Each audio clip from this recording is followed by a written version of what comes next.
7-year-old Daina Avery found himself imprisoned in Azkaban, becoming an inmate alongside Sirius Black. On his first day of incarceration, he discovered that the phrase Merlin's beard was not merely an expression, but a genuine invocation capable of summoning various artifacts associated with Merlin, including but not limited to Merlin's beard, his stockings, his magical prowess, his bloodline, and his treasures. From that day forth, Merlin fell victim to Daina's relentless exploitation. For years later, Daina became the first wizard in history to receive an acceptance letter from Hogwarts while languishing in Azkaban. Upon being released by Snape, he realized that his home had been obliterated. Nevertheless, he remained undeterred. Those vile individuals responsible for his family's ruin would undoubtedly face retribution, much like the Count of Monte Cristo in the novels. Dark Lord? White Lord? No, he is the Red Lord. Chapter 1. Azkaban and Merlin's beard up beard? Guy Avery, you have finally been caught. Daina Avery peered through the frigid iron bars towards the adjacent cell, where someone was greeting him through the iron grill. Sirius Black, a name he recognized. A pitiable soul who lost his closest friend due to betrayal and resolved to punish himself by willingly embracing imprisonment. Daina ignored Sirius and retreated into the corner of his cell, striving to empty his mind and suppress any emotions. For he understood that the Dementors would siphon away all joy, necessitating that he safeguard his happiness, so that perhaps, by the time of his release, some remnants of joy might still remain. Guy Avery, what's the matter? You weren't this taciturn while pursuing James and Lily. Daina merely shook his head in response, remaining silent. It was far too cold, and he needed to conserve his strength. Wait a moment, you are not Guy Avery. Who are you? Calculating the time, Daina realized that the effects of the polyjuice potion were nearing their end. The delay of the vessel to Azkaban had nearly resulted in his transformation being revealed before his arrival at the prison. Daina's form began to shrink, swiftly reverting to his 7-year-old stature and visage. Indeed, he was merely a child, a time traveler. Observing Daina's youthful face, Sirius was rendered speechless. It was now 1987, and Sirius had been confined in Azkaban for 6 years. Today was supposed to be the happiest day since his incarceration, for yet another Death Eater had been captured. However, to his astonishment, he found himself confronted by a child who was merely a stand-in. Guy Avery had indeed been apprehended, but the head of the Avery family, Ollivander Avery, had paved the way with gold galleons and struck a deal with a high-ranking official from the Ministry of Magic, exchanging Guy for a scapegoat. And Daina Avery was that scapegoat, a child from a collateral branch of the Avery family, lacking a father or uncles, with only a mother to rely upon, whose health was frail and in dire need of galleons for treatment. Sirius wished to inquire further, but suddenly his expression changed dramatically, and he trembled, transforming into a large black dog. This was his animagus form, allowing him to evade the search of the Dementors. He had been overly elated, and that joyful emotion had been detected by the Dementors, drawing them closer. Daina felt the air grow colder, his teeth chattering uncontrollably, producing a cacophony of clattering sounds. He was clad in Guy Avery's oversized wizarding robe, which was ill-fitting. He had to use it as a makeshift blanket to wrap himself. Soon, a wraith-like, ghastly figure drifted past the bars of the cell, surrounded by a murky mist that continually lowered the surrounding temperature. The Dementor, a notorious creature that feasts on joy, was the most lethal of prison guards. Daina's teeth clashed more violently, his entire body trembling uncontrollably as he instinctively pressed himself further into the corner, wishing to merge with the wall itself. In that moment, the foul stench of the cell and the slick floor became irrelevant, for Daina felt as though he were on the brink of death. Despite his mental preparation, facing the Dementor proved to be an entirely different ordeal than he had envisioned. It was a despair so profound that he wished for his own demise. He had believed that he only needed to endure 10 years in the cell, waiting for Voldemort's orchestrated mass breakout from Azkaban to escape alongside him. Yet now, he realized he had underestimated the menace posed by the Dementors. It was no wonder that Rubeus Hagrid had nearly succumbed to despair after only a few months in Azkaban. The Dementor finally drifted away, perplexed by the sudden disappearance of the intense joy it had just detected. Daina exhaled a massive sigh of relief, feeling as though he had been granted a second chance at life. "Kid, who are you and why are you taking Guy Avery's place?" Daina glanced at Sirius. Though he appeared gaunt and wild, Daina, having read the original works and seen the films, knew that Sirius Black was a good man. "Because as long as I take Guy Avery's place, they promise to treat my mother." Black scoffed. "Foolish child, to believe the lies of pure blood families. They have achieved their aim. How could they possibly care for your mother?" Daina rolled his eyes. "Do you think I am unaware? But what can I do? With a wand glowing green pressed against my mother's forehead, either she comes in, or I do. Does it make a difference?" Sirius was momentarily taken aback. He had been confined for so long that he had nearly forgotten that pure-blood families employed not only temptation, but also coercion. Why did your mother not replace Gay Avery and enter instead? With the polyjuice potion in play, it matters not whether it is a man or a woman. My mother certainly did not wish for me to enter, but I rendered her unconscious. How could a son stand idly by and watch his ailing mother be sent to Azkaban? Daina was immensely grateful that he had taken his mother's place. Had she been subjected to the ordeal he had just experienced, she might not have survived a single day. She was a kind-hearted, timid, and somewhat naive woman, often lost in thought, delighting in her own company. Yet, it was precisely this woman who single-handedly raised Daina in a predatory magical world, teaching him to read and write. Daina harbored no regrets, for although he knew the Avery family might not fulfill their promises, choosing the lesser of two evils was preferable. His own imprisonment was far better than subjecting his mother to such a fate. Moreover, there remained a glimmer of hope that the Avery family could aid her recovery. Sirius found it difficult to comprehend such maternal affection, for upon every encounter with his own mother, she would hurl accusations of being a wayward son, a beast, and a disgrace to the family. He fell into silence as he observed Daina, huddled in the corner, trembling slightly. A wave of compassion surged within him. This was a good child. Child, have you ever experienced a surge of magic? Yes. Allow me to teach you a warming charm. Although you lack a wand, with diligent practice, should you manage to perform it wandlessly, you need not fear the chill of this place. This was merely a psychological comfort and a flicker of hope for survival. The prospect of a 7-year-old mastering a wandless warming charm was one Sirius himself doubted. Daina understood that if he wished to endure, he indeed required a semblance of hope. After all, if he was to be lost in thought, he might as well endeavor to learn a spell. Who knew what might come of it? Thus, under Sirius's guidance, Daina began to point his finger at himself repeatedly, softly intoning the incantation, Calian's Corporus. Of course, it yielded no effect. However, the slight movement was enough to generate a modicum of warmth within Daina's body, albeit attracting the derisive mockery of his fellow inmates. Little brat, are you a dud? Isn't he a muggle? Muggles wouldn't find themselves imprisoned in Azkaban. Ha ha ha. Not necessarily. Didn't you see he was tossed in here as a substitute after being dosed with the polyjuice potion? Ha ha ha. Look at him fumble about. He certainly bears no resemblance to a wizard. Sirius roared at them. Silence. You wretches. What right have you to mock a child for something you yourselves cannot accomplish? Wandless magic.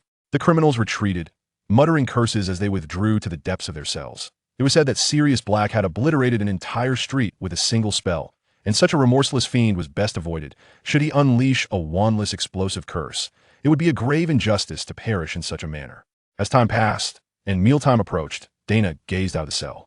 He was curious to see the look of astonishment on the guards' faces if they discovered he was not Gay Avery. Of course, he did not deny harboring a somewhat naive hope that the guards might recognize the inconsistency and report it to the Ministry of Magic.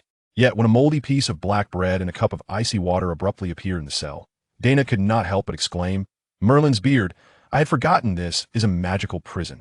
To be candid, this was the first time Daina had uttered Merlin's beard since arriving in this world. He had been so well protected by his mother, living a life devoid of danger and fright, leading a mundane yet stable existence. Indeed, his life had been exceedingly ordinary, for he had always felt that, as a time traveler, he had been deprived of any extraordinary powers. But was he truly without such a gift? After exclaiming Merlin's beard, he sensed something burgeoning within the palm of his hand. Opening his hand revealed a long, silvery, somewhat dry, and curled human whisker resting in his palm. This whisker radiated a faint glow, and Daina recognized this luminescence as a magical essence, often visible on powerful alchemical artifacts. Thus, he pondered, did he indeed possess a unique ability? And was this ability the summoning of Merlin's whisker? Chapter 2. Merlin's beard has been plucked clean. Although the golden opportunity arrived only after he was imprisoned, it still proved to be preferable to having absolutely nothing. Yet, he was oblivious to the true utility of Merlin's beard. To consume it? That seemed rather revolting.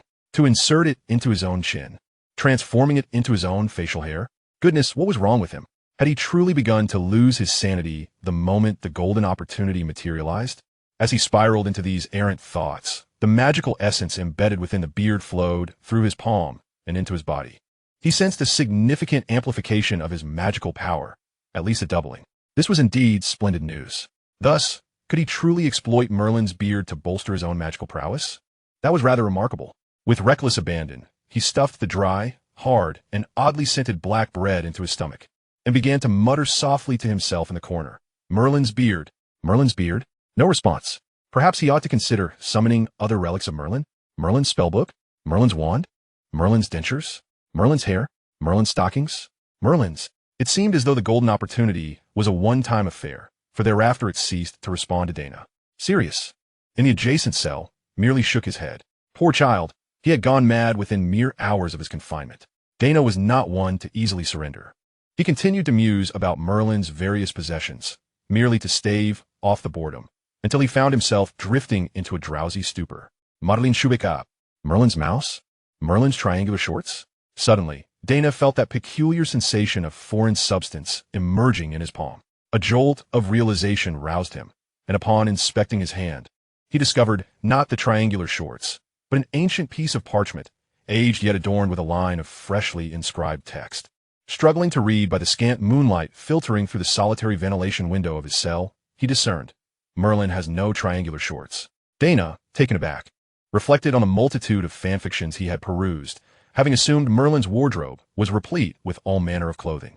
Outside, the moon shone brightly, indicating it was past midnight, leading him to a crucial realization. He could only summon a relic of Merlin once per day, and it must be an item that belonged to the venerable wizard, lest he squander his opportunity. The parchment in his hand exhibited no trace of magical resonance. As long as the golden opportunity was not a fleeting one, Daina endeavored to suppress his emotions, forcing his thoughts toward the bleak reality of his impending imprisonment, striving to resist the allure of joy. Thus, he succumbed to slumber with an odd mindset, oscillating between despair and the hope of joy. His sleep was far from restful. He exerted effort to stave off any sense of happiness, waking intermittently, for the Dementors were a terror beyond compare. Eventually, he endured the night until dawn broke. Upon opening his eyes, he felt utterly stiff. Despite believing himself to be a possessor of a golden opportunity, the frigid floor of Azkaban left no room for leniency. Calian's corporus. He attempted to cast the warming charm upon himself, yet to no avail. Child, are you well? Sirius's concerned voice reached him, warming his heart. I am well. Not frozen to death, he replied. Sirius fell silent, seemingly satisfied with confirming Daina's condition. In truth, Sirius harbored doubts about how long Daina could endure. Many adult wizards succumbed to madness or death shortly after entering Azkaban. Thus, the day passed in Daina's relentless practice of the warming charm. He needed to master this spell swiftly. Otherwise, succumbing to frostbite would bring him closer to death. As midnight approached, Daina, estimating the time, began to fervently recite Merlin's beard. He was a methodical individual. He could summon Merlin's beard to enhance his magical capacity, a method already proven effective. The other items remained untested. Should they fail to materialize, he would waste a precious opportunity. Presently, he required his magical power to grow further to enable wandless spellcasting, for he sensed he had become quite adept at the warming charm, yet his power still felt insufficient. After reciting Merlin's beard for the 178th time, it finally appeared. His magical prowess surged once more. This marked Daina's 5th day in Azkaban. He felt increasingly cold, his limbs stiffening, as though the fat reserves within his body had been entirely depleted. Calian's corporus. Sirius silently observed Daina, trembling as he cast the warming charm, admiring the child's tenacity. If he could manage to attend Hogwarts, his future achievements would surely be remarkable. However, the incessant practice had begun to irritate the surrounding prisoners. Even with Sirius's intimidation still in effect, they could not refrain from shouting, "You little brat, you're making such a racket. You'll never learn, so stop wasting your energy. Why not sleep while it's warm during the day? Do you want to freeze to death?" It appeared that the prisoners of Azkaban survived through such small wits. As many succumbed to frostbite while asleep at night, the higher daytime temperatures were indeed more conducive to rest. Yet, Daina remained deaf to their cries, repeating the warming charm over and over. Almost there, he thought, I refuse to become a frozen traveler in Azkaban. Calian's corporus. A faint red glow blossomed from his fingertips, as if enveloping him in a thin layer of warmth that surged from his feet, rapidly spreading throughout his entire being. He had succeeded. Daina had mastered the spell. Sirius stood in shock, feeling as though he were dreaming. How had the child learned to cast the warming charm wandlessly in just a few days? A magical prodigy? Daina flexed his limbs, and the formerly rigid muscles now seemed revitalized. Yet, to avoid attracting the Dementors, he had to stifle his excitement and joy, a sensation most disagreeable. Mr. Black, could you teach me some other spells? Daina inquired, and Sirius found no excuse to refuse. The boy piqued his interest. and imparting knowledge would alleviate the monotony of prison life. Days turned into weeks, and Daina continued to learn spells from Sirius, simultaneously growing stronger through the summoning of Merlin's beard. Before long, he reached the age of 11. On this particular night, after the world had fallen silent, he once again intoned Merlin's beard. This time, no beard materialized in his hand, but rather a long-forgotten piece of parchment, inscribed with, "Merlin has no beard." Daina stood frozen in disbelief, glancing back at the neatly arranged pile of beards in the corner of his cell. Indeed, it had become quite the substantial collection. After 4 years of relentless effort, Daina had successfully plucked Merlin's beard clean. Chapter 3. The acceptance letter arrives at Azkaban. Merlin's hair. That seemed reasonable. Having lived so long, it was only natural for him to be bald. Merlin's armpit hair. Was it truly that smooth? A day later, Daina, steeling himself against the thought of Merlin's other hair, summoned Merlin's magical essence. A small orb of light appeared in his hand, and upon absorption, Daina discovered that the increase in magical power was far less than that derived from a beard. Nevertheless, any amount was better than none, ensuring he would continue to grow, albeit just a little each day. As for why Daina did not attempt to experiment with the magical tome, wand, or garments, it was due to the open nature of his cell, where the contents were all too evident. The sudden appearance of additional items could prove difficult to explain. After all, when Voldemort liberated Azkaban, both he and these prisoners would be exiting, should Merlin's treasured artifacts be summoned. A single whistleblower among the inmates would likely spell the end of his possession of those items. Despite having grown stronger over these 4 years, Daina's own assessment indicated that his combat prowess was roughly equivalent to that of 2 Lucius Malfoys, leaving much to be desired. The enhancement he derived from Merlin's beard was gradually waning, and now that the beard was gone, he could only forcibly draw upon magical energy, resulting in a rate of improvement that hardly surpassed that of the beard. The exact mechanism behind this phenomenon remained a mystery to Daina. Nonetheless, if things continued on this trajectory, by the time Voldemort arrived at Azkaban, possessing the strength of 3 or 4 Luciuses would not pose much of a problem. Enough for him to earn a living and support his mother. He simply hoped that his mother could hold on until his release. On this particular day, an owl swooped through the small window of Daina's cell. An owl? Daina was momentarily taken aback, but then an idea sparked in his mind. If he roasted the owl, it would be a substantial feast. It was no wonder he craved owl meat after consuming moldy bread for 4 years. Even the sight of a mouse would likely tempt him to catch it for a taste. For years of imprisonment had honed Daina's ability to control his emotions. Even in what should have been a moment of joy, he radiated a sorrowful aura. How pitiful this owl was, soon to meet Merlin. Perhaps it was a victim of a blood curse, once a beautiful maiden, now reduced to this tragic fate.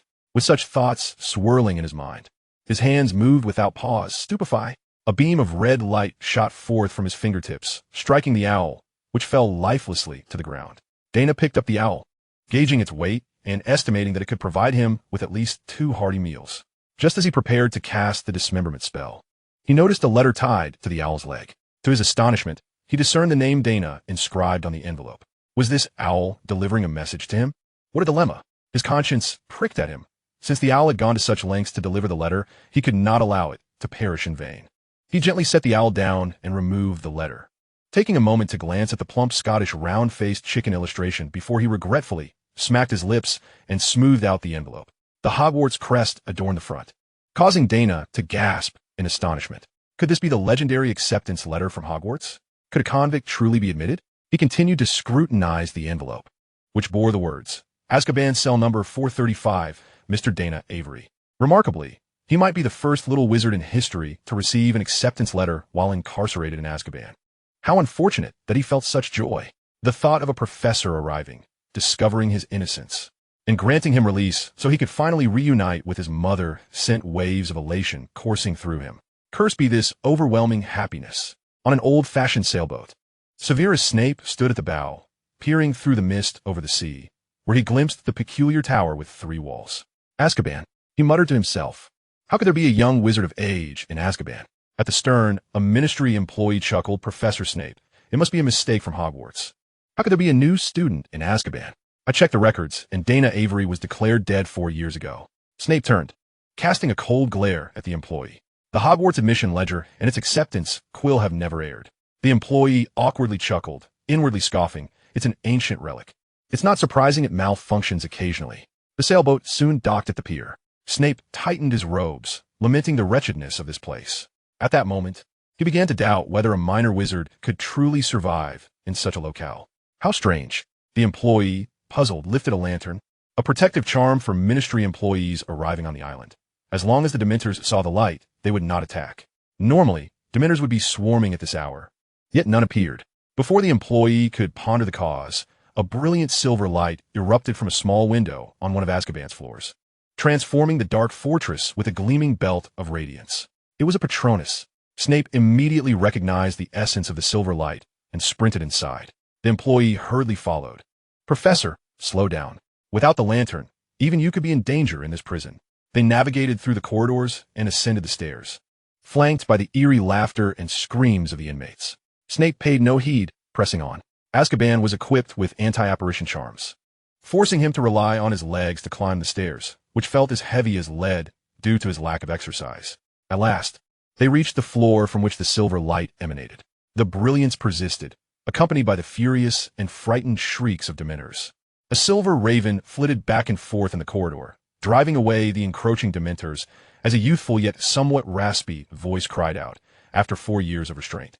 "Can I have this moment of joy? You mindless beasts!" Snape furrowed his brow, dragging his weary legs forward, his billowing robes caught by the wind, resembling a low-flying bat. "Expecto Patronum." Snape waved his wand, and a stag burst forth from the tip, joining the raven in its quest to repel the Dementors. The ministry employee gasped, hastily adjusting the lantern's brightness to the maximum, fearful that Snape's actions might provoke the Dementors. Fortunately, under the formidable presence of Snape's Patronus, the Dementors recognized the ministry's lantern and, begrudgingly, began to retreat. Snape approached the cell where the silver raven resided, and in the glow of the silver light, he beheld an emaciated boy swaying unsteadily, clad in an ill-fitting wizard's robe, empty-handed. Upon seeing someone approaching, an oil-haired, brooding man, the boy exhaled in relief, smiled, and then collapsed, causing the silver raven to dissipate into shimmering stardust. Snape glanced at the cell number 435. So this boy was Daina Avery, a Patronus conjured without a wand? The boy had a peculiar aura. A voice like sandpaper grating echoed from behind him. Snape turned to see Sirius Black, and an unbidden rage ignited within him. Fueled by past grievances, "You big-footed beast, how are you still alive?" Chapter 4, Number 5, Livingston Town. Daina remained oblivious to the quarrel between Snape and Black. When he awoke, he found himself in the cabin of the ministry's sailboat, tossed about by the tumultuous waves. The room was dilapidated, yet after 4 years of confinement, Daina found this shabby, mold-stained chamber to be utterly charming. "You're awake." Daina turned at the sound, spotting Snape seated nearby, regarding him with a scrutinizing gaze. "Hello."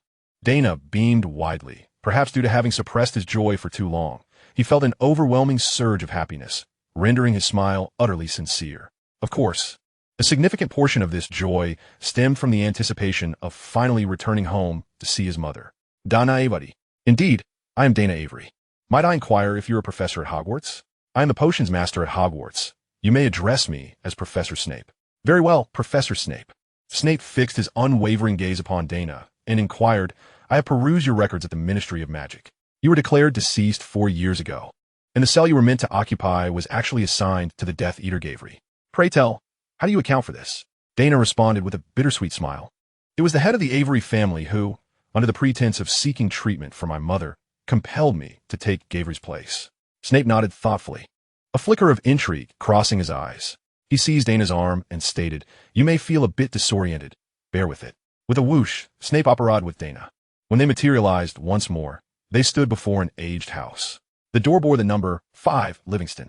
In truth, this small town served as a haven for wizards, housing many financially struggling sorcerers and squibs alike. Number 5 Livingston was indeed Daina's home. Looking down at Daina, Snape noted that the young boy exhibited no signs of nausea from the apparition. Rather, an unusual condition was manifesting. His eyes were reddened with tears. Daina's mother, Anna, was a woman of meticulous cleanliness, washing the welcome mat weekly. Yet the mat before him was now overtaken by moss. Gazing at the filthy mat, an ominous premonition surged within Daina, and tears began to cascade down his cheeks. "Alohomora." Without hesitation, Daina cast the unlocking charm. He burst through the door and rushed inside. As he entered, a gentle breeze stirred the thick dust on the floor, and sunlight streamed through the grimy windows, illuminating the particles dancing in the air. Daina wiped his tears vigorously, striving to clear his blurred vision. Among the scant furnishings of their home, the dining table stood out. One of its legs had been gnawed by some creature, leaving it broken and causing the table to tilt precariously. This table was a vessel of his childhood memories, where his mother would recount stories after meals, seated before him, her hands engaged in knitting. The monotonous tales, spun from her tender voice, would often lull Daina into slumber, prompting her to carry him to the sunlit window seat for a peaceful rest. Turning his gaze to the window seat, Daina noticed that some mischievous child had thrown a stone, shattering a section of glass. The shards lay scattered upon the window ledge, mingling with the rotting wood, washed together by the rain that had seeped in. In a fit of madness, Daina sprinted up the stairs. The wooden staircase, once sturdy 4 years prior, now creaked ominously. The dilapidated walls and decaying floorboards bore no resemblance to the home imprinted in his memory. The door to his mother's bedroom stood ajar, in truth. The wooden door had deteriorated so much that it could no longer close. The state of decay within his mother's room seemed the most severe in the entire house. Daina darted to the threshold of the room and was met with a sight that caused him to cry out in anguish, collapsing to his knees. On the collapsed single bed lay a skeleton, quietly resting, draped in a faded gown, the very one his mother had cherished. Snape ascended the stairs, observing Daina, curled on the floor, weeping uncontrollably. He hesitated for a moment before uttering, "My condolences." Daina was jolted back to reality by Snape's voice. He raised his head and staggered toward his mother, weeping as he removed the tarnished silver ring from her finger, an inexpensive trinket, so trivial that even a thief would find it unworthy of interest. Clearly, the house had been ransacked. A tapestry that once adorned the wall, an heirloom from his grandfather, was now missing. Daina knelt there for what felt like an eternity, and when his tears ran dry, he rose to his feet. He opened the nightstand drawer, hoping to uncover remnants of his mother's life, and discovered a yellowed, blackened piece of parchment. It bore the words, "Daina Avery borrows 100 galleons from Ollivander Avery, with a monthly interest of 2, to be repaid within 10 years. This serves as a loan receipt in duplicate." Taking a deep breath, Daina realized that he had assumed Avery's place in Azkaban, and those wretches had failed to provide his mother with the care she needed. It seemed his mother had borrowed money in the hope of restoring her health while awaiting his release. Yet, the treatment should have cost no more than 50 galleons. If she had secured the funds, why did she succumb to illness? Yes, Daina was convinced that his mother had not been murdered. The security in Livingston was quite respectable, primarily due to the presence of the seasoned Auror, Alastair Moody, known as Mad-Eye. "Enough, Daina Avery. I shall arrange for your mother's burial," Snape declared. "We have lingered here too long. Clearly, this place is no longer habitable, so you will likely need to reside at the Leaky Cauldron until term begins." Daina remained silent, merely nodding, casting a lingering glance at his mother's remains before turning to exit the bedroom.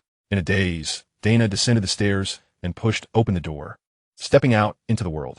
From this day forth, he was without a home. "Watch out!" Snape suddenly barked, rushing out of the house, his wand drawn, its tip glowing with an orange radiance. Opposite him stood a tall figure, also brandishing a wand, and Snape immediately recognized him. "Alastair Moody, Severus Snape? What brings you here?" Though their relationship as Dumbledore's right-hand man was not particularly close, they were certainly acquainted. Both lowered their wands as Moody continued. "I sensed someone had entered this house and assumed it was merely another petty thief, so I came to investigate." His gaze fell upon Daina, who stood behind Snape, half hidden by the voluminous robes. "Little Daina?" Moody exclaimed in surprise. "Your mother has not been seen in years. She must have left this place. I heard that Anna spent all her galleons searching for you. Where have you been all this time?" At these words, Daina felt as if struck by lightning. His mother had sacrificed her health for him. "Mr. Moody, please enlighten me on the fate of my mother." Moody sighed, shaking his head. "In the month before Anna's disappearance, she frequented the Ministry of Magic. I surmise she sought their assistance in locating you. Yet they ultimately failed to find you, and due to your prolonged absence, declared you deceased." To Moody, finding a young wizard in the magical community should have been a straightforward task. It was evident that those scoundrels had accepted payment, yet neglected their duty, forcibly separating mother and son for 4 long years. Little did he know, Daina's mother had not ventured to the ministry to search for him, but rather to procure funds to rescue him from Azkaban. Avery had vanished, and Daina had effectively completed his assignment at the Avery household. Thus, Anna believed that by paying a fine for disrupting judicial order, Daina could be liberated from Azkaban. Yet, he had not been released, and Anna, having exhausted her last resources, fell victim to hunger and illness, perishing in their home. Snape had gleaned the essence of the situation and nodded at Moody. "I must take this child to the Leaky Cauldron. He is to attend Hogwarts next month." Snape grasped Daina's arm and continued, "His mother has passed. Her remains rest on the second floor. Since you are here, I would appreciate your assistance in handling this matter. I shall ensure Professor McGonagall settles the expenses with you. With that, Snape wasted no time, operating away with Daina. Whoosh. Only a bewildered Moody remained standing before the door of number 5, Livingston. What? Daina Avery has passed away? Chapter 5. The Bloodline of Merlin. I have already settled your accommodation, including all your meals prior to the start of term. Just stay here patiently. Someone from school will come to escort you to procure the necessary items for the new term. Snape unceremoniously tossed the dazed Daina onto the bed in the Broken Cauldron Tavern's guest room. Although he was aware that Daina would not respond, Snape felt compelled to express his thoughts. You should strive to emerge from your sorrow swiftly. Grief is the most futile of emotions. Rarely, Snape uttered what appeared to be a comforting remark. Daina turned his head to glance at him, immersed in the anguish of losing his mother. He had no inclination to retort, else he would have muttered something akin to, "Have you moved past the sorrow of Lily Evans' demise, Professor Snape?" Snape departed, leaving Daina alone in the guest room. Daina rubbed his eyes, his once captivating lake green irises now bloodshot, and the area around his eyes swollen from weeping. He lay there, unresponsive and unwilling to move. As dinner time approached, Old Tom knocked on the door, and upon finding Daina still inside, he placed the meal at the threshold. Before leaving, he sighed, having gleaned a rough understanding of the boy's situation from Snape, which left him quite pensive. As midnight drew near, heralding the dawn of a new day, Daina's biological clock, honed over 4 years in Azkaban, jolted him back to reality. He could not continue in this manner. He must take action. His mother could not have died in vain. Those scoundrels who had wreaked havoc upon his family must face retribution. But how was he to proceed? His 4-year odyssey in Azkaban had endowed him with numerous spells, and aside from those taught by Sirius, the prisoners had even imparted the unforgivable curses to him. Relishing the opportunity to see Sirius falter, Daina distinctly recalled the furious expression on Sirius Black's face, as he had even compelled Daina to vow against the misuse of the unforgivable curses. Consequently, Daina was not feeble in combat. He could handle the majority of situations. However, at present, aside from knowing that Ollivander Avery was the instigator of the entire affair, he possessed no further intelligence. Who was orchestrating this matter? In which high-ranking official was covertly propelling it forward? The demise of his mother was evidently orchestrated by that official, who, fearing exposure for accepting bribes, had employed some nefarious means against her. Though merely 11 years old, he had lived a substantial life in his previous existence, allowing him to deduce a nearly accurate conclusion with minimal reasoning. Yet, where could he acquire such information? Danarikold Knokturlili. It was a place where dark magical goods were traded, and naturally, information could also be procured there. However, 2 issues needed resolution. The first was that his young wizard persona would attract the attention of dark wizards in Knockturn Alley. While he was unafraid, it would undoubtedly be troublesome. The second was that acquiring information required money, of which he had none. Daina felt the bundle of Merlin's beard hidden within his robes, and mused that both troublesome matters would likely rest upon Merlin's shoulders. He possessed many spells, but his proficiency in transfiguration was only rudimentary, rendering him incapable of altering his own form, let alone taking on another's visage. Yet Merlin could. It was said that Merlin could transform into any person or creature at will, and this extraordinary ability was purportedly tied to his bloodline. Thus, the bloodline of Merlin. Daina decided to take a gamble. If it did not pay off, he would seek alternative solutions come the morrow. He had intended to test the bloodline of Merlin during his time in Azkaban, but altering one's bloodline was typically fraught with peril. However, now that his mother was gone, he had nothing left to lose, no reservations to hold. If he were to perish from altering his bloodline, it would simply mean that Daina Avery was meant for such a fate. In the next moment, a viscous substance emerged in the palm of his hand. He could not precisely identify it, but it felt akin to some form of biological tissue. The substance swiftly melded into his palm, followed by a searing pain that radiated through his shoulder, then his heart, and eventually enveloped his entire being, causing him to writhe upon the bed. He had never endured the Cruciatus curse, yet he surmised that the agony was comparable. Fortunately, the torment lasted only a few minutes. Once the pain subsided, he climbed from the bed and approached the mirror, where he beheld his reflection. His hair had turned white. This was not a significant concern. If a professor inquired, he could simply claim that the grief of losing his mother had turned his hair overnight. The pressing question now was whether the so-called bloodline of Merlin bore any utility. Although Merlin's beard and magic had never disappointed him over the past 4 years, the current circumstances instilled a degree of trepidation. As his thoughts coalesced, his form began to transform, and moments later, a Severus Snape appeared in the mirror.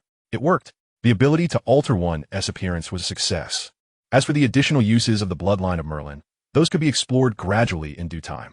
However, could the alteration of bloodlines truly occur so swiftly?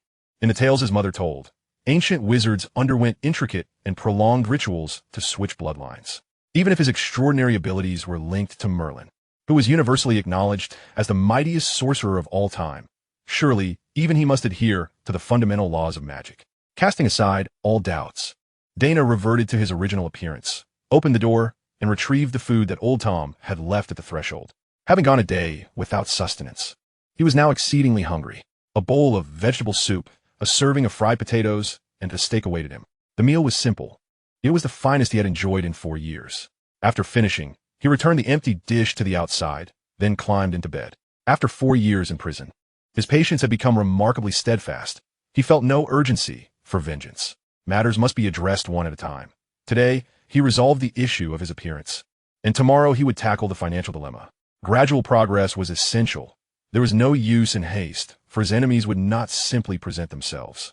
The following morning, Daina was startled awake by a knock at the door. He sat up, momentarily bewildered by the softness of the bed and warmth of the blankets, taking several seconds to comprehend that he was no longer in Azkaban. As his awareness sharpened, a heavy ache welled in his chest. The death of his mother could not simply be brushed aside with a night's sleep.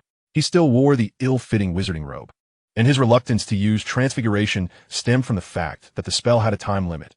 Once the magical energy sustaining it waned, his clothing would revert to its original form. Having grown accustomed to the loose robe, he felt no particular need to alter it. He approached the door and opened it, revealing a young girl standing at the threshold, a tray in her hands. "Hello, are you Mr. Avery? My name is Hannah Abbott." Upon seeing the rosy-cheeked girl with golden pigtails, Daina blinked in surprise. This was none other than the character from fanfiction known as the Hat's First Choice, the young witch who would always be sorted first. "Greetings, Miss Abbott. I am Daina Avery." Although Daina appeared gaunt and was clad in ill-fitting attire, his handsome visage, accentuated by his silvery hair and lake-blue eyes, caused Hannah's cheeks to redden further. I heard from Uncle Tom last night that you two are a new wizard starting at Hogwarts this year, so, you can call me Hannah." "Very well, Hannah. And you may call me Daina." Hannah, having overheard Uncle Tom's account of Daina's plight, felt a surge of compassion for her unfortunate peer and eagerly volunteered to deliver breakfast to him early in the morning. "Daina, this is your breakfast." "Thank you." Daina accepted the tray and turned to place the meal on the table in his room. Hannah rubbed her hands together and suddenly spoke. "Daina, I notice your clothes do not fit you well. I happen to have some old clothes of my brother S at home. Would you mind if I brought them over later?" "Your brother?" This character had not appeared in the original text. Hannah nodded. "Yes. My brother was 20 years older than I. He sacrificed himself before I was born. The reason for his sacrifice was clear to those in the Wizarding World, and there was no need for further inquiry. Who, besides that unspeakable mysterious figure, could inflict such indelible pain upon everyone in this era? I don't mind, Hannah. Thank you. You are truly kind." Hannah flashed a shy smile, resembling a startled little rabbit, before turning and darting away. Had Daina not known that Hannah was a flustered girl who struggled to manage pressure, he might have thought of himself as a villain of the worst kind. Yet, to the unknowing, he indeed appeared as a rogue. After all, what good could come from someone who had just escaped from Azkaban? Closing the door, Daina casually consumed his breakfast, his mind already contemplating what he should summon that evening. Chapter 6, A Night of Sudden Wealth. Merlin's Treasures. After midnight, Daina began his summoning of Merlin SXX. He was merely experimenting, though Daina was confident he would not fail. After all, Merlin, being a great wizard, must have had some savings, at the very least enough to acquire the information he sought. Indeed, in the next moment, a key appeared in his hand. The key was entirely silver, adorned with a golden thread that spiraled around it, forming a series of runic-like patterns. Daina sighed. Receiving a key without a treasure chest was of little use. But the very next second, he felt a hook latch on his navel, and he was abruptly pulled into a strange and unnameable space, realizing what was happening. This key was indeed a door key. It may sound like a tautology, but it is not. A door key is a type of space-jumping magic, allowing the user to be instantaneously transported to a predefined location using a bewitched object, which need not be a key. It could be a hat, a spittoon, or a basin. As the sensation of weightlessness dissipated, Daina landed steadily before a grand door. The sounds of waves crashing against the rocks filled his ears, and the familiar scent of the sea wafted into his nostrils. This was a stone door embedded in a seaside cliff. with the only foothold being the protruding rock beneath Daina's feet, at least 20 meters above sea level. A shallow keyhole was evident on the door. Without hesitation, Daina inserted the door key and turned it. This time, the door key functioned as a true door key. The stone door rumbled as it swung open, revealing an entrance. After a series of intricate decryption processes, Daina found the treasure, though he wished to write that. In reality, he merely walked to the center of the stone cave, where the hard stone floor suddenly transformed into water, and he fell straight into it. Once submerged, he was astonished to discover he had entered another realm, a space that was the opposite of the stone cave, as he was now upside down, maintaining a falling posture. Supporting himself with his hands, he allowed his legs to descend steadily, then stood upright, only to be blinded by a flash of golden light. Piles of gold coins might have been the least valuable items here. Various gemstones were carelessly strewn across the treasury like pebbles in a courtyard. And Daina spotted 5 or 6 that were comparable to the emerald on Queen Victoria's crown. Statues from the time of King Arthur, and silver and gold artifacts, although not particularly valuable in terms of materials, possessed an awe-inspiring worth due to their historical resonance and the craftsmanship of top-tier artists that had not faded over millennia. Then there were various alchemical items radiating potent magic, among which a broken sword discarded in a corner caught Daina's attention. On its ivory hilt, 3 letters left him dumbfounded. Possess. Considering the relationship between Merlin and King Arthur, Daina readily associated it with the sword in the stone. He noticed a statue that seemed incongruous with the rest of the collection. This statue was poorly crafted, depicting a bald man with a long beard, clad in a wizard's robe and wielding a massive wooden staff. Could this be a self-portrait of Merlin?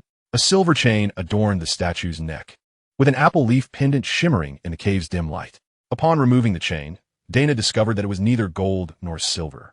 A powerful magical aura quickly receded upon contact with the skin.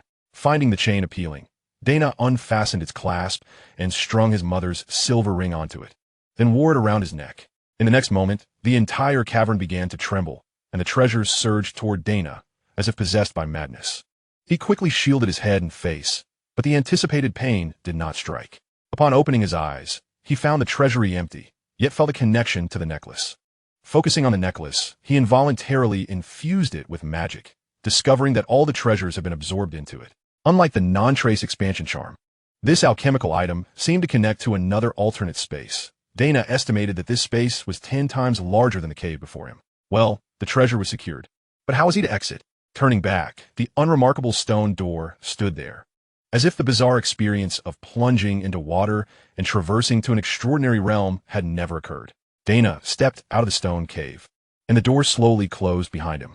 He had emerged, but how would he return to the leaky cauldron? Here, the cliff loomed, with jagged rocks below. If he jumped, the probability of entering the water or crashing against the rocks was roughly 50-50, making a leap of faith a dubious idea. Having spent 4 years in confinement, he had learned most of Sirius spells and those of dark wizards, but he had never mastered apparition, as Azkaban was equipped with anti-apparition devices. Attempting to learn it now would likely result in a fragmented experience. Daina closed his eyes, imagining himself as a bird, flapping his arms.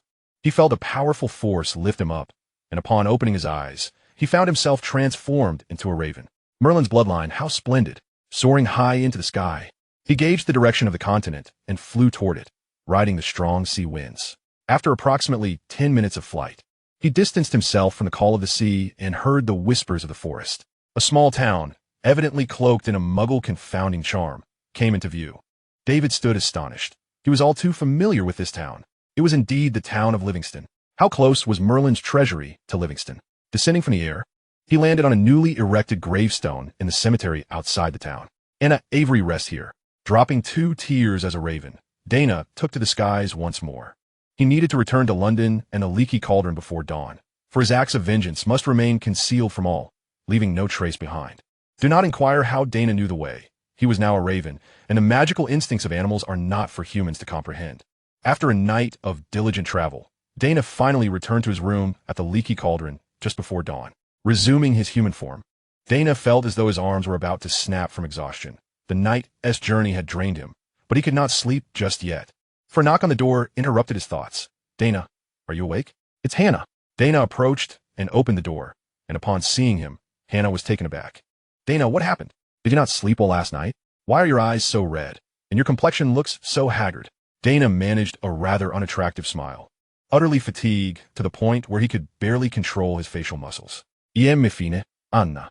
It's just that thoughts of my mother keep me awake. Oh, please accept my condolences, Daina, Hannah said, suddenly at a loss for words. She then handed him a tray, saying, don't close the door just yet. I have something for you.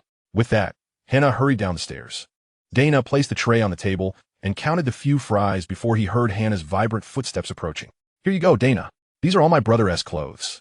Daina accepted the bundle from Hannah, warmth swelling within him. Thank you, Hannah. Chapter 7, Dark Duntes. Daina did not hasten to don Hannah's brother's clothes. He remained clad in that excessively oversized wizard's robe. Don't ask why it hadn't been washed in 4 years. It was still wearable because the second spell Daina had mastered was the cleaning charm. His form began to expand, his features transforming, and his hair color shifted from white to black. In the blink of an eye, he morphed into a tall young man with a chiseled face and deep-set features. Ahem, ahem. Clearing his throat, he proclaimed, I am Dark Duntes, a solitary avenger. Remarkably, his voice had completely changed as well. He believed that this transformation, rooted in the bloodline of Merlin, would be undetectable even to the likes of Professor McGonagall or Dumbledore, masters of transfiguration. Daina cast a disillusionment charm upon himself, placed a tray at the door, and slipped a note beneath it that read, I am taking a nap. Please do not disturb. Lunch can be left on the ground. I will collect it myself. Thank you. Cloaked in invisibility, Daina descended the stairs. The leaky cauldron was still quite tranquil in the early morning, with hardly a soul in sight apart from the residents enjoying breakfast on the first floor. Old Tom languidly hunched behind the bar, toying with a bottle of Gamp's old fire whiskey, a drink so horrid that anyone who could finish an entire bottle without retching would win 100 galleons. Yet, even with such a high reward, no one had succeeded in this challenge. Daina sauntered through the pub's main hall and made his way to the courtyard. Counting 3 bricks on the rubbish bin and then 2 bricks horizontally, he concentrated his magic at his fingertips and gently tapped the brick, causing the entire wall to swing open, revealing Diagon Alley, the most renowned magical shopping street in the British wizarding world. As he stepped inside, he heard Old Tom mumbling behind him, Is this entrance broken? There's clearly no one here, yet it opened by itself? I'll need to have the ministry take a look. Immediately, a patron chimed in, Can't you fix it yourself? It's just a simple little trick. Old Tom rolled his eyes. The entrance to Diagon Alley is the property of the ministry, if you dare to tamper with it. They'll have you waking up to the black skies of Azkaban tomorrow morning. The patron scoffed, Old Tom, the way you talk. It sounds like you've been to Azkaban yourself, with those black skies. Old Tom shot back, I have 80 guests here daily, and it's not unusual to encounter a few who just escaped from Azkaban. You're just boasting. How many people have ever escaped from Azkaban? Daina could no longer hear the bickering between Old Tom and the patron.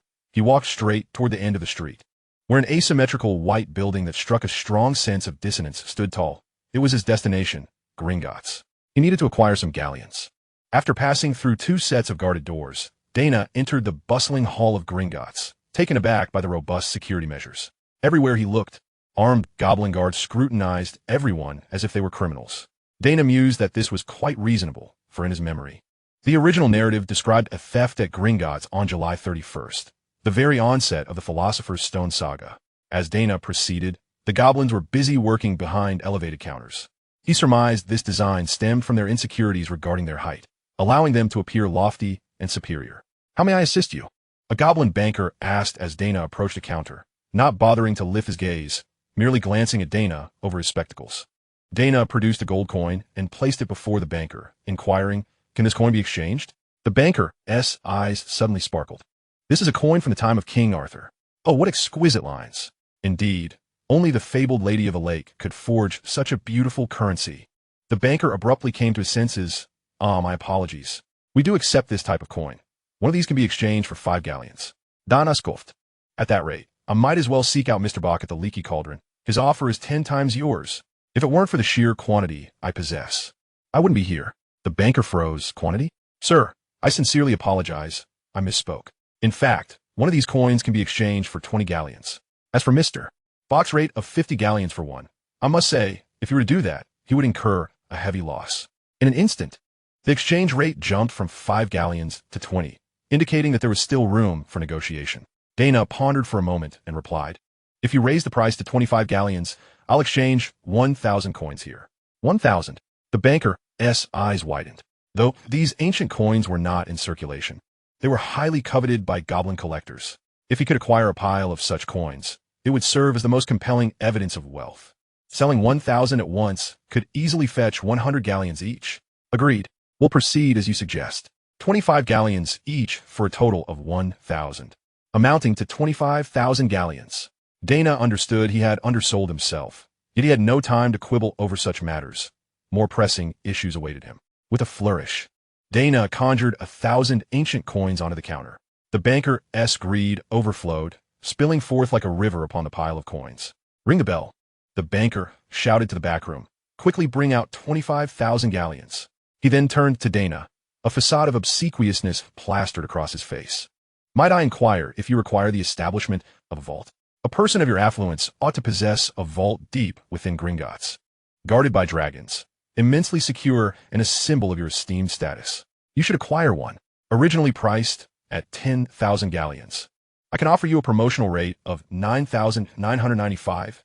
No, 9,994 galleons. I do not require one, Daina declined outright. Gringotts secure? Hardly jest. 3 ungraduated Hogwarts students could wander freely in your vaults. Very well, sir. If you ever need to exchange such coins again, please feel free to seek me out. I am Pusey, a second-level banker at Gringotts, with all the privileges you can access. I will, Daina affirmed. Then, sir, may I have the honor of knowing your name? I wish to add you to my list of affluent clients, so that next time you visit, you need only mention your name, and we can confer in the esteemed VIP lounge instead of standing here in this humble hall. Daina's eyes flickered momentarily as he spoke softly, Daisy done is. Chapter 8. The Demon of Knockturn Alley. Daina exited Gringotts and dashed into Knockturn Alley with utmost urgency. In fact, there was but a single exit from Knockturn Alley, conveniently situated directly opposite Gringotts, a design likely intended to facilitate wizards in swiftly depositing their ill-gotten gains. Upon entering Knockturn Alley, Daina was immediately assailed by a putrid stench, a noxious blend of fermented sauerkraut and decaying meat mingled with the odor of filthy socks. As his eyes adjusted to the dim hues of Knockturn Alley, Daina noticed numerous pairs of eyes greedily fixated upon him. Look, he is not even carrying a wand. His clothes are tattered. Do you really think you can rob this pauper? You know nothing. A young wizard like him could fetch a handsome price for his flesh. This fool recklessly barged into Knockturn Alley. He shall pay the price for his ignorance. Perhaps he'll learn to be wiser in his next life. Thus spoke the dregs of Knockturn Alley, and they began to close in on Daina, wands in hand.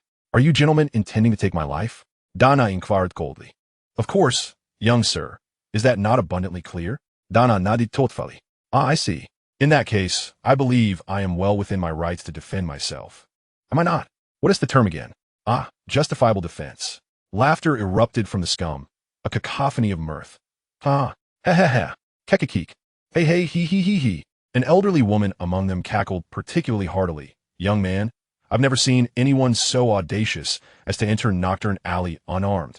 Even the pure-blood aristocrats wouldn't dare. So don't boast. It does us no good. And if you return to Knockturn Alley in your next life, remember to bring your wand. Her words were abruptly cut short as a green light shot forth from Daina's fingertips, accompanied by an emotionless incantation. Avada Kedavra, the killing curse, the most notorious of the unforgivable curses, strikes down its victim without a chance of counter-curse, without a chance of reprieve. Due to its phonetics, the curse had been humorously dubbed Avada Kedavra by the youth of the Eastern Realms. This day, Daina granted the elderly woman her Kedavra. This marked Daina's first experience with taking a life. Rumors suggest that employing the killing curse leaves a mark on one's soul. However, at this moment, Daina found his mind unusually clear, devoid of any discomfort. He raised an eyebrow and began pointing his finger of death at the dregs of Knockturn Alley, each of whom bore the stain of blood on their hands, deserving of their fate. Casting a shield charm with his left hand to deflect sporadic counterattacks, Daina deemed these individuals to be generally weak. In terms of individual prowess, they posed no threat, barely matching the combat capabilities of a single Lucius Malfoy. Thus, he unleashed his fury with abandon, casting spells with his left hand while continuing to point with his right. His adeptness in wandless magic and the astonishing dual casting clearly stunned the dark wizards. They had never anticipated that this seemingly harmless young pauper was, in fact, a formidable opponent. They had truly bitten off more than they could chew. The scum of Knockturn Alley shrieked in terror and scattered in all directions, desperate to escape the deadly fate Daina had bestowed upon them. Within mere moments, the once crowded Knockturn Alley appeared as if it had been subjected to a cleansing charm.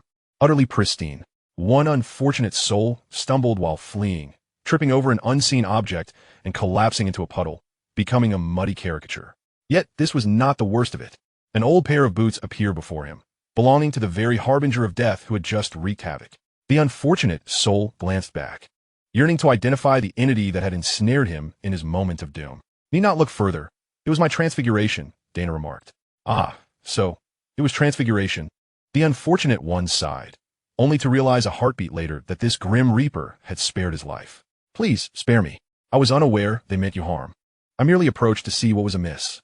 Daina interjected, Tell me, where's the Boking Box shop? The unfortunate soul, seeing a glimmer of hope for survival, eagerly divulged. Sir, just continue straight ahead. After passing the Pig's Head Club, turn left down the alley, walk about 300 yards, and you shall see the sign for Boking Box. Daina nodded in satisfaction. Thank you for your cooperation. I wish you a pleasant reincarnation. Avada Kedavra. He departed, leaving behind a scene of carnage. Those emerging from Azkaban must embody the essence of Azkaban, akin to Sirius Black, an example of a failed graduate. In truth, Daina had not harbored such murderous intent.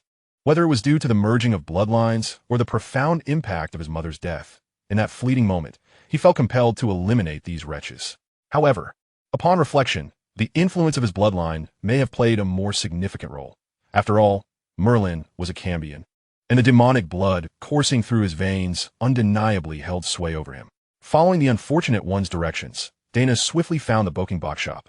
Mr. Boking, whose full name was Galacticus Bach, was a figure quite at home in the murky underbelly of the Wizarding World. Upon pushing open the shop door, a delightful chime resonated. Inside, the bizarre collections resembled those depicted in films, yet the peculiar odor was especially potent, leading Daina to suspect that the strange smell permeating Nocturne Alley originated from Boking Box itself. Ah, a customer has arrived, Mr. Boking exclaimed, peering over the counter at the unfamiliar newcomer. Allow me to introduce myself. I am the proprietor of Boking Box shop. You may call me Mr. Boking. Daina approached the counter directly, scrutinizing Mr. Boking intently. With a hooked nose, a balding pate, and a slyness concealed beneath a sycophantic smile, he epitomized the visage of a shrewd merchant. Sir, how may I assist you? Mr. Boking inquired, clearly unnerved by Daina's penetrating gaze. In truth, Daina had just shed blood, and the aura of death still clung to him. Mr. Boking, entrenched in darkness, was well aware of such matters. Instinctively, he categorized Daina as a ruthless individual. I wish to purchase information. Mr. Boking hesitated for a moment before regretfully stating, I'm afraid, sir, I only sell rare alchemical artifacts, not information. Daina replied, I'm aware that there are specialized information brokers in Nocturne Alley, but I am loath to seek them out. As he spoke, he swept his sleeve across the counter, scattering a heap of gleaming galleons, no less than 1,000 coins. Mr. Boking's eyes gleamed at the sight of the golden pile. Oh, generous sir. Boking would be more than happy to assist you. He bowed deeply. Rest assured, I shall procure the information you seek. He raised his head, seemingly gazing at Daina, yet his eyes were involuntarily drawn to the galleons. What information might you desire, sir? As Daina recalled his mother, a sharp pang of anguish pierced his heart. Taking a deep breath, he stated, for years ago in the town of Livingston, a child named Daina Avery was chosen by the Avery family as a scapegoat and imprisoned in Azkaban. I need to know who was involved in this entire affair. Very well, sir. Is there anything else you wish to know? After Daina Avery was imprisoned, what actions did his mother, Anna Avery, undertake? How did she ultimately meet her demise? It is said that she sought out the Ministry of Magic in an attempt to secure her son's release. Who did she come into contact with? Very well, sir. I simply wish to know these details. The more comprehensive, the better. When can I expect to receive the information I desire? Oh, that is uncertain. You know, it has been 4 long years, and considering the obscure nature of this matter, it may take quite some time. Daina waved his hand, and another 1,000 galleons appeared on the table. I require precise information by August 20th. I shall return on that day, should you deceive me. Daina cast a glance towards the entrance of Nocturne Alley and remarked, I suggest you inquire about the recent occurrences at the entrance of Nocturne Alley. That way, you will understand the consequences of deceiving me. Chapter 9. Professor McGonagall. Daina was taken aback by how swiftly events unfolded. Upon returning to his room at the Leaky Cauldron, it was still before lunchtime. He raised an eyebrow, picked up the note on the floor, and quickly entered the room. Dispelled the disillusionment charm and restored his appearance. Daina donned his brother Hannah's old clothes. The young girl had an excellent eye. The garments she selected fit him perfectly. It would be an understatement to say that clothing from 20 years ago was outdated. The wizarding fashion had remained unchanged for centuries. However, to Daina, the few outfits Hannah had given him felt almost as fresh as new. Sitting by the window for a while, he found himself drifting between thoughts of his mother, memories of a past life, speculating about who his adversaries might be, and pondering what life at Hogwarts would entail. Before he knew it, noon had arrived.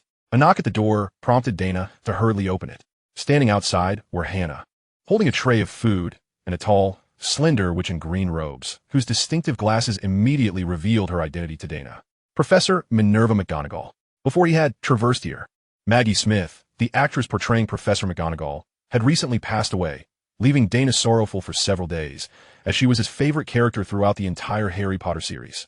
"Hello, Daina," Hannah greeted, her expression brightening upon seeing him in her brother-esque clothes. "Here is your lunch, and this is Professor McGonagall from Hogwarts. She has something to discuss with you." Daina accepted the tray, saying, "Thank you, Hannah." Hannah nodded. "Daina, you look much better than this morning." Daina offered a somewhat sunny smile, causing Hannah to feel flustered. She averted her gaze, turned, and hurriedly left the room. Daina gestured towards the sofa within the room, saying, "Professor McGonagall, please take a seat. If you would mind, I'd like to eat while we talk." Professor McGonagall observed the young boy before her. His eyes filled with sorrow and melancholy. It was understandable. After 4 years of torment in Azkaban, he had emerged only to find his beloved mother taken from him. Such an ordeal would be unbearable even for an adult, let alone an 11-year-old child. Normally strict about rules and decorum, Professor McGonagall's heart softened at that moment. And she nodded, "Of course, dear child." As Daina ate, he murmured, "Thank you, Professor." Professor McGonagall sighed, then composed herself. Daina had a peculiar ability to influence the emotions of those around him. His sorrow was palpable, and it resonated with her. "We had initially planned for our groundskeeper to take you shopping for the items you need for school, but after hearing Professor Snape's description, we grew quite concerned about your situation.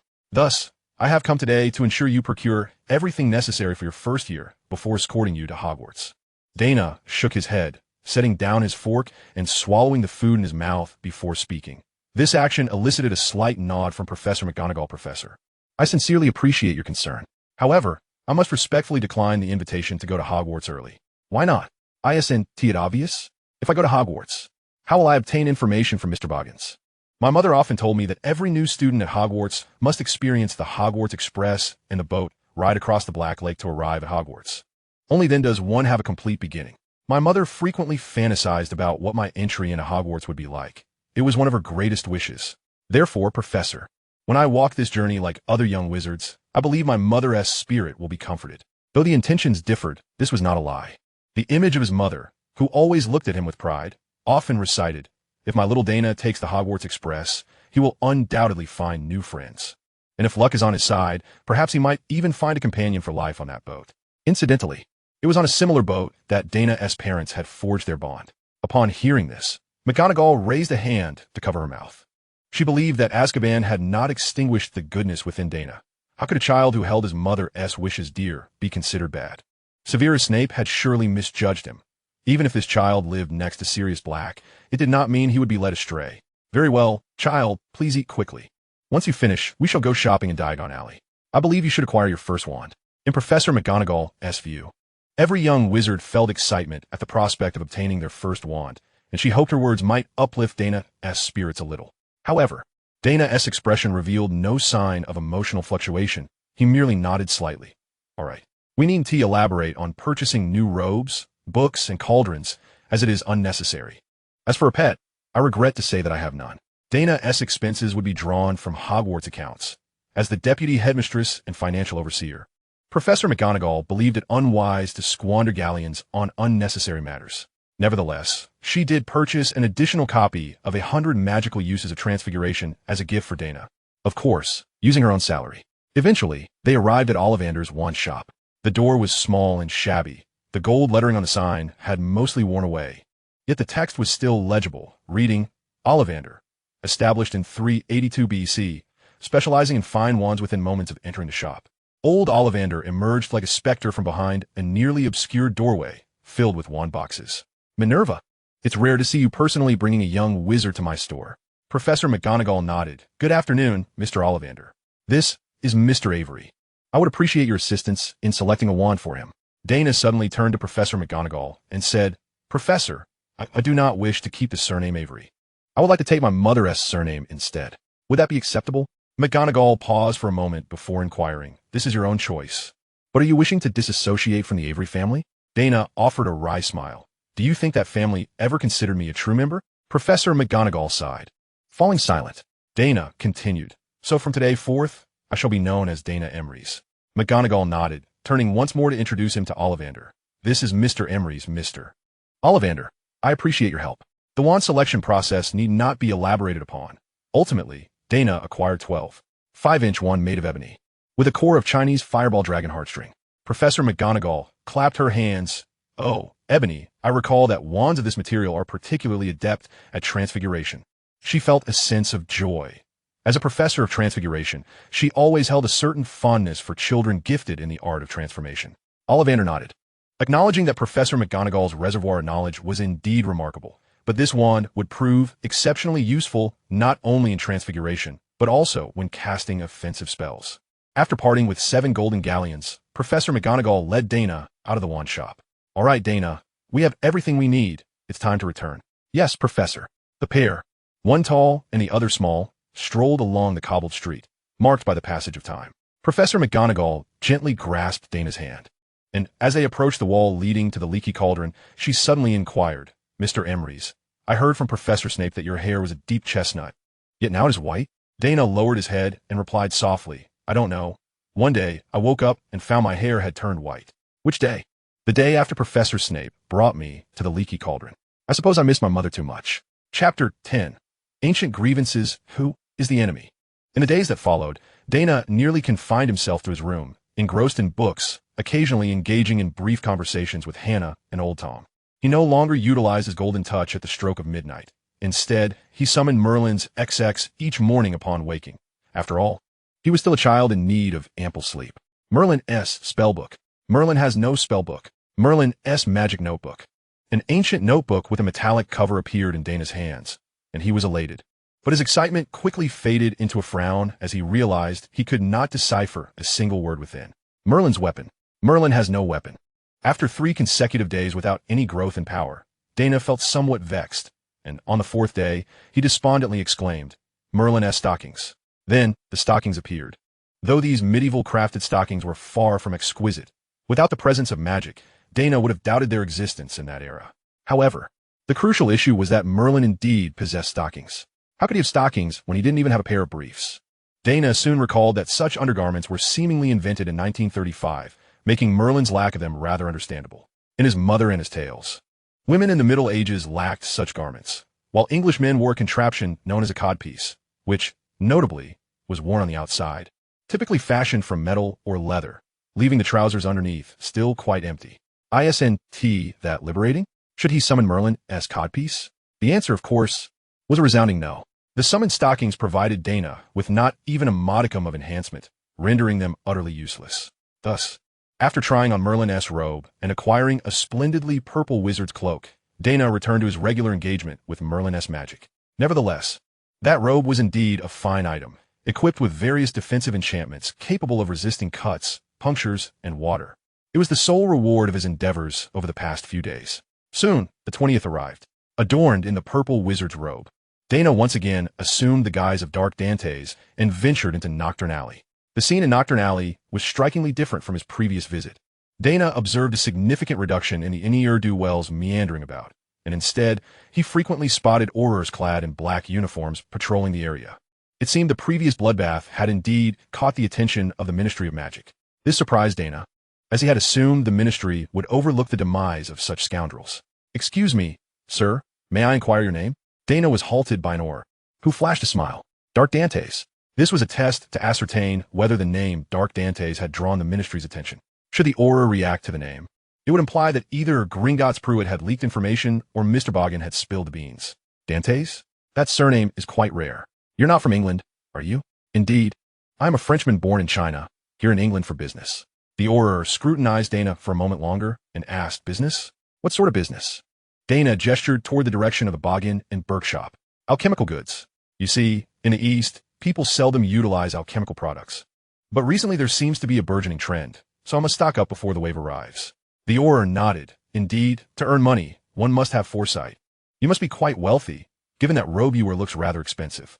Oh, indeed, don't be deceived by its new appearance. It is actually a medieval antique. Impressive. I wouldn't dare wear such an antique out in public. Or, if there are no further questions, I must be on my way to Boggin and Burke. I have an appointment with Mr. Boggin. Mr. Dantes, though it may be impolite, I must advise you to adhere to the law while in England, Mr. Boggin has a rather unsavory reputation, and I would prefer not to see your name on any deportation lists. Rest assured, I'm a law-abiding citizen. With an air of nonchalance, Daina successfully garnered the Auror's trust and continued onward, soon entering Boggin and Burke. Welcome. Mr. Dantes. Mr. Boggin recognized Daina immediately. Oh, you are indeed punctual. Daina strode confidently to the counter and inquired, have you procured the information I requested? Mr. Boggin leaned forward over the counter, whispering of course. He produced a piece of parchment from his sleeve and slid it toward Daina. Daina picked up the parchment and began to read. April 1987. Avery apprehended. In May of the same year, the head of the Avery family, Ollivander Avery, made the rounds, visiting Albus Dumbledore, Severus Snape, Cornelius Fudge, Barty Crouch, Lucius Malfoy, and Sinistra Pettigrew. On May 17th, Ollivander Avery instructed his niece, Daina Avery, to seek a scapegoat to replace Avery. On May 19th, Daina Avery received a letter stating that a branch of the Avery family had a mother and son, namely Anna Avery and Daina Avery, due to Anna's grave illness, might be willing to take the fall for Avery. It has been established that the letter was penned by Daina Avery's cousin, Sally Avery, and sent by the antiquities dealer, John Flint. On May 20th, Daina Avery and Sally Avery coerced Anna Avery and her son, leading to Daina Avery knocking out his mother and becoming Avery's substitute. On May 21st, Daina Avery was escorted to Azkaban. The means by which Ollivander Avery executed the switch through which Ministry of Magic official remains untraceable, as the trail goes cold at the Ministry. On May 24th, Anna Avery borrowed 100 galleons from Ollivander Avery. On May 25th, Anna Avery visited the Ministry of Magic, where she was received by Hawking Richards, according to eyewitness accounts. Anna Avery handed a bag of coins to Hawking Richards. On May 26th, Hawking Richards was dismissed from the Ministry of Magic and has since gone missing.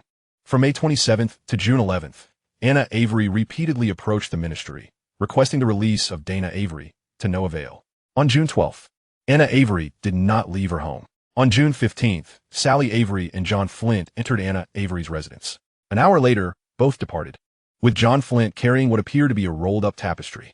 August 2nd, 1991, confirmed by the Auror Mad-Eye Moody, Anna Everly has met her untimely demise. Daina fell into a contemplative silence. Within this intelligence report, several names were familiar to him. Sally Everly was his uncle, who had relentlessly pursued his mother since the death of his father. Thus, his correspondence to the Everly family likely stemmed from a thwarted affection, a desire to obliterate rather than to cherish, or perhaps to leverage himself as a threat to coerce his mother into submission. John Flint, whom Daina had encountered, had sought to acquire their family's ancestral tapestry. Should he conspire against them for the sake of that tapestry, his motives would be quite justifiable. Daina Everly was the very woman who had brandished her wand at his head and assaulted his mother that fateful day. As for Ollivander Everly, he was the architect of the entire affair, yet he might seek a scapegoat, possibly linked to those he had previously associated with Dumbledore, Snape, Fudge, Crouch, Malfoy. And Pruitt all bore suspicion, with Malfoy being the most likely culprit.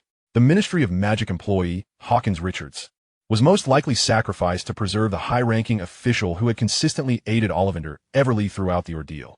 Thus, who could this person be? This intelligence was invaluable to Daina, yet it did not unveil all his adversaries. He still needed to identify two individuals, a high-ranking official from the Ministry of Magic and a potential instigator who could provide Ollivander with nefarious counsel. Each of these individuals would not escape his scrutiny. Mr. Dumbledore, are you satisfied with the intelligence? To be frank, the information you seek is quite elusive due to its antiquity. Thus, what you have is our utmost limit. Daina nodded, acknowledging that while it had not met his expectations, it was nonetheless quite commendable. However, I wish to pursue this matter further. I need to ascertain the identity of the ministry official collaborating with Ollivander. Of course, your efforts will not go unrewarded. I offer a bounty of 5,000 galleons for that singular name. Mr. Boken gasped in surprise. Mr. Dumbledore, how generous of you. Yet, I do have one query that remains unclear, crucial as it pertains to a high-ranking official from the ministry. Why do you wish to know the origins and implications of this affair? Daina pondered for a moment before replying. Because Anna Everly is the love of my life. Mr. Boken nodded in understanding. For someone of your stature to be enamored, Ms. Anna Everly must indeed be a paragon of beauty.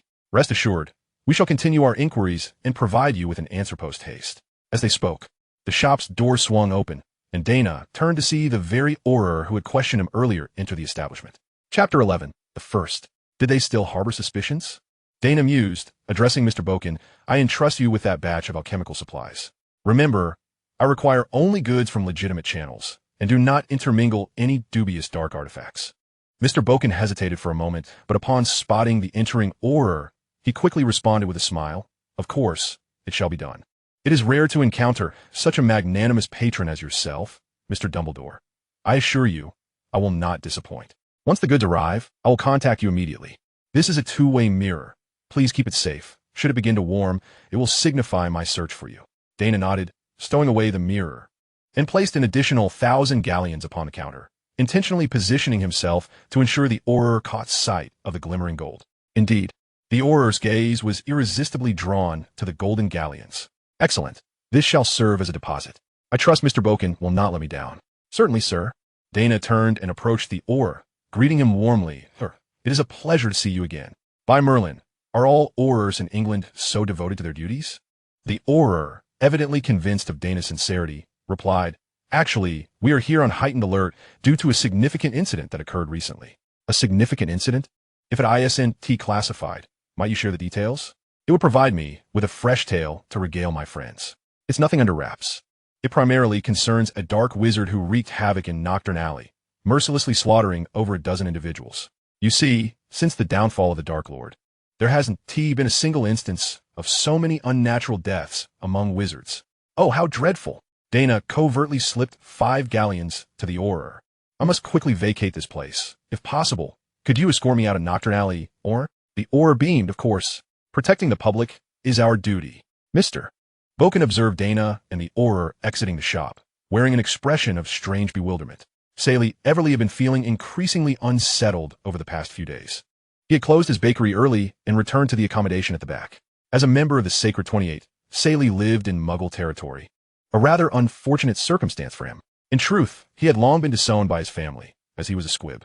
Sally brewed himself a cup of red tea and sank into the sofa. Approaching 40, he remained unmarried. Witches found him lacking, while Muggle women deemed him peculiar. When will this dismal existence come to an end? He lamented, closing his eyes and reminiscing about Daina Avery. What a wonderful woman she was. Despite the arduousness of single-handedly raising her child, why would she not accept him? Was it solely because he was a squib? A sudden rapping at the window startled him, and he hurried to look outside, only to find an owl perched on his windowsill. Is there a message for me? Sally stood up and opened the window, allowing the owl to enter. The owl flapped its wings and flew into the room. Hey, don't come in. I haven't prepared any treats for you. Just give me the letter, and you can be on your way. However, the owl suddenly transformed mid-air into a man clad in purple robes, landing on the floor.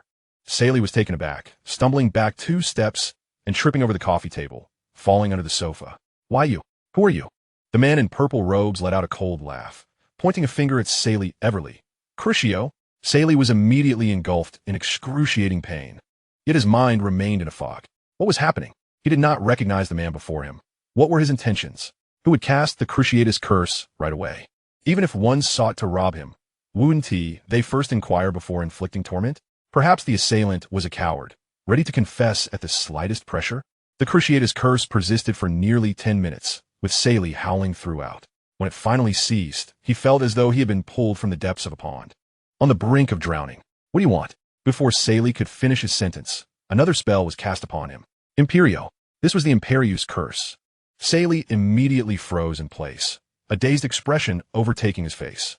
The man in purple, none other than Daina, rushed upon learning that Sally Everly had been involved in the calamity that had led to his family's ruin, and that he had been the one to instigate the entire affair. Daina was acutely aware of Sally's background as his uncle. Being a squib meant he posed no threat, and residing in Muggle territory implied that the Ministry of Magic might remain oblivious to any disturbances in the area. The Imperius curse would compel the afflicted to obey the caster's commands, so whatever Daina asked, Sally would answer truthfully, without deception. Pray tell, what impelled you to pen that letter to Ollivander Avery, thereby orchestrating the downfall of the Anna family?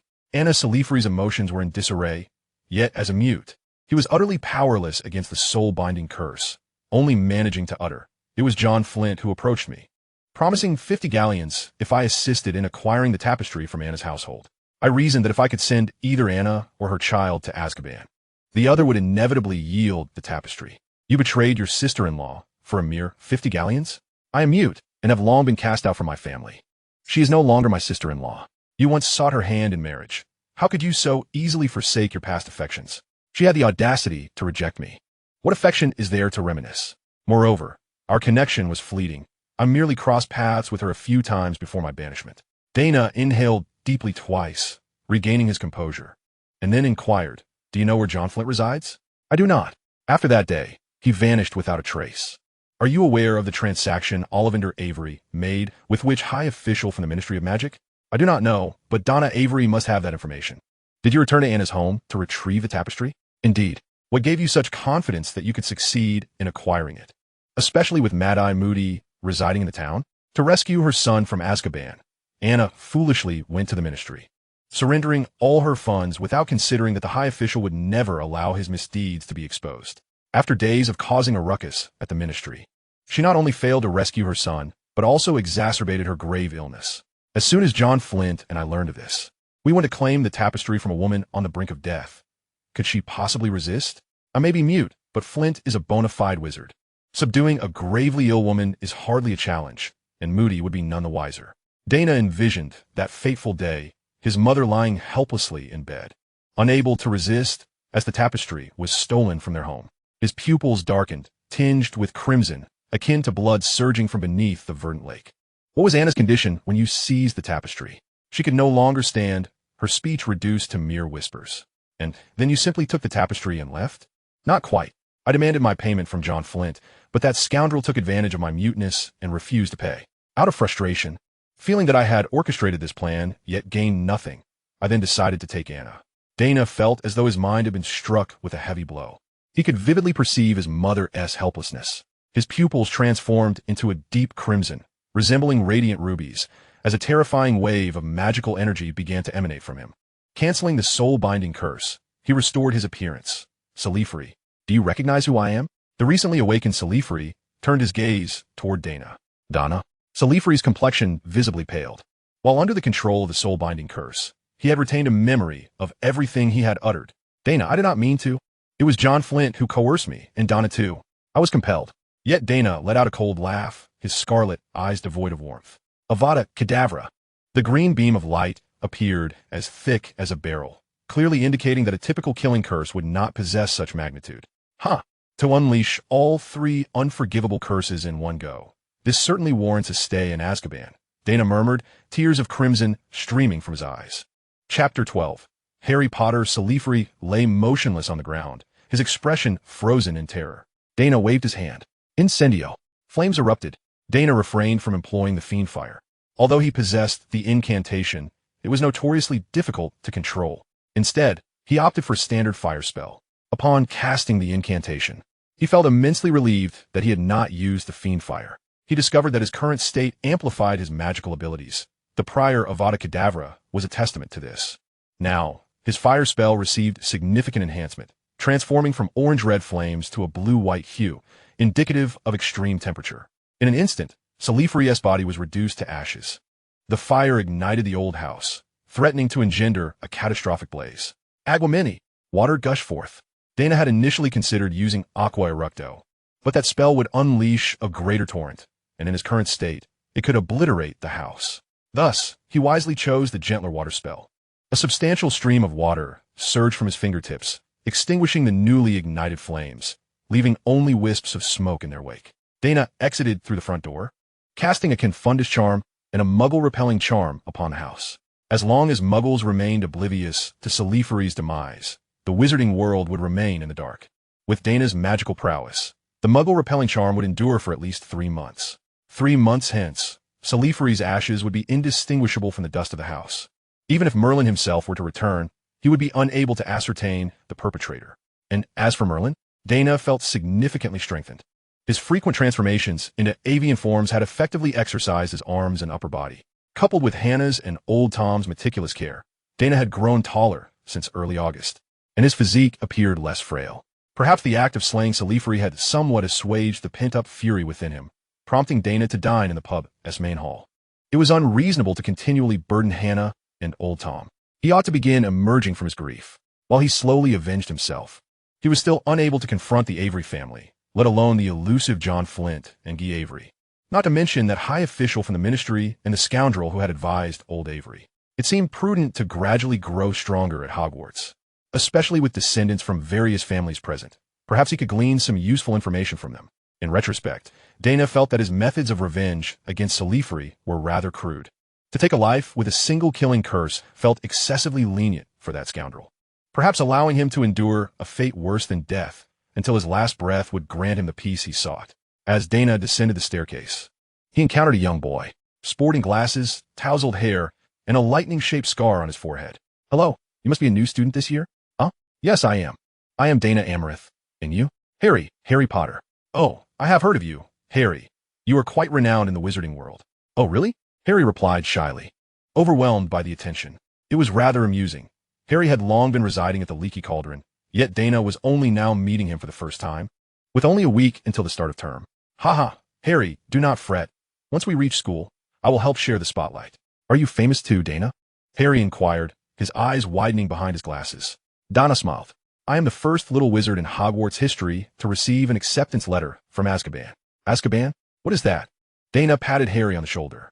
"That is the prison of the wizarding world, where many heinous criminals are incarcerated under the merciless yet exceptionally dangerous watch of Dementors."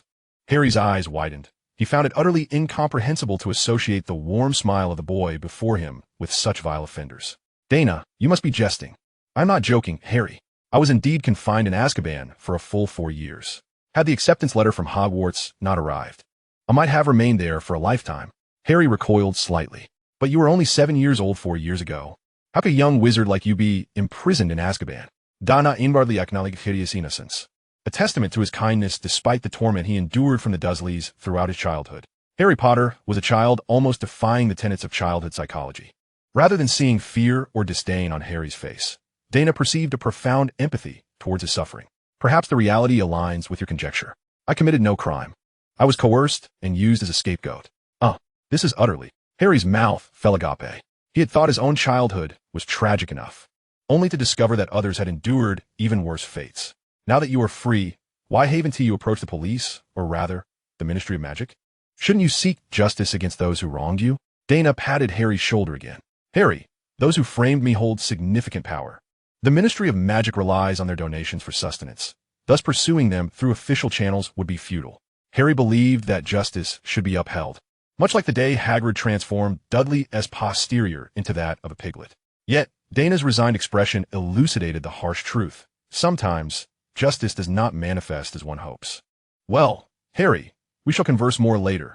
I must head down for dinner now. By the way, I reside in room 215. And you?" You live in 215? Harry exclaimed, surprised. "I'm in 216. We are neighbors." "Haha, I moved on August 2nd. What about you?" "July 31st. "My goodness, you live right next to me. Yet we are only just now meeting. I was feeling quite down before and reluctant to go out. Thus it was. Hurry off to your meal. I shall come to your room shortly." "All right." Harry, thrilled to finally encounter a fellow young wizard with whom he could converse normally, felt a spark of friendship with Daina. Previously, everyone had treated him as a rare specimen. Even the girl who worked at the Leaky Cauldron had fled upon sighting him, never uttering a word. Transitioning from a mere invisible presence to a prominent figure in the wizarding world was a significant adjustment. From that moment on, Harry frequently visited Daina's room, and each time he entered, he found Daina engrossed in his studies. "You are quite the diligent scholar, Daina." To which Daina would always reply with a smile. "I am unlike you, Harry. I do not possess a genius mind or a solid background. I can only rely on hard work. To ensure my future is not filled with despair, this is all I can do. Until August 31st, the day they were to depart for Hogwarts. Harry was escorted to King's Cross Station by Hagrid. Harry wished to invite Daina to share Hagrid's motorcycle, but Hagrid declined, citing insufficient capacity. Daina internally sought, understanding the stigma attached to his Azkaban label. Hagrid regarded him as if he were a plague, almost warning Harry to avoid mingling with such a criminal. Even before classes began, the differential treatment had commenced. Harry had Hagrid to escort him, while Daina had to make his own way to the station. Did the professors of Hogwarts not consider that as an orphan, Daina Avery was devoid of funds? How was he to reach the station without assistance? Daina donned his uniform, stuffing his books and clothing into his enchanted necklace, and he ran his fingers over the silver ring, which, after days of handling, was beginning to reveal its original luster. Opening the window, he transformed into a peregrine falcon, soaring swiftly towards King's Cross Station. 5 minutes later, there was a knock on his door, and standing outside was Professor McGonagall. Chapter 13. The Hogwarts Express. Daina alighted atop the office building opposite King's Cross Station. He retrieved an empty trunk from his necklace for appearances and descended from the rooftop. Across the street, he observed the bustling scene at King's Cross Station. A couple sat beneath a sunshade at a cafe, enjoying their drinks, their conversation eliciting a smile from Daina. Ah, it's that time of year again. Indeed. Many children returning from boarding schools are arriving at King's Cross. Ha ha ha. There are so many schools in London, they nearly come to blows over recruitment. The teachers they hire are the finest, yet still, so many foolish parents send their children away. Fools indeed. Look at their attire, what a mishmash. Even old Jones next door, who has cerebral palsy, wouldn't he dress like that. True, they look as if they just stepped out of 1930 circus. Their makeup washed away. Oh, darling, your imagination remains as vivid as ever. Do they not resemble that? Indeed. Daina crossed the street, approaching the station. Suddenly, a tabby cat leaped out from nowhere, landing before him. The cat glanced at him and sauntered towards a secluded corner, looking back every couple of steps as if beckoning him to follow. Having read the original text thoroughly, Daina immediately recognized the cat. He followed it to an unnoticed corner. The tabby cat shook its body, rapidly transforming back into human form. Hello, Professor McGonagall, Daina greeted, but she responded with a frown. I went to the leaky cauldron to find you, but you were nowhere to be found. Do you realize you don't have a single canute or penny to your name? What would you do if you missed the train to Hogwarts? Though her tone was reproachful, Daina discerned a deep undercurrent of concern. I apologize, Professor. I can take care of myself. You provided me with a ticket, and according to the information on it, I shall not miss the train.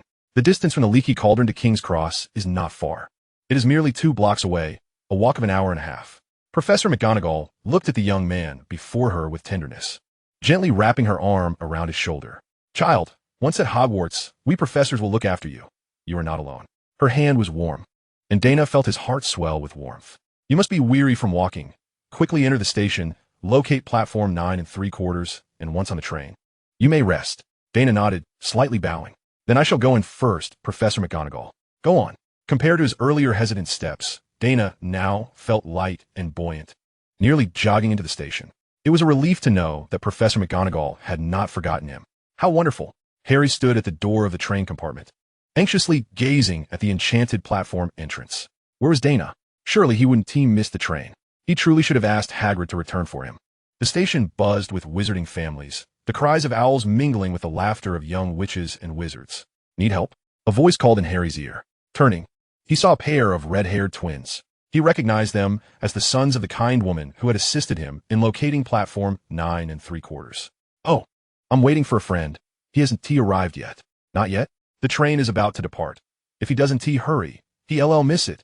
Suddenly, a white-haired youth burst forth from the wall, holding a seemingly light wicker suitcase in his hand. Daina, over here, Harry exclaimed, waving vigorously. Well, the twins chuckled. Ah, it appears your friend has arrived. That scar on your forehead, could it be that you are? The other twin, with a look of astonishment, interjected.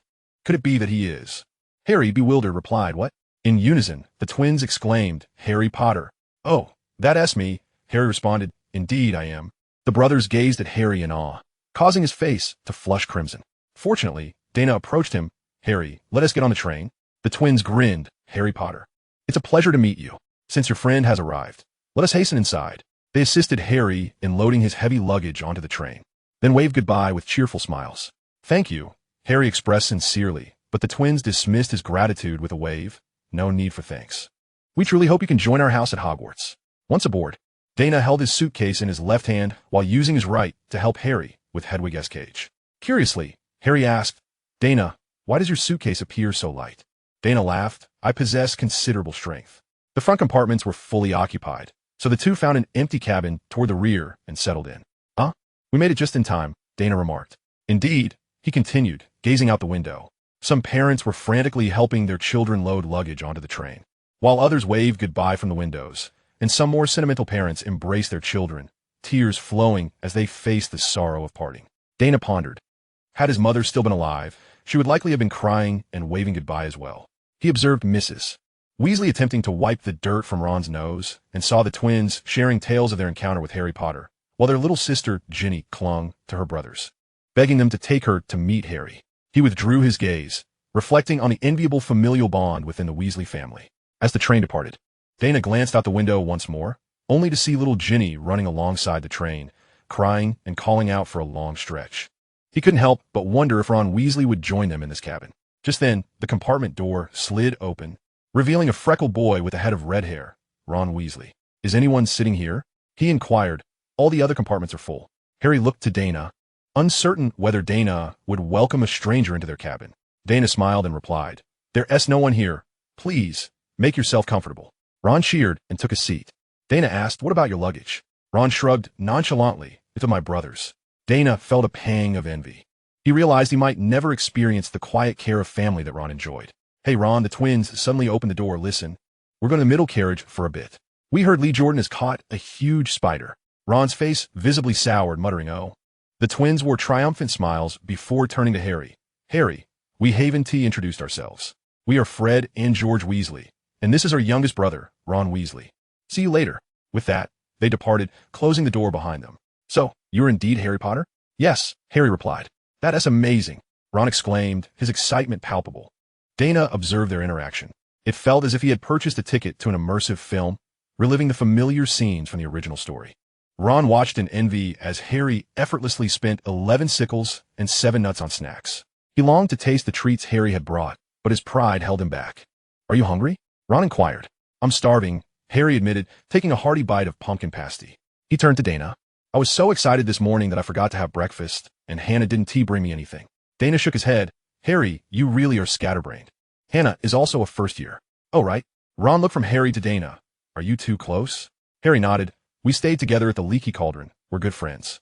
"Wow, that's great," Ron murmured, pulling out a paper box filled with 4 neatly cut sandwiches. "Mom always forgets I don't like corned beef." Daina frowned at the thought of such ungratefulness. Yet Harry suggested, "Ron, why don't you trade a sandwich with me? I'm curious to try your mom-ass cooking."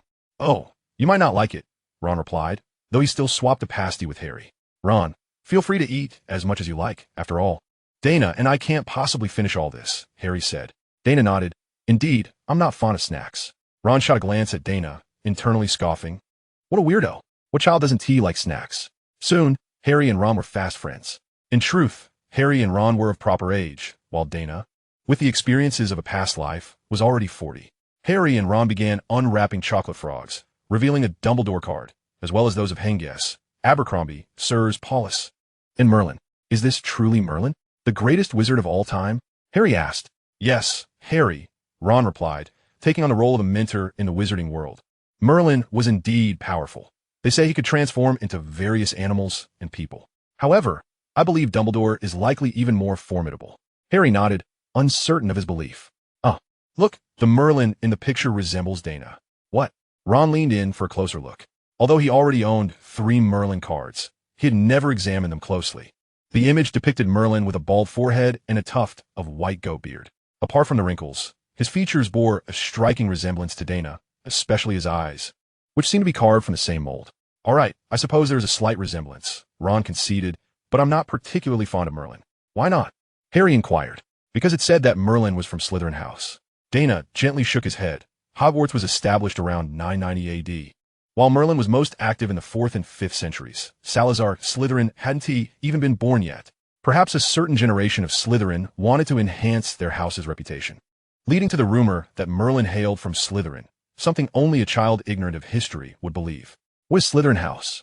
Why does it matter that Merlin is from there for you not to like him? Ron widened his eyes, thinking it was common knowledge. But upon realizing Harry was from the Muggle world, he understood Hogwarts has 4 houses, namely. Just as Ron was about to enlighten Harry about the Wizarding World, the compartment door swung open, revealing a senior student standing at the entrance. "I knew I'd find you here, Daina Avery." Daina set aside the book in her hands and glanced over. She recognized the individual before her. To be precise, she had encountered him once when she was 5 years old at her grandfather's funeral. At that time, the Avery family had sent representatives to express their condolences, and this person had accompanied his parents. His name seemed to be Daina Avery, the son of Daina Avery's brother. Daina Avery cast a sidelong glance at Ron and Harry, letting out a derisive snort from the back of his throat, another one from the Weasley clan. He then stepped before Daina, towering over her as he spoke. "It's me." It's a wonder you still remember me, Daina Avery. Daina shook her head. I'm no longer called Daina Avery. I go by Daina Emerith now. You traitor. You're a criminal. Your family didn't expel you. Yet you were the first to betray them. Clearly, anyone who spent time in Azkaban is no good. Seeing his friend insulted, Harry instinctively stood up to intervene, but a mere glance from Daina halted him. Her eyes seemed to convey a message. And Harry suddenly heard Daina's voice echoing in his mind. Do not act impulsively. Allow me to handle this. Meanwhile, Ron wore a look of sheer terror as he gazed at the white-haired youth. If he hadn't misheard, Daina Avery had just insinuated that Daina Emerith was a criminal from Azkaban. Daina rose slowly, drawing her wand and pointing it at Daina. Do your family not know why I was sent to Azkaban?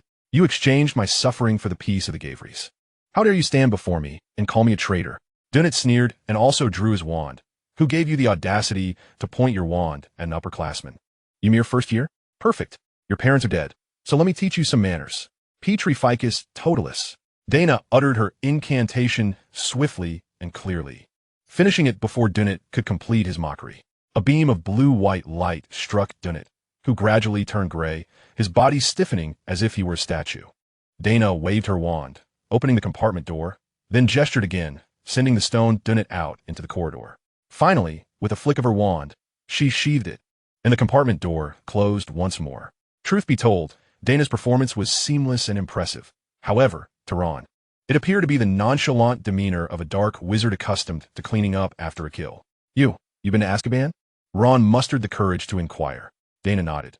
After all, there was nothing to conceal. Everyone would eventually find out. Yes, I spent 4 years in Azkaban, released just this August. Is there a problem? Chapter 15. The compartment was rather busy today. And no problem, Ron stammered, visibly inching closer to Harry. He feigned calmness, eager to continue his earlier topic.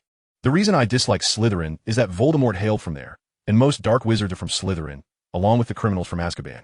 Suddenly, Ron fell silent, realizing the implications of his words as he glanced at Daina. Daina had been turned to stone and tossed into the corridor. Ron certainly did not want to share his fate. That would be utterly humiliating. Crash! The compartment door swung open again, revealing a little girl and a somewhat plump boy. Has anyone seen a toad? The girl inquired, her thick brown hair framing a face with prominent front teeth, speaking in a condescending tone. Neville's toad is missing. Neville tugged at Hermione's sleeve. Unlike in the original story, he hesitated to enter and ask because he had spotted the petrified Daina Avery in the corridor. He was uncertain if he would be turned to stone as well for disturbing them. So Hermione bravely volunteered to inquire on his behalf. No, Ron quickly interjected, hoping to divert Daina's attention from his earlier slip. The girl frowned. How can you know it's not here when you haven't even looked? Daina turned her gaze to Neville. Are you in this carriage? Neville shook his head. Daina continued. Is your toad of special breed? I mean, does it have hands capable of opening doors or the ability to levitate objects? Neville shook his head again. Daina then turned to Hermione. You see, it's quite clear that Neville's toad couldn't have crossed through the compartment to reach us, not to mention there's a door separating us. Hermione paused, her cheeks flushing slightly as she countered. While you may have a point, we cannot dismiss the possibility that Neville's toad slipped in while someone else passed through. She gestured toward the petrified Daina Avery outside. Moreover, it's evident that a scuffle occurred here. The toad may have snuck in during your altercation. Truly, a future minister of magic, showing remarkable courage. As a muggle-born student witnessing a young wizard petrified and tossed in the corridor, she knew the culprit was within the compartment. Yet she displayed no fear and boldly confronted a likely assailant. It was clear why the Sorting Hat had not placed her in Ravenclaw. Daina chuckled softly, glancing beneath her seat before responding. All right, I've looked. The toad is not here. Hermione froze, her anticipated verbal sparring not materializing. This white-haired boy had actually cooperated in their search for the toad. In truth, Hermione herself understood the likelihood of Neville's toad appearing here was exceedingly slim. Daina was correct. However, she found it challenging to let go of the tension, especially after entering the compartment with her guard up, given that a petrified upperclassman stood outside. She bit her lip, pointing to the petrified Avery outside to shift the topic. Did you cast a spell on this upperclassman? How could you use magic on a fellow student? Quickly lift the curse, so I can see. Daina shrugged, drawing her wand and lightly tapping it, restoring Daina Avery to his former self. You scoundrel! Daina's wand tip began to emit a green light, startling Daina. Why you wouldn't dare? Tilting her head, Daina flicked her wrist, causing Daina to flee in a panic. Ron, witnessing the green light at the tip of Daina's wand, was equally frightened. That's the killing curse. Daina burst into laughter. No, Ron, that's merely a charm with a green luminescence. If you had studied ahead, you would know it's a spell we learn in our first year. As she spoke, the light at the tip of her wand began to change colors, cycling through red, orange, yellow, green, blue, and purple, leaving Ron utterly astonished. What is studying ahead? Ron expressed his confusion, unable to fathom why anyone would prepare in advance. Yet, if such preparation could yield results like Daina's, perhaps it was worth considering. Hermione, however, was captivated, her previous discontent seemingly trivial. Initially filled with trepidation about the wizarding world, she felt a wave of relief wash over her. Clearly, there were individuals in the wizarding realm who shared her passion. Nevertheless, Hermione felt a duty to assist Neville in finding his toad, so despite her desire to discuss self-studying with Daina, she departed alongside Neville. Harry sensed Ron's unease and quickly reassured him. Ron, there's no need to fear Daina. He is a good person. His time in Azkaban was due to persecution. Huh? He is a good person. It was evident that Ron was not convinced by Harry's words. Daina's earlier actions were executed with such finesse that it seemed he was poised to utter the incantation for the killing curse at any moment. Nonetheless, Ron felt it necessary not to show weakness. After all, what did it matter if his opponent was a criminal from Azkaban? I, Ronald Bilious Weasley, am no pushover. Thus, he addressed Harry. Let us continue our previous discussion. My entire family belongs to Gryffindor, and I have no doubt that I too shall be sorted into Gryffindor. He cast a glance at Daina, as if to declare, I am a Gryffindor, and I fear you not. However, he miscalculated, for Daina had already resumed his reading. Engrossed in a tome titled Foundations of Ancient Magic, which obscured his gaze and rendered him oblivious to Ron's subtle expression. Today, Daina's compartment was destined to be bustling, for it was not long before the door was flung open once more. A boy with platinum hair and a pallid complexion stood at the threshold, flanked by two slightly more robust youths. So you're the one everyone claims is Harry Potter? The boy inquired, pointing directly at Harry. Indeed, Harry replied. I am Draco Malfoy. Thus began the classic encounter between the notorious Harry Potter and Draco Malfoy. Daina wished to remain uninvolved in this confrontation. His sole desire was to master ancient magic, which might enable him to comprehend Merlin's notebook. However, Draco Malfoy engaged in a heated argument with Ron Weasley, only to be rebuffed by Harry when he offered a handshake. In a fit of indignation, he directed his ire towards Daina. Who are you? Not even a greeting upon seeing me here? I've never encountered you at a pure blood gathering. So you must be a muggle? Daina set down his book, his aquamarine eyes fixating on Draco Malfoy, which unnerved the latter considerably. I am Daina Avery from Azkaban. Chapter 16. Discrimination. Azkaban is a place of terror for young wizards. From a tender age, parents demonize Azkaban, establishing it as a veritable childhood nightmare for young witches and wizards. If you continue to misbehave, you'll find yourself confined to Azkaban when you grow up. It is filled with fiends who devour their victims whole, guarded by the dreadful Dementors. It is noteworthy that the phrase when you grow up is commonly employed by parents, leading young wizards to perceive Azkaban primarily as a fearsome prison for adult sorcerers. Yet, this boy before them had resided in Azkaban for several years. What sort of heinous villain would earn such a distinction, imprisoned before reaching adulthood? Draco Malfoy was taken aback by Daina's revelation. I know you. You were not originally an Avery's. You belong to the Avery family. Malfoy stepped back, realizing he was no longer in the comforting presence of his two companions, and retreated further, only to find that the solid support he sought was absent. He turned to see that Goyle and Crabbe had withdrawn to the opposite side of the train compartment, pressed tightly against the window. It was not just Draco who felt fear. Goyle and Crabbe shared his trepidation. In stark contrast, Ron Weasley appeared remarkably braver than they. Draco turned to Harry. Harry Potter, you shall soon regret rejecting the goodwill of the Malfoy heir. You will wallow in the mud alongside scoundrels and criminals. With that, Malfoy spun on his heel and fled, Goyle and Crabbe following in a hasty retreat. Daina picked up his book once more, as if the altercation were of little consequence. Indeed, it was trivial. He had endured 4 years in the company of Dementors and criminals. Malfoy's juvenile taunts could not stir even the slightest flicker of emotion within him. Yet, Runax Bruda Momens Late. That scoundrel dared to call me a scoundrel? His mind, albeit sluggish, finally registered that the term criminal referred to Daina. It dawned on him that Malfoy's insult was directed at him, though the Weasley family had long been deemed traitors by pure-blood families.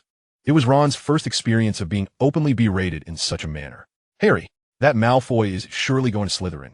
His father is a Death Eater. I cannot fathom how he has evaded capture by the Ministry. Death Eater? What is that? Oh, they are followers of the Dark Lord, calling themselves Death Eaters. The Hogwarts Express arrived at its destination. The young wizards disembarked in a chaotic flurry, resembling ducks released from their pen, disorganized and boisterous. "First years, gather here. Over here," bellowed half-giant Rubius Hagrid, raising his hand high. Daina, Harry, and Ron squeezed through the crowd, finally reaching Hagrid. "Hello, Hagrid." "Oh, Harry, how was your experience on the train?" "Quite thrilling," Harry replied. Hagrid glanced subtly at Daina before continuing with Harry. "Wait here for a moment. Once everyone has arrived, we shall set off." Daina could distinctly sense Hagrid's disfavor towards him, reminiscent of Hagrid's earlier refusal to offer him a ride to the station. This was not merely a figment of Daina's imagination. "Huh, Rubius Hagrid, didn't you also spend time in Azkaban?"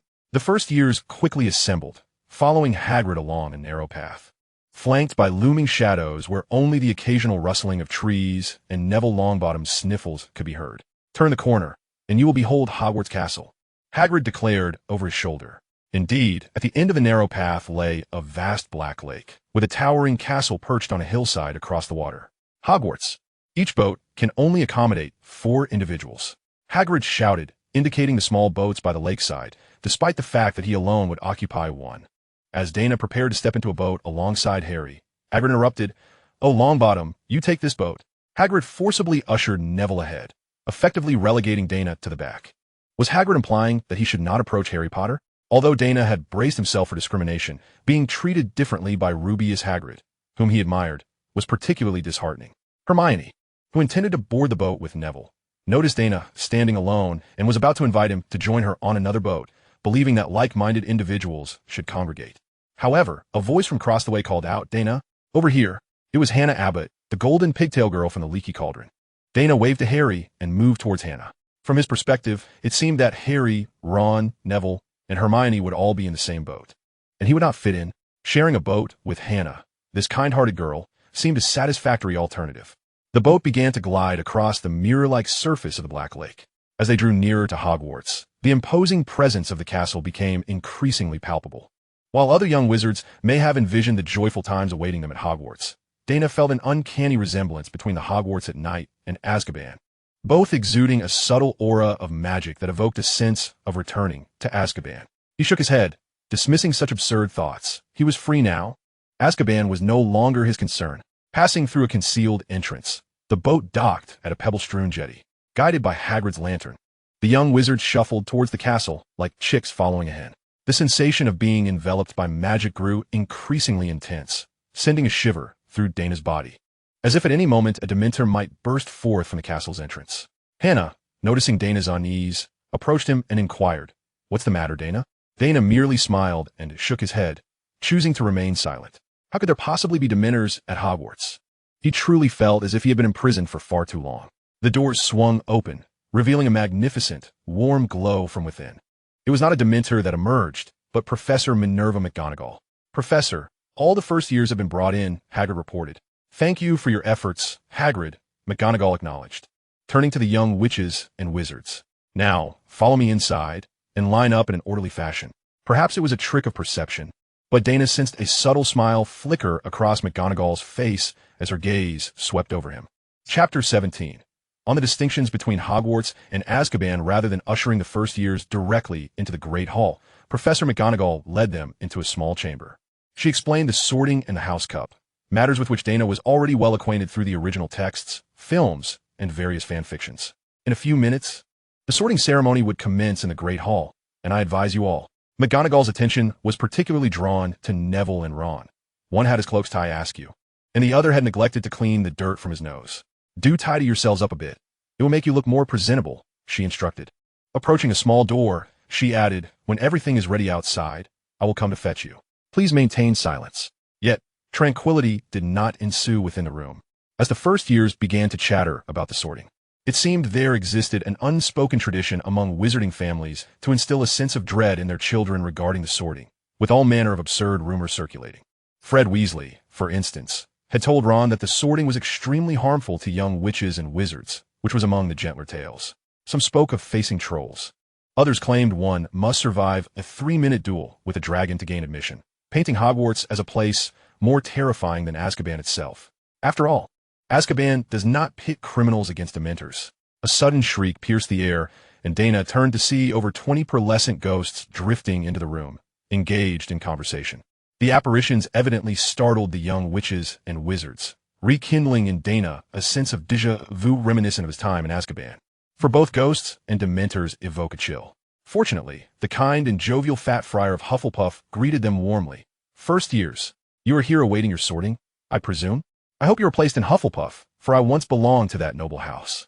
Clearly, the tradition of scaring the first years had persisted for centuries. Otherwise, the fat friar would not have referred to it as a sorting test instead of a ceremony, which only heightened the young wizard's anxiety. At that moment, McGonagall returned, commanding now, "Form a single file line and follow me." As they entered the Great Hall, Daina felt the film's depiction had been rather conservative. The hall, as described in the original texts, was enchanting and resplendent, yet what lay before him was a mere shadow of that grandeur. Although it still somewhat aligned with his interpretation of those 8 words, even if it paled in comparison to Merlin's vault. Triangular stools, the sorting hat, for long tables flanked by upperclassmen awaiting their meal, and a cadre of professors eager to witness the spectacle. Despite the sorting hat being capable of singing 383 words, count them if you doubt, such easily accessible information should not monopolize public resources. Hannah Abbott, without surprise, Hufflepuff. Naturally, there would be no unexpected outcomes. Daina's appearance would not cause Hannah to be sorted into Slytherin, even though she was more than qualified by blood, as the Abbott family was one of the sacred 28. Daina Avery's. Emery's, starting with the letter E, meant his turn arrived swiftly. Daina calmly approached, placing the sorting hat atop his head. He was indifferent to which house he would be assigned, unless the hat declared Azkaban. For he was not at Hogwarts to experience school life. He genuinely sought to grow stronger. Hogwarts concealed countless secrets, and its library housed nearly every magical tome available in the Wizarding World. He glanced towards the Slytherin table, where Daina Avery glared at him fiercely. Ah, and that boy. Through him, Daina might glean some intelligence regarding that affair from years past, especially as Daina was a scion of the family. Once the hat was on, its voice echoed in Daina's mind. "Oh, I cannot discern your thoughts, child, nor can I sense you employing a clemency. Are you a natural acclemens?" In truth, there were no innate acclemens. It was merely the hat's jest. However, Daina found the humor unamusing and chose to ignore it. "Very well, regardless of your disposition. Your lineage is ancient, powerful, and noble. You ought to belong to Slytherin." Daina tilted his head slightly, glancing at Professor McGonagall, murmuring, "If only I could be sorted into Gryffindor." The hat suddenly grew animated. "Ah, I can read your thoughts now. How remarkable. This indicates your desire is quite strong."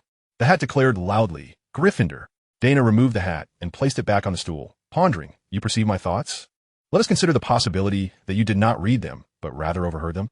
As Daina walked towards the Gryffindor table, his arrival was met with enthusiastic applause. Yet he suddenly heard Daina Avery's voice ringing out from the Slytherin table. "He is a criminal. He hails from Azkaban. Gryffindor has accepted a criminal." The applause and cheers from Gryffindor abruptly halted. Professor McGonagall admonished, "Mr. Avery, mind your words. Mr. Emery's is, like you, a student of Hogwarts." However, her words fell on deaf ears, as Daina distinctly observed the expressions of the young lions freeze in place. Of course, there were exceptions. "Wow, Azkaban, how cool," exclaimed Fred. "Yeah, Mum always threatened us as children, saying if we misbehaved, we would be sent to Azkaban. Now, we have Daina. He can tell us if it's really as terrifying as they say," added George. Only these two in Gryffindor clapped fervently, even more energetically than before. Daina smiled at them, quietly taking a seat at a less populated end of the long table, preferring not to cause discomfort for others. If he sat beside someone, they might feel compelled to change seats, which would be quite bothersome. He became somewhat distracted, missing the sorting hat's proclamation of Slytherin from Malfoy's head and the excited "We have Potter." He did not notice Harry attempting to come to his side, only to be called to the center of the table by Percy Weasley. Nor did he see Hermione Granger's curious glance or the sympathetic looks exchanged between Hannah Abbott and Professor McGonagall. At that moment, he could only think of his mother, who had always hoped he would experience the life of Hogwarts. Was this truly what she envisioned? It was not until he felt 2 people sit beside him that he snapped back to reality. "Hey, Daina, we met on the train. Let me introduce myself. I am—" "You're Fred Weasley," he interjected. Daina glanced over, and then looked to the left. "You are George Weasley. Am I mistaken?" "Oh, you are so cool. Pray tell, how did you manage that? Even our mother sometimes confuses us." Daina chuckled softly, in Azkaban, to evade the Dementor's gaze. "My perception may have been somewhat sharper than the average person's." Daina was unreserved about his origins in Azkaban, which delighted the twins. Such openness was indeed the hallmark of true friendship. Given that Daina had arrived at Hogwarts, it implied either he had been wronged or had atoned for his sins. After all, what transgressions could a 7-year-old wizard possibly commit?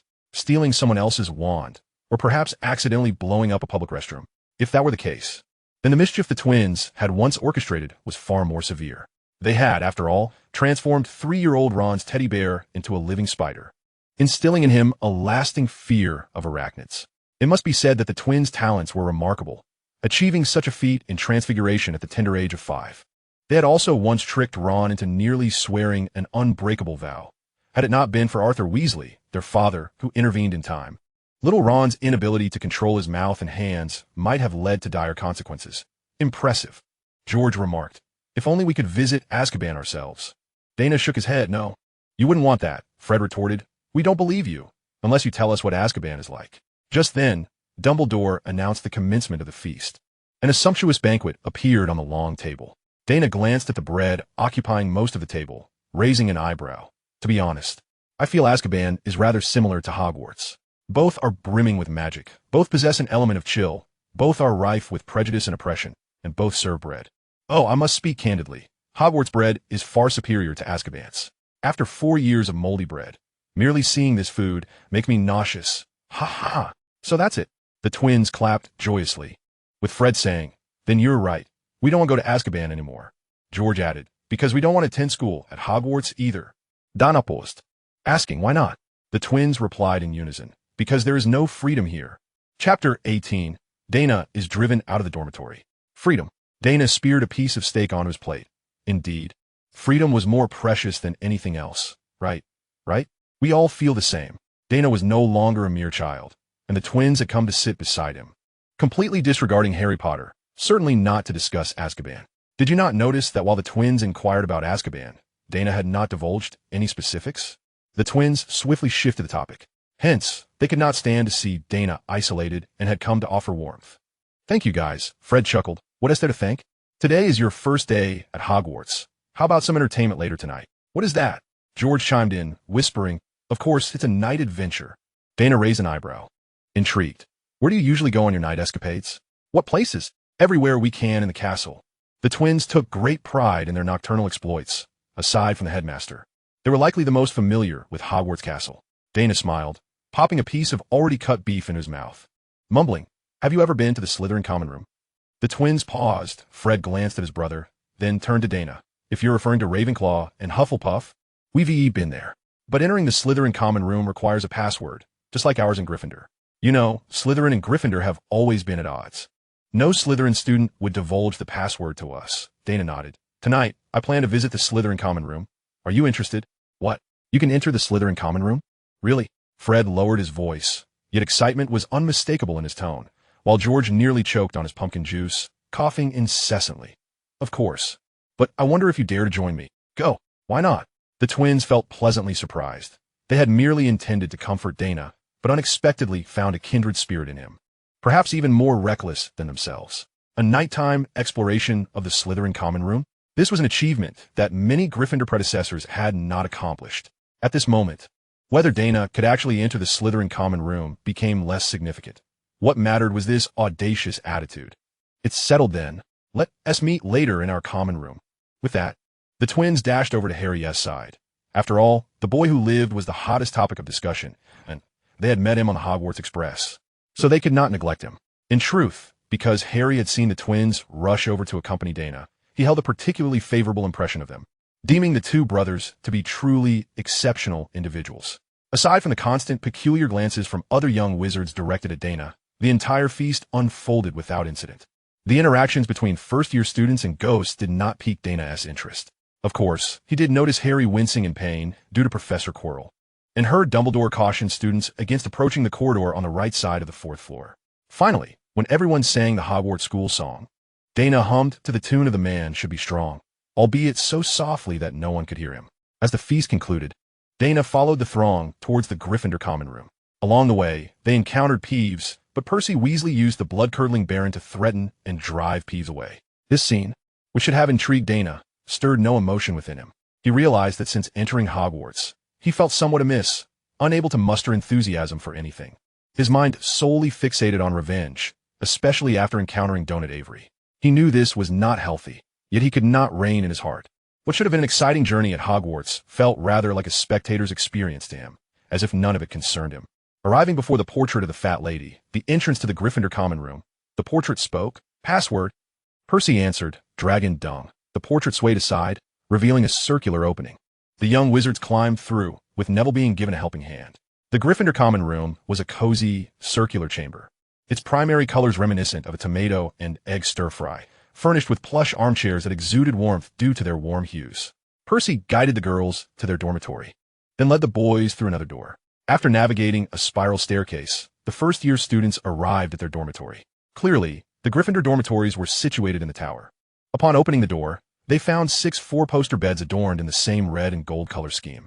With the young wizard's belongings already moved in. 6 of us in one dormitory?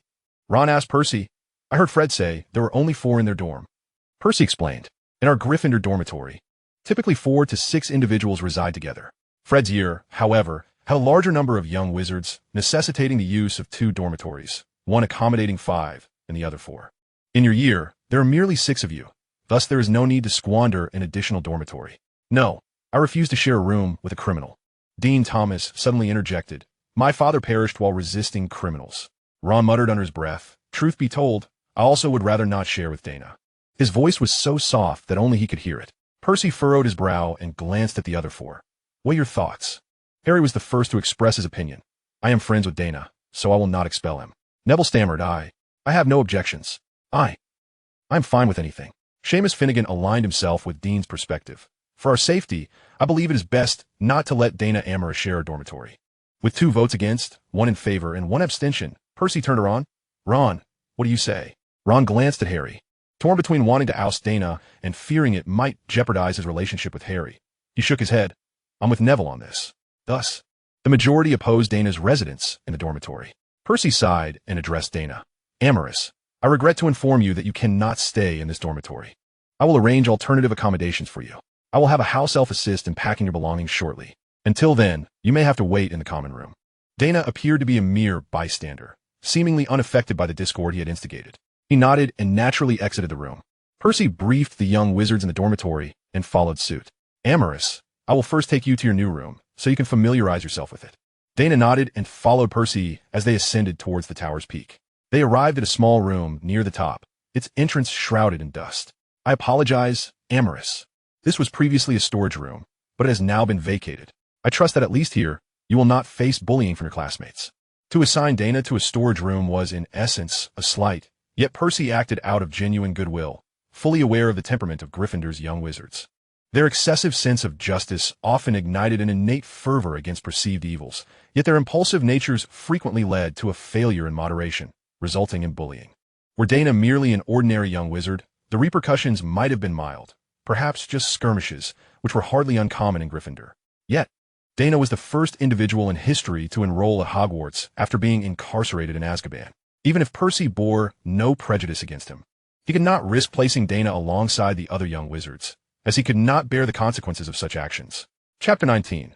The Marauders map. Daina shrugged nonchalantly. It's fine, Weasley. This place is rather pleasant, quiet, and with a lovely view.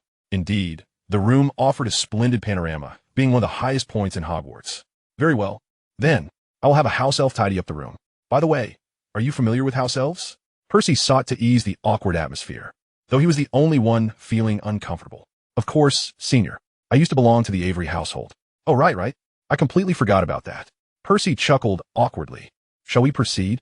The two continued downwards, parting ways at the common room. Daina clearly observed Percy extracting a book from his robes, quickly flipping to a particular page and muttering to himself. What went wrong? Why didn't he thank me? Perhaps I didn't come across as friendly enough? Percy's voice was barely a whisper, yet Daina could hear him, just as he had heard Ron's quiet musings in Harry's dormitory, owing to the enhancements granted by Merlin's bloodline. Daina wagered that the book in Percy's hands was titled How Head Boys Gain Power. He thus seated himself in the common room, where older students engaged in chess and conversation, seemingly having an endless array of topics to discuss following the holiday. Yet, surrounding Daina, the seats remained conspicuously empty, as those who had initially occupied them had shifted positions upon his arrival. He was indeed quite popular. Before long, Fred and George descended. Hey, Daina, you're already here? Yes, Fred, George. Daina stood and made his way toward the common room's exit. Shall we go? The twins exchanged glances before following suit. Let us make a quick detour to the kitchen first. I noticed you didn't eat well at dinner. How about we have the house elves whip up something tasty for you? No need. During my time in Azkaban, I survived on 2 moldy pieces of bread a day. So I'm not too particular about food. However, I do possess decent culinary skills. If the opportunity arises, I could let you sample my cooking. As a person of Chinese heritage, even if Daina's previous life only encompassed basic home cooking, it would still be enough to astound the twins for an entire year in this culinary wasteland. Upon exiting the common room, Fred remarked to Daina, "We need to strategize our route to the Slytherin common room. At this hour, Snape should still be awake, so we must avoid the west corridor of the castle. Meanwhile, Filch has likely begun his nightly patrol, starting from the first floor.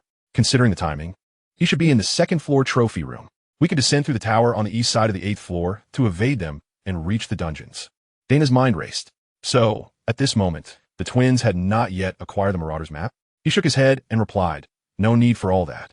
Let's go straight down." "Wow, you're that bold? No wonder you're in Gryffindor." Daina smiled, drew his wand, and cast the disillusionment charm. In an instant, the 3 of them became transparent. Unless one looked closely, it appeared as though they had turned invisible. "The disillusionment charm," the twins exclaimed in delight. "That's an advanced spell reserved for Aurors. Where did you learn it?" As Daina was now invisible, the twins could not see his expression, only hear his voice. "Don't forget, I spent 4 years in Azkaban.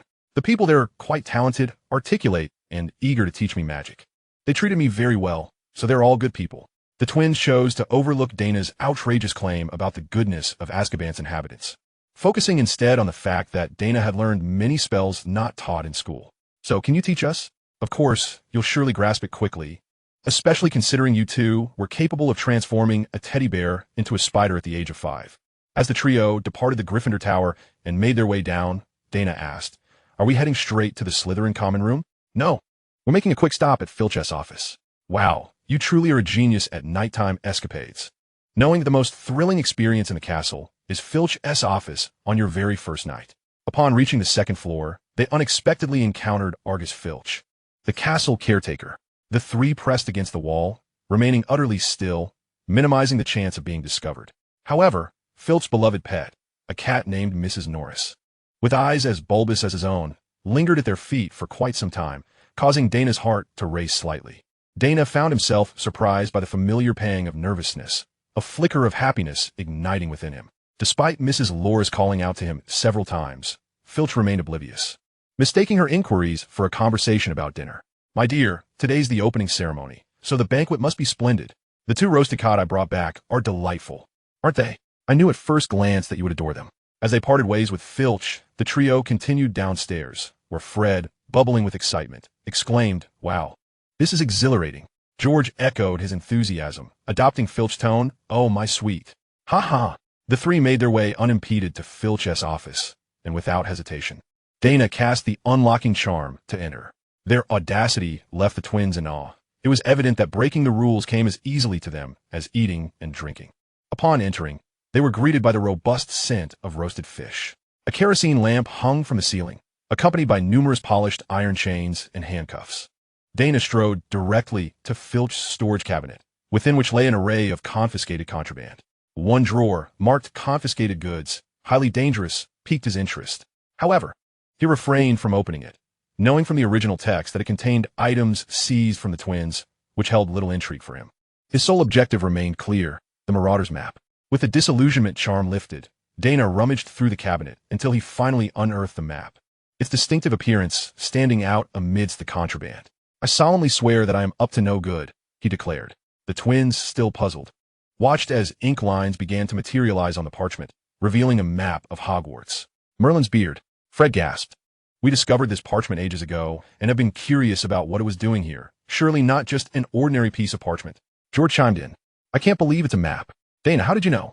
In unison, they queried. "It was someone from Azkaban who told you, wasn't it?" Daina shrugged. "Well, perhaps a convict from Azkaban did mention it. One of the map's creators seems to reside directly across from his cell." He glanced at the map, noting that Filch was currently on the staircase leading to the 4th floor, while Quirrell's name appeared in the room at the end of the corridor on the right. "Most professors are in their offices. Nothing particularly interesting there," Daina remarked, shifting his gaze towards the Slytherin common room. There, he spotted the names of Daina Avery and another. Marcus Flint. Excellent. Avery and Flint. Daina's eyes gleamed. He felt certain that the night would yield fruitful discoveries. Wow, with this, we'll never be caught by Filch again during our nighttime escapades. The twins' assertions drew a non-committal response from Daina. In the original text, these two had indeed been caught by Filch and professors several times after acquiring the Marauders map. It wasn't that they failed to evade capture. Rather, they flaunted their audacity, teasing Filch in return. They were hardly the model students. With such a magical artifact in hand, why wouldn't they use it to its fullest? Let us head to the Slytherin common room, Daina suggested, fully aware that he could explore alone, but choosing to bring the twins along to expedite the journey. Their familiarity with Hogwarts would save him considerable time. Of course, Daina also felt a sense of reciprocity for their kindness in aiding him. The Slytherin common room and dormitories lay in the dungeons of Hogwarts, a location that once served as a prison for enemies during the medieval era. The long-standing conflict between wizards and muggles had transformed Hogwarts into not just a school, but a fortress. Here we are, Daina. The trio arrived at a wall near the dungeon entrance. Daina examined it closely, unable to discern any clues. It bore no resemblance to the Slytherin common room entrance he had seen in Hogwarts Legacy. In truth, the real Hogwarts was far grander than depicted in films and games. What's the plan now, Daina? Shall we wait for the Slytherin students to return and eavesdrop on their password? Fred and George's suggestion was understandable, especially after learning of Daina's mastery of the disillusionment charm, as their magical prowess was nothing short of exceptional. No need for such complications, Daina replied, stepping towards the wall. Pure blood. In an instant, two stone serpents emerged from the wall, intertwining to form an archway, and a wooden door appeared in the arch's center. Wow, Daina, how did you know the password to the Slytherin common room? He casually improvised. There are plenty of Slytherin graduates from Azkaban. They told me the common room passwords: pure blood, glory, elegance, ambition. I just took a wild guess, and lo and behold, the first one worked. Azkaban is quite the remarkable place, he added with a smirk. I hope you truly live there before making such claims. Without retorting, Daina pushed open the door and stepped into the Slytherin common room. The twins hurriedly followed, and upon entering, Daina murmured, "We're under the disillusionment charm, so it's best we act separately. Let us reconvene at the entrance in about half an hour." Okay, this is so thrilling. Daina and the twins parted ways, and he made his way to a corner of the common room, where Daina Avery was boasting to two Slytherin girls. You know, the Avery family is quite renowned in the wizarding world. My uncle passed away long ago, and my cousin is on the ministry's wanted list, so this legacy will eventually fall into my hands. The two girls, not hailing from prominent families, were eager to align themselves with the Avery name, showering Daina with praise, which inflated his ego tremendously. Observing from a distance, Daina listened for a while, discerning that Daina wouldn't divulge any family secrets in such company, prompting him to take action. He stealthily approached Daina's seat from behind and crouched down, making himself less noticeable. After all, the disillusionment charm merely created a visual illusion, not true invisibility. However, he underestimated the effectiveness of his charm. Having never witnessed others using it, Daina remained unaware that the invisibility effect was nearly indistinguishable from wearing an invisibility cloak. Even in motion, they appeared flawless to outsiders, likely a testament to the bloodline of Merlin. Placing his wand gently against Daina's back, Daina drew it close, nearly brushing against Daina's clothing. "Imperio," he whispered. The spell's brilliance was concealed by Daina's imposing physique, and in the next moment, Daina's eyes narrowed. "Daina, what is wrong?" one of the girls inquired. "Oh, I'm fine. Never been better," Daina replied. "Chatting with these two lovely ladies is absolutely delightful." The Slytherin girls giggled, but Daina then stood. "However, I have some matters to attend to. Shall we arrange another time?" "Of course. Today is yet another late evening. We ought to return to our dormitory for some rest." Daina Avery offered a faint smile as he made his way towards the southeastern corner of the common room. There stood an enormous crystal window through which the view of the Black Lake was visible. Seated, there was Marcus Flint, the captain of the Slytherin Quidditch team, engaged in conversation with his teammates. "I dare say, this year our Quidditch team is bound to clinch the championship," Flint declared with an air of confidence. "Indeed, the other three houses are hardly worth mentioning. Although, we must be cautious of that Cedric Diggory from Hufflepuff. He made remarkable progress last year." "Bah, what impact could a mediocre Hufflepuff possibly have on us?" Another teammate scoffed. "One should not underestimate them. Many who are sorted in a Hufflepuff do, so, due to personality traits. While their lineage and skills are commendable," retorted Flint. "Such foolish thinking." Just then, Daina Avery approached. "Marcus, do you have a moment? I would like to have a word." Everly and Flint belonged to the Sacred 28, and they often interacted, rendering them old acquaintances. Ah, do not. Of course, Flint replied, rising to address his teammates. Wait here a moment. I need to speak with Everly. The two strolled to the window, where Flint inquired, What is it? Everly began. Is there an antique dealer in your family by the name of John Flint? Flint nodded. Yes, such a person exists. Do you know where he might be at present? What prompts this sudden interest? Flint questioned. My father wishes to acquire a set of medieval dragonhide armor. And I have heard that John Flint procured a set in Wales several years ago. Oh, let me think. I believe I haven't seen John Flint for about 3 or 4 years. However, I recall he resides near the outskirts of Pontus, where our family has a vineyard. He lives on the hillside behind it. If you're looking for him, that might be a good place to start. Thank you, Everly replied. Goodness, do not. You seem unusually polite today. Is something amiss? Have you been drinking? There was tea, even any wine at dinner. Daina, who had been following Everly, nodded slightly. He now knew the whereabouts of John Flint. Though he could have inquired with Mr. Boggins, that would have incurred a fee, whereas this was a free piece of information, making it all the more desirable, especially as it was merely a side task. Donut, Everly was guided by Daina towards the entrance of the common room, where a grandfather clock stood in solitude. The area was devoid of any onlookers, making it an opportune spot for inquiries. After employing the soul-binding curse on Sally Everly, Daina had gleaned insights that he need not verbally inquire of the afflicted, for as the caster, he could directly issue commands within their minds. Thus, Everly leaned against the clock, appearing to be deep in thought, muttering to himself. I am aware of the substitution that allowed Gaius Everly to enter Azkaban. After all, he is my cousin, who fled to France, and I was the one who assisted him onto a Muggle ship. As for the collusion between my grandfather and some high-ranking official at the Ministry of Magic, I have no knowledge of that.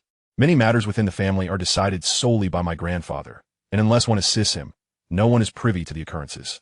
Donna, I have scarcely seen her these past few years. She only seems to appear during the family gatherings at year's end. However, I have noticed her health deteriorating with each passing year. Daina sighed. Apart from learning that Gaius Everly had fled to France, no useful information had been acquired. Controlling do not. He randomly selected an empty seat, once again placing his wand at the back of Donut's head. Obliviate. Donut's eyes widened suddenly, then rolled back as he fainted. Chapter 21. Snape. Daina believed a single memory charm would suffice. In the morning, Donut would awaken here, likely convinced he had merely dozed off in the common room. Though a sense of confusion would linger, he would never suspect a Gryffindor had infiltrated the Slytherin common room. As Daina slowly retreated towards the door, he heard 2 loud crashes emanating from the Slytherin common room. Bang! Bang! Yellow smoke began to billow, accompanied by a foul stench. Daina rolled his eyes. Damn it! He had forgotten that the twins' pranks knew no bounds, especially in enemy territory, where they would likely revel in their mischief even more. A light chuckle from Fred reached his ears. Run! George chimed in. This is too amusing.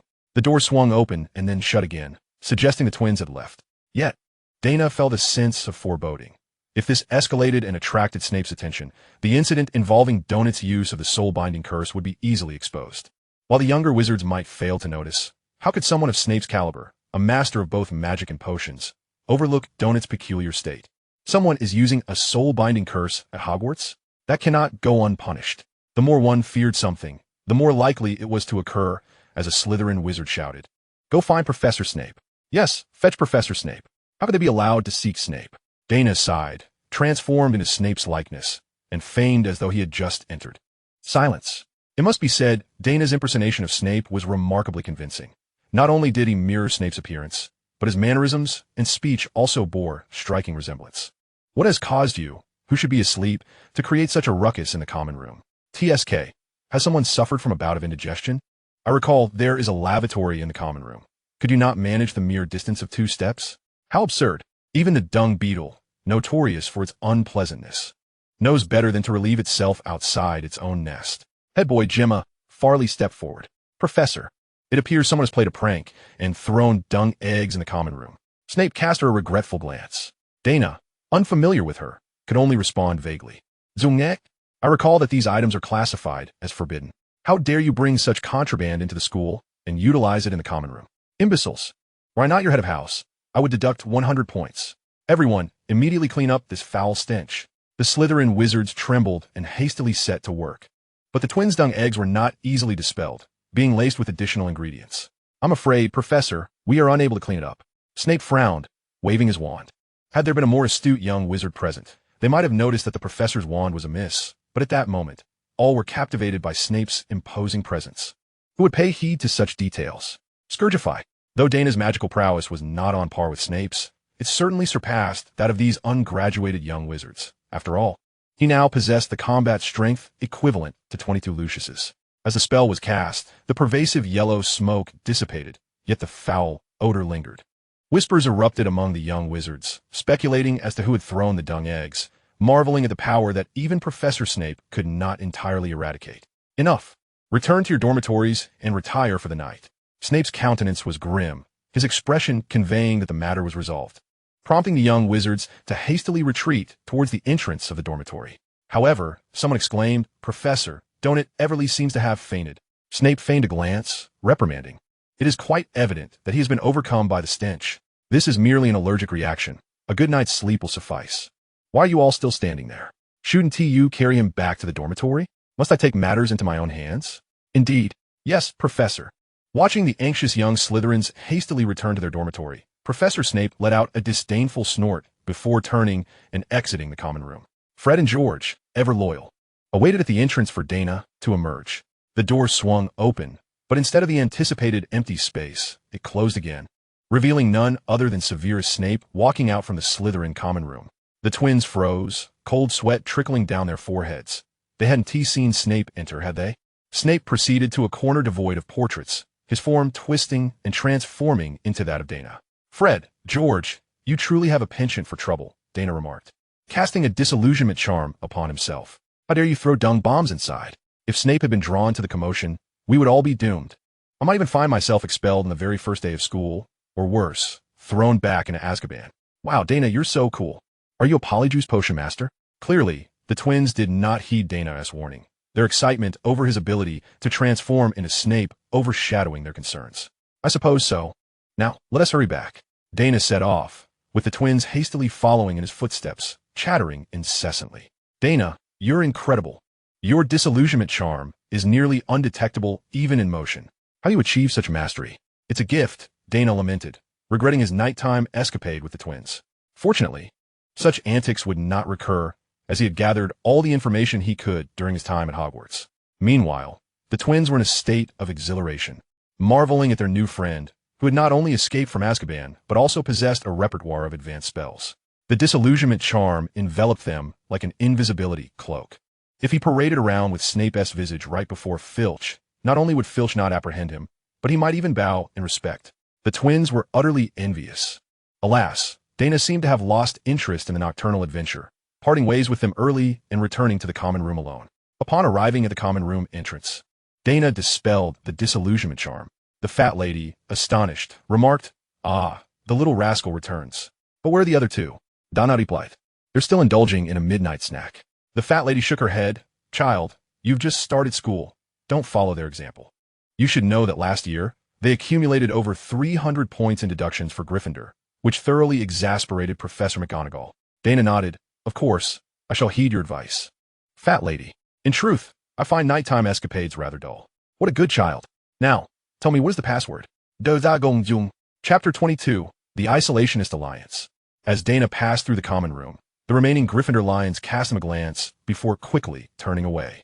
Perhaps they were pondering the audacity of a newcomer from Azkaban daring to roam at night on his very first day. Daina traversed the corridor, ascending until he finally reached his room. The house elf had already tidied up the space. It was the same bed adorned with four-poster canopies. Daina even suspected they had simply moved the extra bed from Harry's dormitory. The room was immaculate, the small desk polished to a sheen, making it more conducive to study than the average dormitory. A small fireplace had been installed, warding off the damp chill of the Scottish Highlands. But for someone like Daina, who had endured the cold of Azkaban, this little fire would likely become a mere ornament. However, if he procured some ingredients, it could serve for a delightful barbecue. It was rumored that each Hufflepuff dormitory was equipped with cooking utensils, yet Hogwarts regulations forbade cooking in the dorms. But who would adhere to such rules? As long as they weren't caught, there were no transgressions. The only inconvenience was that this room lacked a private bathroom, meaning Daina would have to venture to the common room for personal matters. As for washing up, Daina deemed it trivial. A cleaning charm could resolve everything, just as it had during his time in Azkaban. With a flick of his wand, he banished the dust from his person and climbed into bed. Indeed, this mattress was softer than that of the leaky cauldron, It seemed Hogwarts was indeed superior to Azkaban in many aspects. With such thoughts, Daina drifted into slumber. While the first-year students reveled in the excitement of their new Hogwarts journey, Daina had already fully acclimated. Early the next morning, his biological clock roused him from sleep. He cast a cleaning charm on his mouth and face. Then, equipped with the necessary books for his first charms class, he made his way directly to the Great Hall. Upon arriving at the empty seat at the Gryffindor table, he noticed that very few young wizards had gathered for breakfast, leaving ample space on both sides of the long table. To his surprise, Hermione Granger was already eating breakfast. Daina paid her no mind, as the moment he sat down, a spread of bread, sausages, fried eggs, milk, and porridge materialized before him, far more pressing than conversation given his hunger. He ladled a bowl of thick porridge, added some milk, and began to eat, only to hear the sound of cutlery being set down across the table. Looking up, he saw Hermione had taken a seat opposite him. "Good morning. Good morning." Hermione scrutinized Daina closely before pursing her lips and inquiring, "They say you are a criminal. Is it true?" Daina speared a sausage, twirling it on his fork as he replied, "If the measure of a criminal is one who has been imprisoned, then regrettably, I must concede that I am." Hermione, being a remarkably astute girl, even at the tender age of 11, responded, "So you believe you are innocent, merely wrongfully incarcerated?" Daina chuckled, taking a bite of the sausage. What grave crime could a 7-year-old who had never learned magic possibly commit to warrant imprisonment in Azkaban? Hermione nodded. "I understand now. You were wronged." Daina took another bite of sausage, chewing as he asked, "And why does Miss Granger wish to know this?" "I don't believe someone who shares my passion for learning could be a villain," she replied. Daina sighed. "That is a precarious assumption. Even most fearsome dark wizards were once exemplary students." As they conversed, a group of Slytherin students entered the Great Hall, frowning as they appeared to be discussing something. Though too far away for Daina to hear clearly, he could catch snippets of their conversation, which revolved around whether or not to inform Professor Snape, with sentiments such as, "No, Snape would scold us, but it truly reeks," and similar phrases. Daina raised an eyebrow. Indeed, the twins' dung bombs were formidable. For the common rooms of each house possessed their own magical ventilation systems. Yet even after a night, the stench in the Slytherin common room had not dissipated. Quite impressive. Before leaving the Great Hall after breakfast, Daina noted that he had yet to see any of the Hogwarts students from Harry's dormitory, suggesting they had likely been too excited to sleep the previous night. The first class was Charms, and Daina needed not inquire for directions. He simply retrieved the Marauder's map. "I solemnly swear I'm up to no good." Daina gazed intently at the map, successfully locating the Charms professor and simultaneously catching sight of the names of Harry, Ron, Neville, Seamus, and Dean, who were still in their dormitory. "What is this?" came Hermione's voice from behind him. The young girl had unexpectedly followed him. Her curiosity piqued as she glanced at the Marauder's map. Daina folded the map away, dismissing it with a casual reply, "It's nothing, merely a map of Hogwarts." "How did you acquire a map of Hogwarts?" Hermione inquired, her tone reminiscent of the insufferably pedantic girl from the first 2 years, with an air of superiority and a penchant for probing. Daina shrugged, explaining, "It was made by a senior I met in Azkaban." This was indeed correct. Sirius Black had been involved in the creation of the Marauder's map. Hermione merely pursed her lips, choosing not to respond. Daina then cautioned, "Miss Granger, it would be wise for you to maintain your distance from me. Otherwise, you may find yourself ostracized by others." Hermione suddenly lowered her gaze to the books cradled in her arms, murmuring, "I don't care." Of course, she did care. In truth, her treatment in the girls' dormitory was likely not dissimilar to Daina's, as her current demeanor had made her quite unlikable. It was likely that Hermione had already been isolated by her fellow dormmates. This situation would only worsen until Ron's words in the original narrative became the final straw for Hermione. Daina contemplated Hermione's disposition and quickly deduced why she was in this state. Oh dear, could this be considered the League of the Outcasts? Consequently, Daina ceased his attempts to persuade Hermione to stay away and tacitly permitted her to follow him. Upon arriving at the Charms classroom, they found it completely empty. Strangely, despite having walked in together, Hermione chose a seat far from Daina, leaving him utterly perplexed. It was not until half an hour later that a handful of young witches and wizards began to trickle in. To Daina's surprise, Harry and the others managed to arrive, presumably due to the Charms classroom's proximity to Gryffindor Tower. Today's lesson was on the Lumos spell. "Everyone, wave your wands like I do and recite Lumos." Lumos. This was among the simplest of spells, yet many young wizards merely managed to produce a faint spark from the tips of their wands, including Ron Weasley. He cast a frustrated glance at Harry's candlelight glow, then at Daina's wand, which was shifting through a spectrum of colors. Just as he was about to attempt the spell again, he noticed the insufferable Hermione Granger raising her wand high, the glowing sphere seemingly mocking him. Ron tightened his grip on his old wand, his lips moving as he muttered something incomprehensible. An outstanding Lumos spell, demonstrating remarkable control. Mr. Emerith, you have successfully garnered 2 points for Gryffindor.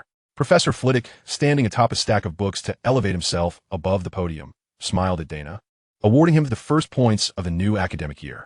Daina looked up in astonishment, meeting the professor's gaze, only to see him wink. Could it be true, as Professor McGonagall had said, that Hogwarts professors would extend their special attention to him?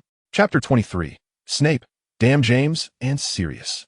On the 8th floor of Hogwarts, in the headmaster's office, the most formidable white wizard of the age, Albus Dumbledore, sat in his cherished seat, observing the sullen visage of Severus Snape. Dumbledore, I fail to comprehend how you can permit Daina Avery to associate with Harry Potter, even allowing them to reside in the leaky cauldron together. He will corrupt Harry Potter. Dumbledore shook his head slightly, retrieving his sweet box and extracting a fizzing whiz-bee. Severus, you are overly agitated. Perhaps a sweet will calm you? Snape huffed, refusing to respond. Dumbledore smiled and remarked, that boy is no longer Avery. He is now an Emerith. He is no longer a criminal, but a student of Hogwarts School of Witchcraft and Wizardry. Snape crossed his arms defiantly. A student? Not even Durmstrang would admit students from prison. Dumbledore remained unruffled. Since the register acknowledges his name, he is indeed a student of Hogwarts. Moreover, you personally brought him out. Do you not know whether he is good or ill? Snape retorted, that boy harbors secrets. My legitimacy proves ineffective against him. But you witnessed Daina Avery weeping inconsolably before his mother's remains, did you not? Only those with love in their hearts experience such anguish after losing a beloved one. Furthermore, he took the blame for being imprisoned in Azkaban. He is innocent, and we owe him a debt. But he spent 4 years in Azkaban. Across from him was Sirius Black. That scoundrel even taught him numerous spells. I can scarcely fathom how vile a boy taught by that villain could be. And you, Dumbledore, were arranged for him to be in Harry Potter's company?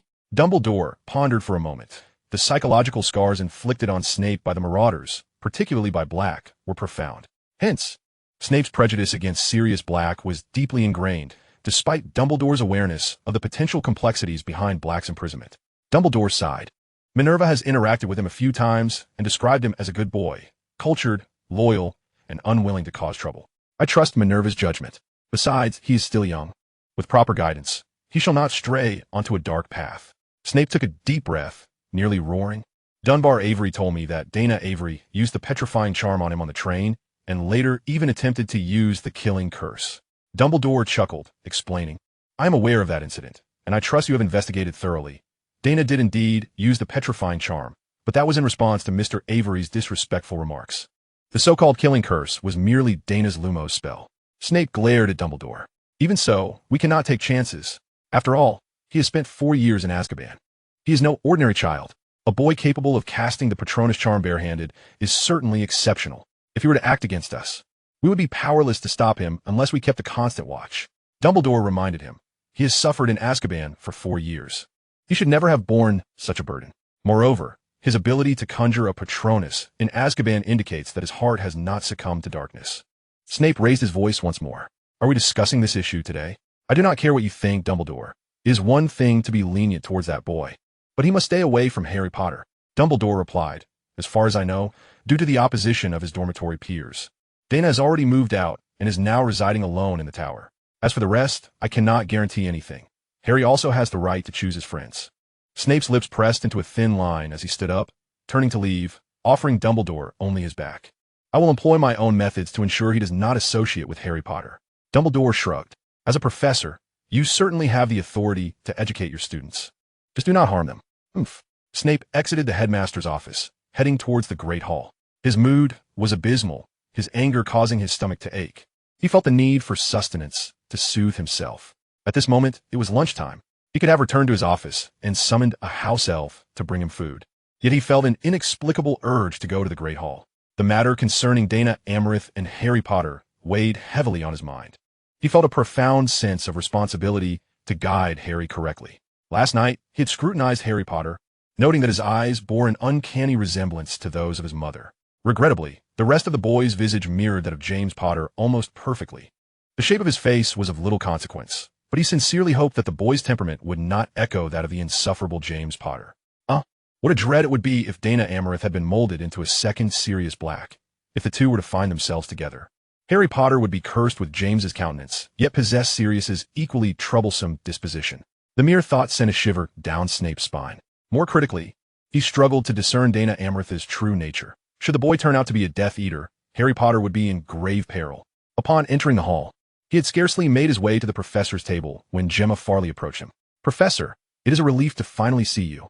The unpleasant odor from last night's incident in the common room still lingers. The house elves have been at it all morning, without success. "Professor, please take a look." Snape was taken aback. The common room? Last night? What incident? Had he even visited the common room last night? As he pondered this, Snape noticed a group of first-year Gryffindors entering the hall. Harry Potter walked alongside Daina Avery, both engaged in light-hearted banter, which ignited a fiery irritation in Snape's eyes. He turned on his heel, leaving Gemma with a parting remark. "If such trivial matters require my intervention, it appears you are seeking a new head girl." Suppressing the impulse to physically separate Harry and Daina, Snape retreated to his office. Clearly, a direct confrontation to split the two apart would lack justification. He had yet to devise a plan to distance Harry from Daina, but the sight of the two together made it impossible for him to eat. It conjured memories of James Potter and Sirius Black. "Hey, Daina, you are absolutely brilliant. Thanks to you, Gryffindor has gained 4 points in this charms class."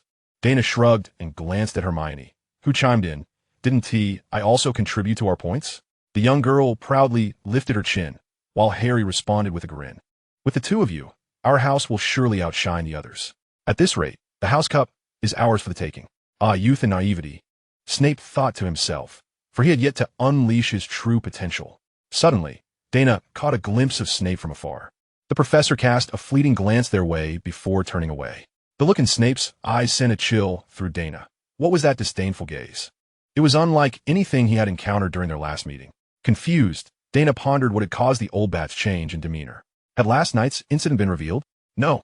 If it had, Snape would have confronted him directly, rather than merely casting a dispassionate glance. Nevertheless, he quickly dismissed the thought and began mulling over other matters.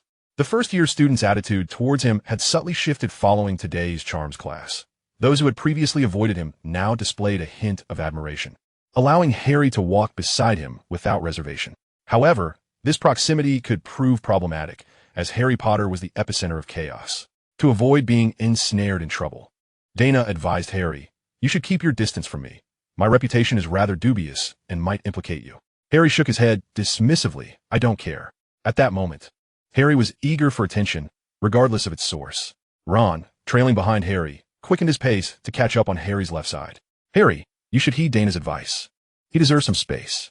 Look, you're monopolizing Daina's time," leaving Hermione Granger unable to speak with him. Hermione, following closely behind Daina, rolled her eyes and shot a glare at Ron. "Idiot." Chapter 24. Hermione's self-destruction. The curriculum for first-year students at Hogwarts encompassed astronomy, charms, defense against the dark arts, herbology, history of magic, potions, and transfiguration. 7 subjects crammed into a single academic year, yet the textbooks consisted of merely a thin volume. Thus, the afternoon of the first day of school was devoid of classes, ostensibly to familiarize students with the campus. In reality, the professors teaching those 7 subjects were concurrently responsible for all classes from 2nd to 7th year, leaving them no time to spare. Surely they could not expect to teach at Hogwarts using a time turner. Overuse of such an instrument could lead to premature aging. Harry invited Daina to explore the castle, but he politely declined. With other years engaged in classes, first-year students were restricted from making noise while familiarizing themselves with the grounds, rendering the activity somewhat pointless. It would be far more productive to return to the dormitory and complete the assignment from charms, which required a 1-foot-long reflection on the usage of the Lumos spell. Daina couldn't fathom what there was to reflect upon on the application of the Lumos spell in combat. The feasibility of adding an explosive effect to simulate a Muggle flashbang. Adding color to the Lumos spell, various insights on misleading enemies. After half an hour, Daina hastily penned 2 reflections to fill the parchment, considering it sufficient to fulfill the assignment. He gathered his belongings and descended the tower. The common room lay empty. For first-year wizards, most preferred activity to stillness. His destination was the library, for he had no time to squander. Whether confronting the Avery family or the yet unknown officials of the Ministry of Magic, these were foes that could not be easily overcome with mere wand-waving. He needed to strengthen himself, and, at this stage, knowledge was the only weapon at his disposal. Fortuitously, he possessed Merlin's notebook. If he could decipher its contents, he believed that he could become significantly more powerful. The library was located on the second floor. Upon entering, he was immediately confronted by the stern figure of Madame Pants, the librarian, who was notoriously stringent about the preservation of her precious books. She cast a glance at Daina, offering only a terse admonition. There are others reading. Please maintain silence, and, above all, do not damage the books. Nodding in acknowledgement, Daina replied, I shall be mindful, madam. However, I would like to inquire about the location of books on ancient runes. Madame Pants appeared surprised. Ancient runes? That is a third-year elective. You, a first year, ought to know that knowledge is the greatest treasure. It's commendable that you wish to learn. With her gloved hand, she gestured in a certain direction. Proceed through those 2 bookshelves and turn right at the third. You will find a celestial globe, and the books on ancient runes are on the shelf beside it. Thank you, Madame Pants. Following her directions, Daina successfully located the shelf dedicated to ancient runes. The connection between ancient scripts and magic. Introduction to Runes. The Lost Language of Magic. With great patience, he perused each book, ultimately discovering the title he sought, The Complete Compendium of Ancient British Runes. This book, with its bronze cover, appeared somewhat worn, though it was evident that it had not been frequently read, as the parchment within lay as smooth as if ironed. Clutching the book, Daina hurried to the reading area. Nearing the window, he spotted a familiar figure, Hermione Granger. Indeed, this afternoon, only the first-year students had no classes, and who else could possibly grace the library at this hour but the brilliant Miss Granger? Daina approached and took a seat opposite Hermione, harboring no ulterior motives, but simply seeking the solace of companionship while studying, which might alleviate the pangs of solitude. Truth be told, despite his seemingly indifferent attitude towards relationships with peers, he harbored a profound fear of loneliness deep within. Were it not for the company of Sirius and other convicts, he might not have endured the 4 years of confinement in Azkaban. Hermione? Daina queried, sensing her presence as she lifted her head to find him smiling at her. He placed a finger to his lips in a gesture of silence, followed by a soft shill. Hermione nodded in understanding and returned her focus to her assignments. She was genuinely diligent. Despite the simplicity of the task, she had consulted at least 6 reference books on spells. Daina sought to retrieve a note from his uniform pocket, inscribed with a phrase he had copied from Merlin's notebook, then opened the compendium of ancient British magic, meticulously searching for the corresponding text. As time ticked away, the only sounds that surrounded him were the rustling of Hermione's pages and the scratch of her quill upon parchment, evoking a sense of nostalgia akin to his previous life as a student, a painfully familiar sensation. Yet this familiarity also calmed him, preventing any frustration from arising due to his inability to locate the words in Merlin's notebook. After a while, a note was passed from Hermione's direction. Unbeknownst to the newly arrived Hermione, speaking softly in the library was permissible. Being the well-behaved child she was, she assumed silence was paramount in such a setting. Upon receiving the note, Daina read, "Have you finished your spell assignment?" His hand glided over the note, and when he returned it to Hermione, the words transformed into, "Yes, I have completed it." Hermione's eyes widened, gradually morphing into the shape of an owl's as disbelief washed over her. She had to widen her gaze to confirm it was not an illusion. Had Daina just performed a transfiguration spell with his bare hands? Was this the prowess of a preschooler from Azkaban?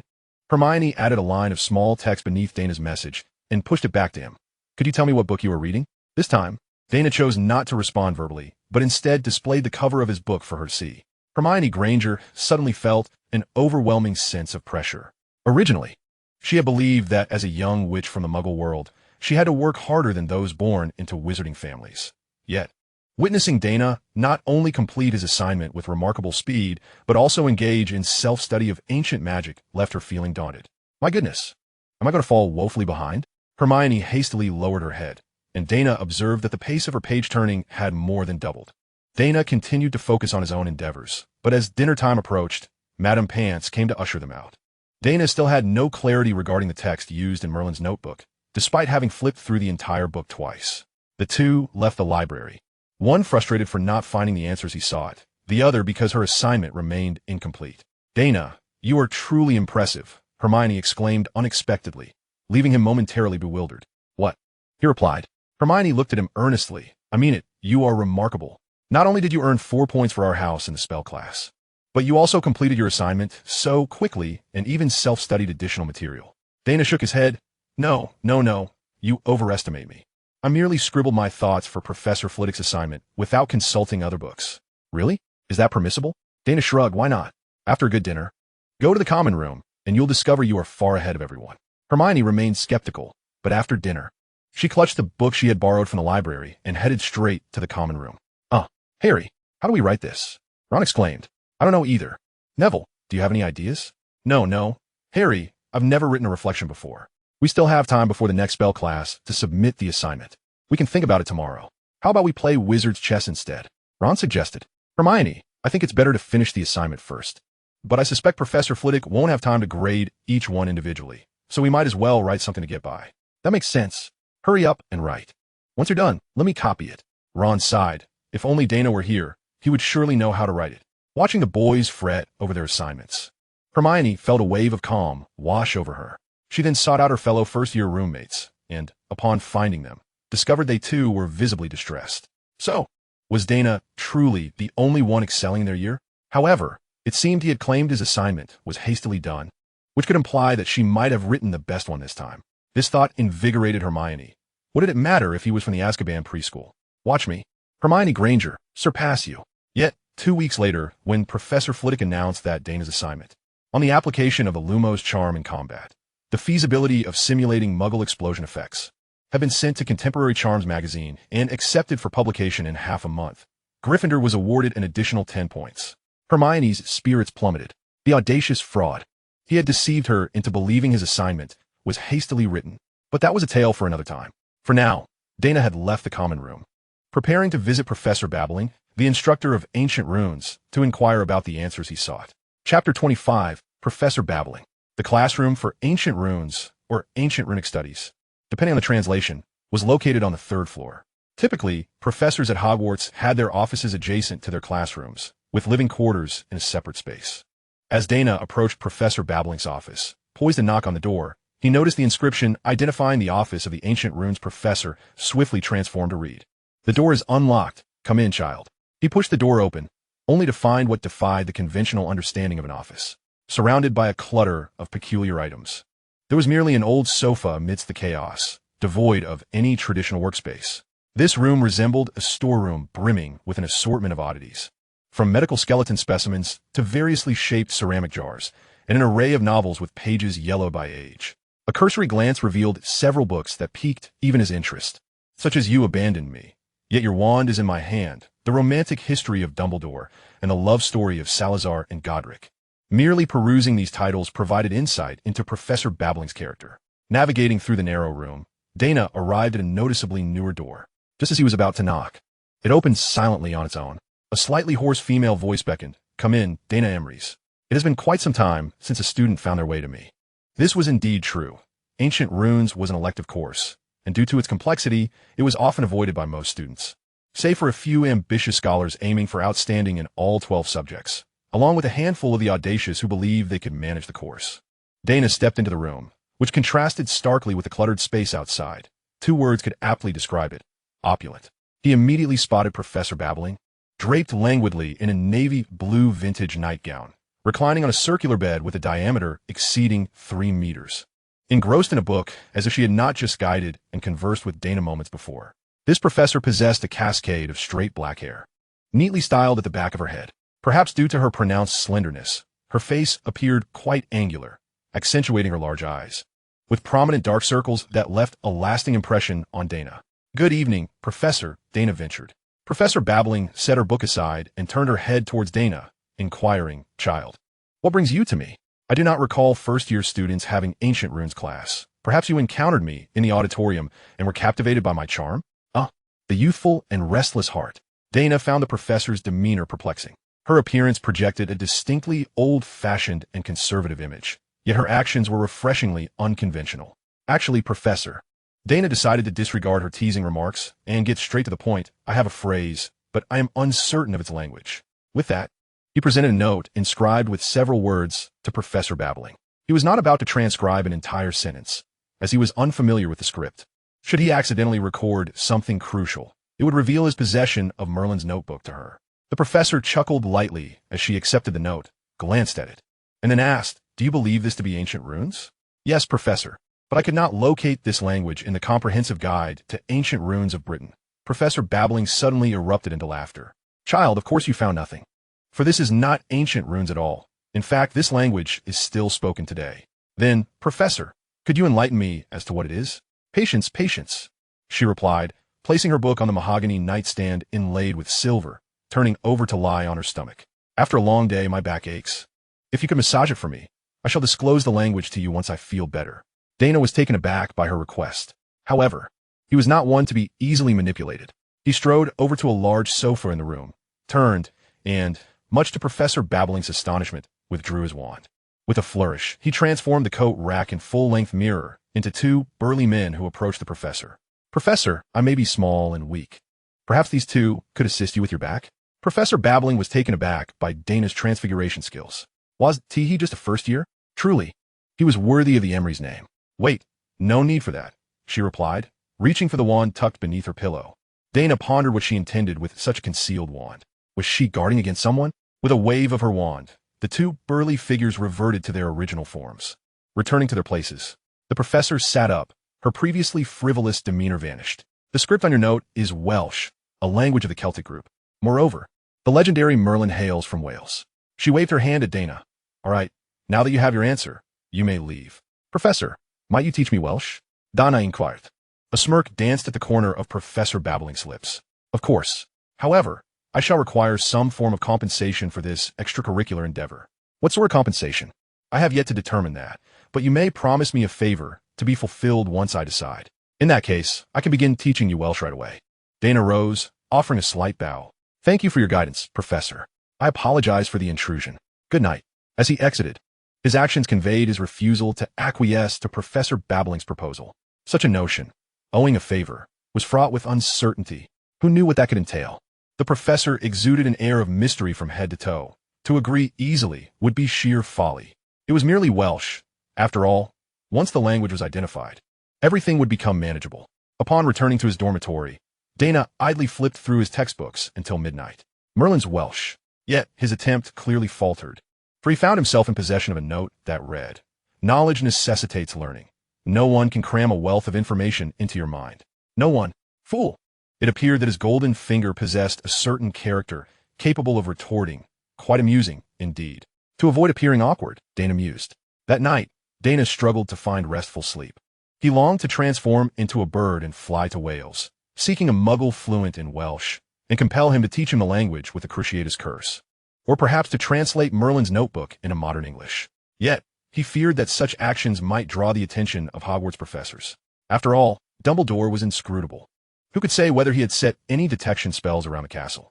Caught in a dilemma of whether to act or refrain, he finally succumbed to sleep around 4 or 5 in the morning, nearly missing his morning class.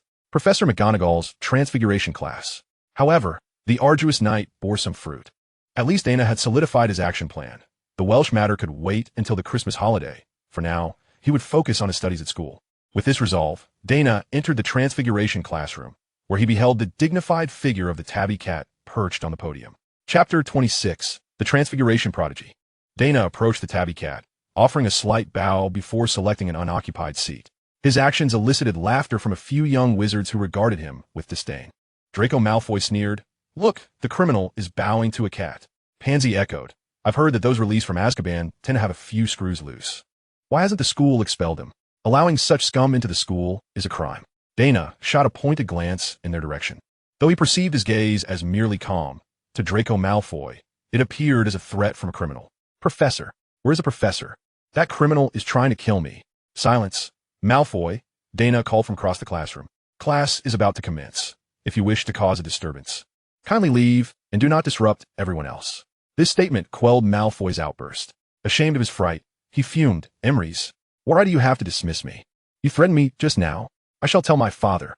Daina shrugged, indicating that he was welcome to report him. Everything that had transpired was under Professor McGonagall's watchful eye, and he had done nothing wrong. Moreover, he believed that Professor McGonagall would not permit Malfoy to continue his antics in her classroom. Sure enough, the tabby cat leapt gracefully into the air, transforming into Professor McGonagall. She sat upright, slightly stretching her neck before speaking in a calm tone. Mr. Malfoy has spoken disrespectfully in class. Slytherin loses 5 points. Malfoy retorted, "This is favoritism towards Gryffindor. I refuse to accept this." He stood up and stormed out of the classroom, colliding with Harry and Ron, who were hurrying in. Harry and Ron looked bewildered as they watched Malfoy, his face flushed, sprint away, only to hear Professor McGonagall's second verdict. Draco Malfoy is skipping class. Slytherin loses 10 points. Harry and Ron exchanged glances, eager to find seat, but heard Professor McGonagall continue. "Mr. Potter, Mr. Weasley, you are 1 minute late. Perhaps I should transform you into a pocket watch so that you might arrive on time." Ron muttered, "The castle's layout is far too intricate. We got lost. Then I should turn you into a map to help you find a seat quickly. Class is about to commence." Just then, Draco Malfoy, his face flushed, re-entered the classroom, aware that he had acted impulsively. "Professor McGonagall, I apologis." The Malfoy family has always adhered to the principle of adaptability, and although Draco is merely 11 years old, he has grasped its essence quite well. Professor McGonagall raised an eyebrow and said, "Mr. Malfoy's ability to acknowledge his mistakes is commendable. For that, I am willing to award Slytherin 2 points." Professor McGonagall is indeed an exceptional instructor. She elucidates the fundamentals of transfiguration with remarkable clarity, far surpassing the teaching methods of Sirius Black. While learning from Black in Azkaban, Daina found that aside from the spells being explicit, everything else was nebulous and required personal interpretation and experimentation. Unlike now, where just half a lesson has rendered previously vague concepts crystal clear. All right, let us now try for ourselves. Professor McGonagall began distributing matchsticks, instructing, "I need you to transform these matchsticks into a needle." Daina raised his wand, choosing to apply the approach taught by Professor McGonagall to guide his transfiguration. Indeed, professionalism makes a difference. He felt his transformation speed had increased by at least 2 seconds, and the effectiveness of the transformation had significantly enhanced. As he conjured a silver needle, he managed to replicate the intricate decorative patterns from the classroom walls onto the needle, even threading it with a line made from a small splinter of the matchstick. Before long, Professor McGonagall noticed him, amidst a flurry of young wizards fervently waving their wands. Daina's calm demeanor stood out. She approached and beheld the threaded silver needle. Excellent transfiguration, despite knowing Daina could perform a Patronus charm without a wand prior to his enrollment. Witnessing his adept transfiguration still brought joy to Professor McGonagall. The material, the form, the detail. Daina Avery has earned 5 points for Gryffindor. Professor McGonagall softly inquired, "Can you transform anything else?" Daina hesitated. "I can, but it's rather experimental, somewhat unorthodox." "No matter, give it a try." Daina nodded and pointed his wand once more at the matchstick, now a needle. The needle stood upright, gradually thickening and elongating, until a ceramic teacup materialized on the desk. Professor McGonagall nodded, a change in volume and weight. Daina continued, and the ceramic teacup sprouted legs, a tail, and fur, transforming into a small squirrel in no time. Professor McGonagall's expression turned to one of astonishment, the transformation from inanimate to animate. The little squirrel looked around animatedly before scampering up to Daina's shoulder. Professor McGonagall was utterly amazed, the simulation of biological motion and the bestowal of consciousness. She realized that Daina was undeniably a transfiguration prodigy. His methods were highly unconventional, indicating he had learned a great deal in Azkaban, where Sirius could not offer hands-on instruction due to the bars that separated them. With merely a hint, Daina's transfiguration prowess could easily surpass that of all Hogwarts students. Indeed, he was already superior to most 7th years. Professor McGonagall restrained her impulse to award Daina more points, as what he demonstrated was not part of the lesson plan. Her standards were evidently higher than those of a certain batty professor. "Very well, Mr. Emery's. Your talent in transfiguration is the highest I have ever witnessed." "How could it not be? I am, after all, a descendant of Merlin, the legendary shapeshifter," Professor McGonagall asked. "Would you be willing to accept some guidance after class?" Daina eagerly nodded. "I would be delighted, Professor." "Then it's settled. This Saturday at 9 in the morning. Come to my office." Daina's activities caught the attention of all the young wizards. Harry nudged Ron with his elbow. "Did you see that? Daina is truly impressive." Ron pouted. "What's so special about it?" "Fred and George are even better at transfiguration. They could do these tricks when they were 5. Hermione stared blankly at Daina, never having experienced such despair. He seemed as unreachable as the moon, always requiring her to look up to see him, and the thought of ever touching him felt utterly inconceivable. Yesterday in Charms class, and today in Transfiguration class. After all, she had always held herself above her peers. Chapter 27. Is this Snape an imposter? No, he still deducted 2 points. In the ensuing days, Daina profoundly grasped what it meant for professors to look after you. They went to great lengths to award him points. Even the ghostly Professor Binns, who merely recited from textbooks, granted him 2 points for his attentiveness in class. As he was wide awake, this infuriated Hermione. After all, she too was focused in class. However, the professor's actions had evident benefits, not merely in terms of temporarily leading Gryffindor in total points, but in transforming the attitudes of Gryffindor's young wizards towards Daina. In just 2 days, Daina had contributed nearly 20 points to Gryffindor, gradually earning acceptance from the Little Lions, although their gazes still bore a trace of wariness. They no longer regarded him as a harbinger of doom. Truth be told, Daina felt a degree of gratitude towards the professors, especially Professor McGonagall, who orchestrated such a scheme to help a single student gain acceptance among his peers. He believed this was something the outwardly stern yet soft-hearted Professor McGonagall would do. Finally, the day arrived when Gryffindor was to attend potions class for the first time.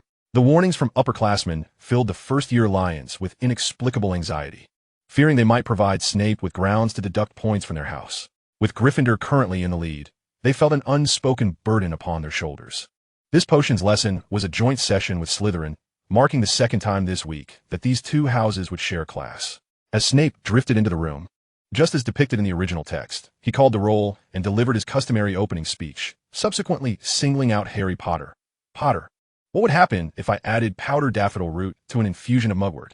Harry looked utterly bewildered, seeking answers in Ron's expression, but alas, Ron knew no more than he did. I don't know, sir. Snape swept past Hermione's raised hand with a dismissive snort. It appears that fame does not equate to knowledge. He continued, if I were in search of a piece of dung, where might I find it? I don't know, sir. I suppose you haven't opened a single book since the start of term, have you, Potter? Harry's expression was one of defiance, while Hermione's arm, having been raised for too long, began to tremble. Meanwhile, on the Slytherin side, Draco Malfoy and his 2 companions were thoroughly enjoying themselves, laughing so hard they were nearly shaking, resembling Parkinson's disease. Pansy Parkinson was also laughing, albeit with more restraint. Potter, can you tell me the difference between aconite and wolfsbane? Hermione rose to her feet, as if questioning whether her potions professor was blind. Harry felt an overwhelming sense of embarrassment. He wished to seek assistance from Daina, who sat alone at the back of the classroom, deeply engrossed in her book, entirely oblivious to his predicament. I don't know, sir, but it appears Hermione has the answers to these questions, he stated. Snape let out a disdainful huff and snapped at Hermione. Put your hand down, foolish girl. Suddenly, he turned his gaze to Daina. Emrys, you shall answer these questions. Daina was taken aback. She had not anticipated that Snape would direct these inquiries at her, as she had merely been reading to avoid the already familiar narrative. The elixir of life, the stomach of a sheep, no difference. Excellent, concise, and entirely correct. Gryffindor earns 1 point. Huh. Is this truly Snape? But in the next moment, Harry dared to retort against the professor, resulting in Gryffindor losing 2 points. What followed was a lesson on concocting a potion for treating scabies. The students worked in pairs, yet Daina remained solitary. Even Hermione had reluctantly teamed up with her less than enthusiastic roommate. Draco Malfoy performed admirably. Everyone could observe his impeccable method for handling slugs, earning Slytherin an additional point. Snape continued to show a distinct preference for Draco Malfoy, and the points awarded to him caused the young Malfoy to lift his chin defiantly. Even casting a taunting glance at Daina in the last row, a loud hissing erupted, and a thick green smoke filled the classroom. As expected, Neville had turned Seamus's cauldron into a twisted masterpiece of abstract art, the highly corrosive liquid spilling everywhere. Idiot! Snape scolded while attempting to restore order. I presume you failed to remove the cauldron from the fire before adding the porcupine quills, did you? He shot an impatient look at Neville, who was crying out in pain from the boils erupting on his skin. Finnegan, take Longbottom to the infirmary. It was evident that Snape was furious. The oppressive atmosphere made Gryffindor's young witches and wizards wary of moving. Potter, why didn't you advise Longbottom against adding the porcupine quills at this juncture? Did you believe his error would highlight your own merits? No, because of you, Gryffindor loses 2 more points. Harry felt this was profoundly unjust. He was about to argue, but Ron intervened. Calm down. Harry, have you forgotten what Fred said? Snape is unreasonable and particularly targets us Gryffindors. Harry took a deep breath, recognizing that provoking Snape would only provide him with an opportunity to deduct more points. He yearned to understand why Snape harbored such animosity towards Gryffindor. Emrys' potion is exceptionally brewed. Snape's voice unexpectedly resonated from the back of the room. This can be deemed a product of remarkable quality. It seems Emery's is quite diligent during class. Gryffindor earns 1 point. Harry blinked in disbelief, glancing at Ron, who was equally astonished. Hadn't he, the upperclassman, claimed that Professor Snape never awarded points to Gryffindor in potions? Yet today, he had already granted Daina 2 points. Hey, is this Snape a fraud? But as Snape continued, compared to a certain well-known individual, it is diligent students like Emery's that you should aspire to emulate. Potter, you fall drastically short in comparison to Emery's. He may lack your notoriety, yet he consistently outperforms you. Harry was nearly beside himself with indignation. How could Daina lack prominence? The first student ever to attend Hogwarts from Azkaban. Not only was he notable, but he would also be remembered in history.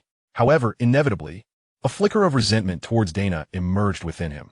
Snape's remarks had unwittingly placed Daina in opposition to him, a realization he may not have fully grasped. Indeed, young individuals loathe comparisons among their peers. This manifested directly when Hagrid invited Harry to his abode that afternoon. Originally, Harry had intended to extend the invitation to Daina, but now he felt reluctant. Perhaps Snape had a point. When Harry was with Neville, he appeared competent while Neville seemed lacking. Yet, what if he were with Daina instead? For young friendships to endure, they must withstand the test of time. Chapter 28. Missed flying class? Snape's scheme was undeniably successful. In the subsequent potions class, he deliberately targeted Harry while elevating Daina, causing Harry to refrain from seeking Daina in the Great Hall. An 11-year-old boy is indeed easy to manipulate. However, this day was an exception. Harry excitedly approached Daina. Daina, did you know? Flying classes begin on Thursday. Daina, who had not spoken to Harry for several days, looked surprised by his sudden approach. Really? How do you know? It was posted in the common room. Harry's face radiated excitement and joy. Did you ever play with a flying broomstick when you were a child? Daina shook her head. No, I didn't. I lost my father at a young age, and my mother has struggled to raise me alone. There was never any extra money for a flying broom, even as a toy. Harry's expression sobered slightly. Oh, I'm sorry, I didn't know. I just thought it was something so joyful that I wanted to share with a good friend. Yet, Harry had realized that while he was surrounded by friends, Daina seemed isolated, and in comparison, she appeared to be in a pitiable state. Even after he had contributed over 30 points to Gryffindor in the past 2 weeks, it still hadn't garnered him the camaraderie of his fellow Lions. Harry was, at heart, a kind boy. He could not bear to see others in pain. No, you don't need to apologize, Harry. I'm not sad. Daina indicated towards Ron, who was waving in the distance. Hurry, Ron is calling you. Harry hesitated, unsure of what to say, but Daina urged, go on. Ron is a wonderful friend. Don't let him down. With that, Daina turned towards the library, secretly hoping that Harry would distance himself from her, allowing her to concentrate on her quest for vengeance without the distraction of other matters. Yet, truthfully, Daina was also quite eager for the flying class. In his previous life, he had always fantasized about soaring across the Quidditch pitch, although he could now transform into an animal and fly. The sensation of flying on a broom could not be compared to simply taking flight. It was akin to running versus riding a motorcycle. They were fundamentally different experiences. With anticipation, the days seemed to stretch longer. Finally, Thursday arrived, and like the other young wizards, Daina was brimming with excitement. He initially feared he was becoming unwell. As he was increasingly indifferent, his emotions seemingly stifled and unreleased, reminiscent of his time in Azkaban. However, the onset of flying class made him realize that he still possessed emotions. He was very much alive. In the Great Hall, during breakfast, the air was filled with the exuberant chatter of first-year students, all discussing flying, their words utterly amusing. For instance, Draco Malfoy boasted about nearly colliding with a Muggle airplane while riding a broomstick. Daina noted that only Hermione did not exhibit excitement. Her demeanor appeared closer to anxiety, as she persistently attempted to impart the knowledge she had gleaned from Quidditch through the ages to her fellow first years. She was relentless, while the other young wizards found her incessant inquiries utterly irksome. The only exception was Neville, who, like Hermione, felt a wave of anxiety wash over him. He even hoped to glean some insight from Hermione's guidance that might help him succeed in flying later. However, Hermione's instruction and Neville's learning were abruptly interrupted by the arrival of the owls, which heralded the moment Neville received his memory ball. Yet this matter no longer pertained to Daina, who adjusted his mindset and made his way to the Charms classroom, clutching his book. Yes, the flying lesson was scheduled for the afternoon, but they still had to attend Charms class in the morning. Charms was one of the most beloved subjects among young wizards at Hogwarts, yet at present, they seemed devoid of the enthusiasm typically associated with learning dazzling spells. Finally, At 3:30 in the afternoon, Daina trailed behind his classmates as they descended the castle steps, arriving at the grassy expanse before the entrance.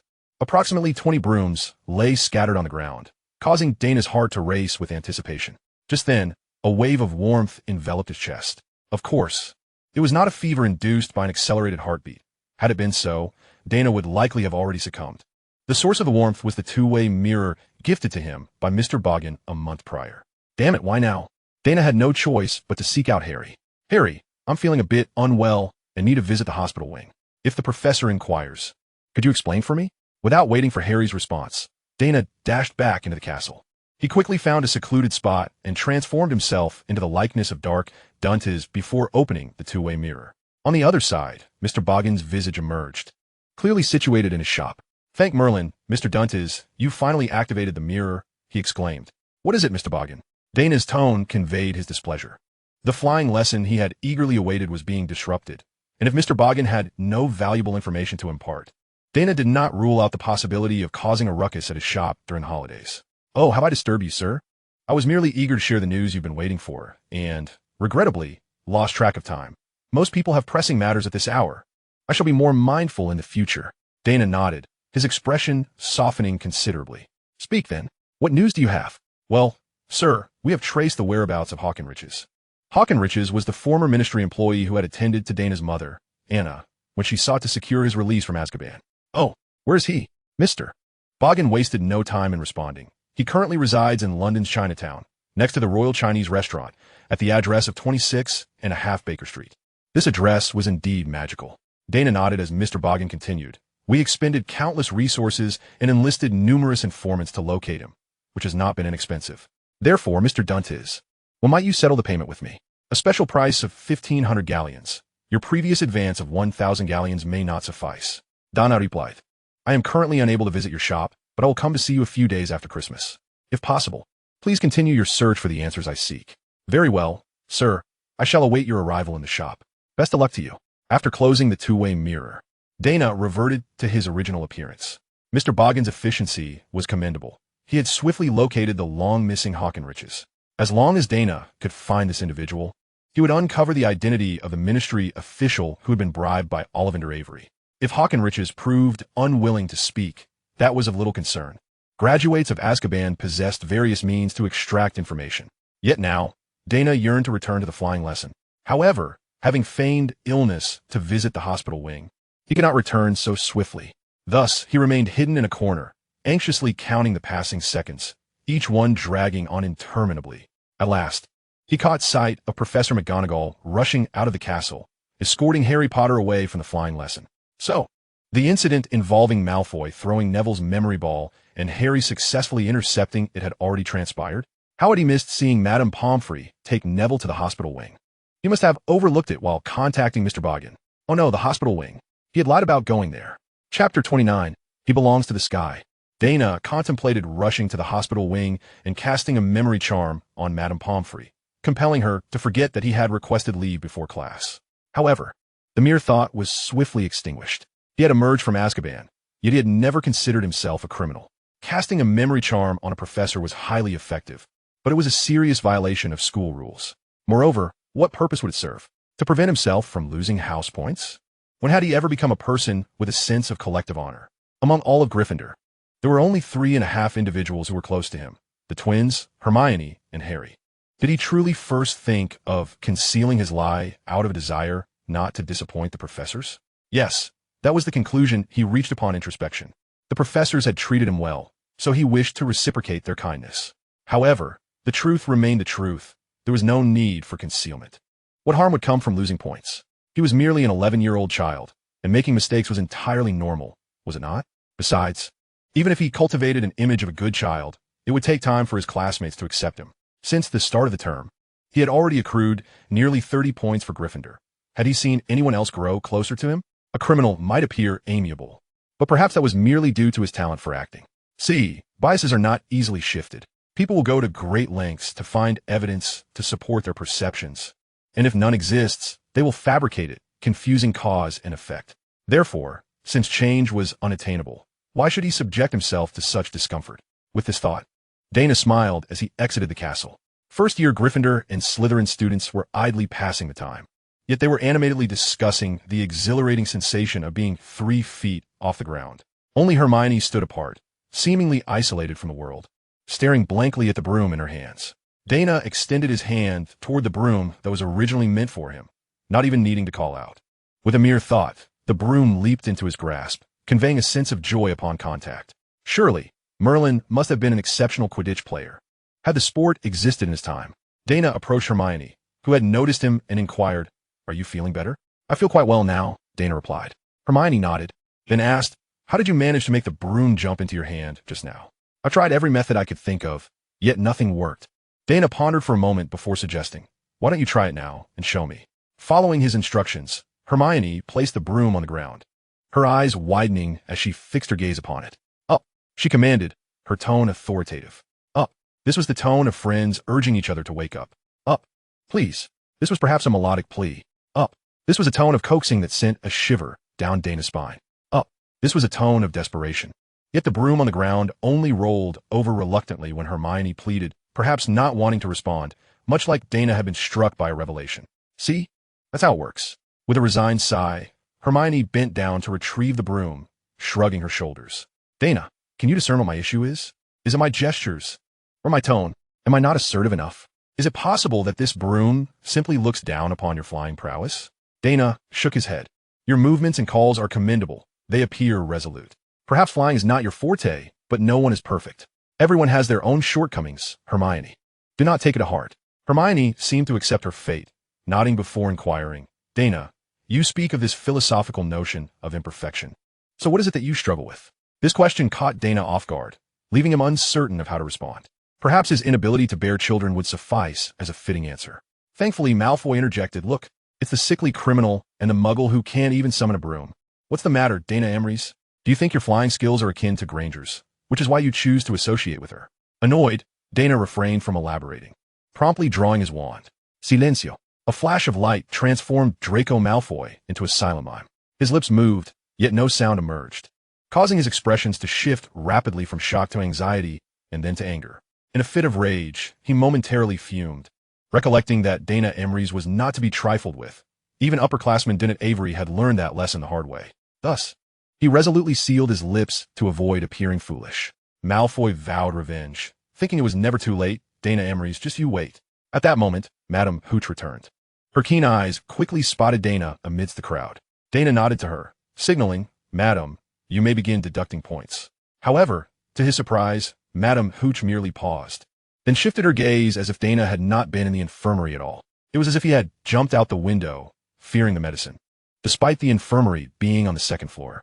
To grasp the height of Hogwarts' 2nd floor, envisioned the Great Hall. "Now let us continue. Come, out your brooms." Feet on the ground, an attempt to lift off. Daina mounted his broom, instantly feeling an invisible cushion akin to a bicycle seat supporting him. Without even pushing off the ground, the broom gracefully levitated a foot above the ground, poised for flight. Meanwhile, Hermione appeared burdened, no matter how vigorously she pushed off. She remained earthbound, her broom utterly unwilling to lift her. Hermione made a determined leap, her feet barely leaving the ground before returning, feeling as if the broom were actively pushing her down. "Dear girl, why not remain on the ground? Is it not more comfortable?" Daina chuckled at Hermione's frustrated, flushed face, quickly averting his gaze to spare her further embarrassment. "Don't turn away, Emery's. I saw you smile. This is not funny at all." Hermione huffed, resembling an irate pufferfish. Observing that most young witches and wizards had successfully taken flight, Madame Hooch encouraged, "Try to ascend a bit higher, but slowly. Do not push yourselves into a state of chaos. Ascend as high as you feel in control." Malfoy was the first to rise, soaring approximately 10 feet above the ground. Casting a challenging glance at Daina. Ignoring him, Daina followed Madame Hooch's advice, striving to ascend. 5 feet, 10 feet, 20 feet, he surpassed the surrounding walls, the main castle, and the towers. He continued to rise, while Madame Hooch became alarmed. "Emery's, do not go so high. It's dangerous for a first-time flyer." Looking down, Daina saw Madame Hooch on the ground, appearing as small as a glass marble. Were it not for his prodigious talent, he might not have even heard her words. Just as Madame Hooch prepared to soar up to rescue Daina, he dove downward. Like a flash, aided by the broom's acceleration and gravity, he hurtled towards the ground. "No! Too fast, you'll break your neck." With a deft maneuver, He pulled up, executing a cobra move just 3 feet above the ground, then stabilizing himself, leaving Madam Hooch and the young wizards in stunned silence. "Madam, what was it you wished to say?" Madam Hooch was momentarily speechless, her mind consumed with one thought. This child was born for the skies. Chapter 30, Harry's Troubles. Draco Malfoy, witnessing Daina's impressive display, felt an overwhelming sense of frustration. Yet, even he had to concede that this criminal possessed remarkable flying skills, comparable to those of the Seekers on the Bellicosal Bats. Well, he hailed from the Avery lineage. Although he had distanced himself from them, the noble blood coursing through him justified such talent. This Emery's did not seem so insufferable after all. Malfoy quickly dismissed this absurd notion, thinking, "What am I considering? He is my enemy, after all. Just moments ago, he cast a spell on me." "Draco, what did you say?" Crabbe inquired, puzzled by Malfoy's sudden, perplexing utterance. Draco paused, then realized he could speak again.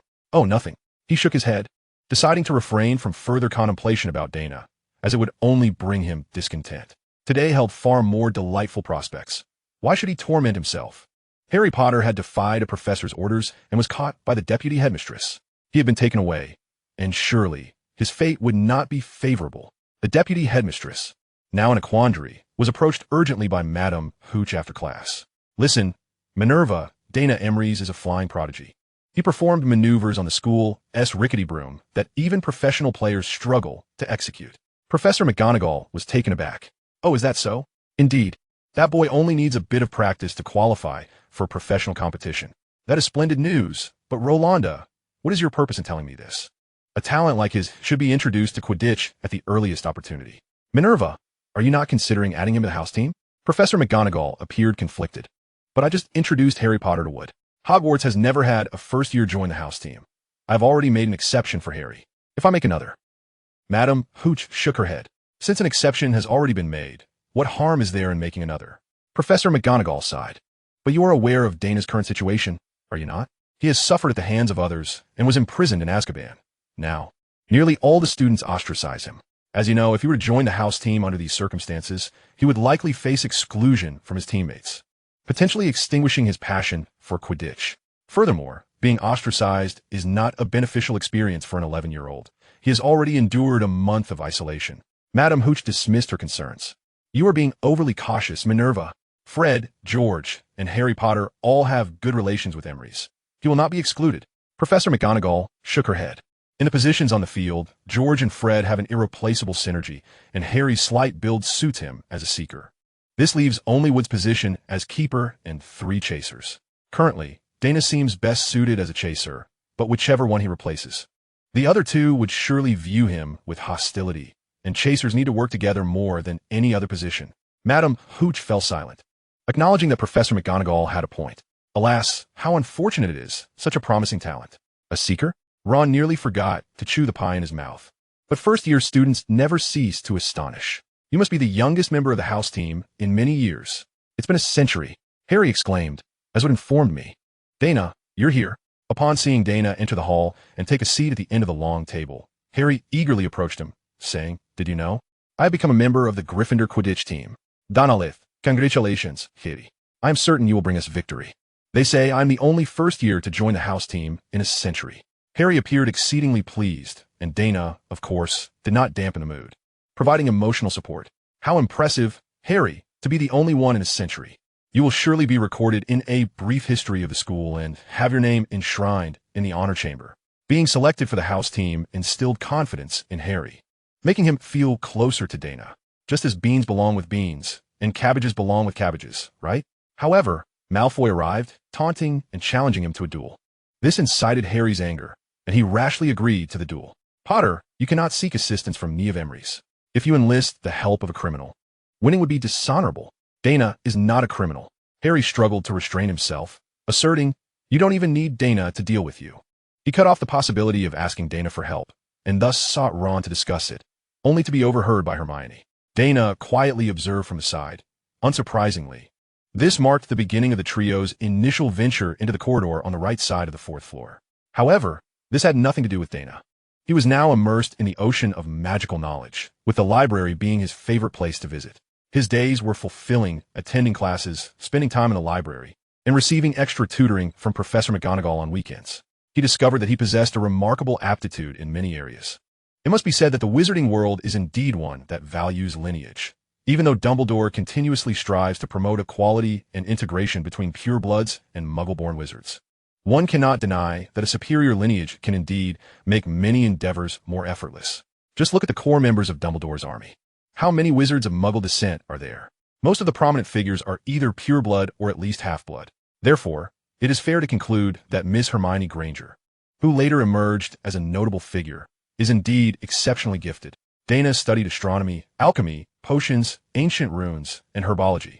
He dedicated particular attention to herbology for a time, as he particularly enjoyed tossing Chinese chomping cabbages while playing Hogwarts Legacy. However, regrettably, perhaps due to the actions of that nameless entity from a century ago, which led to the deaths of many by Chinese chomping cabbages, they have now become a regulated species, and one cannot generally purchase their seeds in herb shops. Days passed in this manner until the eve of Halloween. Daina was aware that Hogwarts Halloween would surely bring about some mischief. This year's mischief was the giant troll that Professor Quirrell, under Voldemort's influence, had let in, which was subsequently dealt with by the trio, resulting in points being deducted from Gryffindor. Thus, Daina decided to hide on this peculiar day. After all, with Dumbledore at Hogwarts, there was no need for him to come to the rescue of the three young ones. In the original text, Ron used the levitation charm to stun the troll, which, upon reflection, seemed rather unmagical.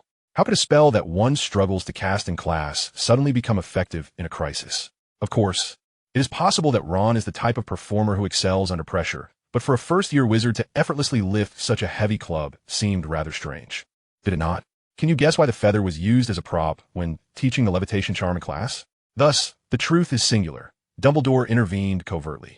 Having realized all of this, Daina did not even attend the Halloween feast, but instead enjoyed an apple pie he had brought back to the dormitory at midday, fearing that Harry might realize Hermione was in danger and insist on dragging him to help. And indeed, that was the case. Ron, we must find Hermione. What's wrong? She doesn't know. Doesn't know what? She doesn't know that the troll has entered the castle. Ron bit his lip. Fine, let's go find her. But let us not let Percy see us. We need to find Daina first. Why do we need him? Ron frowned. Because he is brilliant. Harry, you can't think like that. Daina Avery is incredibly talented, but you're no slouch either. Have you forgotten you are the first year in a century to join the house team? Although it was unclear how Quidditch talent related to facing a troll, Harry did indeed feel that Ron was correct at that moment. Moreover, their luck might not be as dire. Perhaps they would not encounter the troll at all? Chapter 31, Merlin's Notebook. Of course, things would surely resolve smoothly. After all, this is Hogwarts, the safest place. Daina had become increasingly solitary, now nearly devoid of social interaction. He missed the Gryffindor versus Slytherin match after Halloween, the iconic scene of Harry losing control of his broom, and the trio's famous deduction regarding Snape. As for whether Hagrid had disclosed the incident involving Nick to Harry, Daina was even less interested. A week before Christmas, Professor McGonagall approached Daina. Emery's. You plan to stay at school during the Christmas holiday, don't you? No, Professor, I wish to return to my own home. It is where I grew up, and I want to restore the house to its former glory during this holiday. Professor McGonagall expressed concern. It's not safe for you to be alone. Daina lifted his head, his eyes filled with melancholy. Professor, I do not want to be a child without a home. That house holds all the memories of my mother and me. McGonagall's heart softened. Oh, Daina. She rummaged through her robes and produced a small pouch. Here are 10 galleons. Don't skimp on your meals. If you run out of money, send me a message with your owl. Thank you, Professor. Although he did not need it, Daina genuinely felt McGonagall's concern. His eyes reddened as he solemnly declared that this was not an act. After the Christmas feast, Daina lay on his bed, contemplating how to arrange his time during the holiday, when there was a knock at his door. Who is it? Daina, it's me, Harry. This was Harry's first visit to the top of the tower since the school year began. Daina waved his hand, and the wooden door opened automatically, revealing Harry and half of Ron, followed by Hermione peeking in. Hogwarts dormitory rules dictate that boys cannot enter the girls' dormitories, yet girls may freely enter boys' dormitories. Daina raised an eyebrow. You're quite the rare visitors. Harry chuckled. Mainly because we have a question that remains unanswered. Hermione believes you must know, so she suggested I come and ask you. Ron, standing behind, appeared visibly reluctant, mumbling to himself while counting the holes in the floor made by worms. Go ahead. Do you know who Nick is? Daina nodded. Of course I do. Harry's face lit up with delight.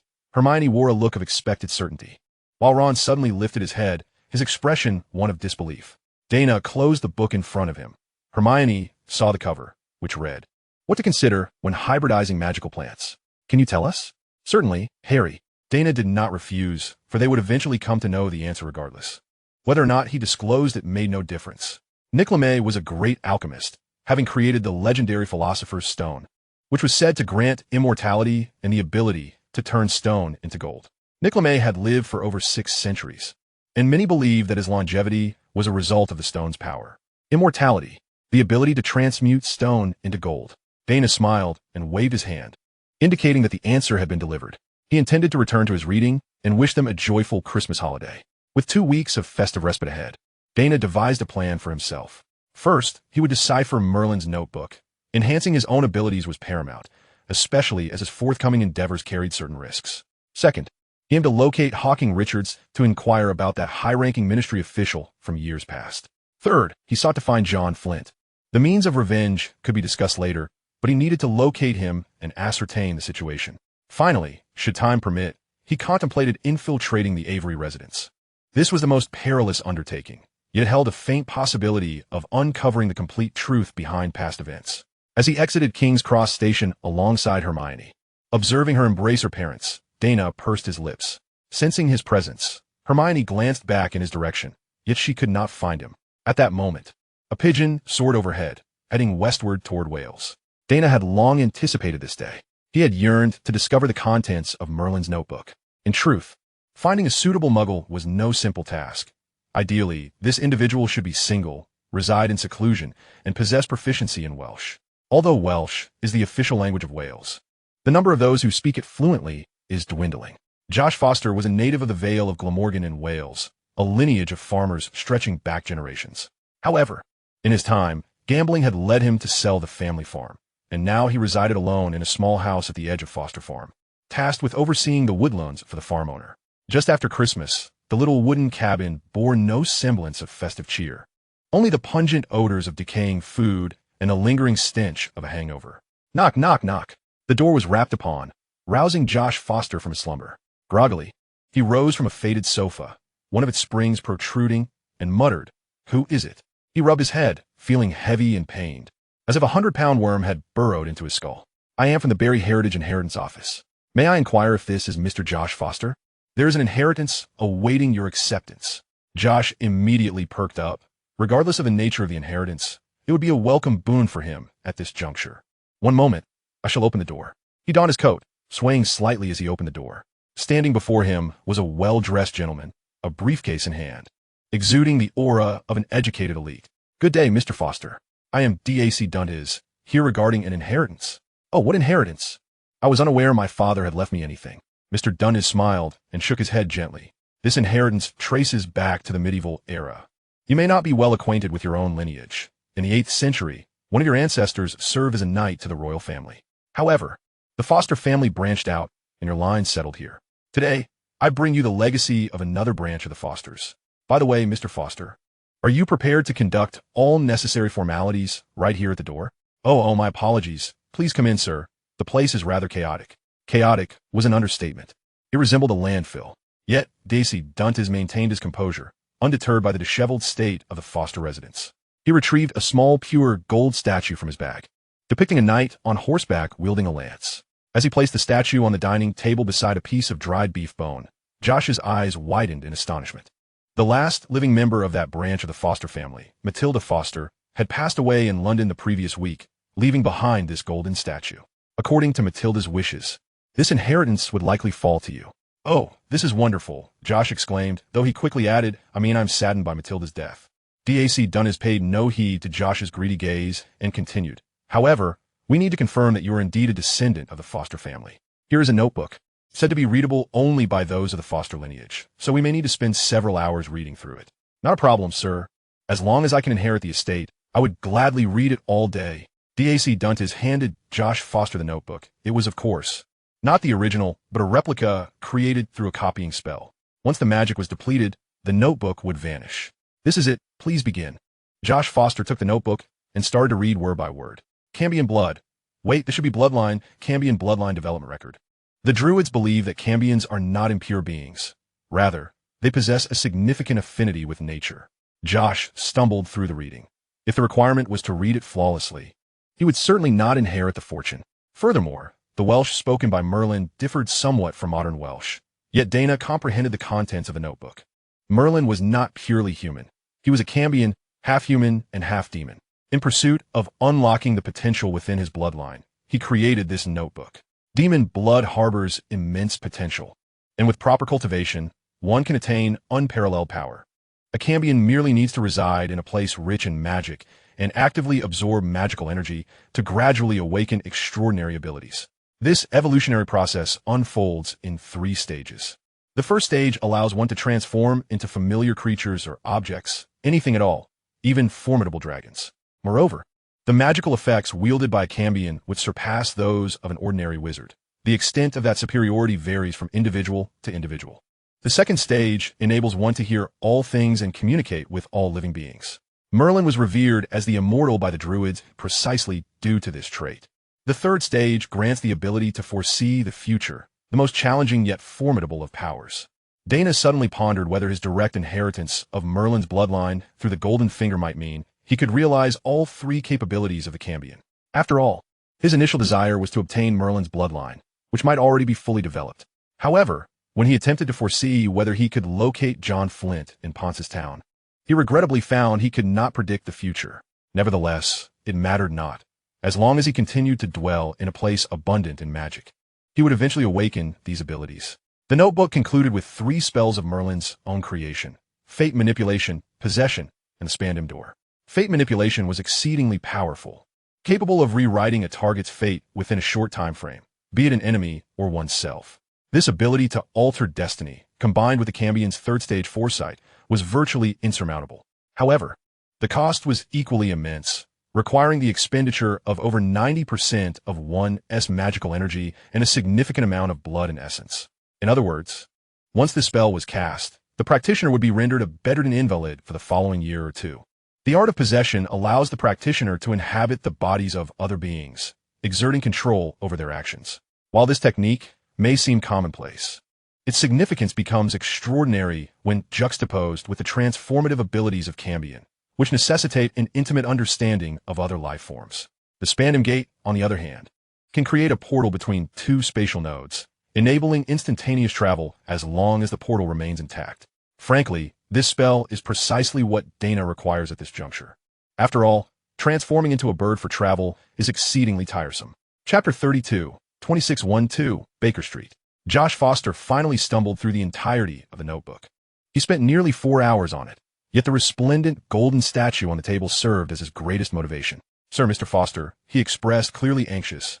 "Have I passed the test?" "Of course," Daina replied with delight, having securely etched the contents of the notebook into his memory. "This golden statue is yours, but do remember, it is an antique from the time of King Arthur, worth far more than the mere materials it comprises. Be cautious not to be deceived when selling it." Foster's eyes widened to the point of almost bursting, mirroring the grin that stretched across his face. He had not anticipated the statue's value to exceed his estimations. "Sir, I cannot thank you enough. I am at a loss for how to express my gratitude."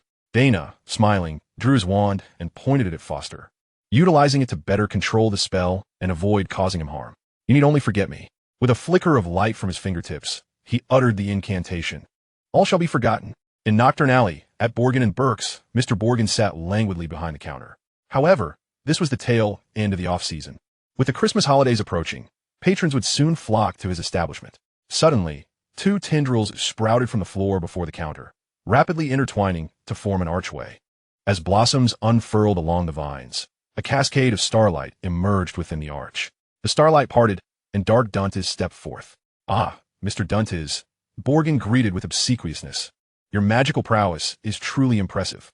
I have never witnessed such a form of transportation magic. Could it be a variant of the Flow Network?"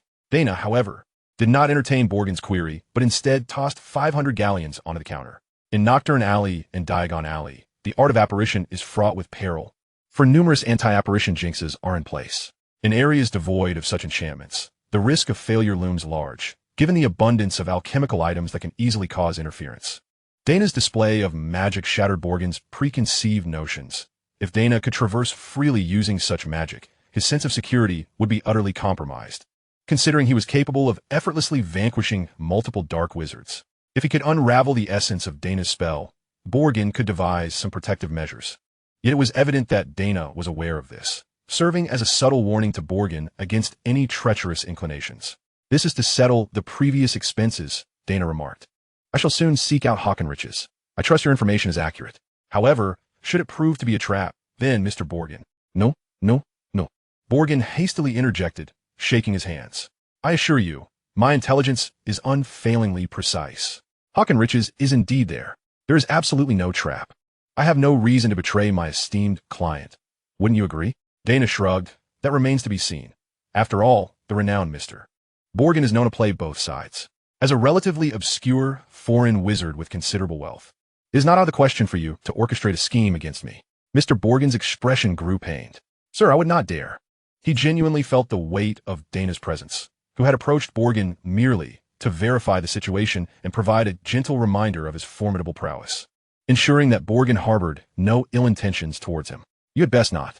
Daina turned towards the Spandam gate, only to hear Borgin call after him, "Sir, do you require us to continue the investigation? If so, I advise you to leave a deposit." Daina shook his head. "If further investigation is necessary, I shall contact you via the two-way mirror." With that, Daina vanished beyond the door, the archway dissolving into twinkling starlight as if it had never existed. Borgin furrowed his brow. Was it merely an illusion? Dark Duntes seemed to have grown significantly more powerful since their last encounter.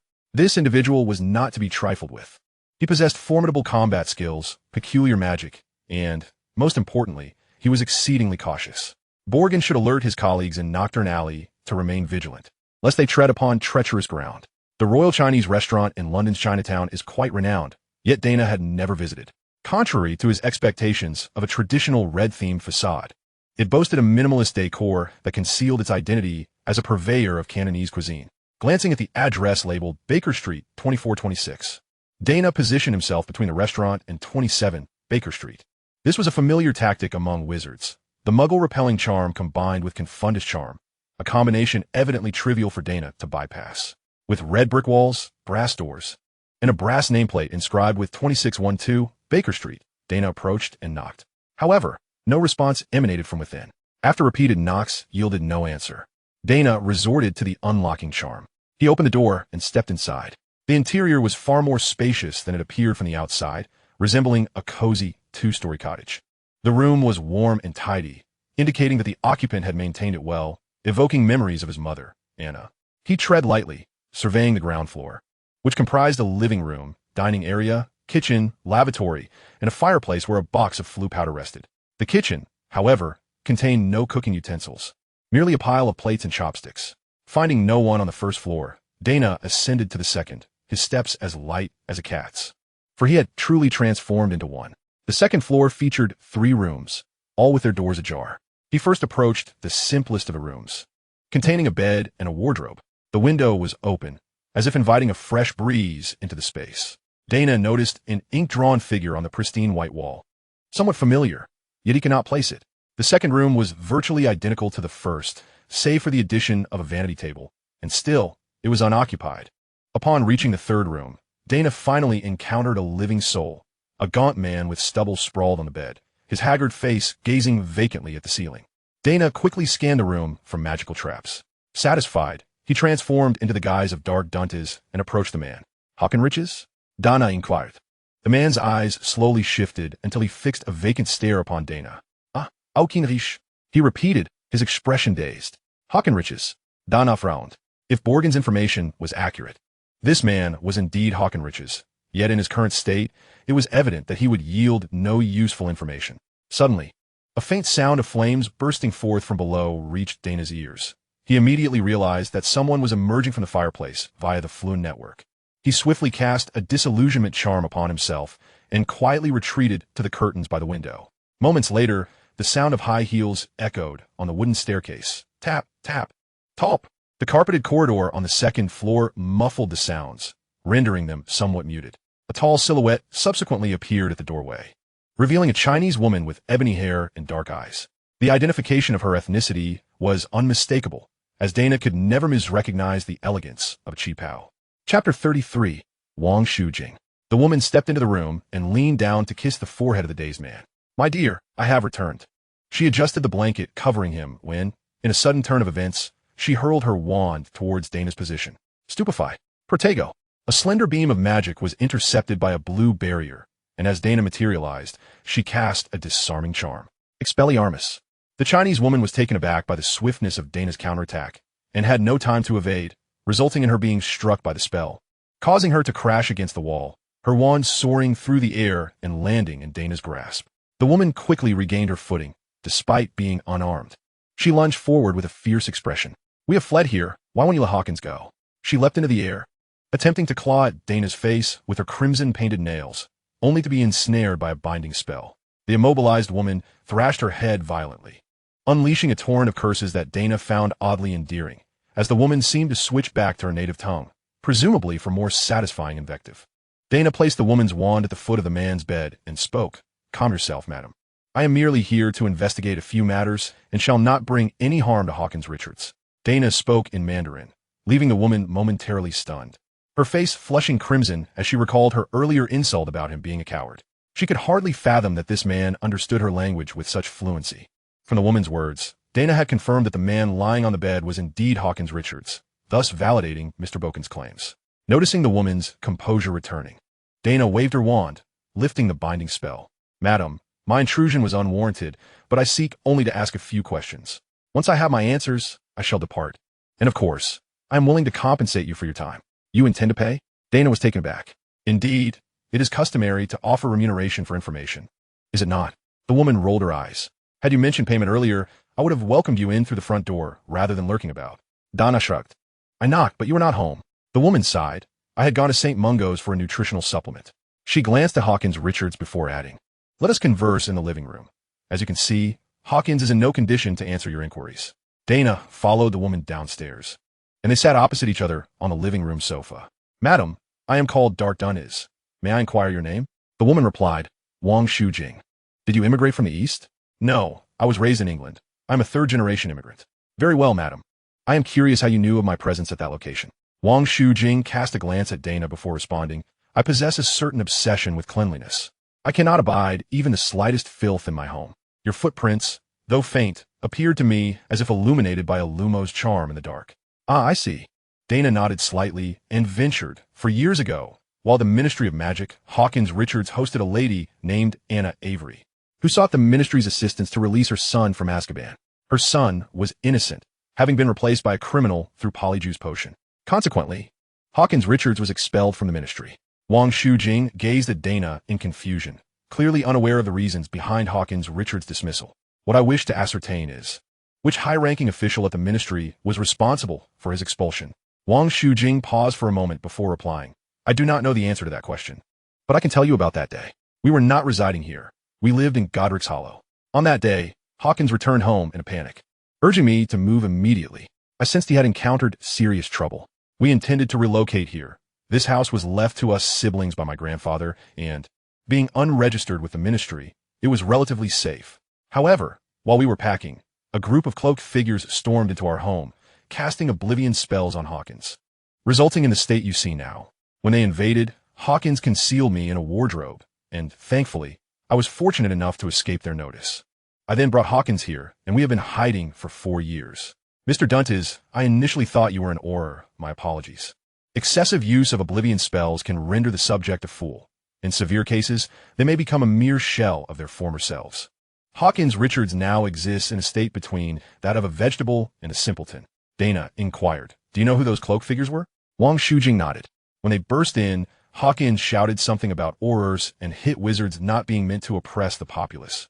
So I suspect those figures were indeed Aurors and hit wizards from the ministry. Can you identify any of them? I'm not an employee of the ministry and possess no means. My life depends entirely on Hawkins. How would I know any Aurors? While lacking direct answers, Daina could draw his own conclusions. Aurors and hit wizards. The individuals able to swiftly mobilize Aurors against Hawkins could be counted on one hand. The Minister of Magic, the Director of Magical Law Enforcement, and the head of the Auror Office. Moreover, only the Minister of Magic or the Director would possess the authority to justify sending Aurors to cast oblivion spells. In 1987, the Minister of Magic was Millicent Bagnold, and the Director of Magical Law Enforcement was Bartemius Crouch. According to prior intelligence, Daina Avery had once visited Bartemius Crouch, and when considering these elements together, The likelihood of Bartemius Crouch being involved was substantial, for he had previously orchestrated the release of his son, Barty Crouch Jr., from Azkaban using the same methodology to save his terminally ill wife, mirroring his own predicament. Perhaps old Barty had been inspired by his own experiences, leading him to contemplate such an idea. Daina took a deep breath and casually scattered a handful of galleons across the coffee table. Thank you, Miss Wong, for your cooperation. This is your remuneration. Of course, should you recall more, I shall be able to offer you further compensation. Wang Shujing shook her head, looking genuinely regretful. I apologize. While I am in dire need of funds, I cannot fabricate information to deceive you, so I can only say that I know no more. A woman of integrity, indeed. Daina nodded and rose to take his leave. To his surprise, Wang Shujing also stood and began to unfasten the buttons of her qipao. Sir, although I lack information, I still have my body to offer. Out of pity for my plight, I assure you it is not out of debasement. The nutritional potions are quite expensive, and I am in need of money. Daina rubbed his nose, finding the situation rather awkward. He hastily prepared to refuse her, as any further delay would lead to inappropriate circumstances. Just then, the door swung open, and a young man with dyed red hair entered. Upon seeing Wang Shujing and Daina, he broke into a broad smile. Ah Jing, you have finally come to your senses. I have long told you that hawking riches has become a mere shadow of his former self. After 4 years of your care, you have shown enough compassion. It is high time you seek a good man and remarry without delay. The young man stepped closer, scrutinizing Daina with a satisfied nod. Not bad. You possess a fine appearance. Ah Jing, your taste is commendable. You carry on. I shall wander for another hour. Do hurry, Ah Jing, for I am starving. Chapter 34. The Ashen Serpent Gang. Wang Shujing's face flushed crimson as she hastily buttoned her qipao, inwardly cursing her brother 1,000 times over. She herself was at a loss, suddenly perceiving that this Mr. Dantes was indeed someone worthy of trust. Coupled with the gleaming gold galleons on the table, she found herself engaging in such shameless conduct. Wang Wenwei, what nonsense are you spouting? This Mr. Dantes is merely inquiring about Hawking's past. I'm just feeling a bit warm. Do not let your imagination run wild. Wang Wenhui shook his head at his sister. Oh, so it's merely a bit warm, is it? At this moment, he too noticed the galleons on the table and realized that this gentleman was genuinely seeking information. Wang Wenhui thought that even if his sister were to consider selling her body, it would hardly be worth such a sum. With this many galleons, one could easily find 6 or 7 lovely ladies for a night at the Fiery Witch nightclub. However, it seemed his sister harbored some interest in this man, and he ought to play matchmaker. Thus, Wang Wenwei strode straight to the kitchen. Sir, you can speak Chinese, and I find you agreeable. Why not stay for a meal? I must tell you, British cuisine is dreadful. If one is to eat, it must be our Chinese fare. Wang Shujing blushed as she turned to Daina. Sir, would you care to have a bite with us? After contemplating, Daina decided to stay. Primarily, it had been far too long since he had spoken Chinese, and upon encountering 2 individuals of Chinese descent, he felt an overwhelming urge to converse with them. Perhaps this is what they call a shared bond among compatriots, even if the other party did not consider him one, merely a foreigner who could speak their language. Wang Shujing seated Daina at the dining table, from which he could observe all the happenings in the open kitchen. He had been curious about how this kitchen, devoid of cooking tools, managed to prepare meals. Suddenly, the Wang siblings produced their wands and pointed at the kitchen wall. In an instant, the wall became transparent, revealing a vast back kitchen bustling with activity. Chefs were busily wielding knives and spatulas, producing delectable dishes in a manner akin to an assembly line. With a flick of her wand, Wang Shujing summoned several pieces of braised beef from a pot, while Wang Wenhui, with wand in hand, selected each freshly made dish. Before long, a platter of braised beef and a mixed dish were placed before Daina. Wang Wenhui waved his wand repeatedly. Defendo. The plate of beef was instantly sliced into neat portions. Mr. Dantes, Wang Shujing said apologetically, I am afraid this is all we can offer you. Daina inquired, do you simply procure food from Muggle restaurants like this? He had been careful with his wording, avoiding the term steal, yet he still inadvertently struck a nerve with Wang Wenhui. Are you looking down on us? What is wrong with obtaining food from Muggles? Back when our Ashen Serpent Gang ruled the British Wizarding World, they were begging us for tribute. The name Ashen Serpent Gang sounded somewhat familiar. Upon reflection, Daina recalled it was a criminal organization led by the antagonist Victor Rookwood in the game Hogwarts Legacy. The leader's name seemed to be Selwyn, and had not the Ashen Serpent Gang been eradicated by the protagonist of Hogwarts Legacy using the killing curse? Recalling the peculiar mark he had seen in the first room on the 2nd floor, Daina began to piece together that Wang Wenhui might indeed be affiliated with the Ashen Serpent Gang, as that mark resembled the gang's emblem when viewed from the front. Wang Shujing shot Wang Wenhui a disapproving glance and quickly clarified, "We do not take from them for free. We often use confundus charms to lure other Muggle patrons into their establishments, which serves as our form of compensation." Daina asked, "Your ability to use confundus charms indicates your magical prowess is quite respectable. Why not seek legitimate employment within the wizarding community?" At this, Wang Wenhui slammed his hand on the table, exclaiming, "Damn it, a proper job? What nonsense!" He imitated someone else's voice, saying, "We have done our research, Mr. Wang. Your grandfather was a criminal, hence we cannot employ you. Mr. Wang, your capabilities would qualify you for our work, but there is only one position available, and I have no reason to give this opportunity to you over my fellow countrymen." Daina immediately grasped the underlying prejudice and racial discrimination at play. Wang Shujing continued, "Mr. Dantes, we genuinely wish to work and earn a living, but the conditions do not permit it. Have you considered returning to China? We cannot return. The Ministry of Magic in China forbids all foreign nationals. Then what about America or other parts of Europe?" Wang Wenhui shook his head. "Is there any difference?" Daina fell silent for a moment, contemplating deeply. Firstly, he was unsure of Wang Wenhui's character, but Wang Shujing appeared to be a good person. She had remained loyal to hawking riches, stolen food from the Royal Chinese restaurant, and even had the foresight to compensate them with magic. Daina sensed her sincerity. He could feel it. Secondly, from the information he had gathered, it pointed squarely at Barty Crouch, and like the situation with the Avery family. Crouch was also one of the Sacred 28, making them formidable adversaries. Thus, Daina needed to organize his own armed forces. Even Voldemort required Death Eaters to bolster his strength, let alone himself. Daina suddenly asked, "Mr. Wang, how many members are currently in your Ashen Serpent Gang? And who is the leader?" Wang Wenhui glanced at Daina. "Why do you wish to know?" Daina replied, "I need individuals to assist me in my endeavors." Wang Wenhui's eyes lit up. "Currently, the Ashen Serpent Gang comprises 7 members, and I am their leader. The leader reduced to stealing food from Muggle restaurants." Daina was not deterred by the gang's lack of resources. All he required was manpower. "I shall provide each of you with 50 galleons per month as living expenses, and in return, the Ashen Serpent Gang will work for me. How's that sound?" Wang Wenhui was overjoyed. He had not anticipated that a simple meal would lead to a job offer. "Of course, Mr. Dantes. What would you have us do?" Daina shook his head. "For now, I require nothing of you. Simply refrain from causing trouble. When I have tasks for you, I will contact you." "Understood, boss. I promise not to cause any trouble. Besides, with a legitimate income, who would wish to stir up discord?" Daina nodded and stood up. He had already lingered long enough. As for lunch, rather than consume this mixed dish, why not directly visit the neighboring establishment for the Chinese cuisine he truly desired? Though truth be told, the food next door was quite palatable.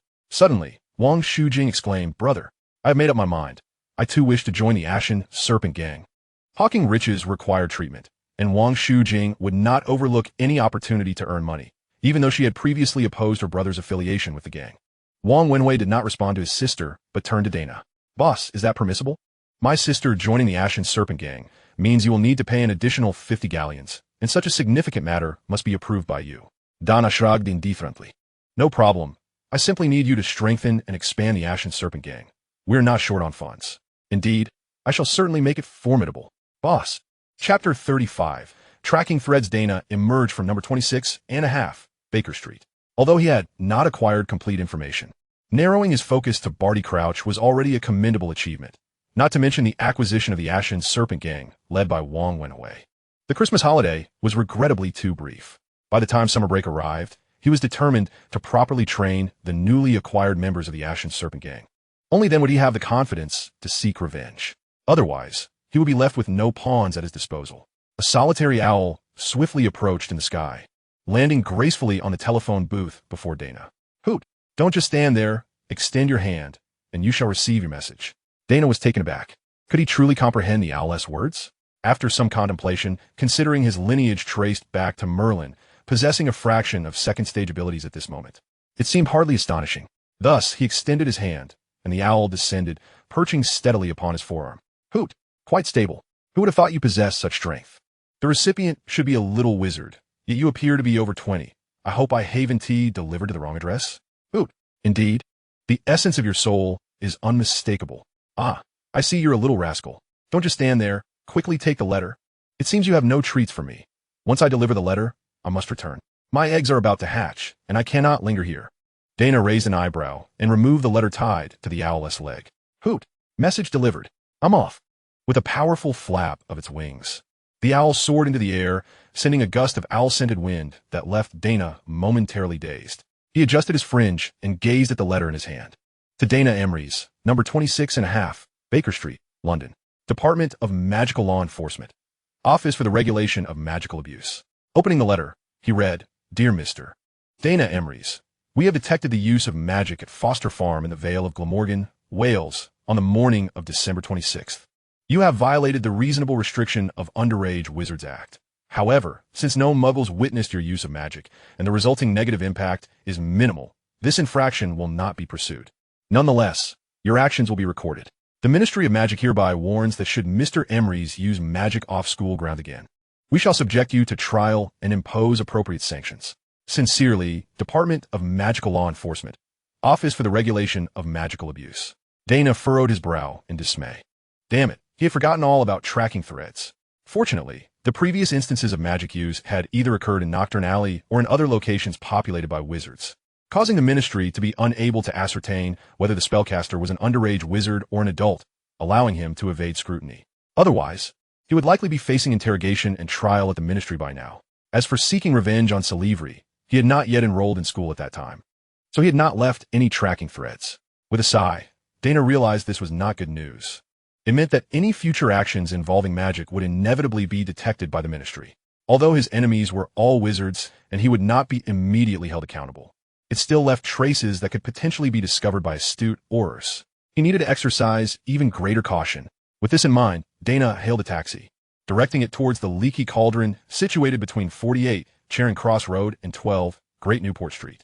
Shortly thereafter, in the restroom of the Leaky Cauldron, Daina stepped through to number 5, Livingston Town. Every inch of this land evoked memories of his childhood, causing him profound anguish. He shook his head to dispel the thoughts, regaining his composure as he made his way toward a corner of the town, intent on finding Mad-Eye Moody. Little Daina, you've returned? Daina nodded and replied, Good day. Sir, I wish to spend my Christmas holiday at home, hence my return. Ah, I am deeply sorry to hear about your mother. What brings you to seek me out?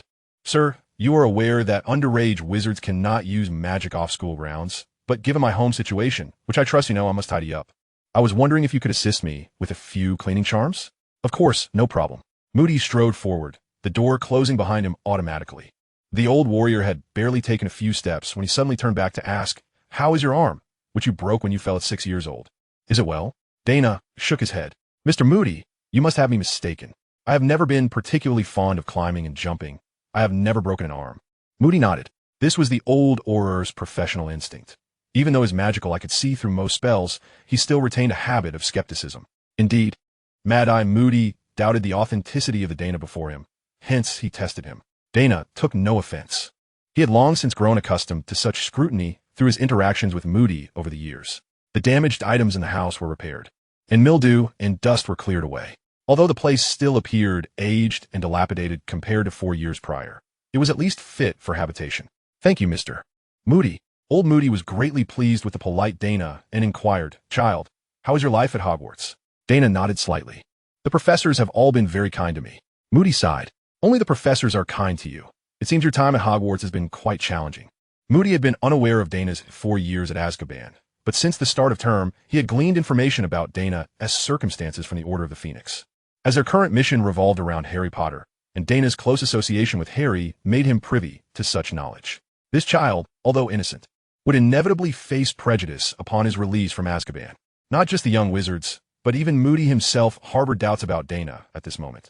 Though Britain lacks the saying that one becomes red with proximity to vermilion and black with proximity to ink, the principle was widely understood. Daina smiled and said, Oh, by the way, I have yet to express my gratitude for the gravestone you erected for my mother. Such a task would have been beyond my capabilities. Were it not for you, I would likely be unable to accomplish anything at all. Do not mention it, child. Your mother was a good person. It was only right that I did something for her. I merely hope you can become a person like your mother. Someone who is easily manipulated, like my mother. Of course, Daina would never vocalize such sentiments. Certainly, sir, I will strive to become my mother's pride. Excellent. Watching Moody's retreating figure, Daina nodded slightly. From now on, he needed only to return home each day creating the illusion that he had not ventured out. In this way, Mad-Eye Moody would serve as his best alibi. Although his subsequent actions would only involve reconnaissance, unexpected occurrences were always possible. At the very least, he now had a witness to corroborate that he had been in Livingston Town all this time. After all, an 11-year-old wizard was well aware that he could not apparate. He was grateful that the warning letter from the ministry had served as a timely reminder. Next, he needed to procure a new wand, one befitting Daina Avery's. The wand he currently wielded had already recorded the usage of spells, such as the Soul-Sucking Curse and the Oblivion Charm, and could only serve as Dark Dumbledore's wand.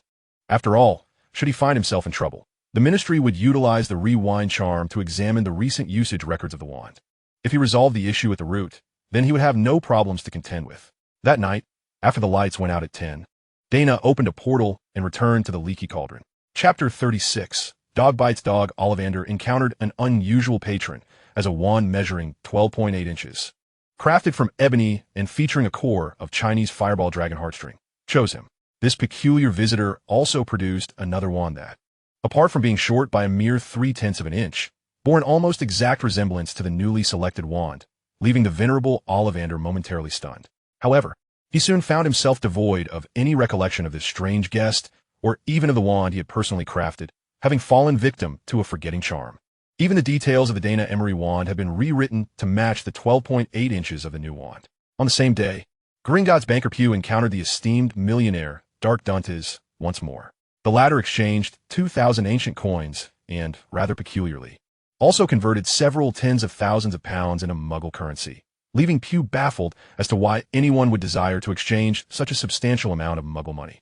To him, it seemed utterly unworthy. The thoughts of the wealthy were indeed inscrutable. Disguised as Dark Duntes, Daina found himself seated on a Muggle train.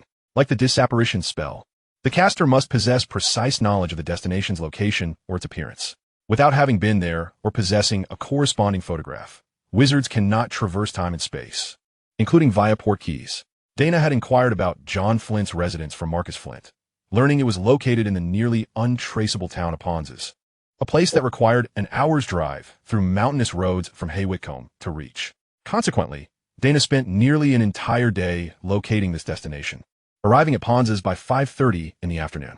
Aware that the Flint family vineyard was home to wizards, he felt safe casting spells in the vicinity.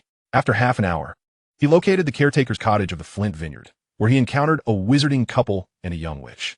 Fortuitously, the young witch was familiar to Daina. She was a third-year Ravenclaw student, indicating that Daina could perform magic without fear of ministry scrutiny, especially since the presence of young, which meant that ministry employees would not investigate further, particularly during the Christmas holiday when their minds would be elsewhere. Hiding behind the woodshed at the back of the cottage, Daina opened a portkey back to Livingston Town. After dining at a local tavern and exchanging pleasantries with wizarding neighbors, he returned home and opened the door to Ponzes once more. Though this was somewhat cumbersome, it ensured his safety. Emerging from the portkey was not Daina or Dark, but rather a sleek black cat. Daina deemed that exploring the situation in feline form would be more advantageous. As darkness enveloped the land, the black cat traversed the vineyard undetected.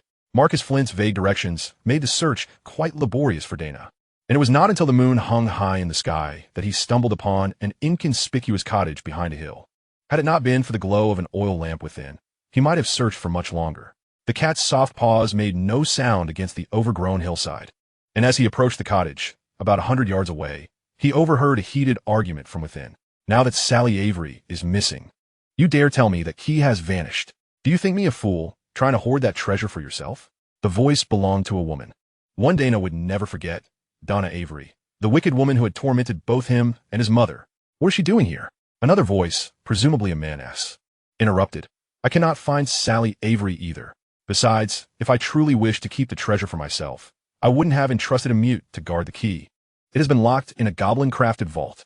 I have no idea why the key has suddenly gone missing. This was likely John Flint's voice, whom Daina had heard 4 years prior when he visited to acquire tapestry. Stop spinning your tales, Avery. It has been 4 years. If I hadn't helped decipher the secrets of that tapestry, you wouldn't even have found the key. And now, with the treasure map yet to be decrypted, you plan to abscond with the treasure? If it weren't for the family sending someone to collect the family contributions from Sally Avery, I would have remained oblivious to her disappearance. I came to confirm the situation, and this is what I am met with.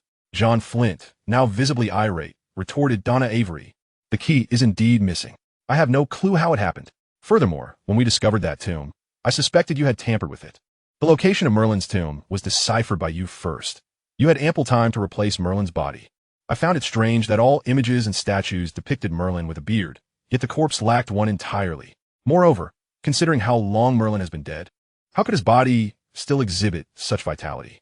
Had I not been sharp-eyed enough to discover the key hidden in the coffin lid, my years of planning would have gone to waste.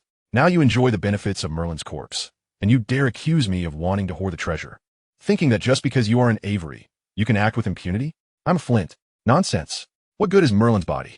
I have no use for it. You were present at the scene, well aware of the circumstances. The 3 curse breakers I hired lost 2 to the protective magic on the coffin. Had it not been for the erosion of the ancient enchantments, those 3 curse breakers might have perished. In such conditions, how could I possibly have swapped the body? Excuses. Who knows if this is merely a ruse orchestrated by you? You are the one who wishes to hoard the treasure. I do not. I have invested 4 years into this matter. You must provide me with an explanation today. Otherwise, this is far from over. The key is simply missing. Believe it or not. Damn you. Ah, you madwoman. Godi. Avada Kedavra. Magic crackled chaotically within the wooden cabin, sending a shiver down Daina's spine. These lunatics resort to violence at the drop of a hat. They are the true candidates for Azkaban. Nevertheless, this exchange clarified one crucial point for Daina. Even in Sally Avery's absence, John Flint would still target their family, for their tapestry concealed the secret of Merlin's treasure. Connecting this to his own unique ability, Daina suddenly found the situation growing increasingly convoluted. Chapter 37, Merlin's Corpse. The black cat sat atop the moonlit hillside, observing the little wooden cottage from a distance. After a considerable wait, the magical lights emanating from the window ceased flickering. Daina lingered a while longer, and upon hearing no further commotion, he cautiously approached. Hesitating at a 50-yard perimeter, he finally mustered the courage to dash forward. Leaping onto the windowsill, he discovered chaos within the cottage. John Flint lay sprawled across a large table, utterly silent. The room bore signs of having been ransacked, indicating that Daina Avery had taken the tapestry before her departure. Daina was plagued by a lingering question. Why was Daina Avery involved in John Flint's deciphering of the tapestry? For what he understood, the Avery family was merely a tool wielded by John Flint against his own family. Once the Avery family found a scapegoat, John Flint should have been absolved of any connection. However, it indeed transpired that after he was imprisoned in Azkaban, it was only Sally Avery and John Flint who had come to seize the tapestry from his family. To unravel the entire backstory, it seemed he would need to confront Daina Avery herself. Yet this was not the pressing issue at hand. Through this serendipitous encounter, Daina had gleaned insight into the extraordinary nature of his mother's lineage. The tapestry undoubtedly does not belong to the Avery family. The notion that it was taken from the main household during the division of the estate by grandfather Daina is nothing but a smokescreen. If this tapestry were indeed from the Averys and related to Merlin's treasure, how could the Avery lineage possibly part with such an item? Moreover, given the profound heritage of the Avery family, if Daina Avery were capable of locating Merlin's tomb through the tapestry within 4 years, then surely, after centuries, the Averys would have unearthed Merlin's treasure long ago. Thus, the most probable truth is that the tapestry actually belongs to his mother and his family. It has been her solemn duty to safeguard this tapestry, which conceals the secrets of Merlin's treasure. Emrys, a term once used by the Druids of Wales to refer to Merlin, signifies immortality. This is knowledge Daina acquired during his extensive readings in the library this semester. In other words, it is highly plausible that his maternal lineage descends from the great wizard Merlin. If this is the case, then everything, the golden touch, the bloodline, and the tapestry that sparked it all, begins to make sense. As for the mysterious disappearance of the treasure's key and the fact that the excavated body of Merlin lacked a beard, Daina undoubtedly has something to say. Both Daina and John spoke no lies, for whether it was the key or the beard, they had been summoned away by Daina. Gazing at the corpse of John Flint, Daina contemplated whether he should leave behind some clues here, perhaps writing the murderer, Daina Avery, on the ground with cat scratches. However, he promptly dismissed this notion. Even if Daina Avery were captured and granted the Dementor's kiss, it would merely result in her death, which would be no different from Sally Avery's fate. Such a punishment would be far too lenient. Furthermore, old Avery could easily find a scapegoat to rescue Daina Avery, just as he did with Gale Avery. This simply would not suffice. Daina furrowed his brow, feeling a sense of revulsion as he concealed John Flint's corpse. This could very well be the pivotal tool for avenging Daina Avery in the future. Fortunately, the pocket dimension within the necklace was spacious enough that Daina even arranged a separate area for for John Flint. Hadn't John Flint always sought to discover Merlin's treasure? Now, along with the treasure, he was contained within the necklace. Perhaps this could be considered the fulfillment of his wish? With this thought, Daina departed from the scene. Midnight had passed. The time for summoning had arrived. Daina was 8 parts certain that Merlin had been dead for many years. After excavating Merlin's remains and taking the key, he wondered if Daina Avery and John Flint had properly reburied the body. If his deductions were correct, Merlin was indeed Daina's ancestor, and it would be rather inappropriate to leave his ancestor's body exposed in the wilderness. Thus, Daina resolved to begrudgingly waste a summoning opportunity to bring forth the body of his ancestor, Merlin. The corpse of Merlin. First, the absence of a note indicated that Merlin's body indeed existed. Then, the body did not leap from his palm, a situation Daina had never encountered before. He cast a suspicious glance at the clock that Moody had repaired. Surely, it was past midnight. The next moment, a sharp pain surged through his palm, and he quickly looked down to see what appeared to be a gash torn open by some unseen force. Hastily, he directed the wound toward the floor, sensing that something was about to emerge from it. With a splat, thud, a smooth, naked body fell to the ground. How could it be without clothing? But Daina suddenly realized that Merlin's robe must have been summoned along with him. This was quite difficult to assess. He resolved that, no matter how splendid that purple robe was, he would never wear it again. The body of Merlin lay on the ground, just as John Flint had described, looking remarkably lifelike. It hardly resembled a corpse. Rather, it appeared to be a slumbering elder. Upon seeing Merlin's face, Daina instantly recognized that he must undoubtedly be a descendant of Merlin, for the visage of the aged Merlin, now stripped of much flesh, bore a striking resemblance to himself when he had just emerged from Azkaban. The old man's corpse was remarkably well preserved, showing no signs of having been gnawed by beasts. It seemed that although the Averys and Flints had mutually accused one another of stealing the body, they had still dutifully replaced the coffin lid.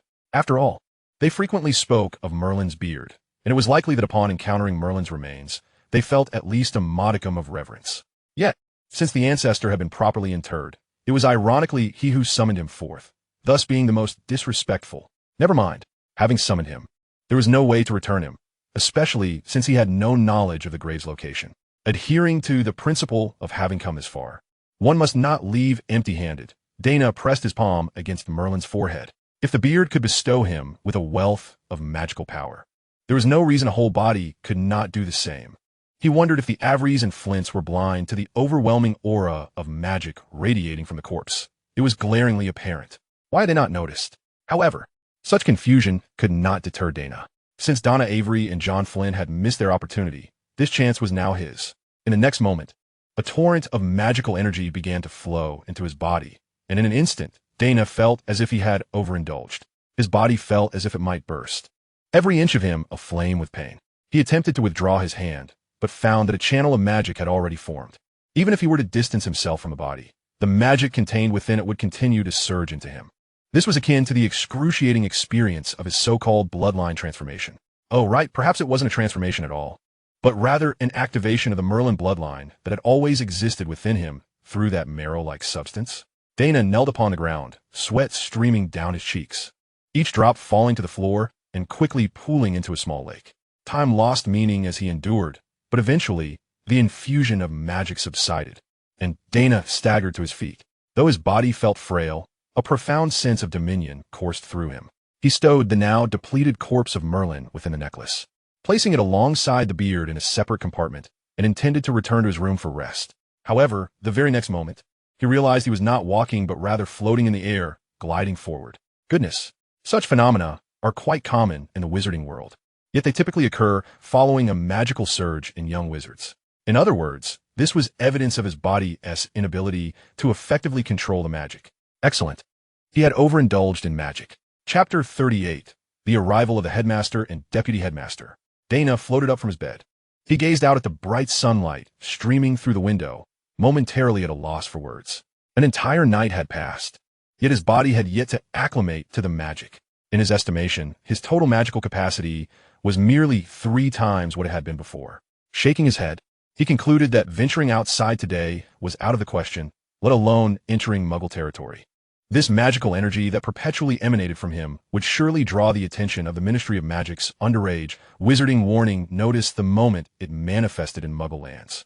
They had already warned him once, and this time, it would likely result in a court summons. Daina floated down the stairs, retrieving a large loaf of bread from the necklace. Indeed, compartmentalized, with no airflow whatsoever. He had taken it from Foster's home after he fainted, intending it for emergencies. And lo and behold, it was now of use. He produced a small knife, which, though it appeared much improved since its rusted state 2 days prior, still bore the unmistakable marks of age as he prepared to slice the bread. At that moment, a knock echoed at the door. Glancing at his feet, which hovered half a foot above the ground, Daina felt quite conflicted. "Daina, are you home?" Outside stood Professor McGonagall, the most trusted confidant of Daina since his release from prison. He exhaled deeply, floating towards the door. Could it be Professor McGonagall? "I shall come to open the door." As the door swung open, McGonagall gazed at Daina, who was now of equal height to her, momentarily taken aback. It is said that teenagers grow rapidly, but Daina's growth seemed astonishingly swift. "Ah, so he is floating. Daina, what has happened to you?" Daina scratched his head, mustering his courage to respond. "It seems my magic went haywire last night, and now I've ended up like this." Whether Professor McGonagall believed him was uncertain, but Daina had resolved to stick to this explanation. "A magical surge. Are you all right, child?" McGonagall hurriedly inspected Daina from head to toe, noting that aside from his continuous levitation, he appeared otherwise unharmed. "I am fine, Professor. Perhaps I just need a few days to adjust, and I will return to normal." McGonagall shook her head, instinctively smoothing her lips.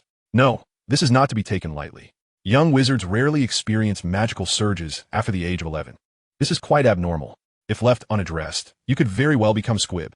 Although squibs were generally comprised of wizards under the age of 10, and historically only Dumbledore's nephew had survived past that age, this was the magical world, where exceptions could always arise. McGonagall's concern was palpable. She drew her wand, and with a flick, a silver tabby cat leapt from its tip, vanishing through the wall. Only then did she turn her attention back to the room. "Daina, is this all you're eating?" She observed a large loaf of bread on the table, her heart aching. "Didn't I give you money? You should indulge in better food. You are still growing." It was a tone of reproach, yet Daina felt no annoyance. On the contrary, he sensed a deep concern emanating from her words. "Professor, it's just that it's rather inconvenient for me to go out to eat. Old Tom at the tavern on the corner can vouch for me. I had quite a feast last night." McGonagall nodded and turned to the door, opening it wide. Outside stood the hurriedly approaching Mad-Eye Moody. "Minerva, why did you summon me in such haste?" "Oh, young Daina, what has happened to you?" McGonagall explained. "Daina experienced a magical surge. This is quite irregular, and I am concerned he could be in danger at any moment. I asked you to come to inform Dumbledore and have him come to assess the situation." Moody nodded and, limping slightly, dashed off. "You did well to call me. I will notify Dumbledore at once." Originally, Professor McGonagall could have contacted Hogwarts via the Floo network to alert the portraits to inform the headmaster. But this house had been abandoned for 4 years, and due to unpaid fees, the Floo network service had long ceased. Daina hadn't forgotten that he hadn't had breakfast. He picked up a knife to continue slicing the bread when McGonagall said, "Don't eat that. It lacks nutrition." With a wave of her hand, mashed potatoes, sausages, fried eggs, and hot milk appeared on the dining table. This was prepared by the house elves of Hogwarts. There were no further explanations, yet Daina understood that this was specifically brought for him by Professor McGonagall. Suspended in mid-air, Daina began to eat. Unable to sit down, he could only bend over to eat while floating. However, this position was exceedingly awkward, and, after adjusting several times, he finally discovered that a diagonal recline was the most comfortable. McGonagall's brow twitched slightly as she took it upon herself to open a window on the first floor, reminding him, "This is an old house. Remember to ventilate well. If you cannot take care of yourself, I will not allow you to return next holiday." What could Daina say except nod in agreement? "Professor, what brings you here?" "I cannot help but worry about you, Daina. You are only 11. I fear you cannot manage on your own. It is fortunate I arrived. Otherwise, you might have encountered serious trouble. Before long, a burst of flames appeared in the living room, and a tall wizard clad in a white robe adorned with purple stars materialized, a phoenix perched on his shoulder. This was the most powerful white wizard of our time, Albus Percival Wulfric Brian Dumbledore. "Good morning, Minerva," Dumbledore greeted with a smile. "Good morning, Daina." During his 3 months at school, Daina had yet to speak with Dumbledore, yet the headmaster behaved as if they had known each other for years. "Hello, headmaster." No, Donna. Do not call me headmaster. You may call me professor." "Very well, professor." Dumbledore approached Daina, examining him from head to toe. The boy continued to eat, seemingly unfazed by the presence of the most prominent figure in the wizarding world. Is this the confidence of one who has spent 4 years in Azkaban and emerges unafraid? Such a rarity, indeed. Dumbledore stroked his long white beard, which reminded Daina of the beard of Merlin that he had once plucked. I have never encountered such a situation before. McGonagall hastily inquired, "What should we do now?" Dumbledore grasped Daina's arm, exclaiming, "Such potent magic! Yet still far from the threshold of becoming a squib.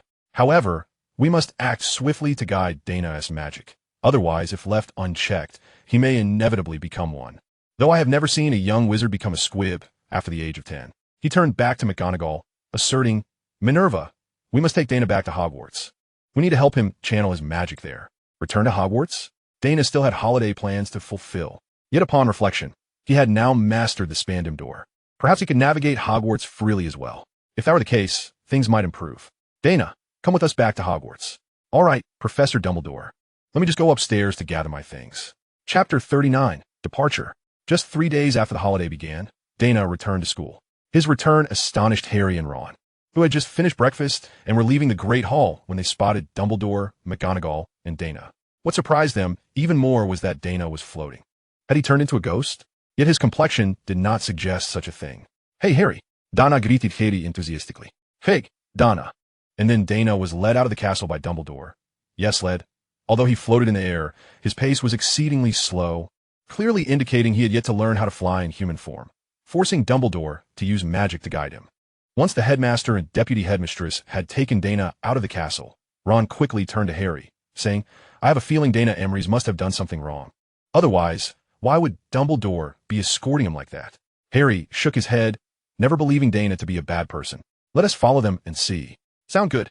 Outside the Quidditch pitch, the trio finally came to a halt. "All right, Daina, now you can unleash your magic freely." Professor Dumbledore, how should I release it?" "Cast a spell at me." At that moment, Daina felt somewhat dazed, the words of the martyr Jiang Qingchuan echoing in his mind. Strangely enough, Dumbledore seemed to embody a certain essence of the martyr at that moment. This was indeed surreal. Yet, to engage in a battle of wills with the foremost figure in the wizarding world was a rare opportunity. Disarmament Charm. His 12.5-inch ebony wand erupted with dazzling light, casting a seemingly ordinary disarming spell with the force of cannon. Dumbledore, with a flick of his elder wand, sent the disarming spell soaring into the sky. "Do you know the shield charm, child?" Dumbledore inquired, raising his wand. Daina immediately comprehended that the old man would retaliate, and he nodded with excitement, armor at the ready. The moment the azure protective shield enveloped him, a crimson curse from Dumbledore hurtled toward him, swift and heavy, shattering Daina's ironclad charm in an instant. Truly, he was the foremost wizard. Observing Dumbledore's effortless demeanor, Daina swiftly realized the vast chasm that lay between them, even after so many years.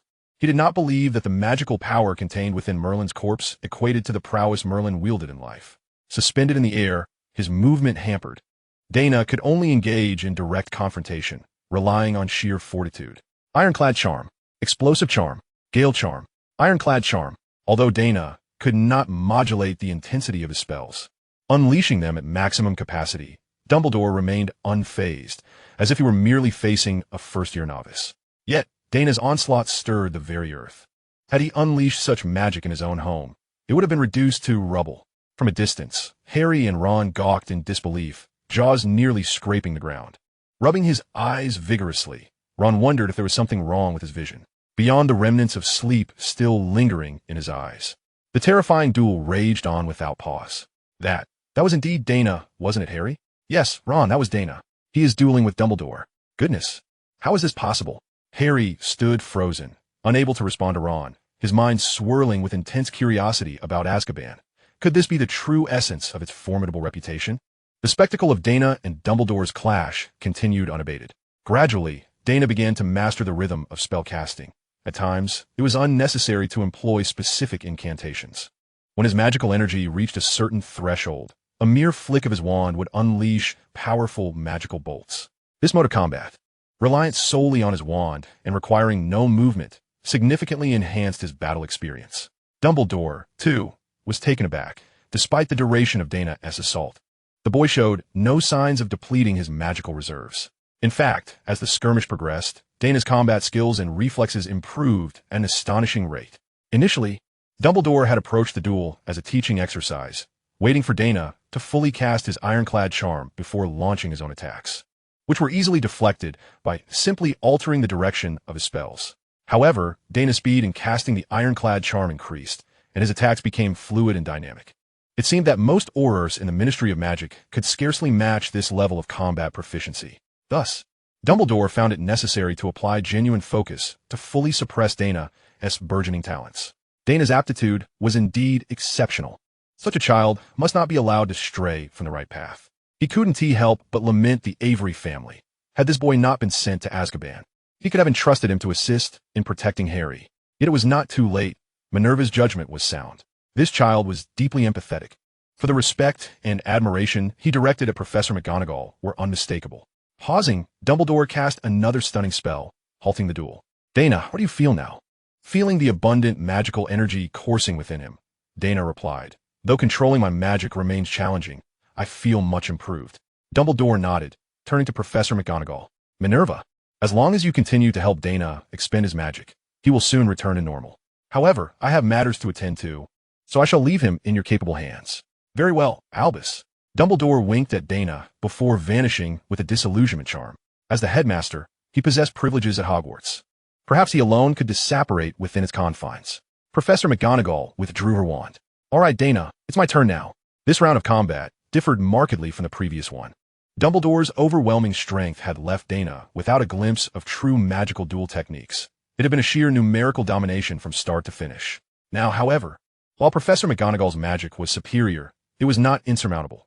2 spells were required to breach his ironclad charm, and she too would cast protective charms, thus allowing for a semblance of a normal wizarding duel, albeit with McGonagall still accommodating Daina. Daina absorbed her spell-casting techniques and strategic insights like a sponge, and as the duel continued, both began employing transfiguration. The nature of the battle morphed from a simple exchange of spells into a full-blown clash of magical beasts. On Professor McGonagall's side were lions and tigers, while Daina summoned mythical creatures such as Pichio and Tautai. The chaos of their battle left Harry and Ron in utter astonishment. "Harry, I never knew first-year students could be so formidable." Harry shook his head. "I don't know. I certainly couldn't achieve such feats." Ron, sniffling, added, "Don't be disheartened, Harry. You are a key player on our Quidditch team. Daina couldn't possibly match that." Harry remained silent, questioning whether he truly surpassed Daina in Quidditch. After all, hadn't Daina been floating in midair without a broom? They continued their duel for over an hour, not due to a lack of magical energy, but because lunchtime was fast approaching. "Daina, what do you feel now?" "I can now exert a bit of control over my magic, Professor McGonagall. Perhaps by this afternoon, I'll be able to master it completely." Professor McGonagall nodded, her heart brimming with joy, for Daina's prowess in transfiguration had evidently surpassed that of 99 of British wizards.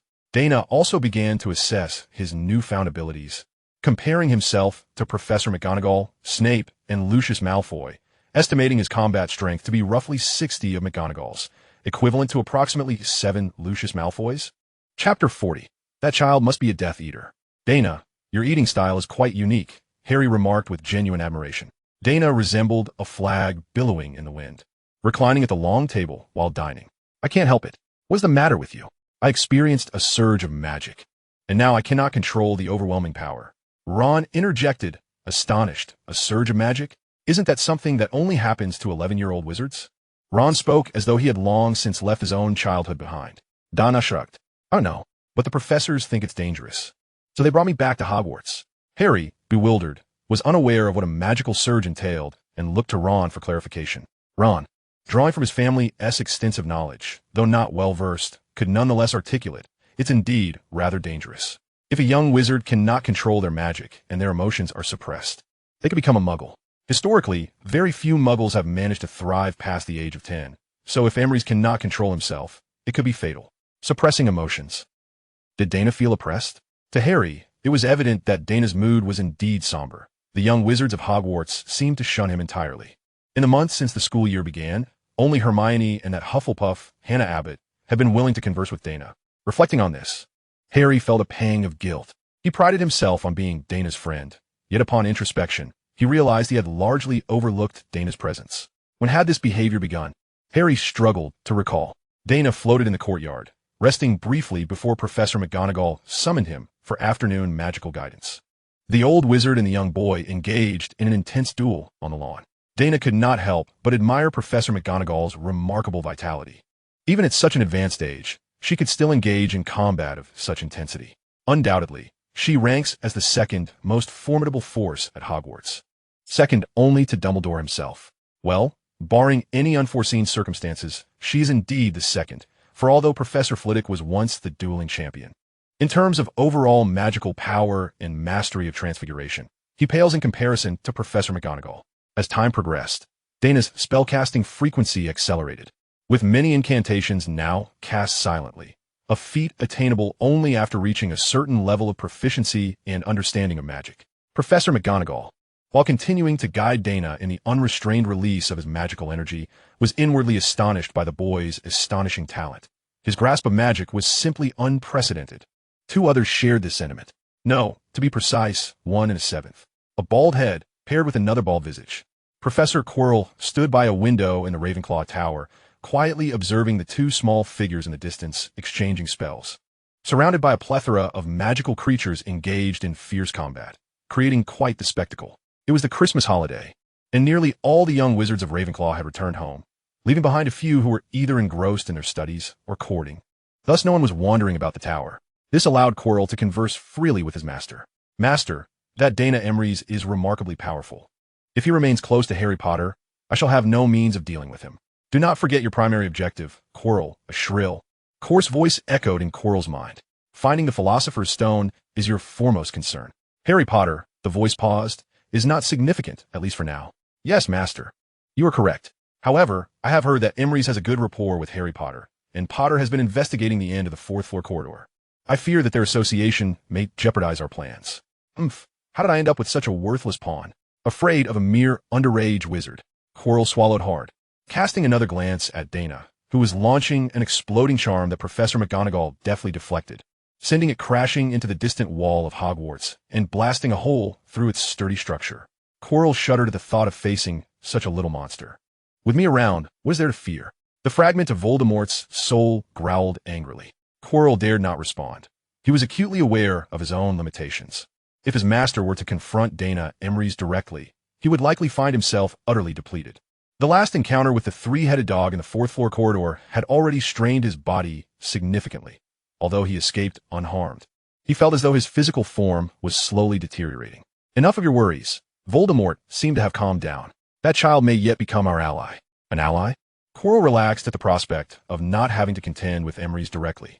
Indeed, his potential ensures he will not settle for mediocrity. His lineage is quite pure, a blend of the Avery family and an Emery's. Voldemort fell silent for a moment before speaking again. He has been ostracized by his peers, and his situation is dire.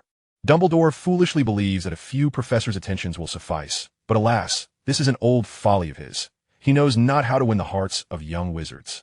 A child like Daina Avery's must be filled with a deep-seated hatred. Hatred from being wronged, from the torment of 4 years in Azkaban, from being scorned by his contemporaries. With just a nudge, he could become a sharp blade, wielded for my purposes. He is destined to be a Death Eater. Quirrell was taken aback, as if the master who could see into the hearts of men had returned. But master, it seems that Daina Avery's harbors a profound animosity towards the Avery family. What a fool! You cannot even manage the present, and yet you ponder the future? Quirrell quivered, too fearful to speak. Remember, he is an Emery's. If necessary, sacrificing an incompetent family is of no consequence. Yes, to imprison an Emery's for the sake of a mere Avery. Old Avery has grown senile. Master, why do you hold Emery's in such high regard? Voldemort scoffed. Do you not know who the Emery's is, as spoken of by the Druids? Merlin? Daina had been exerting himself throughout the afternoon and finally managed to stand on tiptoe. There was progress, yet the issue remained unresolved, necessitating further practice the following day. Walking on tiptoe felt reminiscent of a ghostly possession from an old Hong Kong horror film.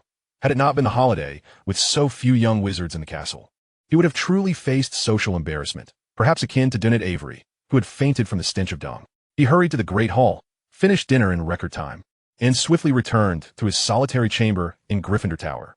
His tiptoeing resembled that of a ballet dancer, much to the amusement of the usually stern Professor McGonagall. Upon returning to his dormitory, Daina refrained from lying down. He diligently controlled the immense magical energy within him, repeatedly grappling with a piece of parchment. Previously, he would cast spells at full power, yet now he could manage to exert only about 50 to 60% of his strength. He was adapting to his magical prowess alone until the late hours of the night. unaware that downstairs a young wizard was stealthily slipping out of the common room, clad in an invisibility cloak. The Mirror of Ariste remained in place, its height reaching the ceiling, with golden edges and intricately carved claws serving as its base. An inscription was etched at the top of the mirror, Eristra eru oit ube kafru oit onwos. Harry removed the invisibility cloak, gazing longingly at the reflection of his parents smiling back at him, their expressions filled with a bittersweet joy. "So, you have returned, Harry?" A voice startled him, and he quickly turned to find Dumbledore. "My apologies, I did not see you there, sir." Like in the original narrative, Dumbledore engaged Harry in a lengthy discussion regarding the Mirror of Ariste, yet this time it felt somewhat different. "Harry, although the mirror reflects illusions, it can bring joy." A glimmer sparkled in the headmaster's eyes. "Why not bring Daina to see this mirror and lift his spirits? I have heard you share good rapport." "Oh yes, you are absolutely right. Of course, only for tonight. Do promise me you shall not become ensnared by the mirror's enchantment in the future." "Very well, Professor Dumbledore." Chapter 41. The Mirror of Ariste in Daina's Eyes. Merlin's Magic. Daina found it utterly astonishing. Although he had seemingly drained Merlin's essence, he could still draw upon his magical energy. Did this imply that Merlin had concealed a portion of his power somewhere? As for why he, already at the brink of magical overflow, continued to absorb power, the minuscule amount he gained from summoning Merlin paled in comparison to the vast reserves within him, rendering it inconsequential. Yet, in the grand scheme of things, daily accumulation should never be neglected. This was Daina's rationale. Reparo. The incantation restored the shredded parchment to its former state. Daina extinguished the lamp and turned to his bed, or rather, floated just an inch above the covers. Knock, knock. A sound echoed at the door, and Daina frowned, tiptoeing to open it. "Harry, what brings you here at such a late hour?" "Cody, Benting," replied Daina. "I wish to show you something marvelous." Daina internally rolled his eyes. At this juncture, the only marvelous thing this lad could present to him would likely be an invisibility cloak or the Mirror of Ariste. Was he about to unveil Ron's drool-soaked, yellowed bedspread instead? What could possibly be so wonderful? "Just follow me." Daina shrugged and declined. "It's getting late, Harry. I believe it's time for me to retire for the night." Harry shook his head vehemently. "No, Daina, after tonight, you may never encounter that wonderful thing again." "What is it exactly?" "It's a mirror, Daina. A mirror that allows you to see the person or thing you wish to behold. I think, perhaps, you might catch a glimpse of your mother." Reluctantly, Daina conceded, swayed by Harry's last statement. The prospect of seeing his mother, albeit in a spectral form, was too enticing to resist. "Fine, I'll go." Upon exiting the common room, Harry brandished the invisibility cloak. "Quickly, get in, Daina. No one will see us in here." Daina glanced at his half-floating self, blinking in astonishment, balancing on tiptoes while bending down. This was quite the challenge for his physique. He was no dancer. "No need for that, Harry." With that, Daina cast a disillusionment charm upon himself. "Wow, Daina, what kind of magic is this?" "Disillusionment charm. Can I learn it? Don't you already have an invisibility cloak?" "Fair enough." Harry, being a clever lad, though concealed beneath the cloak, made sure to reveal a small corner of his robe to prevent Daina from lagging behind. Soon, they arrived at the chamber housing the Mirror of Ariste. "Daina, here it is." Gazing at the imposing mirror, Daina stood transfixed. A sense of trepidation washed over him. He was uncertain of what he might see. Ultimately, his longing for his mother compelled him to step forward. In the mirror, his mother appeared, adorned in her favorite dress, as beautiful and gentle as ever. She sat at the family dining table, her lips moving in a familiar rhythm. Daina recognized it as the scene from his memories where she would tell him stories. Tears streamed down his face uncontrollably. "Daina, do you see your mother?" "Yes, Harry," Daina replied, his voice choked with emotion. "I see her." The tears began to flow freely, and despite his efforts to wipe his eyes, he could not bear to blink, staring intently at the mirror. "She still looks the same, Harry." "Oh, what a dreadful decision it was to come out with you tonight. It only intensifies my longing for her, especially since I can never see her alive again." A subtle gaze within the room dissipated, and Daina wiped his eyes once more, brushing his face to quell his sobs. "All right, we cannot be lost in memories, Harry. Let us go. I've seen enough." Okay, Daina." Before departing, Daina cast one last glance at the mirror. His mother continued to smile gently, her gaze filled with affection, while behind her knelt a multitude of figures. Ollivander Avery, Gale Avery, Daina Avery, and a man with an indistinct visage, wearing a gentleman's hat. The faces of those kneeling were twisted in agony, wailing in despair, as behind them, a throng of red imps wielding barbed wire were feasting upon their flesh, their lower halves reduced to mere skeletal remains. The mirror of Ariste could reflect the deepest desires hidden within one's heart. Dumbledore.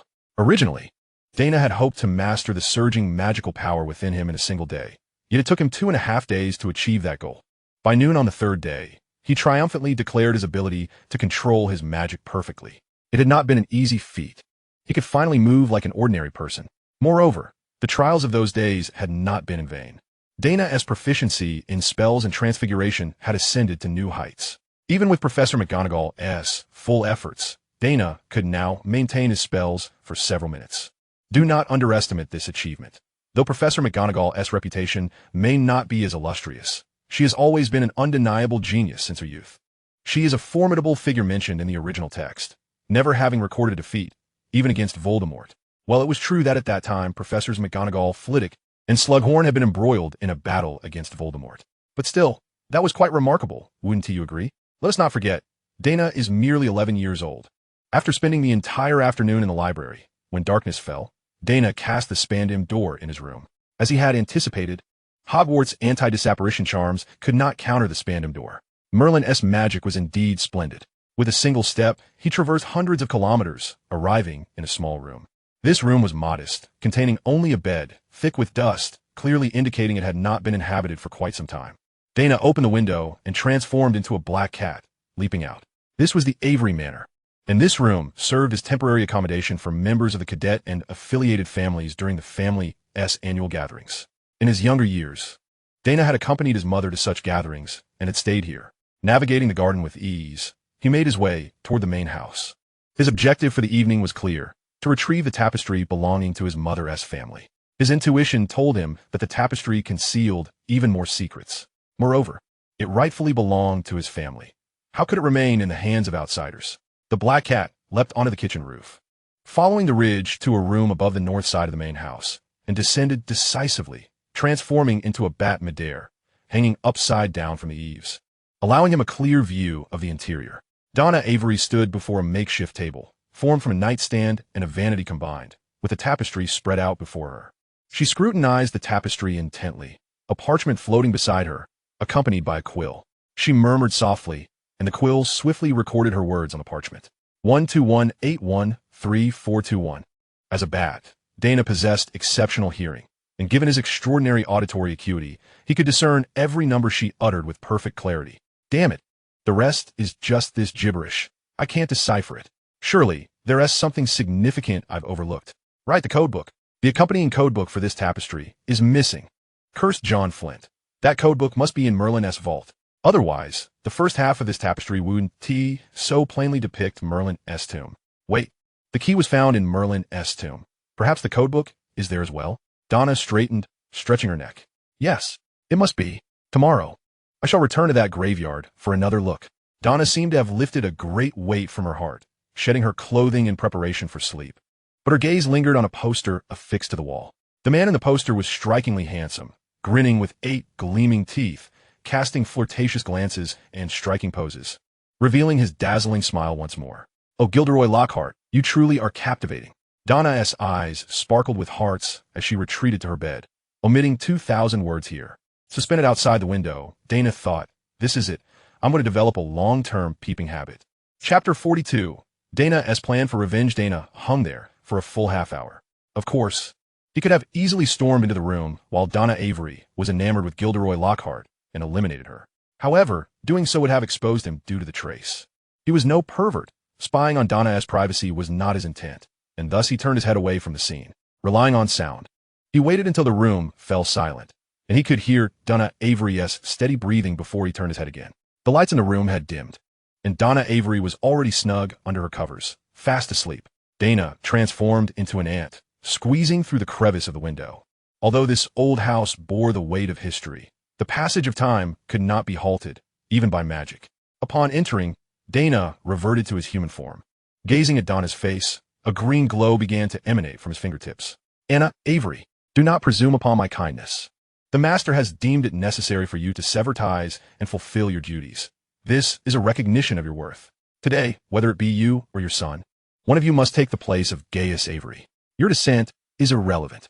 Should you refuse, I shall take your son's life. Wretched woman, do you dare to retaliate? I shall carve your heart out. Do you see it? Daina Avery? The death curse is ready. With a mere flick of this wand, your precious son shall meet Merlin. The memories grew increasingly vivid. Daina recalled his mother's face, swollen and tear-streaked, as she murmured, "All right, I agree to your demands. But you must not harm Daina. Once I am imprisoned in Azkaban, ensure that Daina is cared for." The sorrow in her eyes was an expression Daina had never witnessed before, while Donna stood aside, wearing a contemptuous smile. His mother turned, shoulders trembling, preparing to follow Daina Avery. In a surge of emotion, Daina broke free from Sallie Avery's grasp, utilizing his magic to render his mother unconscious. "Release my mother. I shall take Gaius Avery's place, and the promised galleons must go to her. She requires medical attention." When Daina regained his composure, the green glow at his fingertips had intensified, signifying that his murderous intent had reached its zenith. Yet he ultimately restrained himself. A moment of impatience could jeopardize a grand plan. What he sought was not merely the life of Daina Avery. Her demise could be claimed at any time. What he yearned for was to make the Avery family taste the bitterness of ruin. He tucked the tapestry into his necklace and turned his gaze to the wall, nearly covered with posters. Gilderoy Lockhart, this renowned author, a master of deceit who pilfered the experiences of others, would soon be teaching at Hogwarts. If all went according to plan, he would soon find himself with a one-way ticket to Azkaban. He glanced once more at the deeply slumbering Daina Avery. At 29, as the daughter of a pure-blood family, her beauty was undeniable. If he orchestrated a scheme to entangle Daina with Lockhart, then, with Lockhart incarcerated, might he not manipulate circumstances to have Daina Avery take Lockhart's place in prison? Surely, she would be willing to languish in jail for the man she adored. Even if she were unwilling, it would only require a simple, soul-sucking curse. To deny Daina Avery the chance to endure the torment he had experienced would hardly be considered revenge. To lose a beloved, to be imprisoned. Oh, but more than that, her entire family must be annihilated. Yes, this could coincide with his revenge on Olympos Avery. A plan for retribution gradually crystallized in Daina's mind as he stroked his chin. The Fire Ash Serpent's maneuver was merely a casual play. It seemed ripe for exploitation, and perhaps the identity of Dark Dundas could be solidified. "Who are you?" Daina's heart jolted. He had not anticipated Daina Avery's slumber to be so light. Altering his appearance slightly, he turned around, only to leave Daina Avery nearly paralyzed with terror. At that moment, Daina bore the visage of John Flint, his eyes clouded, with dried blood tears at the corners, his face ashen and marked with corpse-like splotches. In terms of fright, having witnessed countless horror films in his past life, Daina was more than adept. "Daina Avery, return my life." It became evident that even witches, when confronted by a vengeful spirit, could be thrown into disarray. Despite Daina Avery possessing an 0.8 rating, placing her above many in the wizarding realm, she appeared only capable of screaming, her mind a blank slate, seemingly having forgotten her wand resting beside her pillow. Stupefied, she fell to the ground in a stupor. With a mere flick of his finger, he enforced a deep slumber. Daina hastily opened the spandam door and slipped back to Hogwarts. The sound of her scream would surely draw the attention of the Avery household. If not now, then when? As for alerting the Ministry of Magic to investigate, what would they investigate? The resurrected John Flint, murdered by Daina Avery, then robbed? The Auror Office and the Department for the Regulation and Control of Magical Creatures were not on the same wavelength, unless a significant murder case arose. Aurors would not associate their search with an underage wizard. Moreover, would Daina Avery dare to report the incident? If a murder were to be declared, it would be Daina Avery who had slain John Flint. Daina awoke from a refreshing slumber, greeted by the morning light at 10 o'clock. Breakfast had slipped by, but he could manage a hasty lunch before heading to Knockturn Alley and then to 26½ Baker Street. Upon entering the Great Hall, he found Harry and Ron already seated. "Hey, Daina." "Hello, Harry." At the Gryffindor table, it was just the three of them, with Daina sitting opposite Harry and Ron. Distancing himself would be overly conspicuous. "Daina, what are your plans for the afternoon? Do you play wizard's chess?" "I've been utterly trounced by Ron. If you can play, you might take a few games with him." Upon hearing this, Ron's face contorted for a moment, yet he said nothing. Daina chuckled. "I need to finish the book I borrowed from the library, so I won't be joining you." Another bookworm," Ron muttered, presumably referring to Hermione Granger. "Ron." Harry nudged him, and Ron shrugged. All right. Amorous is diligent in her studies. Gryffindor earns 20 points. Daina smiled. "I appreciate the sentiment, Mr. Weasley. I shall strive to earn points for Gryffindor in the latter half of the term." His words turned Ron's face crimson. Recalling how Daina had contributed over 50 points to Gryffindor, while he himself had deducted 3. Harry chuckled and gave Ron a light pat. Perhaps due to their recent visit to the Mirror of Ariste, Daina sensed Harry warming up to him again. Daina scratched his head. He could no longer afford to hide. He had entered Dumbledore's field of vision, and purposeful distance would only arouse suspicion. With a sigh, he accepted this reality. Chapter 43, The Grand Heist. Nocturne Alley. Borgin and Burke's. Despite the ongoing Christmas holidays, the foot traffic remained as bustling as ever. Illicit trade was not hindered by the festive season. Mr. Borgin lounged leisurely on his stool behind the counter, lifting 10 galleons from his left hand and letting them slip one by one through his fingers. The delightful clinking of metal bringing him joy. The familiar vines and door stirred Borgin from his reverie. The only visitor to his shop who possessed such familiarity was one man. "Ah, dear Mr. Dundas, you return. The information you seek will not be readily available. But is there anything else old Borgin can assist you with?" In truth, after Daina had failed to provide a deposit, Mr. Borgin had ceased to concern himself with Daina's affairs. In his eyes, that business had come to an end. Approaching the counter, Daina inquired, "I wish to acquire some properties. Do you have any connections?" "Properties? What kind of properties?" "Any kind will suffice. Dragon breeding grounds, magical creatures sanctuaries, enchanted herb gardens." Mr. Borgin's eyes sparkled. This Mr. Dundas was indeed a veritable treasure. If he could successfully assist in acquiring these ventures, he would earn a substantial commission. Yes, of course. However, these industries are indeed lucrative ventures, and should you wish to make a purchase, it would undoubtedly require considerable expenditure. It is not my intention to question your financial capacity. In truth, even a modest herbal plantation spanning merely a few acres would demand an investment of no less than 10,000 galleons. Should I hastily facilitate a connection for you? And you, with a casual wave of his hand, Daina conjured forth a beautifully adorned small chest atop the counter. The chest was remarkably heavy, visibly causing the surface of the counter to sag by a couple of centimeters. Daina waved his hand again, and the chest sprang open, revealing a bounty of gold coins within. Mr. Boking's breath caught in his throat. What did he behold? A veritable treasure trove of magical coins from the era of the Arthurian dynasty, which had recently surged to a market price of 120 galleons each, now lay before him in a whole chest. A rough estimation suggested at least several tens of thousands. By Merlin's 7 aunts and uncles. Where on earth did this Dact Dantis emerge from, this divine magnate? Mr. Boking couldn't help but suspect that the coins circulating previously in the market may have originated from this esteemed gentleman. Is it sufficient? Yes, absolutely. Mr. Boking stuttered. For even at a valuation of 100 galleons, this amounted to nearly 10 million galleons in wealth. With such resources, acquiring a substantial portion of a pureblood family's assets would be more than feasible. Unbeknownst to Mr. Boking, however, Daina possessed over 40 such chests filled with coins, and this particular one was merely the most inconspicuous and smallest among them. Since it suffices, can Mr. Boking assist me in acquiring industries? Certainly.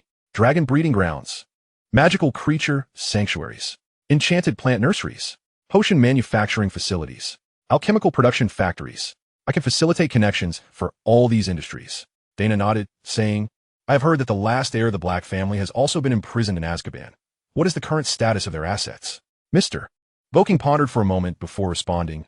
Currently, the Malfoy family is managing them. Daina inquired, given Sirius Black's current charges, it seems unlikely he will be released. If he were to perish in prison, what would become of the Black family's assets? Would the Ministry of Magic auction them off? Mr. Boking nodded, no. I suspect they would likely fall into the hands of the Malfoy family. After all, Mrs. Malfoy is a scion of the Black family and holds a claim to their assets.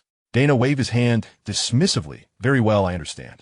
You may prioritize the acquisition of assets that originally belonged to the Black family, including real estate. I trust that if the price is appropriate, Mr. Lucius Malfoy would not object. Of course. Indeed, he has been managing the Black family's assets for some time, and there have been many rumors circulating. However, should the assets be sold, people will soon forget the affairs of the Black family. I believe Mr. Malfoy will make the right decision. Excellent. I leave it in your capable hands. I am indifferent to how much you profit from this. However, I insist that the final outcome must be favorable. Certainly. The creases on Mr. Boking's face deepened with exaggerated flattery. Your affairs are my affairs. I shall exert every effort to procure everything you desire. I swear by Merlin's name. Though Mr. Boking was a merchant of both light and dark dealings with vast experience, he had never encountered such wealth. Even as a member of the Boking family, the sight of Dact Dantis casually tossing a chest of gold coins, without even counting them, spoke volumes about the depth of this individual's resources and the power behind him. not to mention the ruthless nature of this individual and his formidable prowess. The recent incident in Nocturne Alley still lingered in Mr. Boking's memory. Such a person had transcended the mere realm of potential alliances, for even if Mr. Boking were to grovel, others would still weigh their willingness to engage. Now, with Mr. Dantis entrusting him with such significant matters, Mr. Boking felt as though his ancestors' graves were surely emitting smoke. Should any news arise, contact me after 8 in the evening using the two-way mirror. I have matters to attend to during the day. Yes, sir. Daina departed from the Boking and Bork store, stretching his neck. Once, a prominent figure had to work in this very establishment after graduation, yet here he was, having turned Mr. Boking into his subordinate. Thus, the impoverished ought not to aspire to become dark wizards. Wouldn't you agree, Tom? 26.5 Baker Street. Siblings Wang Wenhui and Wang Shujing sat in the living room. Sister, allow me to advise you. Cast that hawking out at the entrance of St. Mungo's Hospital. What nonsense are you spouting? Can't you see? Mr. Dantis is the one worthy of your lifelong trust. Wang Wenhui, spare me. I will not abandon hawking. You thick-headed fool. I saw you nearly undressing that day. Do you dare claim you have no feelings for Mr. Dantis? Wang Shujing's face flushed crimson. That day had indeed been a moment of impulse. She had encountered a potential benefactor and hoped to earn some extra money. Were it not for the dire straits her family faced, she would not have resorted to such extremes. However, now that her foolish brother had witnessed it, she found herself at a loss for words. Regardless, I will not give up on hawking. Wang Wenhui intended to further counsel his single-minded sister when two vines suddenly sprouted in the center of the living room. Wang Shujing, you constantly admonish me about personal hygiene. Yet how do you maintain cleanliness in our home? Look, the living room is overgrown with weeds. Chapter 44, From London to Paris. It was evident that the burgeoning vines were from the Spandam Gate. When Dak Dantis stepped through the portal, the Wang siblings were left astounded. Their house, though old, was equipped with an anti-disillusionment charm. Good afternoon, both of you. Mr. Dantis. Daina did not take a seat, but stood at the portal's entrance, stating, I am about to acquire a significant number of industries and require a large workforce.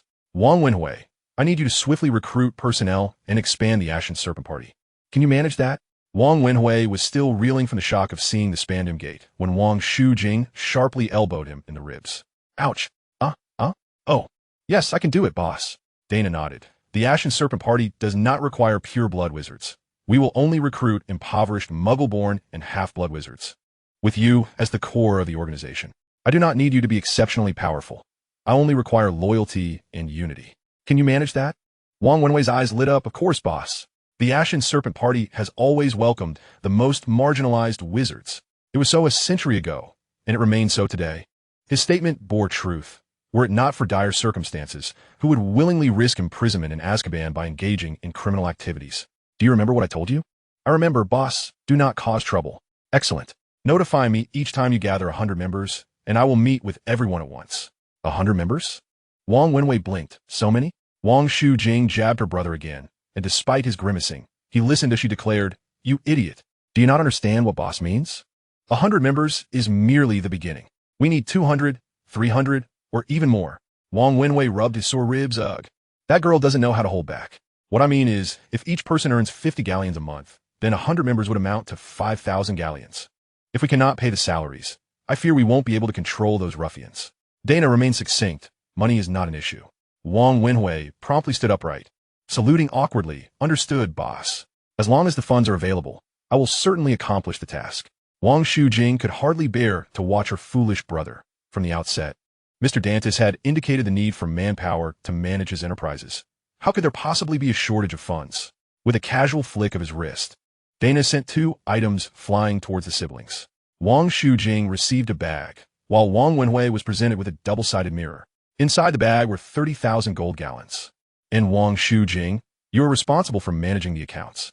Wang Wenhui, should there be any developments on your end, contact me using this double-sided mirror at night. Yes. The siblings stood in stunned silence. Did Mr. Dantes truly place such trust in them? 30,000 gold gallons, just like that? Yet in the next moment, Daina transformed into a blue light and entered Wang Wenhui's body. Amidst Wang Shujing's exclamation, Wang Wenhui's eyes turned blue, and he spoke to Wang Shujing. I am Dark Dantes, and I am now in control of your brother. The possession spell of Merlin, a novelty that contemporary wizards had never witnessed, its intimidating effect was undeniably potent. Daina released the possession spell and returned to his original form. now resembling Wang Wenhui, resulting in a moment of bewildered eye contact between the two Wang Wenhui figures. Daina morphed back into Dark Dantes and stated coolly, "Do not think of embezzling my money, for even if you flee to the ends of the earth, I possess the ability to find you. Trust me, I have that capability." The siblings, left speechless, could only nod in response. "I hope for your loyalty, but if you prove disloyal, it matters not. I can always find another representative. I believe there are many willing to take your place, and your corpses would serve as the finest deterrent for the next. However, should you perform well, I shall not be stingy with rewards. Now then, I've said all that needs to be said. You should act swiftly." With that, Daina retreated to the door. It was only after the Spandim gate transformed into starlight and vanished from the living room that the Wang siblings dared to breathe deeply. Wang Wenhui caressed the double-sided mirror in his hand, while Wang Shujing clutched the bag of money, exchanging silent glances. "Sister, what should we do next? The boss is quite terrifying." Wang Shujing shook her head. "Mr. Dantes is our benefactor. We should never betray him. If that is the case, what do we have to fear?" Wang Wenhui sighed with relief. "You are right. As long as we faithfully follow the boss, endless wealth and glory await us. What is there to fear? Sister, could you lend me 1,000 gallons? For what purpose?" A batch of Eastern European girls has arrived at the Hot Witch nightclub. They are quite lovely. Get lost. Apart from the 50 gold gallons you receive each month, do not expect to take a single copper from me. Sister, the boss has stated that there will be rewards for good performance. Have you done your part? Hurry, go out and recruit.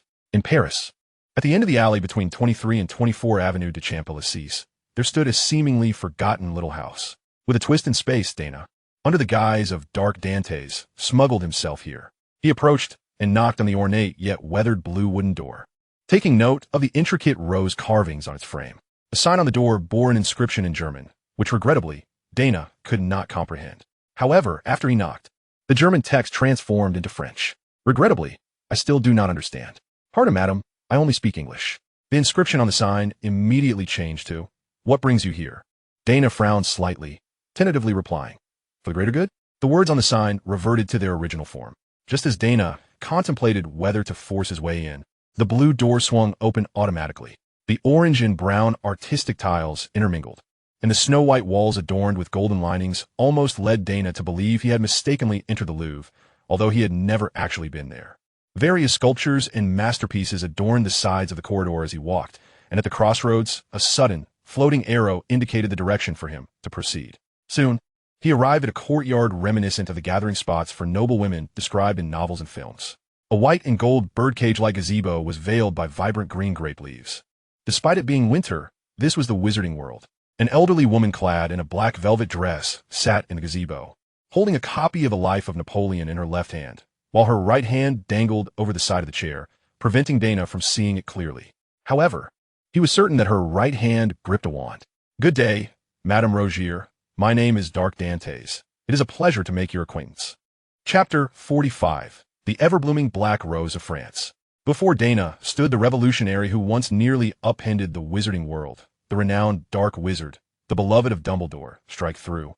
Vita deemed it insufficient and blackened this part. The leader of the Purity Party and the Faith of the Saints, Vidal Rogier. "Dantes? You, who cannot speak French, possess a French surname. Let me guess, you borrowed the surname Dantes from Alexander Dumas's The Count of Monte Cristo, correct? So, you're a seeker of vengeance? You are indeed the Black Rose of France, Gellert Grindelwald's right hand." Daina had no intention of refuting this and admitted, "Indeed, I am a seeker of vengeance. I apologize, young man, but I have no interest in your revenge. While I'm uncertain how you found me here, I fear I cannot assist you. How did I find this place?" Mr. Bokin procured information from the Rogier family in England. "Madam, although my aim is vengeance, I believe you will find what I wish to undertake quite intriguing." Vidal Rogier glanced at Daina once more, her posture remaining unchanged. "Do tell."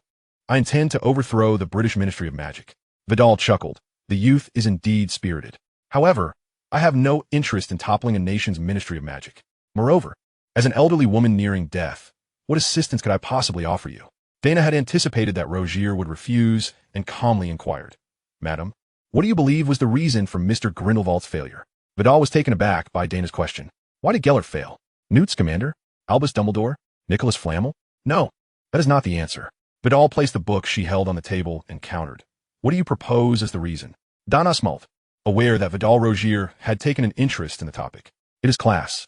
Gellert Grindelwald sought to abolish the statute of secrecy, yet he overlooked class. Class. The statute of secrecy segregates the wizarding world from the muggle world. So I ask you, who are the ones most eager for the statute of secrecy to persist? And who are the ones most opposed to its existence? Vidal Rogier pondered for a moment before shaking her head. Daina then elaborated. Since the statute of secrecy was enacted, the segregated wizarding world established its own rules, and under these rules, the greatest beneficiaries are the pure blood families atop the wizarding hierarchy.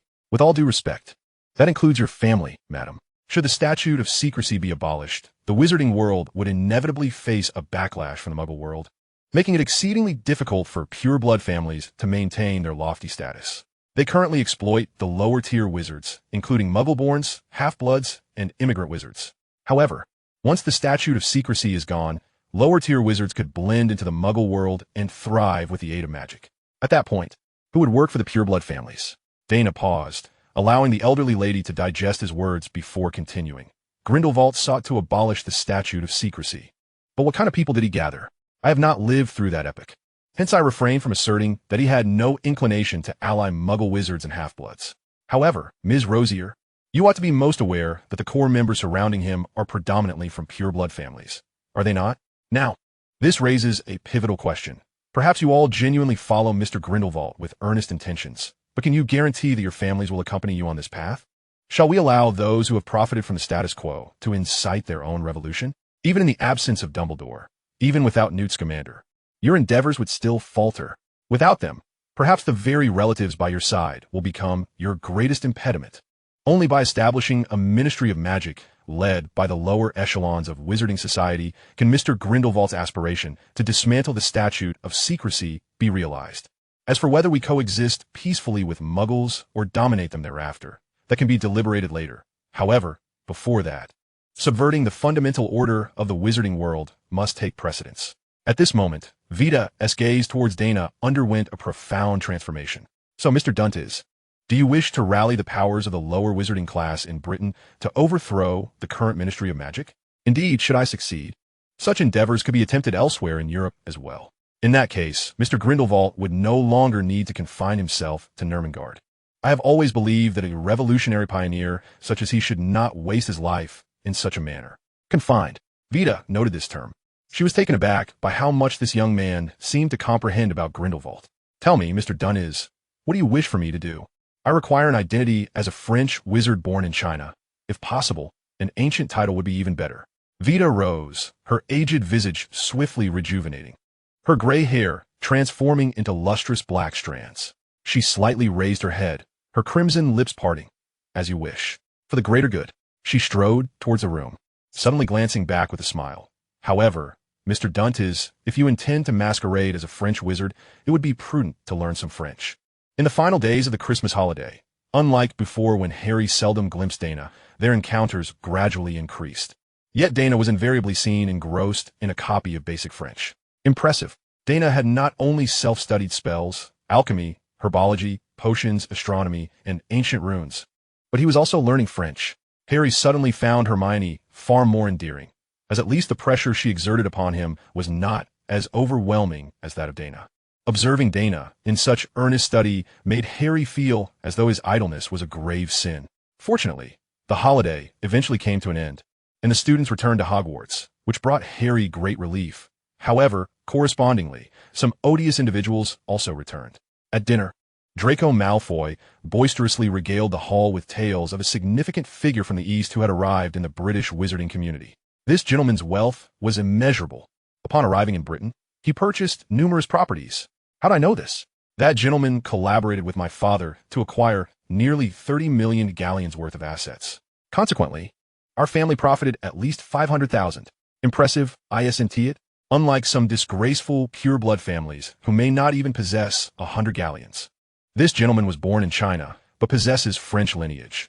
He seemingly inherited an ancient title from his ancestors in France, an earl or a viscount.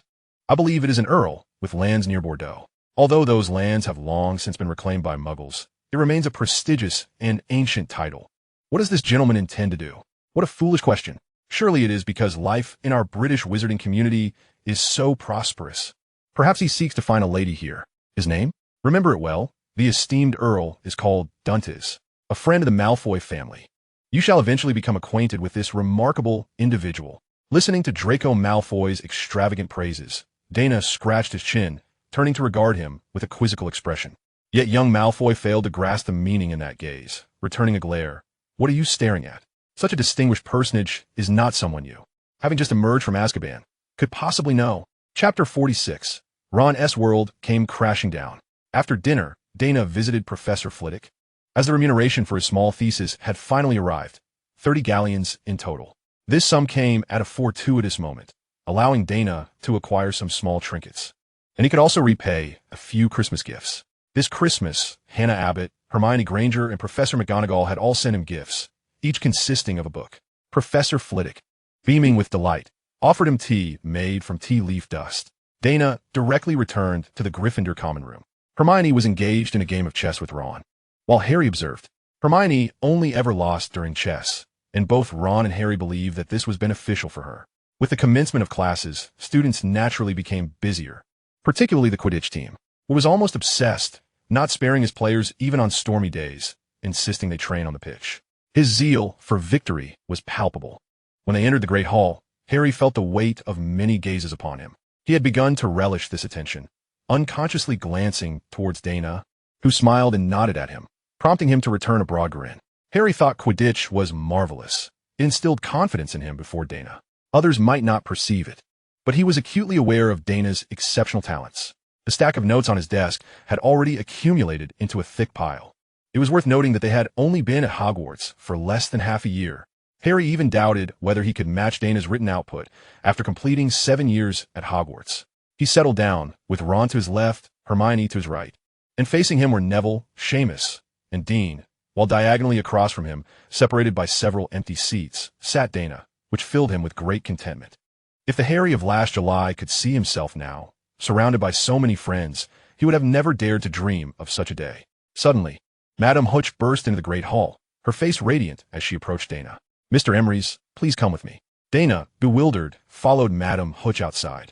Upon reaching the castle doors, a gentleman clad in an orange wizarding robe stood there, the doors wide open, with rain still pouring outside.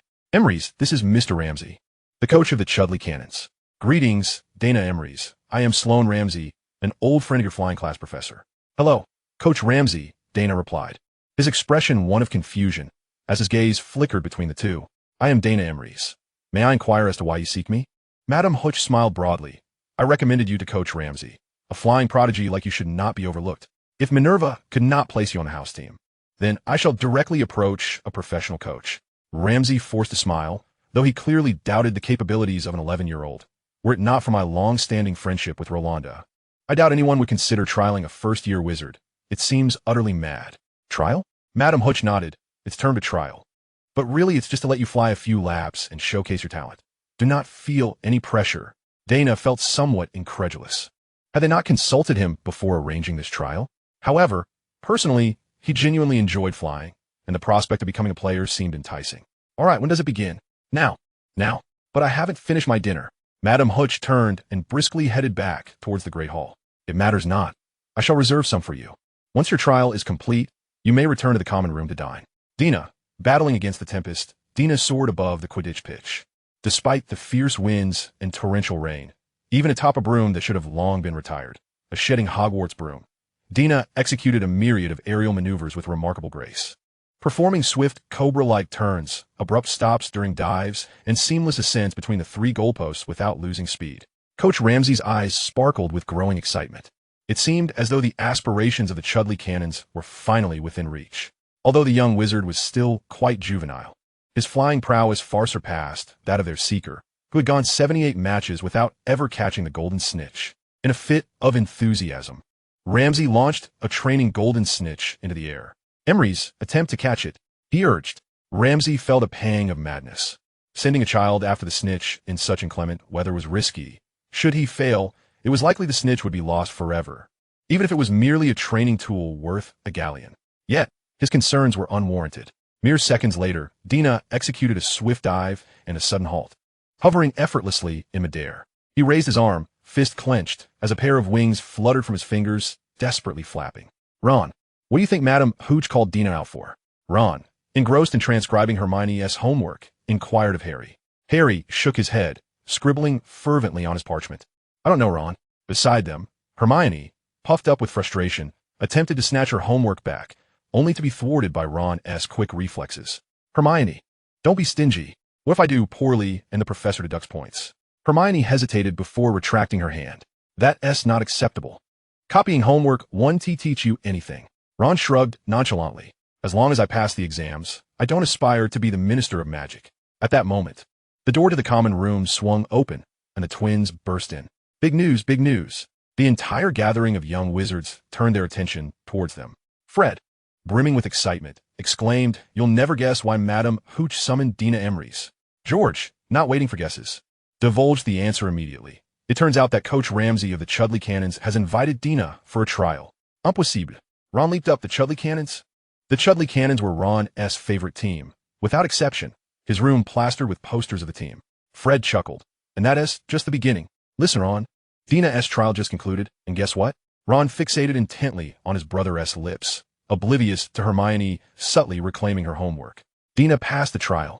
He is now the reserve seeker for the Chudley Cannons. Merlin's beard. Ron collapsed into a chair, his world crumbling around him.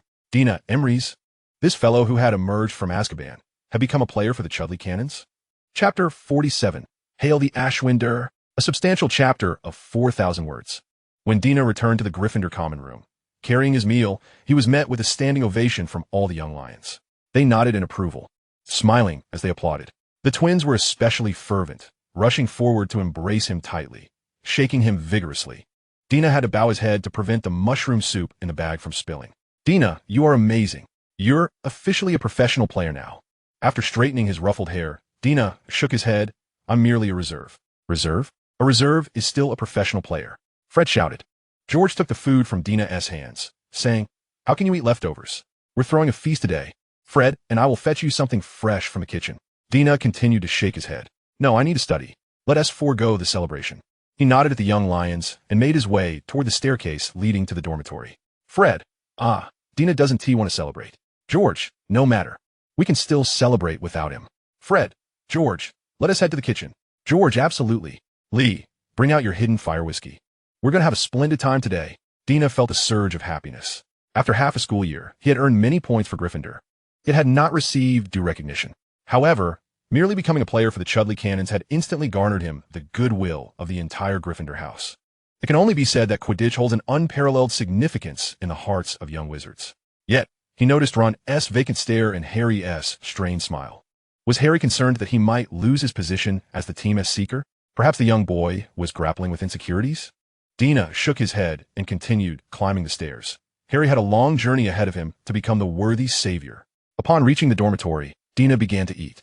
The fried fish was quite delectable tonight, complemented by a sweet and sour dipping sauce.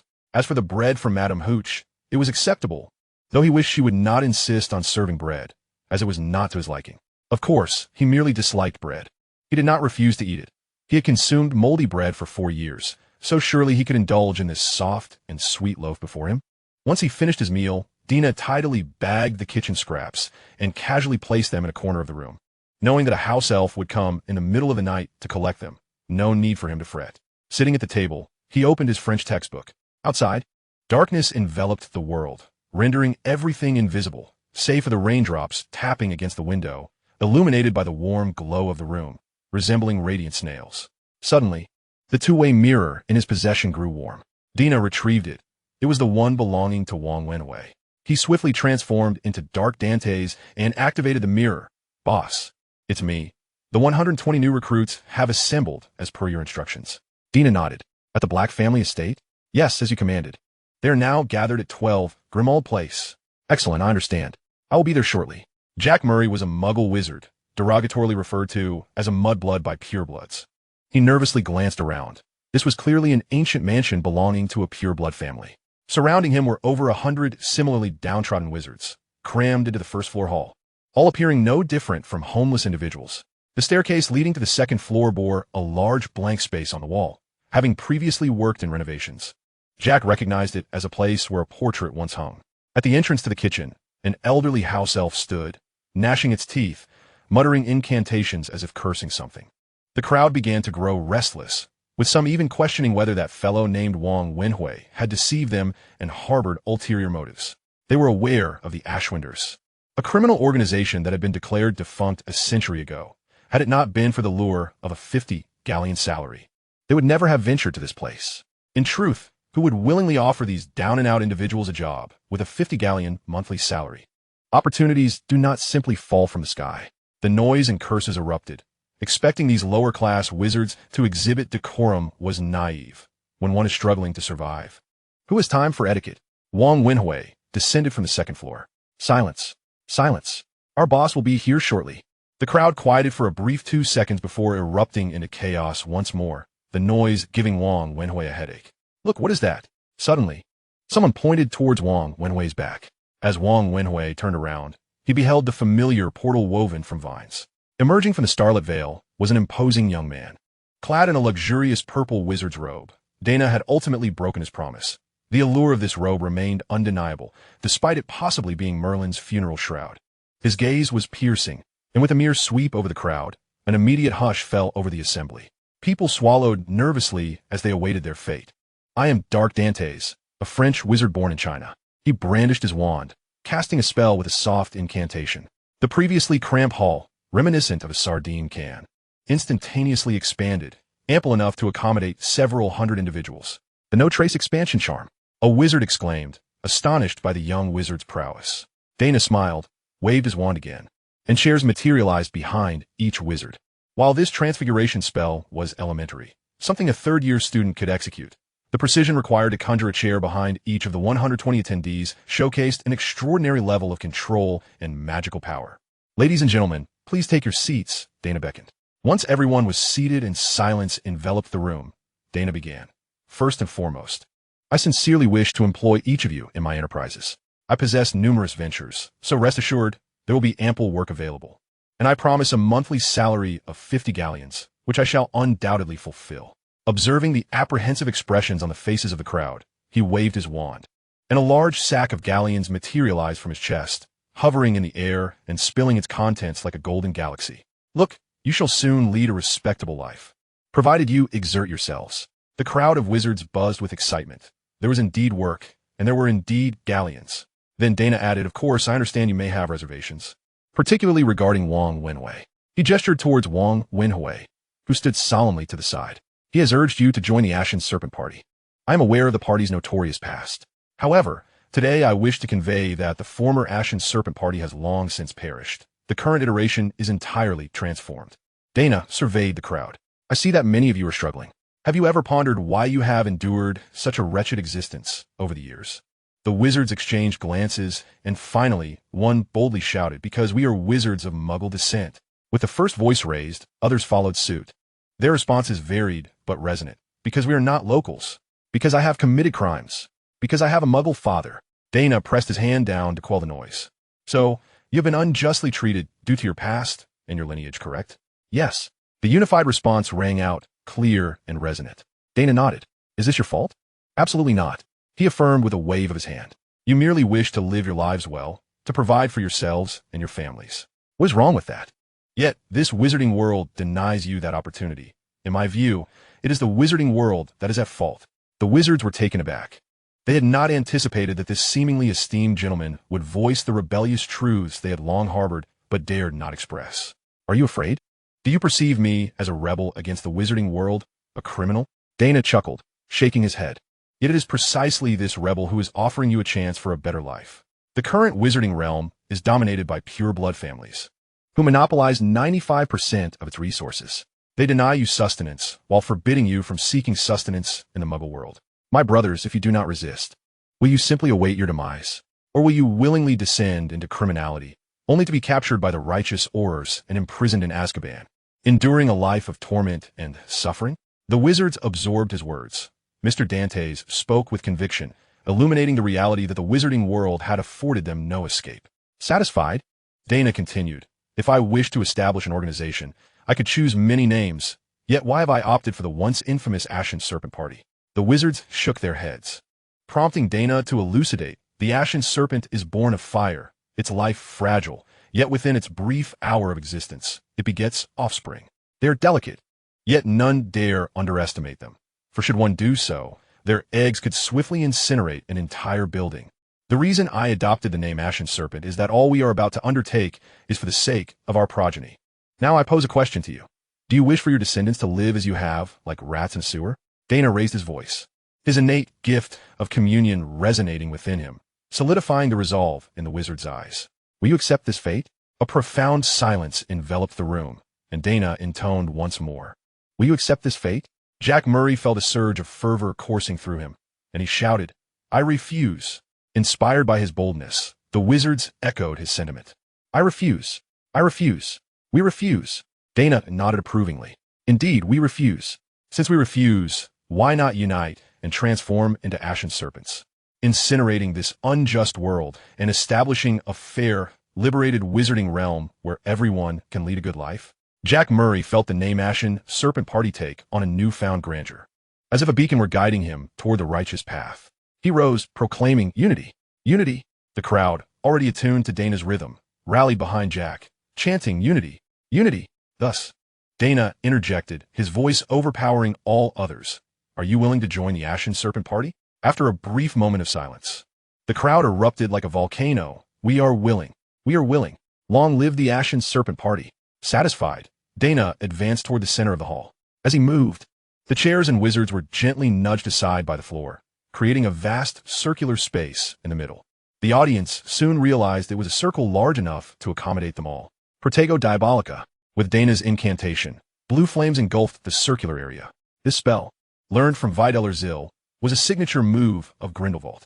Its extensibility allowed for numerous additional effects, such as discerning loyalty from treachery. Ladies and gentlemen, I will not compel you to join the Ashen Serpent Party.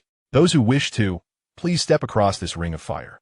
We shall henceforth be brothers bound by life and death, comrades of shared ideals. For those who do not wish to join, remain seated. Your promised work shall not diminish. However, remember this. If you do not align with my vision yet attempt to cross the ring, feigning allegiance while seeking to betray us for a reward from the Ministry of Magic, the blue flames will consume you in an instant. Do not jest with your lives. Having spoken, Daina stood at the center of the circle. Moments later, Jack Murray raised his arms and strode forward, exclaiming, Long live the Ashen Serpent Party. He stepped across the fiery threshold, feeling no harm from the flames, only a comforting warmth rising from his feet. What is your name, comrade? Jack Murray. Daina embraced him, causing Jack to tremble with excitement. The first to step forward must stand apart from the rest.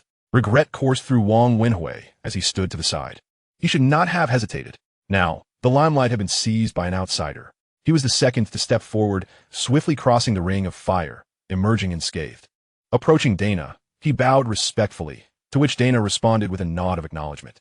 Subsequently, a steady stream of wizards traversed the fiery circle, encircling Daina at its center.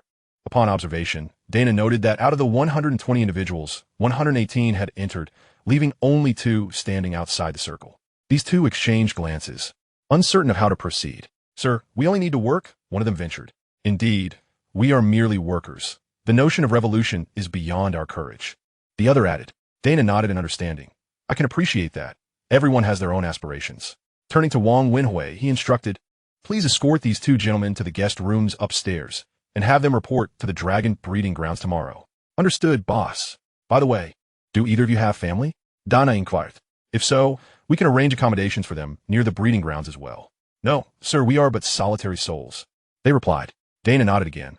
I trust that you will keep today's events confidential. Can you manage that? Of course, sir. We shall remain tight-lipped. With a smile, Daina waved them off. Now, follow Wong Wenhui. The wizards surrounding Daina grew increasingly animated, elated by the benevolence of their leader. Had it been Grindelwald or some enigmatic figure, those 2 unfortunate souls would likely have faced dire consequences. Their leader was even reluctant to allow them to attempt crossing the fiery ring. His heart was exceedingly kind. Yet, the following day, the 2 wizards mysteriously vanished from their room, never to be seen again. Only the house elf creature, while tidying up, stumbled upon some peculiar ashes. It was not an act of cruelty, but rather that these 2 had failed the loyalty test, consumed by the blue flames. Their thoughts had become clear. Had they been allowed to leave, it is likely that Aurors would have come to seal this place by the next day. After all, being instantaneously reduced to ash indicated that their intentions towards Daina were far from benign. Revolution is a perilous endeavor, one that cannot be approached with carelessness. Even the use of a memory charm is fraught with risk. What if the other party remembers? Chapter 48. The King of the Hebridean Black Dragons. Daina chose not to attend the Quidditch match refereed by Snape. It was a contest between Gryffindor and Hufflepuff, which concluded rather swiftly. Mr. Potter caught the golden snitch at a record-breaking speed, leaving everyone astonished. It seemed no one could recall such a rapid conclusion in a Quidditch match at Hogwarts. How long did it take? Well, it was merely the time it took Snape to award a penalty to Hufflepuff, prompted by a rogue bludger sent by either Fred or George towards Snape's head. Counting the time from the quarrel between Malfoy and Weasley, it was hardly over a minute. In the locker room, Harry celebrated with his teammates, overwhelmed with joy that those who claimed he was merely a figurehead would finally be silenced. This was a record-breaking achievement. However, his elation was soon dampened by Ron's remark. Harry, did you know? Amorous didn't he come to watch your match? He probably thinks he is too good for the House Cup now, being a professional player and all. Harry retorted, Daina is busy studying. He is not that kind of person. Yet, what he truly felt remained known only to himself. As for Daina, he was currently in the Hebridean Islands in the northwest of Scotland. It was the weekend, an opportune time for him to survey his domain. This was the habitat of the Hebridean Black Dragons, renowned for being reared by the esteemed dragon breeding family, the MacFusties. Dr. Duntes arrived at Colonsay Island, thoroughly satisfied as he admired his castle, having acquired everything from the last descendant of the MacFusty lineage, including the family's long-guarded secrets of breeding Hebridean black dragons. The castle boasted numerous imposing battlements, with a towering black edifice at its heart serving as the master's abode. This had once been a stronghold for wizards resisting the church. During the medieval era, the confounding charms and muggle-repelling spells wielded by wizards could hardly impede the church's advance. Daina conducted a brief inspection of the castle before heading towards the few remaining Hebridean black dragons still kept by the MacFusties. Indeed, this was the sanctuary of the Hebridean black dragons, but as the MacFusty family waned, the number of domesticated dragons dwindled. While wild Hebridean black dragons flourished across the 40 large islands and hundreds of smaller ones. Employees from the Department for the Regulation and Control of Magical Creatures frequently operated here, tasked with erasing the memories of muggles who inadvertently glimpsed dragons escaping the confines of the confounding charms. Upon his arrival, members of the Ashwinder gang bowed in respect, and Daina casually waved his hand as he approached a black dragon tethered by the neck. This was an adult male Hebridean black dragon, measuring over 30 feet in length. Its purple eyes snapped open upon sensing Daina's presence, and its razor-sharp spines instantly stood erect, the rough black scales rustling against one another as the muscles beneath stirred. Boss, be cautious. This dragon is quite irritable. It should be in a state of restraint. Before a member of the Ashwinder gang could finish, Daina transformed into a streak of blue light, merging with the black dragon's body. Possessing the ability of possession, he emerged from the dragon's form, instantaneously morphing into another black dragon. The Ashwinder gang members were taken aback. They had not anticipated their leader possessing such extraordinary abilities. Daina soared into the sky, the powerful wind pressure scattering his followers. From that moment forth, the black dragon transformation officially joined his repertoire. Merlin's transfiguration allowed one to entirely become that creature. So even though his magical essence remained unchanged at the onset of the transformation, over time, it would assimilate the ambient magic until it reached the level characteristic of that species. Dragons are undoubtedly extraordinary magical creatures, capable of lifting their several-ton bodies into the air. Their inherent magical energy astonishing. Were it not for the general lack of intellect among dragons, it would be nearly impossible for wizards to confront them directly. Only a wizard of Dumbledore's caliber could manipulate dragons with ease, while regular wizards struggle to penetrate a dragon's scales. How many dragons did Daina embody in this state? Even he was unaware. Presently, Daina could indeed soar to the Avery estate, unleashing a torrent of dragon fire that would obliterate all members of the Avery family. Yet that would mirror the actions of Salazar Avery and John Flint, wouldn't it? As Daina flew among the islands, his magical energy continued to swell, and he soared faster and faster. When his magical reservoir reached its peak, he unleashed a triumphant dragon roar, provoking a wave of discontent among the wild dragons, which peered from their lairs to discern which audacious creature dared to provoke them. Finally, a massive black dragon, its scales a deep hue, took to the skies. Named Big Bottom by the MacFusty Heir, this dragon was the most formidable of the Hebridean Islands, commanding an authoritative presence. Calling it the Dragon King would not be an exaggeration. It held dominion over all other black dragons, possessing the highest mating rights. Naturally, Big Bottom could not tolerate Daina as provocation.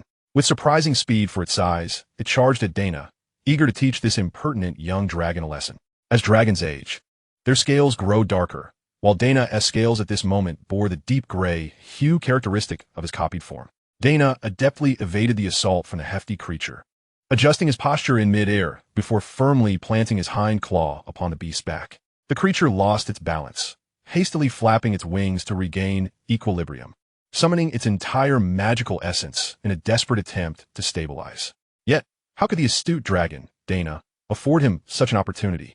With a swift dive, a back crash, a pivot, and a breath of dragon fire, a seamless series of maneuvers sent the creature crashing into the sea. As it emerged from the water, its head bobbing above the surface, its violet eyes seethed with fury. It yearned to reclaim its honor. But the resilient black dragon's assault had inflicted only minor wounds, non-lethal yet igniting a ferocity within it. However, the diminutive figure of the young dragon hovered high above, gathering power for its breath. In the midst of the intense magical energy coalescing, unfamiliar runes began to materialize, incomprehensible to the creature below. This was a spell derived from the grand magical arrays Daina had glimpsed in the library of Hogwarts, capable of unleashing terrifying might, provided sufficient magical power was summoned. Clearly, a black dragon's magic was ample to invoke a spell rivaling that of a large magical formation. The creature sensed impending doom and sought to escape the surface, only to behold a blazing crimson beam descending from the heavens. The ocean erupted in a violent explosion, propelling countless fish and shrimp into the air, their descent releasing an enticing aroma as they splashed back into the sea. The creature remained alive, floating on its back with eyes rolled back, its tongue lolling out. Daina descended, clutching the creature with his foreclaws and hoisting it to the cliffside. With a triumphant roar, Daina summoned all the flying dragons, who circled around him in celebration of their new king's ascendance. Regaining consciousness, the creature gazed at Daina's exuberant silhouette, gritting its teeth against the pain coursing through its body, and bowed its massive head in submission. In the realm of dragons, strength was revered above all, irrespective of lineage or social standing. Chapter 49. Ron. I think he's just jealous of you. The employees of the Ministry of Magic on the Heshadiri Islands were in a frenzy, bewildered by the simultaneous emergence of black dragons, witnessed by tens of thousands of muggles. Among these dragons, one had previously unleashed an unprecedented breath of fire, visible even from over 10 kilometers away. Had the black dragons mutated? Such creatures, should they turn against humanity, would spell catastrophe. Thus, the ministry mobilized urgently, dispatching numerous personnel to the Heshadiri Islands, both to erase Muggle memories and to remain vigilant against the clearly high-level black dragon. Dumbledore had even been summoned by Minister for Magic Cornelius Fudge.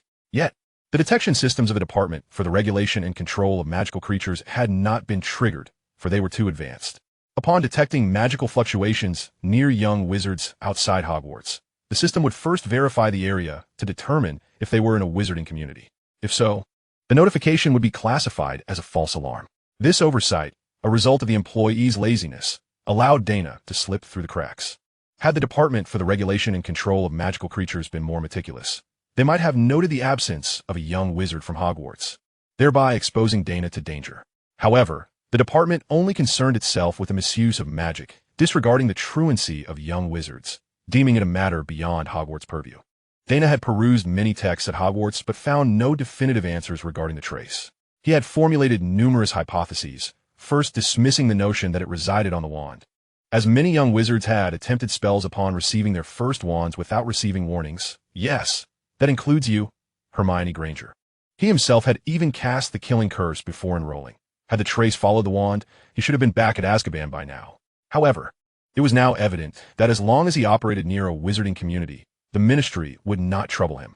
To be precise, the Department for the Regulation and Control of Magical Creatures would overlook his spellcasting outside school, their automated judgment mechanism categorizing his activities as a false alarm. Donna, were you in your room all day? Harry inquired across the Gryffindor table, eyeing the roast chicken. Donna nodded, wishing to finish his meal swiftly so he could return to his dormitory to study French. Daina, we won Quidditch today, Harry exclaimed. A smile spread across Daina's face. Is that true? Congratulations, Harry, Ron interjected, slightly irked. You have no idea how amazing Harry is. He caught the golden snitch in under a minute. I think he might be more suited for a professional play than you. Harry quickly admonished Ron. Don't be absurd, Ron. I'm just a novice and have much to learn. Daina rose with a smile. Harry, I've finished my meal and need to get back to studying. See you tomorrow. Huh? Oh, see you tomorrow. Residing in the same dormitory tower, it was indeed peculiar to say see you tomorrow after dinner. Yet it felt entirely natural for Daina. To all of Gryffindor, Daina Avery was simply a bookish individual. Perhaps he would be better suited for Ravenclaw. Madam, Hooch hurried over. Calling out to Daina, Daina, wait. I need to speak with you.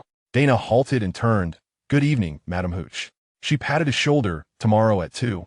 There's a match between the Chudley Cannons and the Holyhead Harpies, and you are required to participate.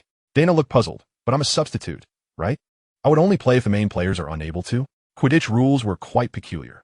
Once a team decided on its players for a match, no substitutions could be made regardless of circumstances. Even if all players were incapacitated, the rules dictated that substitutes could not take the field.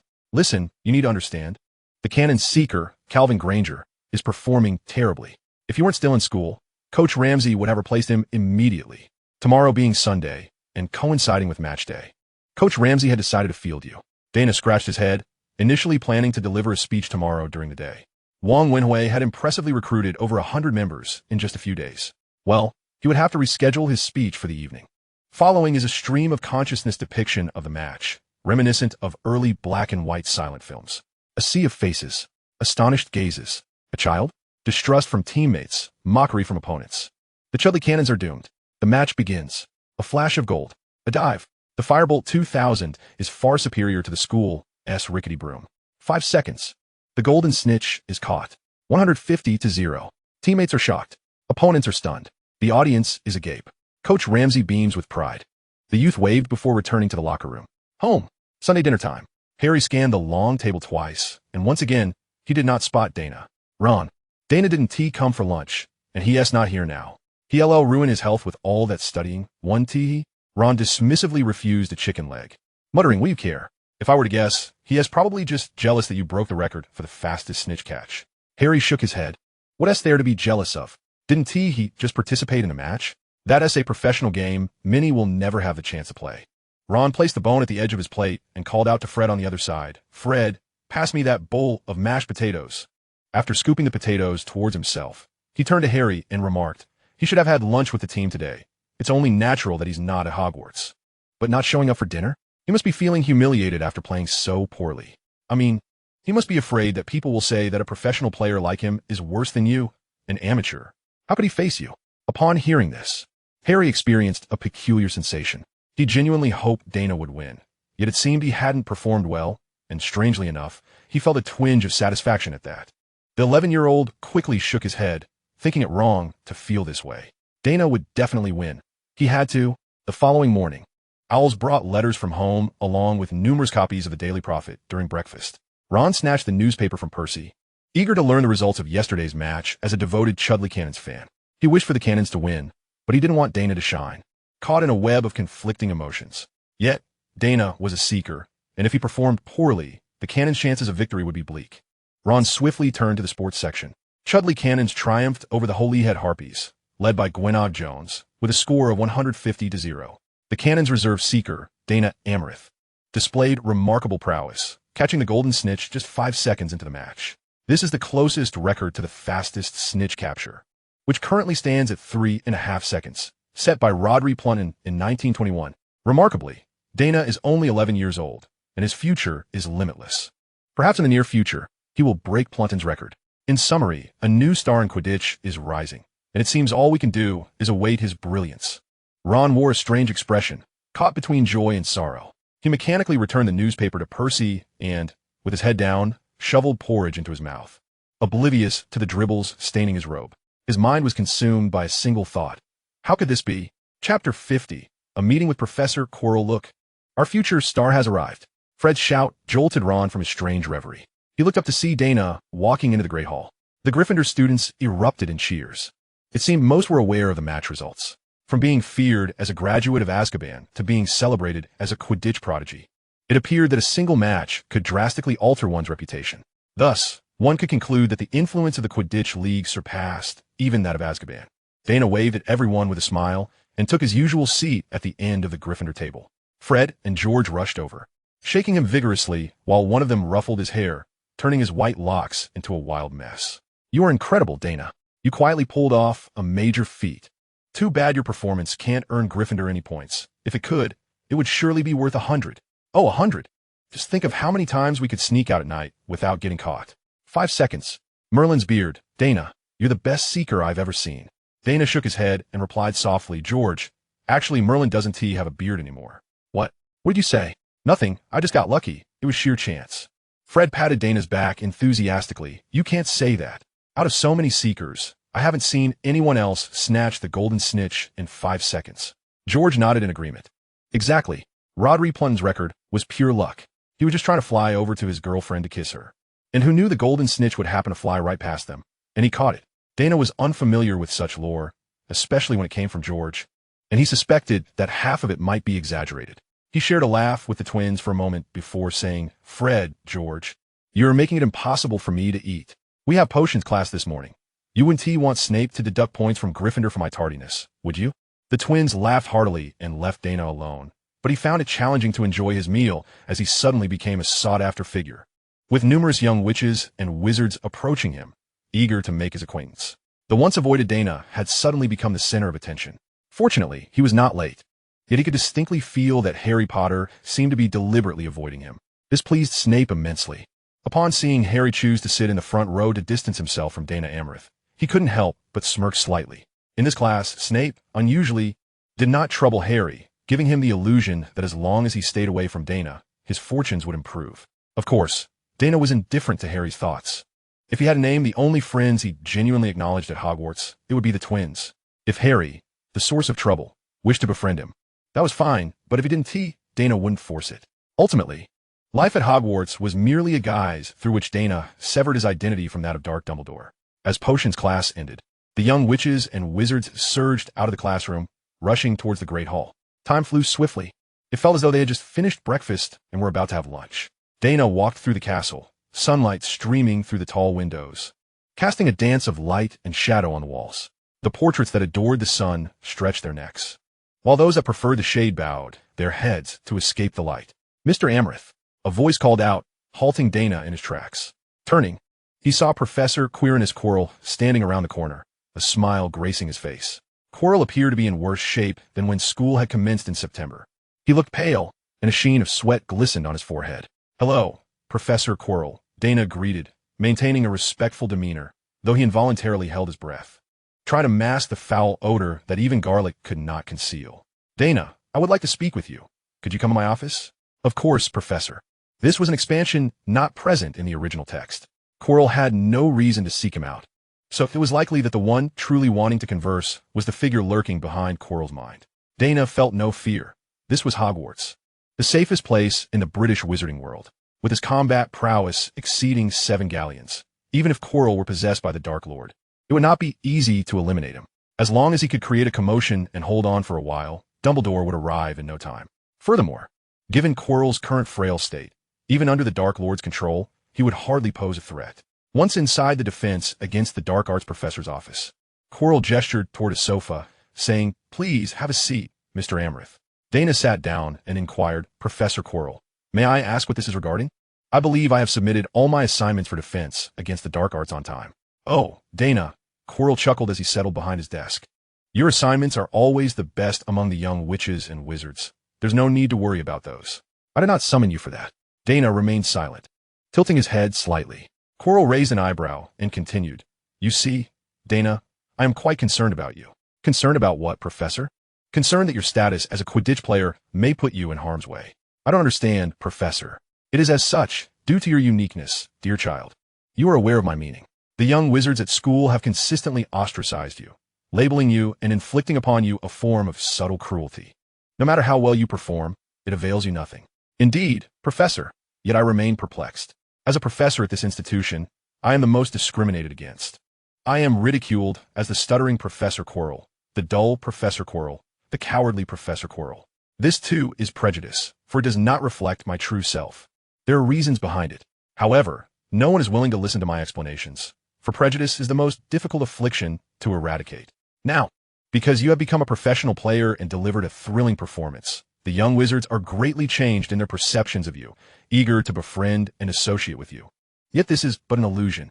Quirrell, seeing Daina attentively listening, nodded in satisfaction and continued, as I have stated, prejudice is the hardest to dispel. They may approach you due to your achievements, yet their biases will persist. Child, should you open your heart to them, their prejudice may inflict severe harm upon you when you least expect it.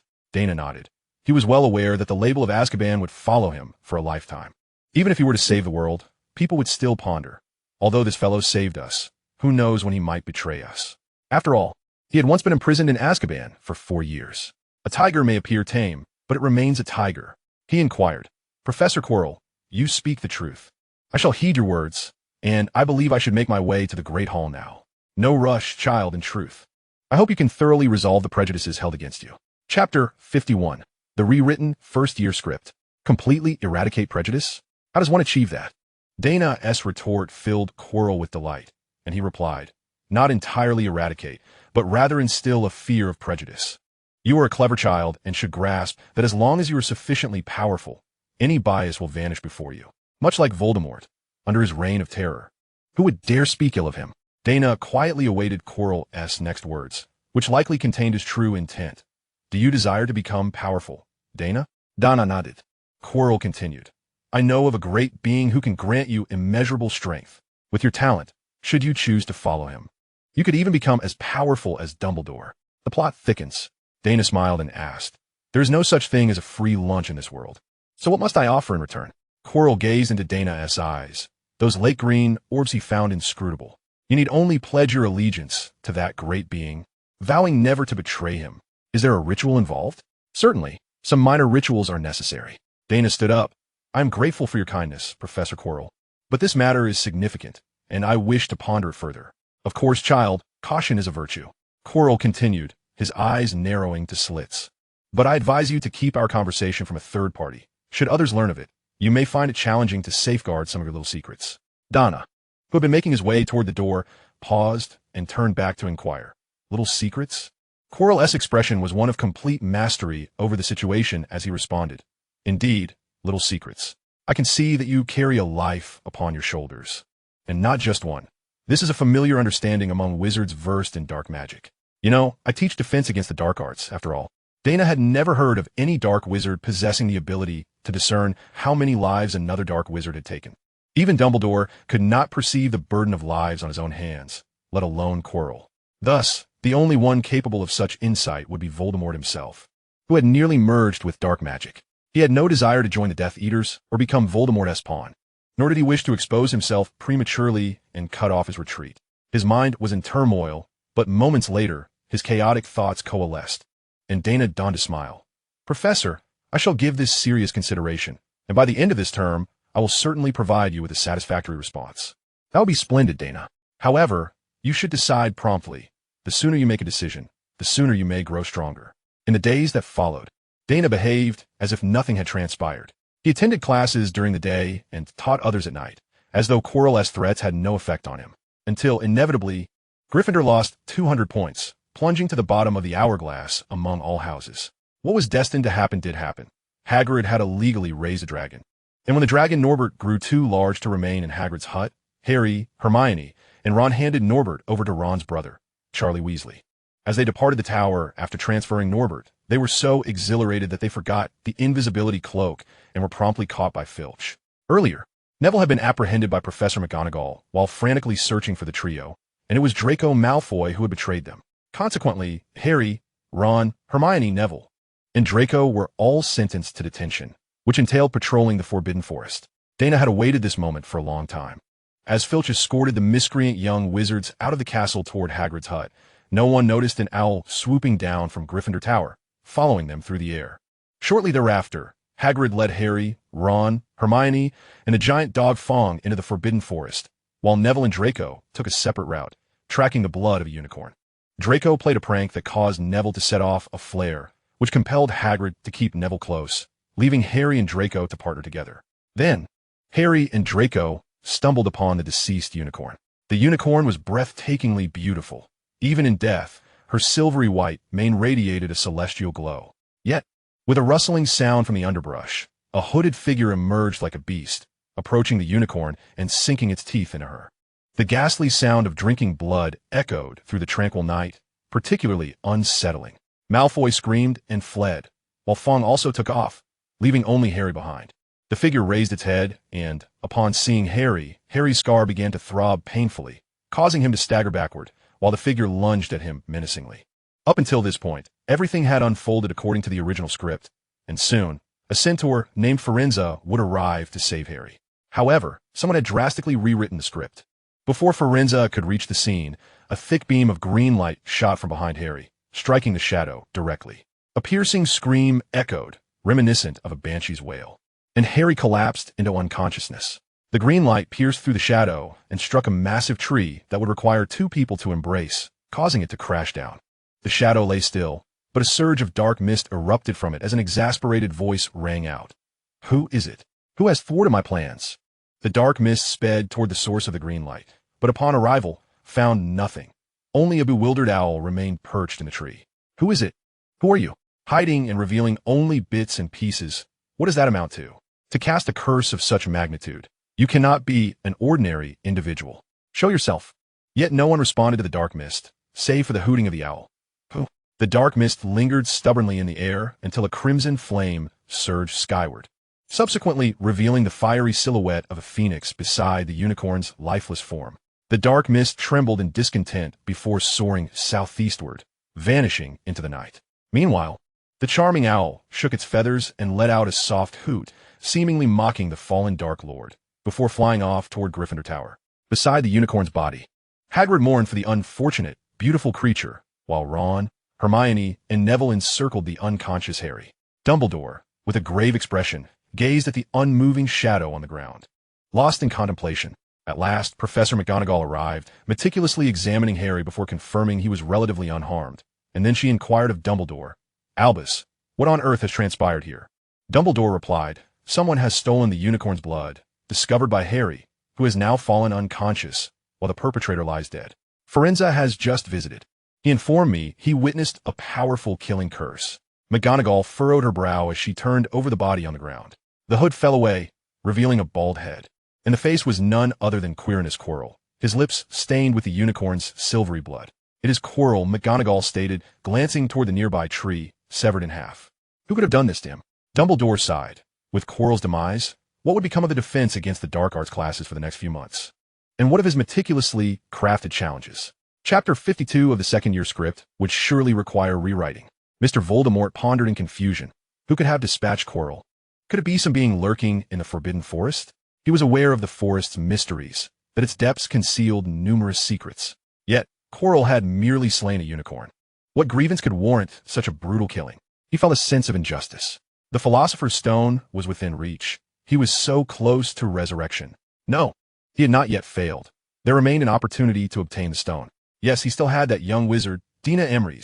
If he could manipulate him, he could bypass the barriers at the end of the fourth-floor corridor and seize the stone.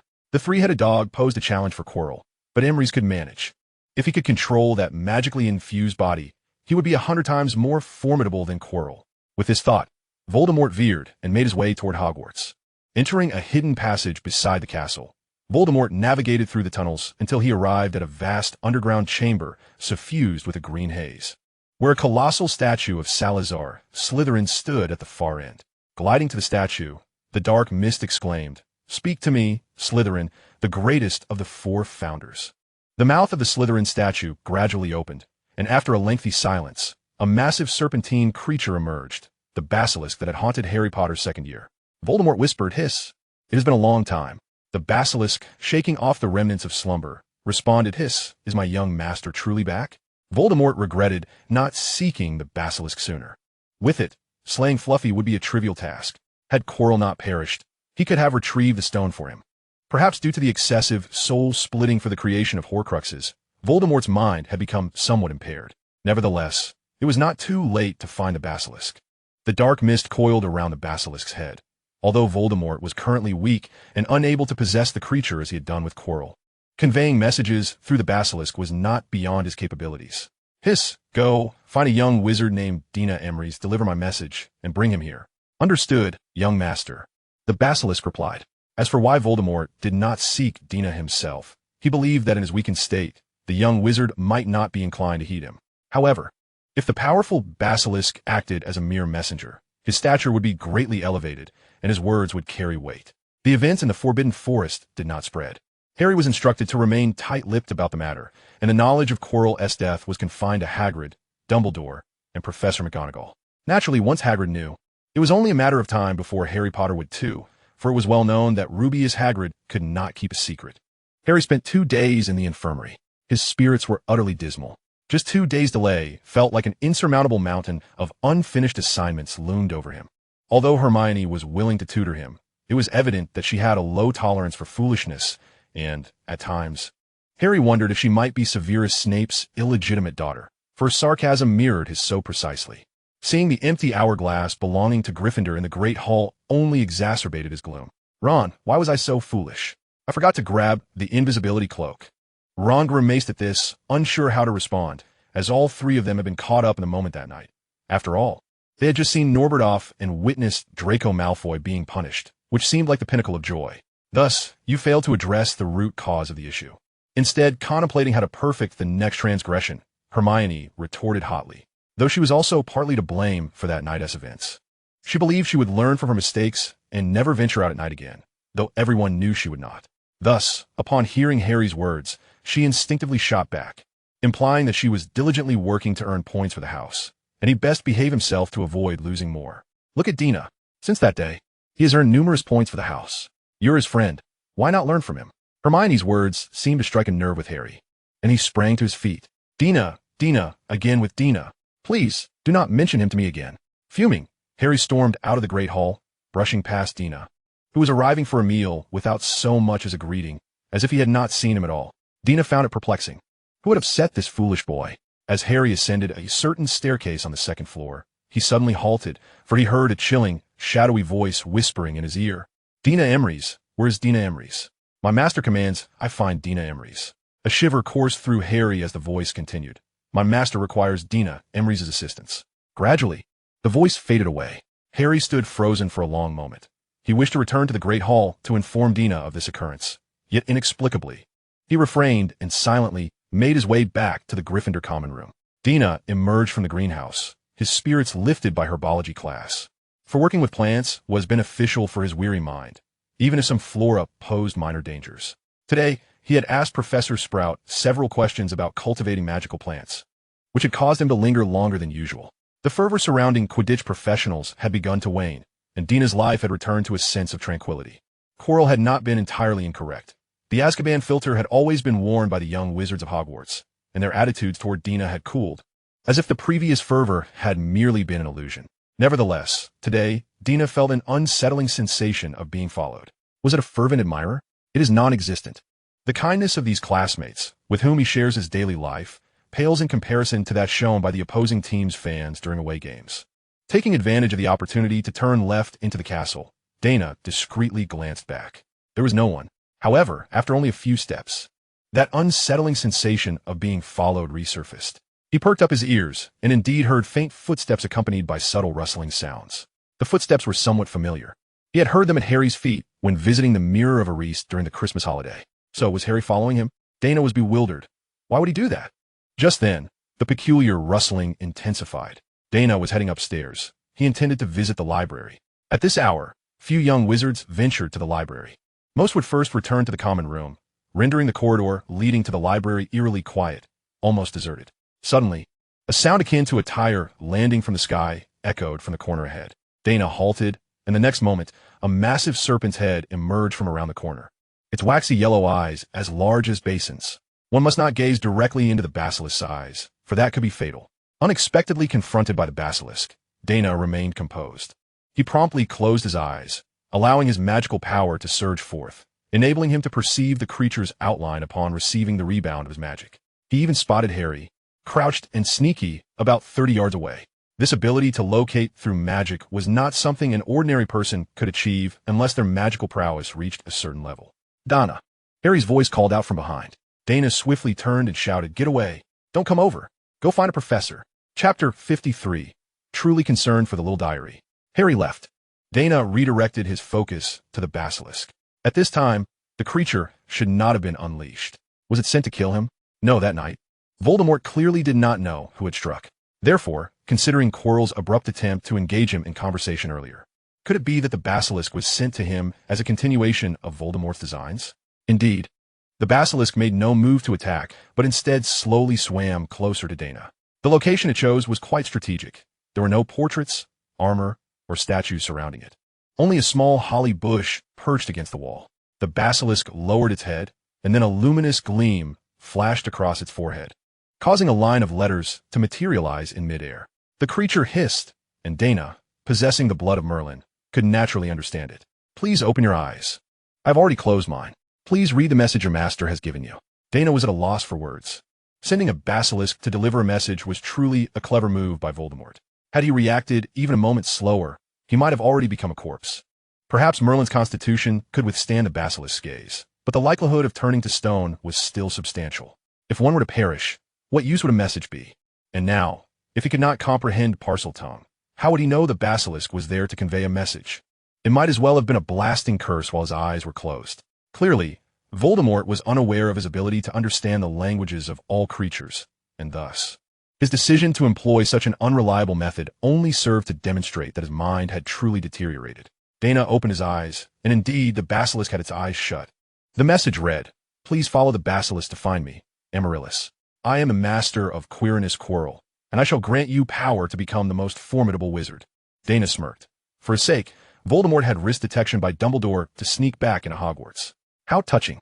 Daina transformed into a beam of blue light and merged into the basilisk's body. Moments later, he returned to his original form. The transformation of the basilisk was complete. Now, how to deal with this formidable creature? Sending it back was clearly not an option. It was far too dangerous. If next time it was not delivering a message, but rather seeking his life, it would spell disaster. Having rejected Voldemort, the madman was highly likely to send the basilisk back to claim his life. Hiss, hiss, hiss. Have you finished reading? May I open my eyes now? The master must be growing impatient. Daina drew his wand and smiled. I'm sorry, but I do not comprehend your words. With a flourish of his wand, the chandelier above the basilisk swiftly transformed into a decapitating axe. Daina pointed his wand to the ground, exclaiming, "Descendo." The axe promptly fell. Taken by surprise, the basilisk, with its exceptionally high magical defenses, was swiftly decapitated. Thud! The basilisk's head rolled on the ground, landing right in front of Daina, while the massive upper half of its body fell to the ground, sending forth a gust of air imbued with the scent of blood. "Professor, just ahead." Harry's anxious voice echoed, followed by a rush of footsteps. Soon, Daina saw Harry leading Professors Snape and McGonagall as they appeared at the end of the corridor. "Donna, are you all right?"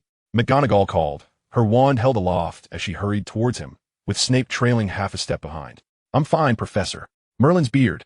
McGonagall exclaimed upon seeing the enormous head of the basilisk at Daina's feet, along with the snake's body, oozing blood. "Is this the basilisk?" Severus Snape, the potion enthusiast, was too preoccupied to inquire about Daina's well-being. It was evident he had sustained no injuries. What mattered most now was to prevent the precious basilisk materials from being wasted. He stepped closer, casting a freezing charm to seal the wound on the basilisk's body, then gently stroked its smooth scales, a smile reminiscent of his middle name gracing his face. McGonagall meticulously examined Daina from head to toe, and upon confirming he was truly unscathed, she turned her attention to the deceased basilisk. "Is this transfiguration? Quite ingenious. However, I doubt that the natural fall of that axe would have severed the basilisk's head. I used the spell Descendo, Professor." "Oh, I cannot recall that being taught in the first year. I learned it in the library, Professor. Although this spell was banned in school a century ago after a student broke their neck using it, your resourceful application in this moment saved your life. Therefore, I wish to award you 10 points.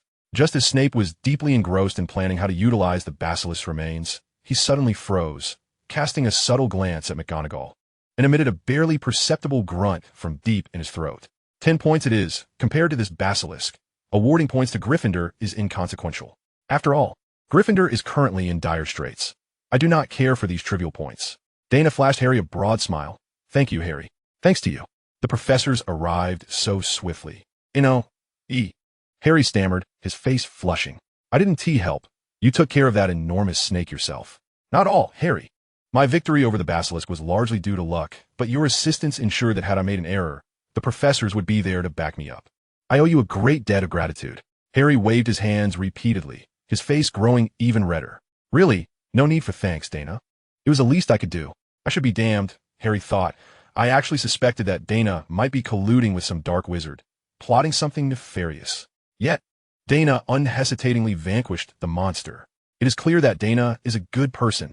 He is so polite, even thanking me. Goodness, what is wrong with me?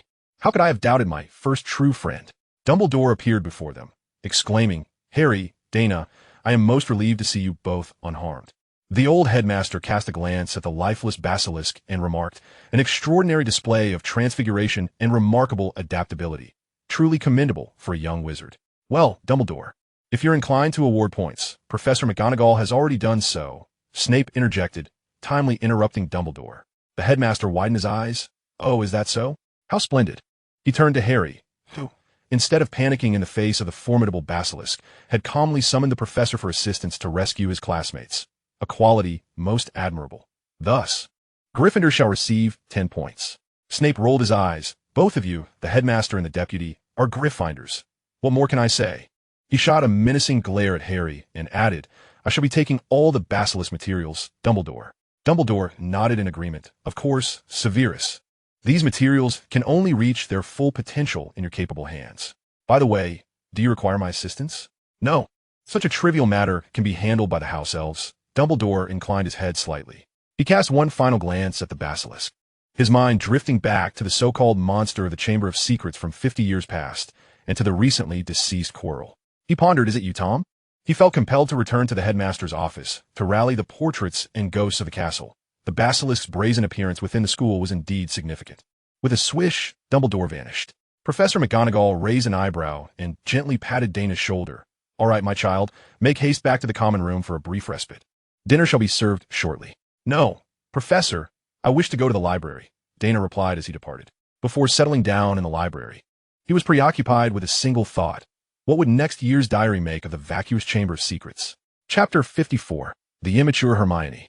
The incident with the basilisk was swiftly dealt with, leaving only Daina and Harry aware of its occurrence. However, the Gryffindor Lions distinctly sensed Harry Potter's unusual behavior. He had taken the initiative to sit beside Daina Avery's. Daina, the apple pie today is truly delightful. Won't you partake? No, Harry. I'm not accustomed to indulging in sweets during meals, and I have nearly finished my portion. It is time for me to return to the dormitory to study. Oh, I see. Harry felt quite disheartened. It was one thing to question Daina earlier in the day, but now he realized he was even oblivious to his close friend's eating habits. Harry returned to the common room, his spirits low, when Ron approached him. Harry, why are you suddenly so close to Emery's? Harry scratched his head and spoke softly. I can share the reason, but you must promise not to tell anyone else. Of course. You think I wouldn't trust you? Well, the thing is, a couple of days ago, I heard a strange sound.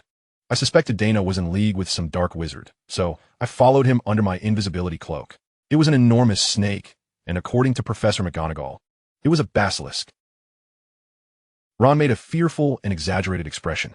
I believe the sound I heard that day was the basilisk muttering to itself as it slithered through the pipes. I later sought out Professor McGonagall, but on my way to the corridor, Snape suddenly appeared behind me. Daina unhesitatingly dispatched the basilisk, and upon realizing my misunderstanding of him, I felt somewhat guilty. That's the story. Ron blinked in surprise. You mean to say you understood what the basilisk was saying? Well, I suppose I could comprehend it. Before coming to Hogwarts, I conversed with a python at the zoo. Wow, cool. Suddenly, a head peeked over the back of their sofa. It was Hermione. I say, did you not notice the master of the basilisk? She interjected. The basilisk is dead, but its master remains. Hermione, how could you eavesdrop on our conversation? Ron protested, only to be met with Hermione's retort. Such vital information, and you choose not to share it with me? Do you wish for the Philosopher's Stone to be stolen by Voldemort? What does the Philosopher's Stone have to do with Daina? Hermione cleared her throat. I merely speak on the matter at hand, not out of prejudice against Daina. Harry, you mentioned hearing the basilisk say its master required Daina's assistance? Yes. And you did not seek out Snape, yet he appeared suddenly and followed you? Yes. Hermione raised her hands in exasperation. I had not previously suspected Snape of attempting to steal the Philosopher's Stone, but after hearing your account, his culpability seems considerably heightened. I told you so, Ron exclaimed triumphantly, only to be silenced by Hermione's glare. We do not know who the basilisk's master is, but considering his prior suspicious behavior, I believe Snape is a strong contender. Harry questioned, but the basilisk has been slain by Daina. What trouble could remain? Hermione shook her head. No, Have you not considered why the basilisk's master sought Daina's help? What gives him the authority to enlist Daina's aid? I have always believed Daina to be innocent, but Harry, the words you heard the basilisk utter compel me to harbor doubts. After all, he has emerged from Azkaban and is well acquainted with Death Eaters. Look, in all of Gryffindor, only Daina has received points from Snape. Harry retorted, but Daina killed the basilisk. Hermione shot him a glance, countering, what did Daina say to you when the basilisk appeared? He told me to run and seek a professor. Could it not be that he realized you had discovered the basilisk and was obliged to silence it? Ron smacked his thigh, so that's it. Harry, there may be merit to that theory. Hermione continued. Hagrid disclosed the weaknesses of Fluffy, and you suspect that the individual who delivered Hagrid the dragon egg is Snape. Therefore, the Philosopher's Stone is no longer secure. While Dumbledore is present in the castle, Snape would hesitate to act. However, if Snape could divert Dumbledore's attention using Daina, it is entirely plausible that he could infiltrate the end of the fourth floor corridor and steal the Philosopher's Stone. Ron gasped. The Philosopher's Stone is in danger. We must keep a close watch on Snape. Harry shook his head, convinced that Daina was indeed good-hearted. After all, when Daina urged him to flee, his voice was filled with genuine concern for Harry's safety. When Professor McGonagall later explained the terrifying nature of the basilisk, Harry was left in a cold sweat. Had Daina not warned him, he might have met a dire fate. As Harry pondered Hermione's deductions, he suddenly identified a flaw in her reasoning. Hermione. If it were Snape who sought Daina's assistance, he could have simply sent any young wizard to relay the message. Why resort to using a basilisk? Hermione's face flushed a brilliant red, and she swiftly turned away, burying herself in her homework. Let us not discuss this any further. I still have assignments to complete. The 12-year-old future Minister of Magic remained somewhat naive. Ron silently chuckled, delighted to witness Hermione flustered, and he gave Harry a thumbs up. Harry stroked his chin, feeling no thrill from besting Hermione, but rather a furrow of concern etched on his brow. Regardless, the weakness of Fluffy has indeed been exposed. If Dumbledore is absent, the Philosopher's Stone could be in peril. Ron nodded. What shall we do? Harry contemplated for a moment. We could seek out Dumbledore. Meanwhile, Voldemort lay in quiet anticipation within the Chamber of Secrets. Day after day passed. 1, 2, 3. He surmised that the basilisk was likely doomed, for even if it failed to locate Daina, it would have returned to the chamber to rest. However, now the basilisk has been silent for 3 whole days. Perhaps it has been discovered by Dumbledore. What a useless creature it is. Why does he have no reliable subordinates? Voldemort understands that this cannot continue. His current state of limbo has rendered him exceedingly weak. If he does not replenish his energy, life force, he will gradually lose vitality until he is utterly immobile. After all, this is the lair of the basilisk, and not even a mouse can be found. When that time comes, he will have to wait for a fated individual to come to him. However, being in a hidden chamber, he might wait for 100 years without anyone arriving, especially since he is the last descendant of Slytherin in England. Under pressure, Voldemort's intellect slightly revived, and he suddenly realized that Quirrell had obtained a method to deal with the 3-headed dog Fluffy from Hagrid using a dragon egg. This means all he needs to do is possess a random little wizard to easily pass the challenge posed by the 3-headed dog. How foolish he had been to rush after Daina Avery's. That little one has such talent. Surely she is under Dumbledore's keen watch. It must have been this that led to the basilisk's discovery by Dumbledore. Frustrated, he spiraled through the air and floated towards the Slytherin common room where the descendants of Death Eaters were, knowing that persuading them to let him possess them would be far easier than with the other houses. Chapter 55, A Meeting with the Combat Unit. On the morning of the last Sunday in April, at Castle Dac Duntes, located on the Heshidalai Islands before the castle of Count Pisac Dac Duntes, Lucius Malfoy was invited to visit. He stood before the magnificent castle, surveying the newly renovated walls. The financial might of the Duntes family is truly formidable. In such a short time, they transformed the once glorious but now dilapidated McFasty Castle into this splendid structure. The magical radiance shimmering on the castle's outer walls clearly indicated the presence of numerous exquisite enhancements, while the once bronze door knocker had been replaced with pure gold. A servant emerged, opening the grand doors. "Good day. Are you Mr. Lucius Malfoy?" "Yes." "Sir, please wait a moment. The Count has gone out riding dragons this morning." "Riding dragons?" Malfoy paused, for he too owned a dragon farm, yet he had never dared to ride a dragon, especially one of the notoriously ferocious Heshidalai black dragons that were kept here. Roar! A dragon's roar echoed from the sky, and Malfoy turned on his heel, hastily retreating from the castle, eager to escape the anti-disillusionment zone so he could flee at a moment's notice. However, the fire dragon in the air seemed to have locked onto him, diving straight down towards him. The combat unit gentleman felt paralyzed. He desperately racked his brain, trying to recall if he had offended Count Dunnis in any way. Do not mistake Lucius Malfoy for a mere standard combat unit. He is a distinguished graduate of Slytherin and among the elite Death Eaters under Voldemort, far superior to ordinary dark wizards. He raised his wand, adorned to resemble a civilized staff, ready to cast the eye-binding charm. He knew all too well that, with his magic, he could not inflict effective damage on a black dragon, but if he could strike its eyes, he might secure a chance of survival. Of course, he also had the binding spell commonly used in dragon farms, but that required the joint efforts of several, even dozens of dragon farm employees to ensnare a fire dragon. The black dragon drew nearer, and Lucius could even feel the heat emanating from its jaws. Yet, the anticipated assault did not come. The black dragon flapped its wings and landed gracefully in the space before him, the powerful gust forcing him to retreat repeatedly.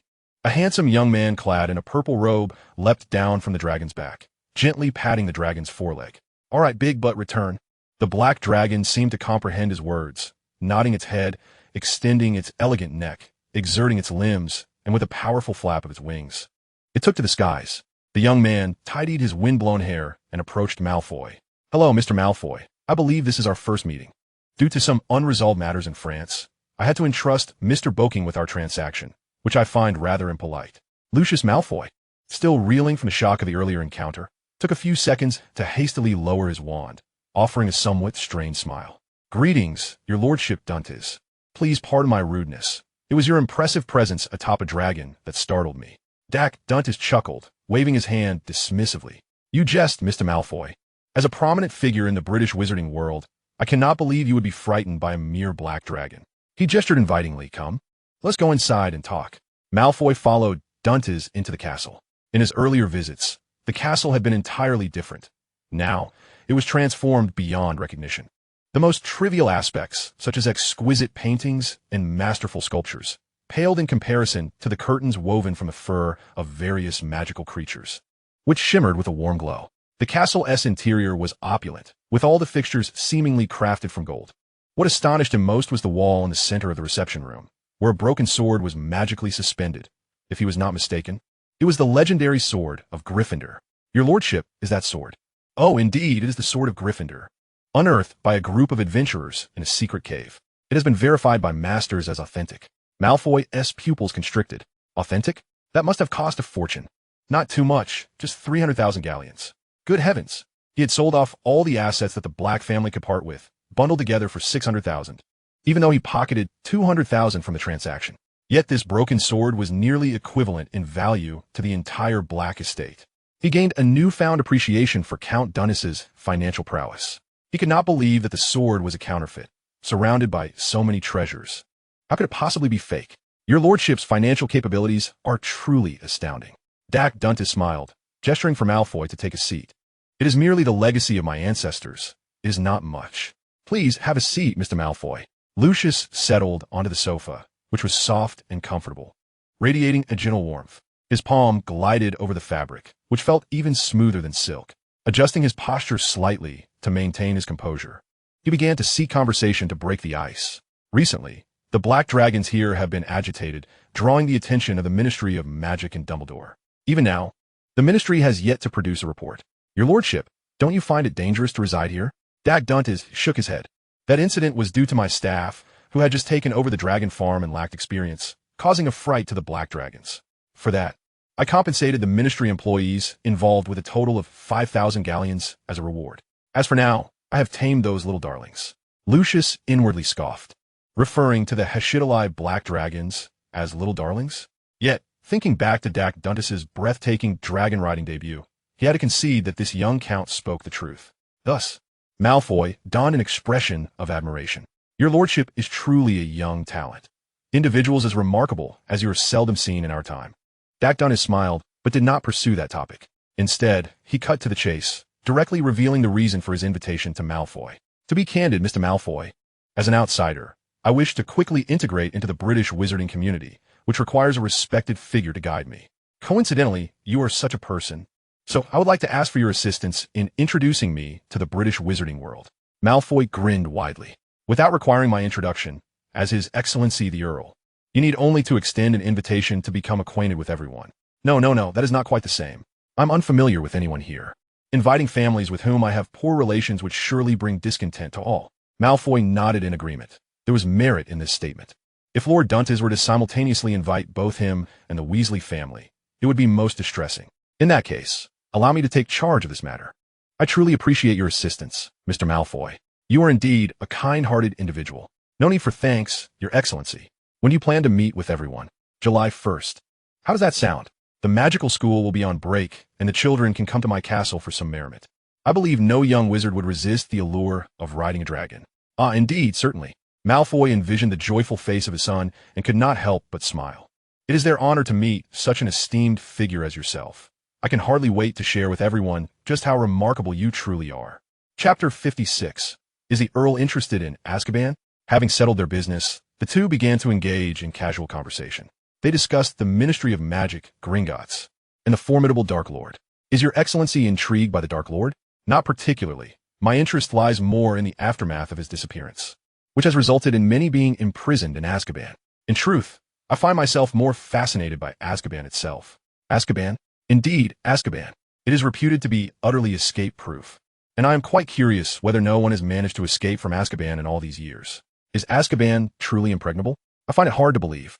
Lucius Malfoy suddenly wore a smug expression, as though the infamous reputation of Azkaban were his own creation.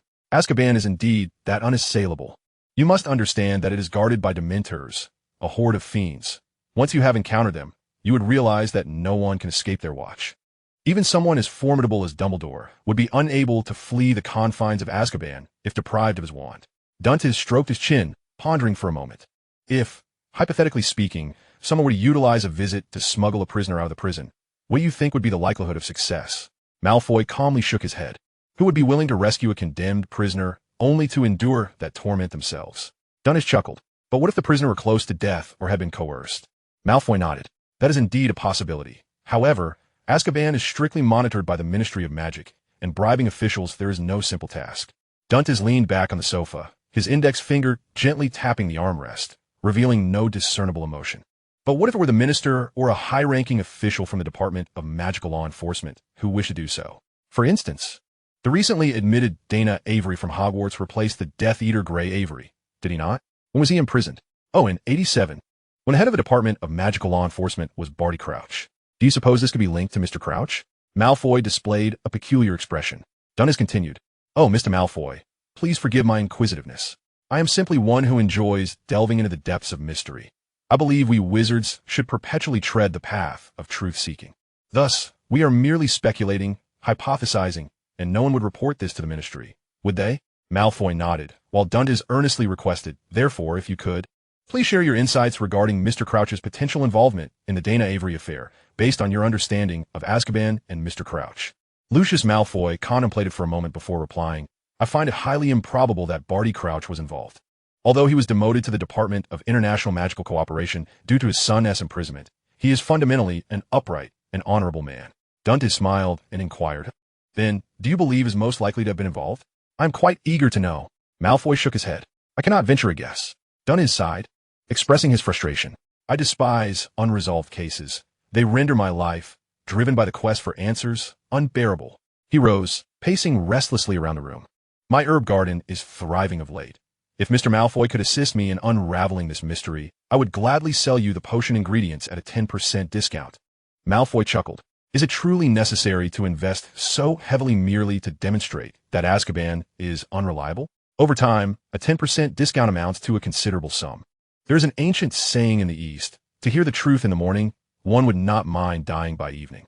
To know what one wishes to know is worth any risk, even death. What is gold galleon compared to that? I am not in short supply of galleons. Malfoy nodded, conceding, very well, you have bested me. Malfoy picked up a teacup from the coffee table, the rich aroma of tea wafting through the air. It was evidently fine tea. Yet the floating leaves within the cup were rather unaccustomed to his palate. In my opinion, it is highly likely that Cornelius Fudge orchestrated this affair. Why is that? At the time, he was merely the head of the Department of Magical Accidents and Catastrophes and had no jurisdiction over the Department of Magical Law Enforcement. Malfoy was clearly becoming intoxicated by the prospect of substantial future profits. He took a sip of the tea, then discreetly expelled the leaves into his palm. Being cautious and silent, You must not divulge that I said this. Dundas nodded. Of course, you may trust my integrity. Indeed, you are a most honorable individual. The combat unit remarked that Cornelius Fudge is quite greedy, and neither Barty Crouch nor the then Minister Millicent Bagnold are the type to be easily swayed. Thus, if anyone were to bribe a high-ranking official at the ministry, Fudge would be an excellent candidate. Malfoy wore a smug smile. He had engaged in numerous power transactions with Fudge over the past 2 years. However, his position, Malfoy chuckled. At that time, Cornelius Fudge often sought Dumbledore's favor, which meant Dumbledore would provide him with suggestions and intelligence. To my knowledge, it was Dumbledore who informed Fudge about Barty Crouch's son being a Death Eater. Dundas clapped his hands. So, it is highly likely that Cornelius Fudge threatened Barty Crouch with his son's situation.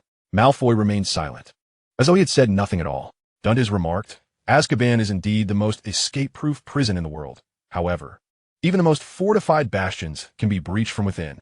Malfoy seized the opportunity to offer flattery. A keen observation, my lord. Dundas shook his head in disbelief. Yet I can hardly believe that the esteemed Minister of Magic could potentially engage in such unethical deeds. How could this be? Malfoy replied with a smile. I speak not in jest. After Daina Avery was released, Fudge issued a gag order, and the ministry has been tight-lipped about the matter. Of course, Fudge's excuse is to protect the reputation of the former minister, but I suspect it is out of guilt. He then cautioned, Please, Your Excellency, forget what I just said. It is of utmost importance to me. After all, Fudge is still the Minister of Magic. Dundas gracefully lifted his teacup, gently scraping the leaves aside with the lid, savoring a delightful sip. What were we discussing? My memory fails me.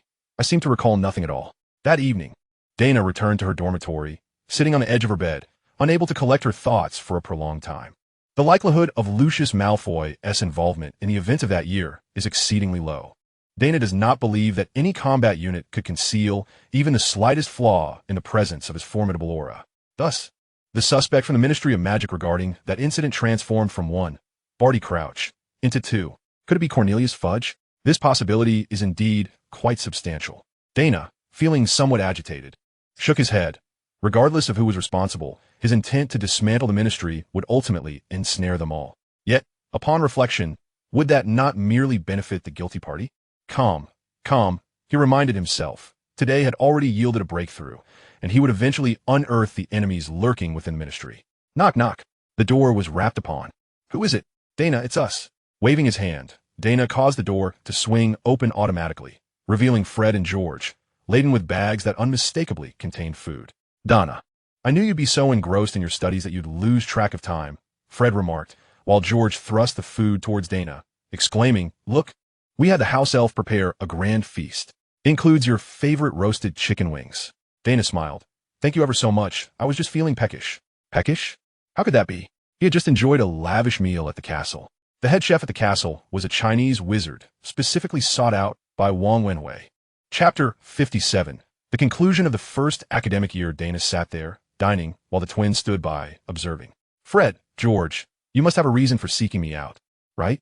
Daina inquired after sipping his soup and swallowing a rather dry morsel of meat.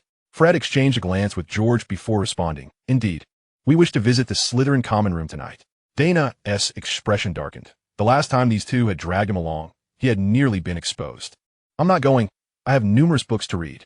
George leaned in, draping an arm over Daina's shoulder. Don't be like that.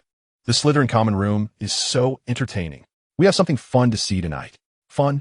Fred chuckled as he explained. Today, we overheard a conversation between Farley and Carol in the Great Hall. It seems that Daina Avery has lost his mind. Daina Avery has gone mad? Daina raised an eyebrow. He always delighted in the misfortunes of the Avery family. What do you mean by mad? George replied, Rumor has it, he talks incessantly to his pet snake, and occasionally, some Slytherin wizards overhear him addressing the creature as master. How absurd. Who calls their pet master? Fred laughed. Exactly. Our foolish brother Woon-Tee even calls Scabbers master. Oh, Scabbers is Ron's pet rat. You must have seen him. Daina tipped his head back, downing the last of his soup, then stroked his chin. Daina Avery addressing his little viper as master? Such absurdity required no deep thought. The events that unfolded, when intertwined with the narrative he was familiar with, revealed the answer immediately. Goodness, Voldemort hasn't vacated Hogwarts yet? Truly, one doesn't seem to learn from their mistakes. Is the allure of the Philosopher's Stone truly that compelling? Daina Avery. Voldemort is indeed desperate enough to target anyone. However, having learned of Fluffy's weakness, It appears that anyone could breach the final challenge under Voldemort's guidance. Sorry, Fred, George, Daina said as he tidied his utensils and placed them in the corner of the room. I have no interest in Daina Avery. Did I not teach you the disillusionment charm? You should go on your own. Fred and George did not press him further. They rushed at Daina, tousling his silver hair into a frizzy mess resembling a rabbit, before laughing heartily as they exited, leaving behind a parting remark. Daina, stop reading so much, or you'll become a bookworm. Once the twins departed, Daina chuckled and shook his head. What concern was it of his if Voldemort attempted to steal the fake Philosopher's Stone? With Dumbledore watching over, it would inevitably culminate with Harry Potter, the Savior, delivering a resounding blow to Voldemort, extinguishing him once and for all. While Lily Evans' magic was rooted in love, at its core, it remained a curse. Though Harry had begun to draw closer to him, all his troubles were best kept at a distance. Thus, Daina adopted a spectator's role, disinterested, removed, uninvolved. He would merely observe Daina Avery's antics each day, until one fateful day, when Dumbledore had urgent business at the Ministry. Daina noticed Daina Avery donning a hat in the Great Hall. There was no doubt. Voldemort deemed the time ripe and had possessed Daina Avery, preparing to steal the Philosopher's Stone. He also spotted the trio stealthily sneaking out of the common room. How splendid! The power of narrative correction is indeed remarkable. Yet, what relevance did this hold for Daina Avery? The following day, news broke that Daina Avery had been expelled, and Harry Potter had fallen into a coma while protecting the Philosopher's Stone. Excellent, the first academic year had concluded, provided that the summer was well planned. Once the next academic year commenced and Gilderoy Lockhart was imprisoned in Azkaban, his plan for revenge against the Avery family could commence in full swing. However, the boomerang he had cast aside returned to strike him. Harry had entered the infirmary, unable to participate in Gryffindor's final match against Ravenclaw. Professor McGonagall sought out Daina, hoping he could represent Gryffindor. Well, this was Professor McGonagall's request, and Daina had no desire to refuse. Thus, when he made his debut on the Hogwarts Quidditch pitch, riding his Nimbus 2000, a professional player must have their own broom. The young wizards were astounded. This is cheating. How can a professional player compete in a school match? This is a blatant violation of fair play, exclaimed a certain unnamed staff member towards Professor McGonagall. Professor McGonagall replied with a smile. Since when have you been concerned about fairness? Besides, Daina is indeed my student at Gryffindor. His participation does not violate school rules. Professor Flitwick, though somewhat disheartened, conceded. That is true. The rules do not explicitly prohibit this. Daina is so passionate about learning. He truly belongs with us in Ravenclaw. As the conversation unfolded, the match commenced. To be honest, the match itself holds little worth describing. We might as well listen to Lee Jordan's commentary. Following an extensive flattery of Daina, Lee announced, "All right, we see the match is about to commence. Madam Hooch has released the golden snitch, and it has vanished." He then tossed the quaffle high into the air, signaling the start of the match. "Oh, we see Gryffindor has seized control of the quaffle. Angelina Johnson has it. She charges towards the opposing goal, facing 3 defenders. She passes it back to Katie Bell, who executes a tactical maneuver, passing to the stealthy Elias Pinette. Bravo, ladies. Gryffindor's chasers have flown into an opening. Elias is now merely 20 yards from the goal. Wait, Madam Hooch has halted the match. What's the matter? Merlin's beard. It's Daina Avery. He has caught the golden snitch. In the 9th. Oh, it's the 8th second of the match, and he has caught the golden snitch. Truly deserving of being the youngest professional player, Daina Avery has achieved an unparalleled lead. Thus, Gryffindor emerged victorious. This year's championship belongs to Gryffindor. The first academic year has concluded. There is no need for Dumbledore to grant Gryffindor an excessive number of points. With the points earned from the Quidditch Championship and the more than 100 points that Daina has amassed for Gryffindor during this academic year, the house is sufficiently positioned to claim this year's House Cup. Nevertheless, in an effort to foster the confidence of the Chosen One, Dumbledore awarded Gryffindor an additional 50 points due to the matter of protecting the Philosopher's Stone. Daina, how do you plan to spend your summer? Professor McGonagall inquired with a look of concern as she stood before him. It is quite unsafe for a child to reside alone. Why not return home with me? I have an extra room. Is it truly unsafe for him to live alone? Indeed, the entire wizarding world is rather perilous. He replied with a smile, No, thank you. Professor McGonagall, aside from participating in team training and matches this summer, I also wish to travel through Europe, fulfilling my mother's wish.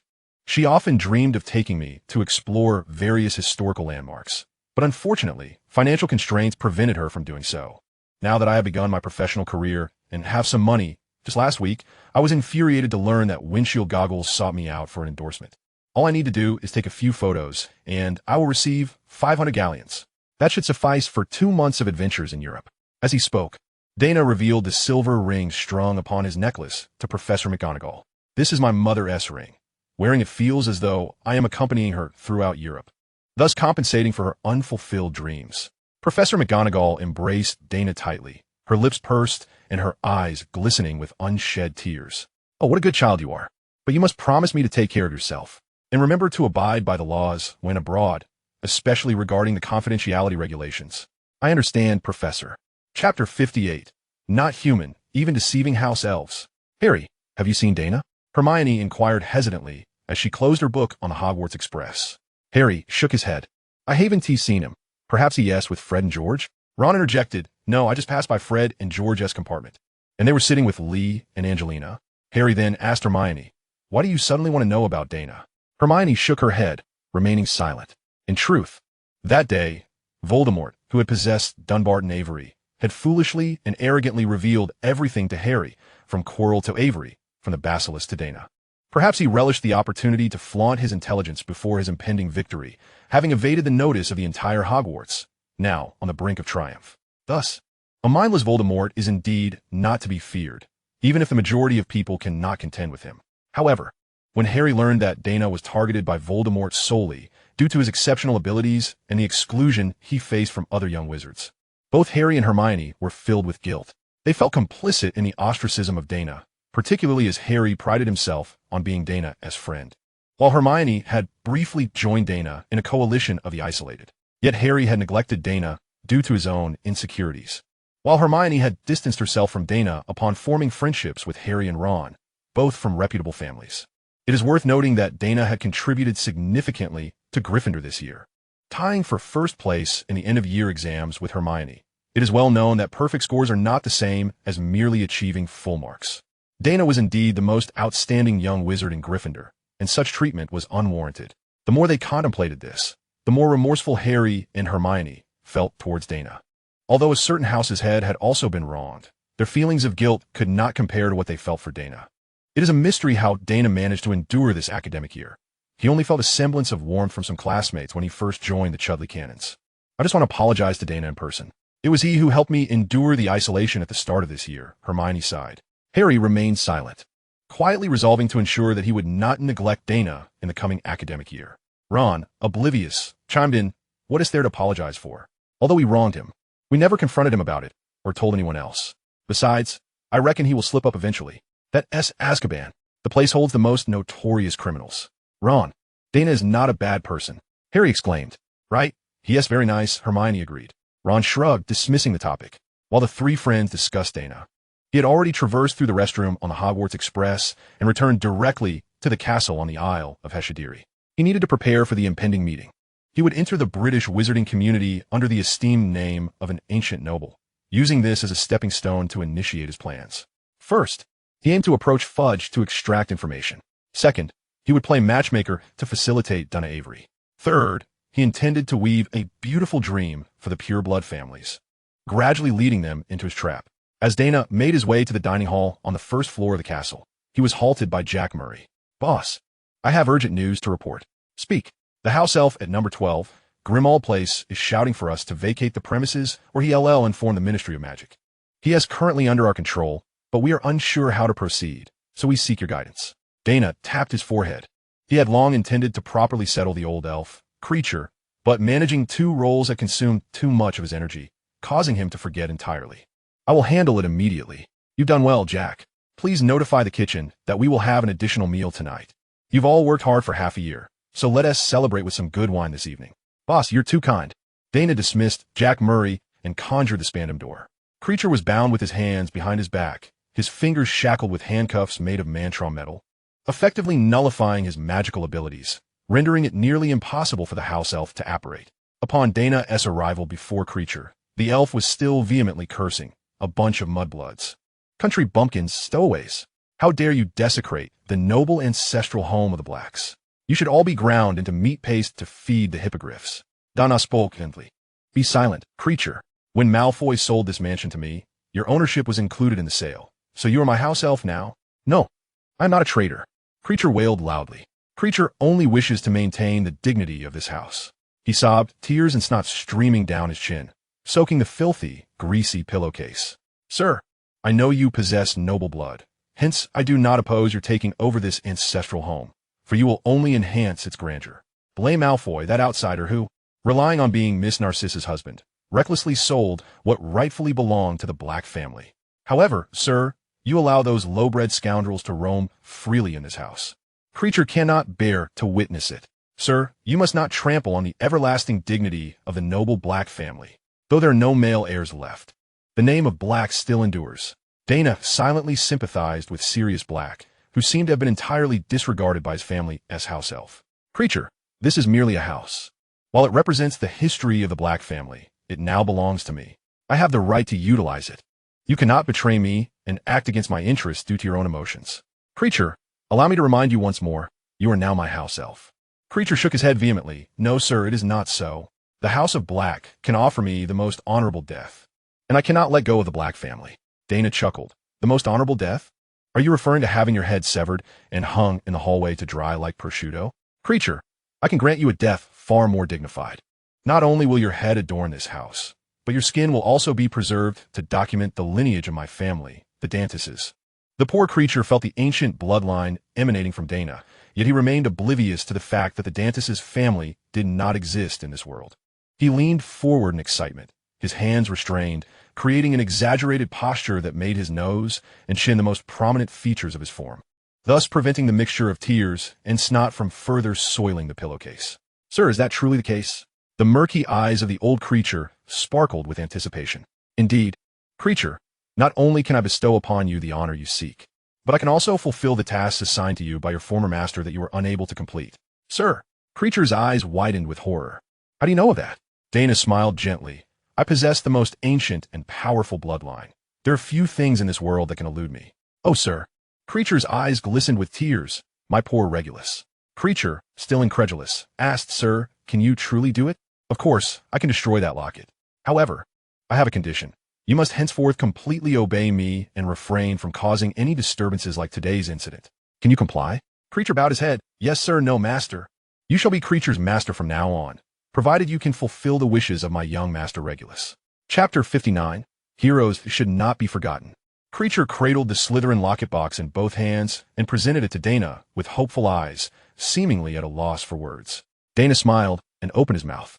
Having spent so long at Hogwarts, his body had nearly become steeped in magic, which enhanced his control over it, allowing him to manipulate individual organs at will. Suddenly, his canine teeth elongated, and scales emerged along his jawline, transforming it into that of a serpent. Daina took a deep breath and disdainfully bit down on a locket box. A soul-piercing scream erupted immediately, and Creature desperately covered his ears, yet he remained fixated on the locket box in Daina's hand. A dark mist enveloped the area, and black water splashed forth. Under the influence of the basilisk's venom, the Horcrux was rendered utterly vulnerable. Daina had already retracted his teeth and waved his right hand gently, causing the foul, putrid black water to hover in midair. All right, Creature, the locket box has been destroyed. Oh, Creature became a veritable fountain of tears. Daina chuckled, casting a vanishing spell to eliminate the black water, then remarked, Do not weep just yet, Creature. I imagine you would like to see Regulus finally laid to rest. Wouldn't you? Creature froze, as if hit with a pause button, his entire being paralyzed, save for the incessant flow of tears. After a full 20 seconds, Creature exclaimed, Oh, my merciful, all-knowing master. Do you even know that? Take me, Creature. Let us lay Regulus to rest in the Black family cemetery. Then I hope you will accompany me to the castle in Hogsmeade to manage things there. Yes, master. Master, this way. Creature led Daina to the cave, bypassing the blood-opening step entirely. Inside the cave lay a vast lake, with a small patch of land isolated in the center. Master, you need to pull that chain. A boat will be drawn up. Perhaps reminded that Regulus had traversed this same path, Creature's tears began to flow uncontrollably once more. No, creature. The locket box has been destroyed. Why would I go to that island? It is not as if one must drink poison to see your young master. Daina unleashed a thunderous explosion, sending the lake's waters erupting. This spell thoroughly awakened the wraiths lying dormant beneath the lake's surface. Pale, gaunt figures surged forth from the depths, rushing towards the shore. Creature, Find Regulus. Yes, master. Creature wiped away his tears vigorously, striving to see more clearly. But the throng of wraiths made it nearly impossible to locate him. Fortunately, with Daina leading the way, he waved his wand, conjuring ropes that ensnared the wraiths' legs. Oblivious to their plight, the wraiths stumbled forward, losing their balance and collapsing to the ground. In the original text, when Dumbledore found himself momentarily ensnared by the wraiths, it was not due to any inadequacy on his part. Rather, he had consumed all the poison prepared by Voldemort. Even so, Dumbledore ultimately succeeded in incinerating the wraiths. Had it been the Dumbledore of that time, Daina would have been confident in his ability to defeat him. Therefore, his ease in dispatching the wraiths did not imply he was stronger than Dumbledore. Indeed, in certain areas, Daina had already surpassed Dumbledore. Young master, Creature suddenly shrieked, and Daina followed Creature's pointing finger. Is that Regulus? Yes, yes, Creature exclaimed excitedly, and Daina directed his wand toward the wraith of Regulus. Olivius. Regulus soared upwards, nearly reaching the cave ceiling. Daina inhaled deeply. At that moment, the lower half of his face was obscured by dark scales. Roar! A searing breath of dragon fire erupted forth, instantly turning the throngs of wraiths to ash.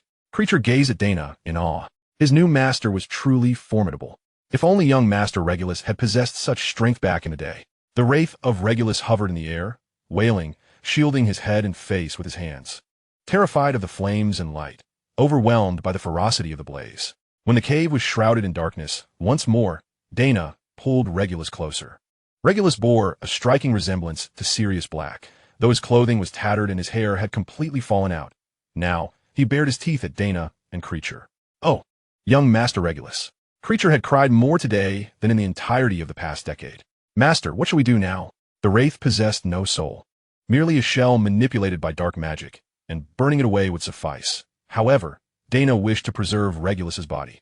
Let us return and line the interior of Regulus's coffin with mithril plates. As long as we insulate it from magic, he shall find peace. Mithril? That is far too costly. Daina shrugged. It's but a small sum. Heroes should not be forgotten. We shall lay Regulus to rest properly. He has lingered here long enough. It is time for him to go home. Gilderoy Lockhart, adorned in his flamboyant purple starry pajamas, was meticulously polishing his dazzling white teeth in front of a mirror when an owl flew in through the window. He reluctantly set down his tools to receive the letter. Dear Mr. Gilderoy Lockhart, Hogwarts sincerely invites you to join the faculty team as the professor for the Defense Against the Dark Arts class for the upcoming academic year. Should you be interested, please respond to us. Wishing you all the best. Albus Dumbledore, headmaster of Hogwarts School of Witchcraft and Wizardry. This was indeed splendid news. It would elevate my status even further. He returned to the mirror, placing the letter upon the table, while continuing to attend to his teeth. However, he had heard whispers that the Defense Against the Dark Arts course was somewhat sinister, with no professor ever managing to last until the end of the term. Perhaps it would be best to decline. Lockhart nodded to himself, preparing to compose a response to Dumbledore later. He led a life as mundane as that of a muggle. And it was quite shocking that, despite being a wizard, he struggled with the simple task of making a quill write. The wizarding world was well acquainted with his literary prowess, all his works penned by hand. Even Rita Skeeter, the infamous gossip columnist, possessed exquisite magical writing skills. Just then, another owl flew in. Lockhart hesitated, wondering if it might be a love letter from an ardent admirer. Yet, his fan mail was public. If a fan truly wished for a romantic encounter, they ought to send it to his Studio S address. In the wizarding world, there were two methods of sending letters, one without an address and the other with. The former allowed owls to utilize their innate talents to find the recipient personally, while the latter would deliver to the address inscribed on the letter. As he retrieved the missive, Lockhart was taken aback, for it was from Lucius Malfoy, the head of one of the sacred 28 families. Dear Mr. Lockhart, on behalf of Count Dac Duntes, I cordially invite you to his castle on Corensai Island in the Heshtilai Archipelago before July 1st to attend a banquet. Numerous distinguished figures from the British wizarding community and high-ranking officials from the Ministry of Magic will be present. I hope you can arrive punctually. Sincerely, Lucius Malfoy. The tone of the letter was somewhat condescending, yet Gilderoy Lockhart felt even more elated than upon receiving the Hogwarts job offer. Dac Duntes. He recognized the name. This was the man renowned for amassing vast estates, often referred to as immensely wealthy. Gilderoy clenched his fist. Whether in forging a connection with Count Duntes or befriending the luminaries of the wizarding world, it would undoubtedly prove immensely beneficial for him. He had to go. Chapter 60. A stream of guests Draco Malfoy accompanied his parents to Dunta's castle. The entire island had been enchanted with anti-apparition charms. So the two had arrived on a yacht from a neighboring island. The yacht was a luxurious, all-wooden custom vessel, although crafted with Muggle technology. The Malfoys paid it little heed, for there were plenty of magically propelled transportation means in the Wizarding World. Even before they set foot on the island, Draco was awestruck. Rushing out onto the deck, mouth agape at the stunning sights before him. A dozen Heshtili black dragons squatted on either side of the dock, resembling soldiers lined up to welcome them, their colossal forms visible from quite a distance. "Father, how does Mr. Dunnes manage this? Our ordinary Welsh Green is a rather docile breed, yet we cannot train them to obey so obediently, let alone the notoriously fierce Heshtili black dragons." Lucius Malfoy shook his head. "I do not know, my son. Just the other day, I saw the Count riding a massive black dragon descending from the skies. I have never encountered anyone who could command a fire dragon as he does." "Wow, riding a dragon." Draco's eyes sparkled. Such an experience was something he could only dream of. Lucius patted his son's head and turned to his wife, saying, "Narcissa, since Count Dundas is unmarried, you will need to assist him in entertaining the female guests." Narcissa Malfoy furrowed her brow. "We have no familial ties with him. Would it not be inappropriate for me to represent him?" "What is inappropriate about it?" Lucius replied. "You have no idea how many families wish to align themselves with Count Dundas. If you can host a female guest on his behalf, that is something many would envy. Besides, he is single. If you can help him find a suitable partner today, our connection with the Malfoy family will be closer than any other." Narcissa glanced at the towering black dragons flanking the dock and the luxurious, jewel-encrusted carriages lining the road, then nodded. "Very well." The carriage arranged by Dundas Castle was of the highest caliber, drawn by a team of pure white winged horses, perfectly embodying the image of French wizarding aristocracy. The carriage material was so exquisite that even Lucius Malfoy could not identify it. Light and smooth, its texture reminiscent of amber. Of course, there could not be such large pieces of amber, suggesting this material was likely artificial. In truth, the distance from the dock to the castle was not far, and providing a carriage for transport hinted at a degree of ostentation. Yet, whether it was the black dragons standing guard or the opulent carriage before them, the invited guests were thoroughly impressed, hardly considering it an exhibition of wealth, as if Count Dundas were destined to live such a life. Upon entering the castle and guided by the servants, the Malfoy family made their way down the corridor towards the Grand Hall. Lucius had visited once before, so he was somewhat prepared for the Count's collection, yet seeing these priceless treasures again instilled a sense of surrealism. If Lucius Malfoy felt this way, young Draco and Narcissa were even more enthralled, their eyes captivated by the treasures that seemed to scream wealth, turning back every few steps until they finally reached the hall. "What is that? What is that?" Narcissa exclaimed, squinting at the sword of Gryffindor hanging high above.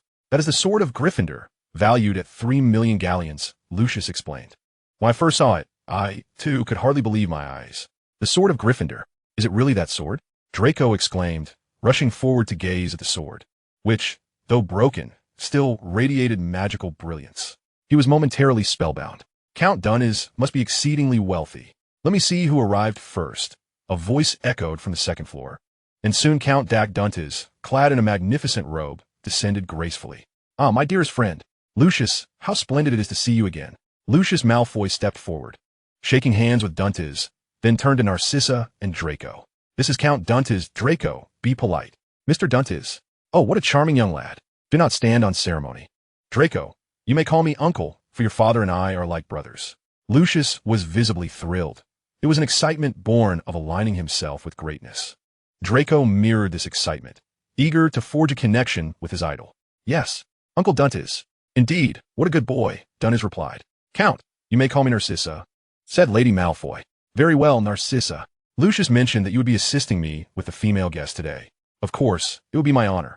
This truly alleviates a great burden. Thank you." Soon, the elite of the British wizarding community began to arrive at the castle. These influential and affluent figures felt as though they were country folks stepping into the city for the first time, never having comprehended that such wealth truly existed. At that moment, the phrase wealth beyond measure became tangible, as even a single item within the castle could represent the entirety of a smaller family's fortune. Lucius Malfoy's network was indeed extensive. More than 2/3 of the Sacred 28 were present, along with every official from the Ministry of Magic at the director level and above.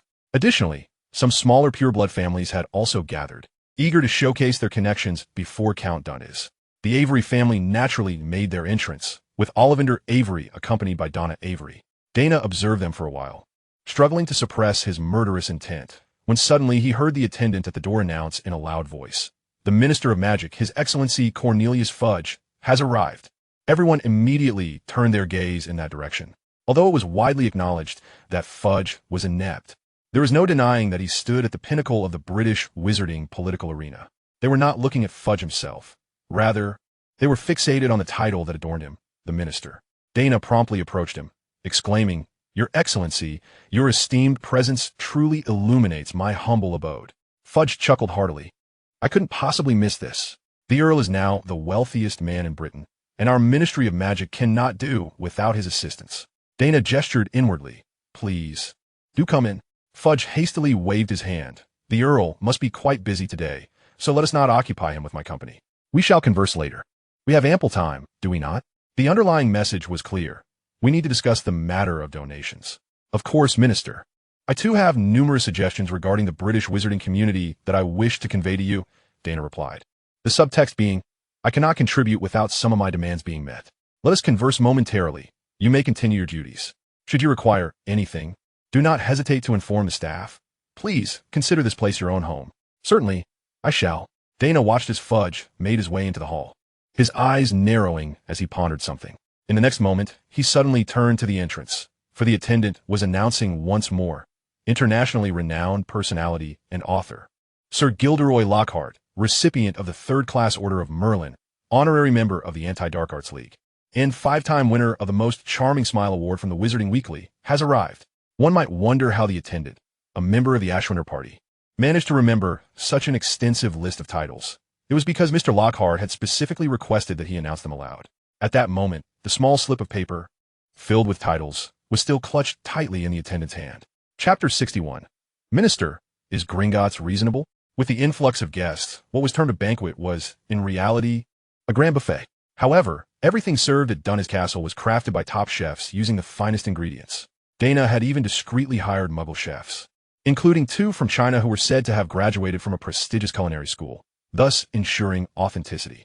The result was that many guests, shedding their noble airs, found solace in corners, indulging heartily. Daina, or rather, Duntes, was naturally the center of attention at the entire gathering, with 4 or 5 individuals surrounding him at all times, eager to engage in conversation. "My lord, what prompted your decision to relocate to Britain?" Duntes replied with a smile. "It is because the ladies of France are rather too liberated, as you know. Although I am French, I was born in the great Eastern nation, and my views on gender relations remain rather conservative. Therefore, compared to France, the ladies of Britain suit me far better. You see, I have no other pursuits in life." The surrounding individuals nodded in agreement. "Finding a soulmate to share my life with is of utmost importance. Am I not correct?" Indeed. Our pure-blood ladies of Britain are virtuous and respectable." The crowd echoed Duntes's sentiments, as if his words were gospel. As the Earl's views on romance subtly circulated to the ladies' corner, many young women discreetly adjusted their open necklines, employing transfiguration to make their collars appear as though they had always been that way. Yet, their efforts were destined to be in vain. The Earl Duntes, preoccupied with his quest for vengeance, had no thoughts of romance, and, unbeknownst to the ladies, the reputation of British pure-blood maidens had already been tarnished by an older young woman who had become overly enamored with a certain poster. Cornelius Fudge, having dined to his satisfaction, approached Duntes with a look of contentment. The crowd surrounding the Earl parted, leaving this prominent figure alone with the Minister of Magic. "My lord, Minister, after all, this is not my homeland, and the provisions are not adequately prepared. I beg your forgiveness for any shortcomings." "Not at all. If what you offer here constitutes inadequate hospitality, I would begin to suspect that I have been consuming pig feed for the past several decades." In his life, Dunnes had never encountered a comparison of oneself to a pig, and thus he chuckled lightly, deftly steering the conversation away from that topic. Fudge gestured toward a secluded cluster of sofas in the corner of the hall. "Shall we converse there for a while?" "Certainly." The 2 took their seats, and Fudge eagerly stated, "My lord, I have long anticipated the arrival of a generous individual, such as yourself. The British wizarding community has reached a point where it desperately requires fresh blood." "Oh, Minister, what do you mean by that?" Dunnes inquired. "What you may not know is that over the past decade, due to the influence of the Dark Lord, a significant number of wizards have perished or fled, leaving the remaining families depleted," Daina scoffed derisively within. "Consequently, The tax revenue collected by the Ministry of Magic is less than 1/3 of what it was a decade ago. You are aware that to maintain the statute of secrecy, the Ministry must invest considerable resources into safeguarding the magical barriers that isolate the Wizarding World from Muggles. These barriers span the entirety of Britain, totaling over 900. When tax revenues plummeted, our Ministry found itself in dire straits, to the extent that we could scarcely pay the salaries of our employees. Were it not for benefactors like Malfoy occasionally donating funds, the Ministry would have collapsed long ago. Yet now, even great families like the Malfoys are beginning to struggle financially. If we do not enact change soon, the British Wizarding World will face obliteration. Minister, it appears you have a challenging task ahead. So your implication is that as long as new blood, such as myself, enters, the Ministry of Magic will secure new sponsorship and thus continue to persist? Fudge wore an awkward expression. In theory, yes. Dunn shook his head. I have no issue with sponsoring the Ministry, but I require the Ministry's support for certain endeavors to ensure that my investment does not go to waste. I'm not as noble as Mr. Malfoy. I expect returns. Of course. That is only reasonable. Fudge mused that while families like the Malfoys supported the Ministry, the resources and power they extracted from it far exceeded their contributions. Rather than that, it would be prudent to ascertain what conditions Dunn had in mind. Dunn nodded and stated, I wish to establish a bank. But the Wizarding World already has Gringotts. Fudge countered. Is Gringotts' existence reasonable, Minister? Dunn queried. Fudge, bewildered by such inquiries, was momentarily rendered speechless. Reasonable? Unreasonable? Dunn snapped his fingers, and an attendant promptly approached with refreshments. Minister, let us discuss over tea. As the attendant arranged the cups and snacks, Dunn casually lifted his cup, inhaling its aroma. Minister, this tea is made from the finest leaves from the East. Do take a sip. After tasting the tea, Dunn set the cup down and remarked, I have never understood why Gringotts exists. Wizards entrust their gold to goblins. Yet the goblins pay no interest. It is nothing short of robbery. Wait a moment, my lord. I do not quite understand. If they are safeguarding our wealth, why should they owe us interest? Fudge inquired. Dunn sighed, Minister, money can indeed generate more money if my galleons were not stored in Gringotts, but rather invested in industry. With proper management, my galleons would only multiply. Thus, Gringotts possesses an immense wealth amassed from wizards. Who knows whether they have misappropriated these funds for investments? The most perplexing aspect is that they profit from the wizards' money while simultaneously demanding fees for the vaults. If the minister deems this arrangement reasonable, then I shall remain silent. The wizarding community may be isolated from the muggle world, but wizards are far from foolish. Upon hearing this, Fudge instantly grasped Dumbledore's implication. As per your assertion, the existence of Gringotts is indeed quite illogical. Is it not so? They are essentially leeching off the wizards. The issue is that in the earlier years, during the war between wizards and goblins, the goblins were the vanquished. Fudge found Dumbledore's argument quite compelling and nodded in agreement. Dumbledore continued, therefore, I aspire to establish a bank, reform the monetary system, and introduce paper currency to replace the cumbersome galleon system. Wizards need only deposit their money in my bank, and I shall enable that wealth to generate further wealth, subsequently returning it to the wizards. Is this not a more reliable approach than entrusting one's finances to goblins? Mr. Minister, you must recognize my capability to accomplish this. For the combined wealth of the entire British wizarding community may not surpass the value of the treasures housed on the first floor of my castle. Dumbledore raised his head, exuding an air of pride. Yet, Fudge found himself in disarray, for he could not shake the feeling that Dumbledore was entirely correct. Chapter 62.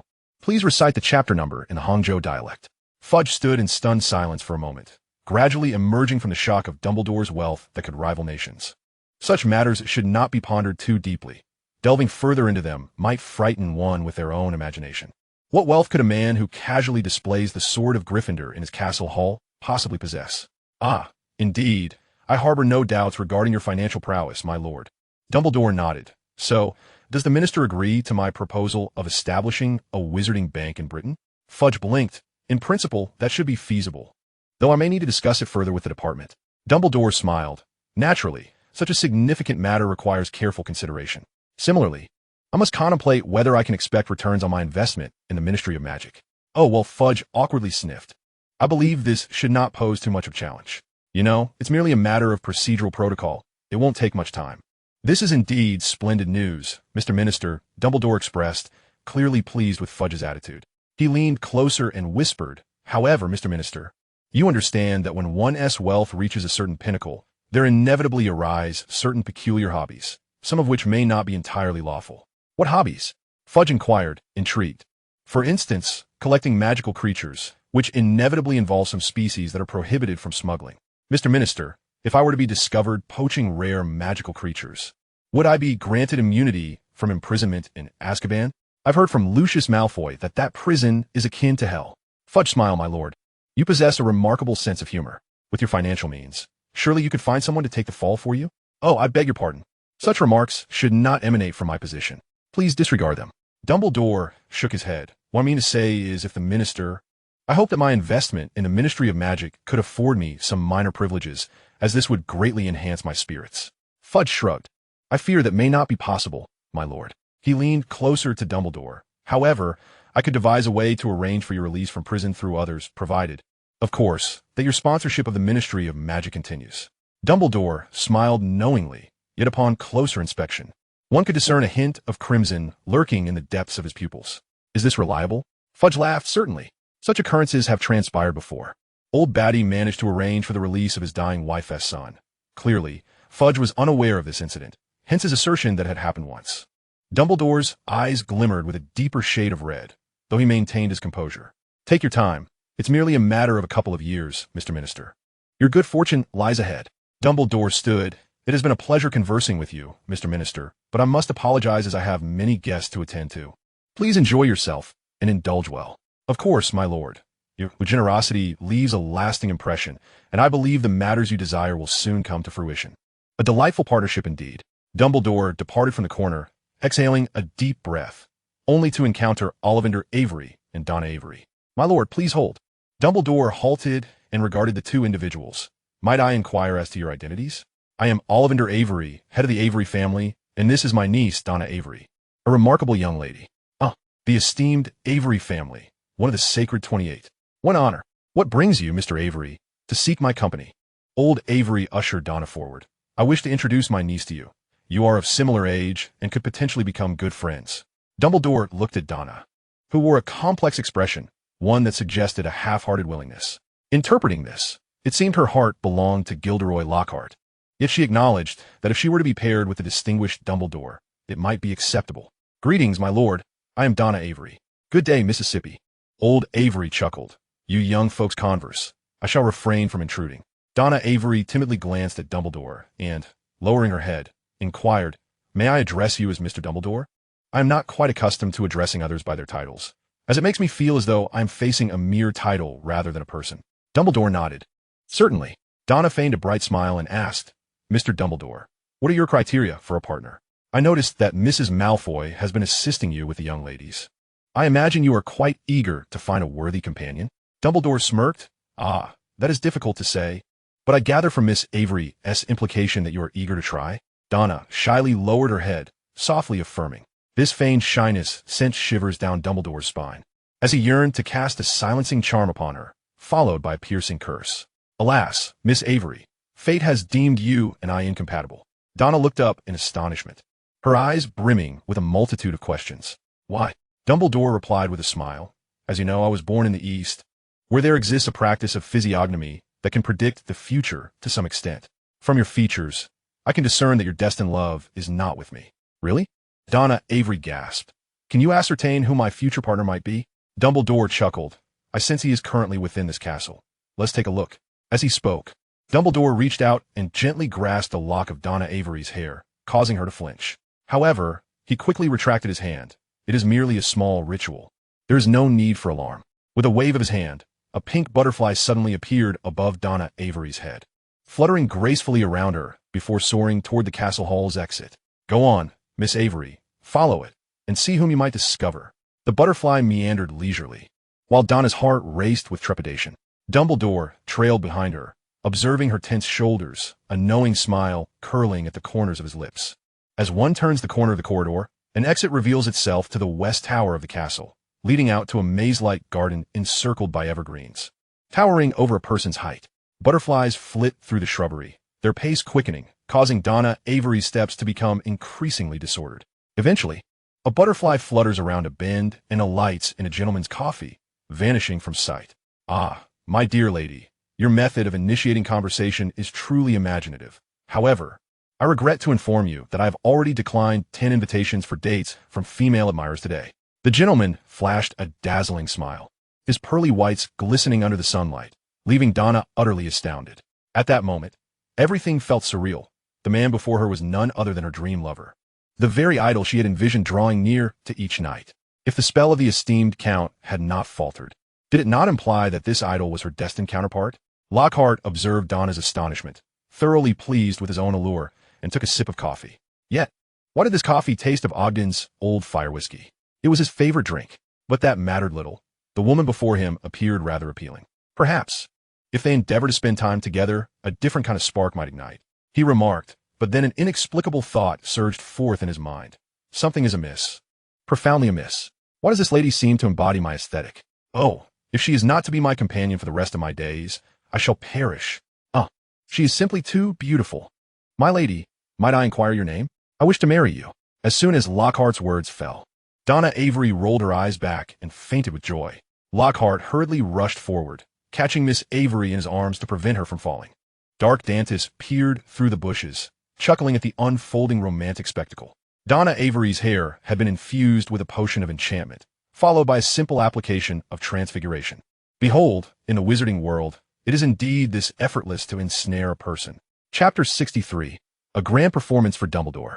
Lockhart, cradling Daina Avery, rushed anxiously towards the castle, only to encounter Dantis around a corner. Ah, it is your excellency, the Count. Dantis glanced at Lockhart, then at Avery. So, it is the renowned author, Mr. Lockhart. What has befallen Miss Avery? So, her surname is Avery. Lockhart snapped back to reality, responding hastily. She just fainted suddenly. I see. Let me take a look. Dantis approached, feigning concern. No harm done. She merely fainted from excitement. I presume she is one of your admirers? Undoubtedly. But her fainting due to me is simply too charming. However, I believe we ought to find a place for her to rest. Dantis pointed towards the west tower. On the 4th floor of that tower, there's several guest rooms. You may take her there to recuperate. Thank you ever so much, Your Excellency. Lockhart sprinted off, and, after covering a few meters, he suddenly turned back. Your Excellency, could you tell me Miss Avery's first name? It is of utmost importance to me. Certainly. Her name is Daina Avery. Daina rolled his neck. Mingling with these pure-blooded gentlemen was truly exhausting. Nevertheless, today had yielded great rewards. He not only learned who the high-ranking ministry official assisting old Avery was, but also successfully facilitated a connection between Daina Avery and Gilderoy Lockhart. He licked his lips. Now only 2 tasks remained. First, find old Barty Crouch and ascertain his involvement in past events. Second, administer a powerful potion to Daina Avery and Gilderoy Lockhart, binding them irrevocably. Upon arriving at the tower's entrance, Daina summoned a Death Eater. My Lord Count, you go to the 4th floor and bring 2 cups of water to Mr. Lockhart and Miss Avery. Along with this, Daina produced a small pouch of powder and handed it to the follower. Yes, administering potions was no challenge for a Death Eater hailing from the lower ranks.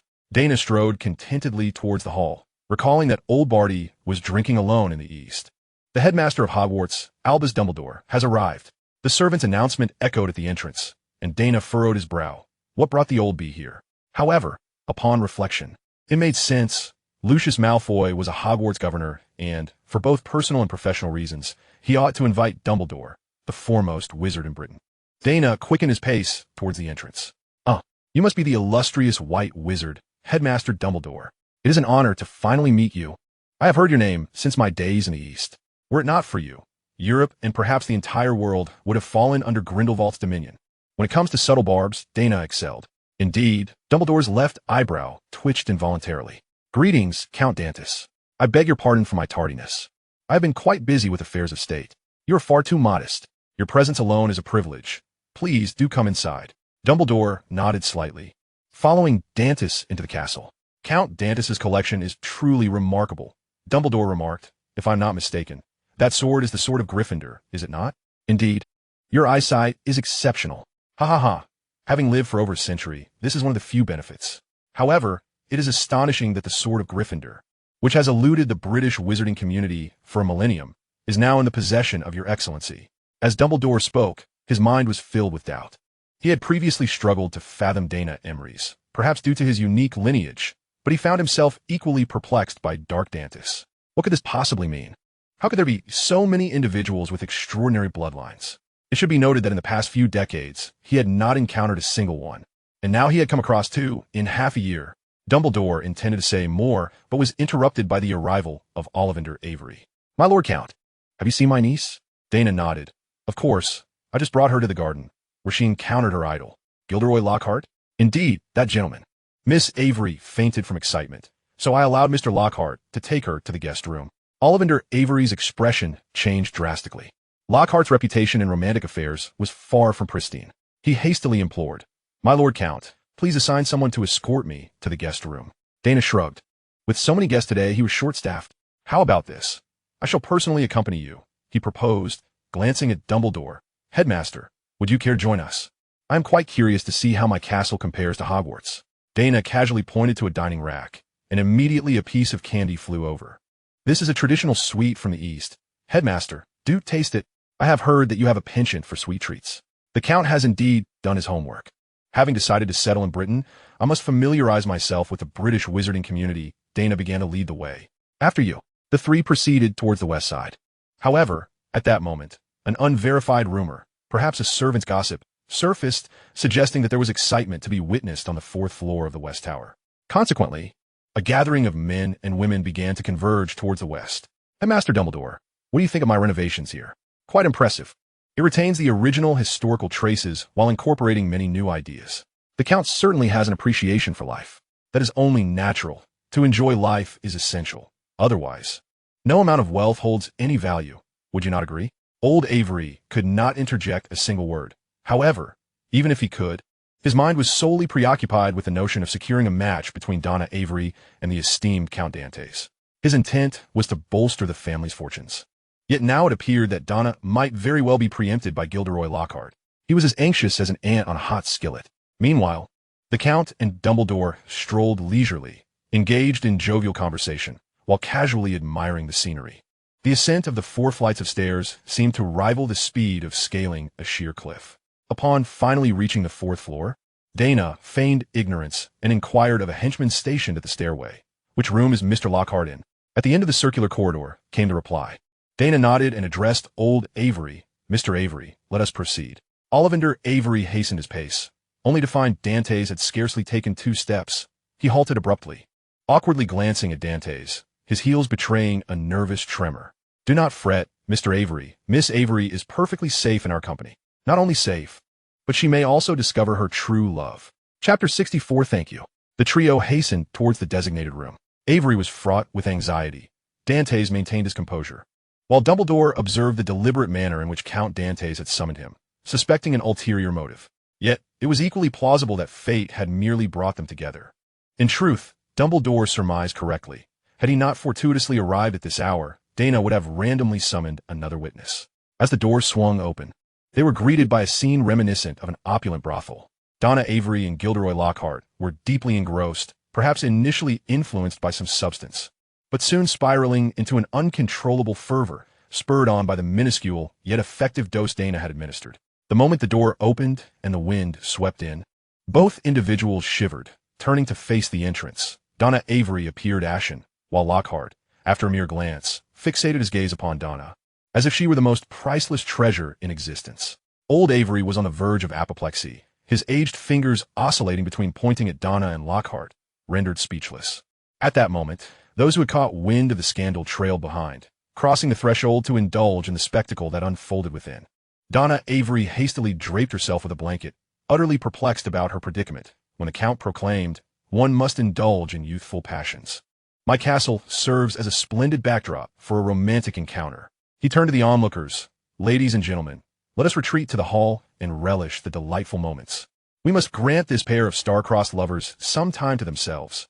The Count, truly embodying the romantic essence of the French, was indeed charming in his benevolence. Such a gracious Count was undeniably captivating. As he ushered everyone away, he turned back to the room, addressing the couple, "You two, do dress promptly. We shall converse shortly." He closed the door and turned to old Avery. "I sincerely apologize, Mr. Avery, for the events that have transpired within my castle." Old Avery, both furious and aggrieved, nonetheless maintained decorum in the presence of the affluent Count Dantes. "No, this is not your fault, Your Excellency. It is my niece, damned Lockhart." "I knew it." Dantes chuckled softly. "Mr. Avery, I understand your aspirations for your niece and the hope of establishing a connection with me, but let me assure you, it is entirely unnecessary. I am settled in England and intent on building my career. I desire as many partners as possible, and our collaboration does not require Miss Avery's personal sacrifice. This situation has yielded the most favorable outcome. After all, Gilderoy Lockhart is a renowned author, possessing both fame and merit.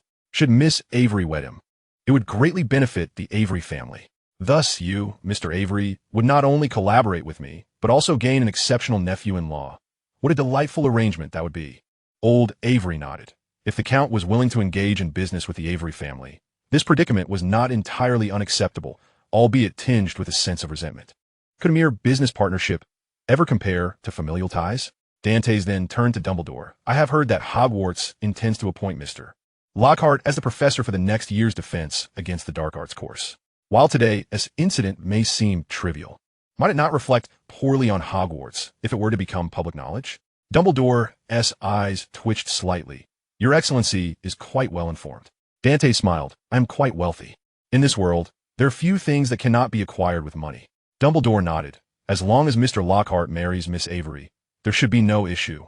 However, should Mr. Lockhart be unable to fulfill his duties at Hogwarts due to this incident, would you, Your Excellency, be interested in taking on the role of professor for a year at Hogwarts? A figure capable of taming an entire breed of dark dragons should be more than adequate to instruct children in the art of defending against dark magic. Moreover, since this incident transpired within your domain, you cannot evade responsibility. Should any adverse consequences arise, would it not be your duty to bear the weight of it?" Count Dantes pursed his lips. "I regret to decline, Mr. Headmaster. To my knowledge, not a single professor of defense against the dark arts at Hogwarts has lasted a full year. Either they perished or encountered some calamity. Only a wizard of Mr. Lockhart's caliber could possibly succeed in that role. Therefore, I must respectfully refuse your invitation. However, as a form of reparation, I shall endeavor to facilitate the union between Mr. Lockhart and Miss Avery." Upon finishing, Count Dantes adopted a demeanor of resignation. Turning to old Avery, Headmaster Dumbledore is correct. Since this incident occurred in my castle, I should assume responsibility. How about this, Mr. Avery? If you agree to the marriage of Daina Avery and Gilderoy Lockhart, I can integrate the Avery family into some of my core projects. What say you? Old Avery appeared utterly astonished. Oh, of course. That would be splendid. As the patriarch of the Avery family, I shall consent to this match on behalf of Daina. Dantes nodded. In that case, I merely need to persuade Mr. Lockhart. Mr. Avery, let us proceed inside. You may escort Miss Avery downstairs while I have a thorough discussion with Mr. Lockhart. Old Avery nodded fervently. Your Excellency, you are truly magnanimous. Thank you. As for Lockhart's impending entry into a high-risk occupation, old Avery conveniently dismissed the notion. That scoundrel would be better off dead. After all, his family was now aligned with Count Dantes, rendering Lockhart's fate inconsequential. Dantes turned to Dumbledore. I apologize, Mr. Headmaster, for involving you in this troublesome affair. Rest assured, I shall handle this matter and ensure that the defense against the dark arts professor for the upcoming academic year at Hogwarts arrives on time. Dumbledore smiled and nodded, choosing silence as he descended the stairs, his mind swirling with uncertainty. Yet, now was not the time for inquiry. He believed Voldemort to be the primary concern. While Count Dantes was enigmatic, such wealthy individuals were seldom inclined to dominate the wizarding world, for they could procure nearly anything with their riches. The mundane desires of a wealthy man would inevitably pale in comparison to those of Tom Riddle, a child of the impoverished. As the door swung open, Daina Avery and Gilderoy Lockhart were already dressed. Daina sat at the edge of the bed, her head bowed and her cheeks flushed, while Lockhart gazed at her with an expression of tender affection. Donna, come downstairs, commanded Ollivander Avery. A tremor ran through Daina Avery's body as she cast a lingering glance at Lockhart before reluctantly stepping out of the room, frequently glancing back. Once the door closed, Dunn retrieved a vial of potion. No need to look, she has already left. No, don't go, my love. Dunn poured the potion into Lockhart's mouth, leaving him aghast. What? What is this? Dunn chuckled. What is it? It's the antidote to the love potion. A love potion? Lockhart's eyes widened as the antidote took effect swiftly. His feelings for Daina surged like a crashing wave, only to recede just as quickly. Damn that wretched woman. How dare she use a love potion on me? But I must thank you, my lord. Dunn shook his head, do not be so hasty in your gratitude. For your own good, there are a few matters we must discuss. Speak. Firstly, many witnessed your encounter today, and soon it will spread throughout the wizarding community. For the sake of your reputation. Lockhart gritted his teeth. I know, there is no other option but to marry that wretch, unless I wish to forsake my reputation. Indeed, you are quite astute. Even if you claim that Daina Avery used a love potion, no one would believe you. To speak frankly, despite Mr. Lockhart's considerable fame in terms of social standing, Miss Avery is your superior as the daughter of the Avery household. It is more likely that you wish to align yourself with the Avery family than that Miss Avery is enamored with your looks. Lockhart despondently covered his face with his hands. My lord, I understand. I truly do. No, I see that you do not. Lockhart lifted his head, his eyes betraying a naive clarity. Mr. Lockhart, not only must you marry Daina Avery, but you must also convincingly demonstrate your affection for her. Why? That wretched woman Patience. Mr. Lockhart, marrying Miss Avery would be beneficial in every way. You must understand, just moments ago, I reached a significant cooperative agreement with Mr. Ollivander Avery. This is no boast. Even should the Avery family be impoverished, aligning with me will render them one of the wealthiest pure-blood families in all of Britain within 2 years. Lockhart's eyes began to gleam with hope as Dantes continued. And, as the son-in-law of that family, do you know what you stand to gain? Old Avery's son has fled, and Daina Avery is the second heir to the Avery estate. Although her brother is the first heir, his only son has just perished at Hogwarts. If you and Miss Avery produce an heir and allow them to bear the Avery name, then the Avery fortune. Lockhart felt as though a veil had been lifted from his eyes, a sudden enlightenment washing over him. He rubbed his hands together eagerly, nodding vigorously. Yes, yes, yes. My lord is absolutely right. I must treat Miss Avery well. As long as I show that I love her, it should be no challenge. I shall father a child with her. The sooner the better. Lockhart suddenly raised his head. My lord, why are you telling me all this? Dunnis smiled and shrugged. You caused a stir on my territory, and this eases my conscience. Rest assured, the Avery family is an excellent choice. Lockhart nodded, accepting the lord's reasoning, and stood, bowing slightly. Regardless, my lord, I must sincerely thank you for today. Not so fast. There is one more thing. You would do well to accept the teaching position at Hogwarts. Why? After all, today's events will, to some extent, tarnish your reputation. The wisest course of action now is to evade public scrutiny. What could be more peaceful than retreating to Hogwarts to teach? Moreover, your experience teaching at Hogwarts will serve as invaluable material for you. When you resign next year, simply pen a new novel. And I am confident you shall regain your lost fame. Ah, I see. Lockhart clapped his hands together. Truly, what a splendid idea. My lord, you are too kind. Thank you. Chapter 65. After all, we owe him. Having arranged for Lockhart to exit through the back door, the benevolent Dantes returned to the hall. Along the way, he overheard tales of Miss Avery's romantic escapades. He nodded to himself. I detest those who spread scandalous rumors. However, with Daina Avery, the evidence is irrefutable. With a multitude of eyewitnesses, this is no mere rumor. Furthermore, they're all adults. Their inability to control their baser instincts has nothing to do with me as their host. He continued to acquaint himself with the representatives of various families, achieving results far beyond his expectations under the mysterious allure of the Eastern magnates. Nearly everyone expressed tremendous interest in the concept of a wizarding bank in a wizarding city. Although old Avery felt some regret that events had not unfolded according to his plan, the promise he received from a lord lifted his spirits considerably. Daina Avery, too, was in high spirits. Though she felt too embarrassed to remain, the knowledge that she would soon marry her idol made her almost giddy with joy. After all, he was her idol. Even a fleeting romance would be cherished for a lifetime, let alone the prospect of marriage. In summary, today's banquet was a resounding success. A victorious affair. It featured wealth, astonishment, sumptuous food, gossip, and ventures. Everyone left the gathering having attained their desires, including Dumbledore. The old headmaster, clutching handmade sweets from the East, returned directly to his office at Hogwarts. No sooner had he settled into his chair than he addressed the portrait in the headmaster's office. Albus, could you kindly summon Minerva? I have some matters to discuss with her. Professor McGonagall should have returned home by now, correct? Home. That house only brings her painful memories. I suspect she is still in her transfiguration classroom. If she is not there, you may find her at her home. I recall there's a portrait of you there as well. Very well. When Professor McGonagall arrived at the headmaster's office, the old man was indulging in a feast, stuffing a piece of peanut brittle into his mouth. Minerva, you're here. Please take a seat. Professor McGonagall gracefully settled into a chair. Albus, what is it? Dumbledore pushed a small packet of sugary treats toward her. These are delightful sweets from the East. Do give them a try. Professor McGonagall raised an eyebrow. Let us get to the point. Dumbledore chuckled. I wanted to inform you that the professor for the defense against the dark arts course for the next term has essentially been decided. Gilderoy Lockhart. I thought you should be prepared. Lockhart? I never thought highly of him during his time at school. That boy craves the limelight too much. Indeed, that penchant for attention makes me think he ought to have been sorted into Gryffindor. Humph. He didn't get into Gryffindor. I should be thankful to the sorting hat. Suddenly, the old hat behind the headmaster's cabinet chimed in. No need for thanks, Professor McGonagall. It was my duty. Professor McGonagall replied, Dumbledore. You know that finding a professor for defense against the dark arts is becoming increasingly difficult. It is fortunate to have any candidate at all. Professor McGonagall frowned. But we cannot allow just anyone to take on this role. If Hogwarts graduates cannot even cast a decent ironclad charm, we shall be ridiculed by Beauxbatons and Durmstrang. Dumbledore nodded in agreement. Thus, this is the reason I sought you out.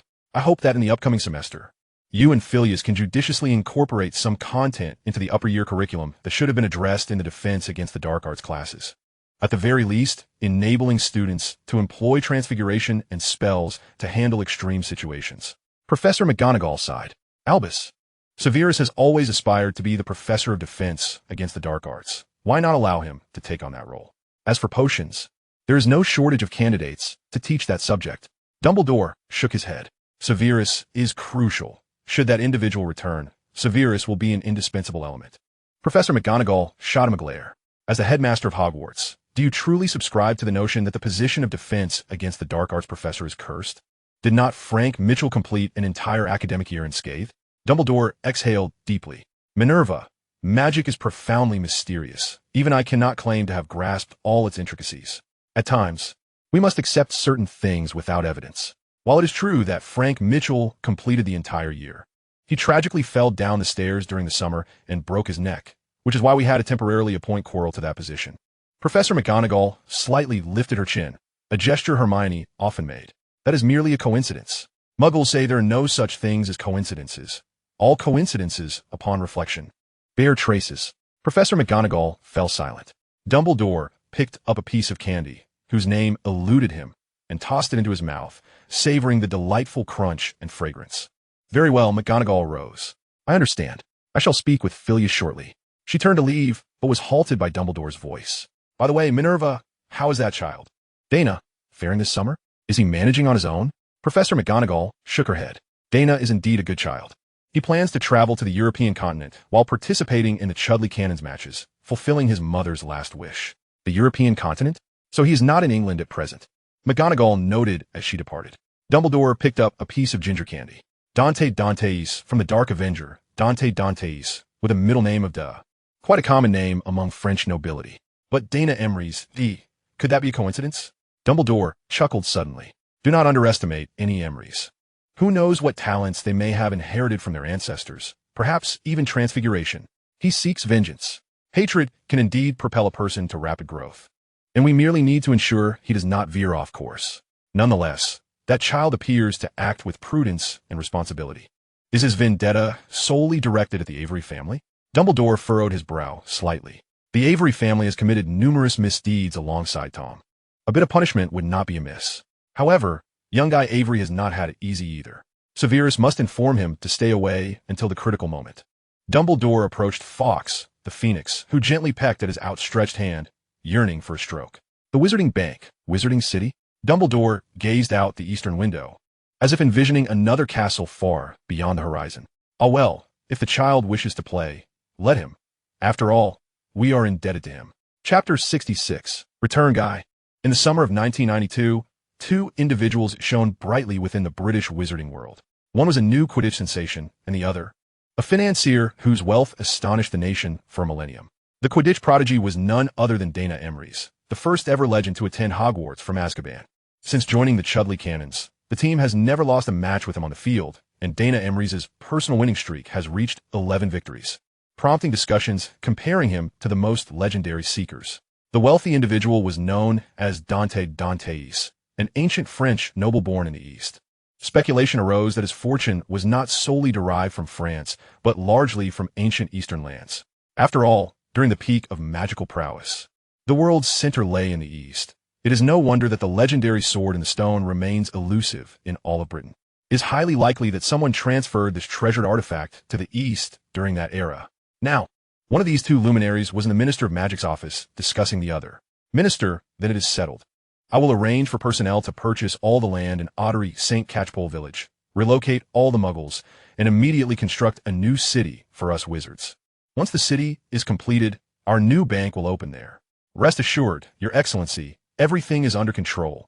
Dantes nodded in satisfaction, preparing to take his leave when he was stopped by Cornelius Fudge. Your Excellency, please wait a moment. Dantes resumed his seat, curious. Minister, is there something else? Indeed. Fudge hesitated before speaking. Have you heard of the Chudley Cannons?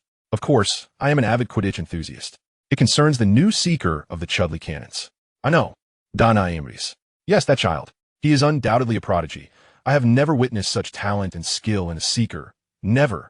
Lord Dantes praised loudly, as if no one could rival Daina Avery's in skill. Indeed, he is a genius, but the matter I wish to discuss also pertains to that child. Oh, pray, elaborate. Fudge rubbed his nose thoughtfully. This child's past is quite tragic. He was sent to Azkaban at the age of 7, having replaced a prisoner. And it was only when Hogwarts issued its acceptance letter that we uncovered the past errors. Of course, I was not the minister at that time, and this matter does not involve me. Yet the ministry's reputation is at stake. As Daina Avery's fame grew, an increasing number of fans unearthed his past, demanding accountability from the ministry. Some insisted on the immediate apprehension of the criminal guy Avery, who had been replaced by Avery's, and called for a thorough investigation by the ministry. In light of this, I approached the Avery family. But Ollivander Avery informed me that it was a ministry employee named Hawking Richards who facilitated Daina Avery's replacement of Guy Avery. And that individual has been missing since the incident. A large bah floated through Daina's mind. Guy Avery had long since fled to the European continent, and no one knew his whereabouts. Now, I find myself in a predicament. If this matter is not handled adeptly, the ministry's reputation will suffer considerably. Lord Dantes leaned back against the sofa, crossing his legs and wrapping his arms around his knees. Why did you not address this issue when Daina Avery first emerged from prison? Fudge shook his head. At the time, I did not perceive it as a problem. A vulnerable, unaccompanied minor wizard, whose wand was even funded by the ministry. What sort of upheaval could he cause? I believe the Avery family thought likewise. Perhaps they believed that if that little imp truly sought retribution, it would take nothing more than a simple flick of a pinky to crush him. Lord Dantes nodded, though a flicker of red shone in his eyes. He struggled to maintain his composure, nodding with a faint smile. Those without power who overreach in challenging the powerful only meet one fate. They are shattered to pieces. Who could have anticipated that the little imp would soar to great heights, becoming the youngest and most accomplished seeker in history? Now, we cannot touch that child. Indeed, we cannot resort to overt actions just yet. However, Minister, why are you confiding in me? Do you wish for me to suppress this matter? No. You overestimate my influence. I am but a newcomer to Britain, and I lack the stature for such undertakings. Furthermore, despite my outward demeanor, I am quite protective of my reputation. Do not involve me in any illicit or oppressive deeds. There is no such intention, for as the Minister of Magic, I would never ask you to engage in unlawful activities. Fudge hastily clarified. What I mean is, you possess great wisdom and experience. Perhaps you could offer us some advice. Dumbledore nodded, understanding the situation. After a moment's contemplation, he replied, I have 2 suggestions. First, publicly declare that Gaius Avery is an innocent victim controlled by the Imperius curse. He bears no guilt, thus nullifying the notion of a criminal exchange. If Avery is proclaimed innocent, then he could return to Britain, sparing me the arduous task of searching for him. Dumbledore cleared his throat and continued. Secondly, assert that the imprisonment of Daina Avery was solely orchestrated by Hawking Richards. As for the reasons, you might consult Rita Skeeter from the Daily Prophet. Her imagination is quite boundless, and she may concoct a rationale that would satisfy you, Minister. But that woman is notoriously indiscreet. Minister, to silence others, one need only employ 2 methods, coercion and inducement. Do not claim you lack resources. I recently bestowed upon you a gratuity, and merely extracting a fraction would suffice. Fudge grimaced, but what of coercion? I cannot simply bully others. Dumbledore chuckled softly. Allow me to share a secret. Rita Skeeter is an unregistered animagus. Fudge suddenly found Dumbledore somewhat intimidating, as if he were privy to every secret within the British wizarding world. He silently resolved never to offend this benefactor again. Indeed, wealth could wield immense power. Thank you sincerely for your counsel, Your Excellency, your insights are both astute and practical, providing tremendous assistance to our ministry. You are too kind, Minister. Shall we reconvene at a later time? Absolutely. Allow me to see you out. Chapter 67. Mr. Boken is a clever man. In Nocturne Alley, at Boken's Curiosities, Mr. Boken raised his head from behind the counter as a stranger entered. The young man, clad in a pristine wizarding robe, sported gleaming boots, but his eyes appeared somewhat clouded. His complexion dark, and his face lacked flesh, resembling the detritus often found in Nocturne Alley. Mr. Boken furrowed his brow. Several individuals of such incongruous appearance had visited recently, all seeking information on the elusive Count Dumbledore. Good sir, how may I assist you? Boken inquired, pausing momentarily, for his shop offered a vast array of curiosities. The young man smiled. I'm not here to make a purchase. I have heard that you are well informed, hence I seek your insights. He placed a bag on the counter, 1,000 galleons. I wish to uncover the details surrounding the newly prominent Count Dumbledore. Mr. Boken sighed. Indeed, another one. Initially, inquiries regarding the Count commanded a price of 100 galleons, which had gradually escalated to 1,000. Truth be told, among all in Britain, Mr. Boken was the most knowledgeable about Dumbledore, and he could easily profit from sharing this information. Yet, I am sorry, sir, but I am not well acquainted with Count Dumbledore. Like everyone else, I have no insight into his origins. But that is 1,000 galleons. It is not a matter of money. I genuinely do not know. The young man pressed. Yet I have heard that Count Dumbledore has visited your establishment. Indeed, he came once, shortly after arriving in Britain, seeking to exchange some galleons. Exchange galleons? He could simply go to Gringotts, could he not? He must have done so, yet the goblins offered him a meager sum for his antiques.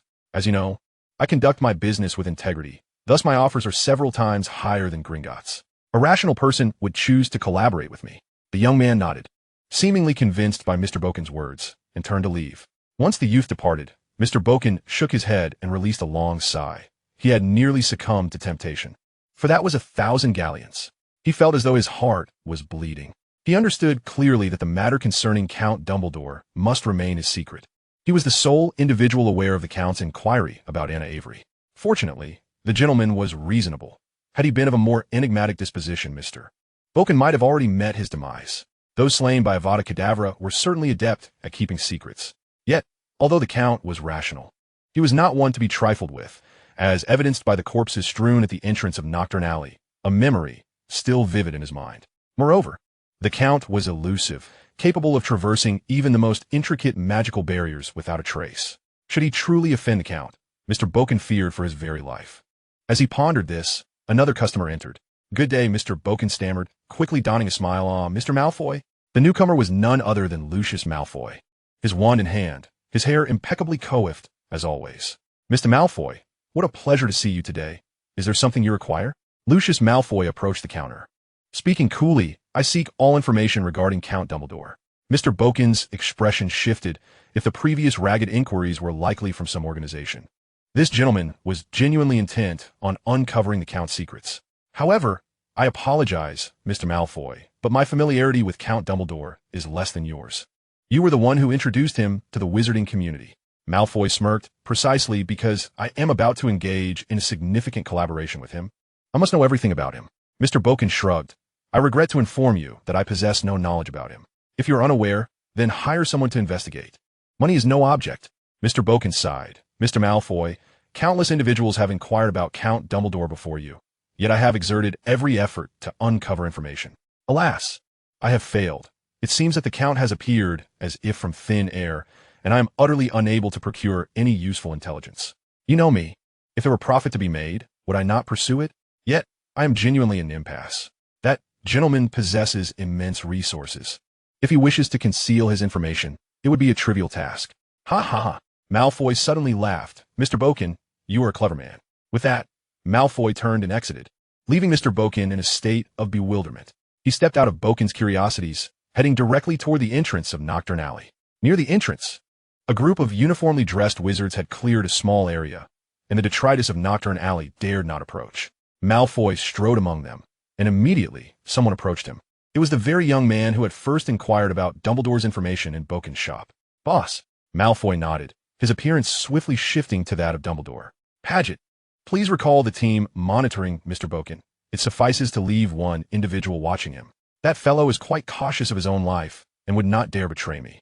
Paget nodded and then inquired, Boss, since Mr. Boken is privy to many of your affairs, why not eliminate him once and for all? Dantis shook his head. No, Mr. Boken holds considerable utility for me. My regard for him extends beyond mere connections. He is, in his own right, a remarkable talent. Remember, Paget, for us to succeed, we must consolidate all possible alliances.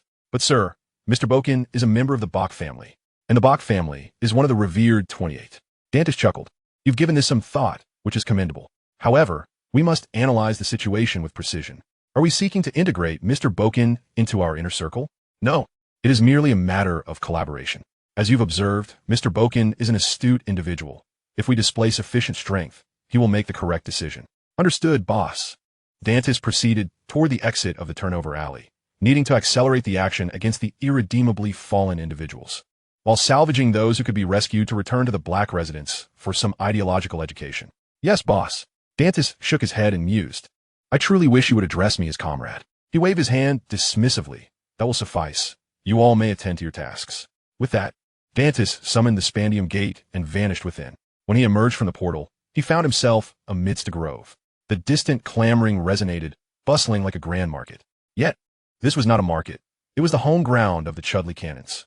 Today marked a match for the Chudley Cannons against the Carfilly Catapults.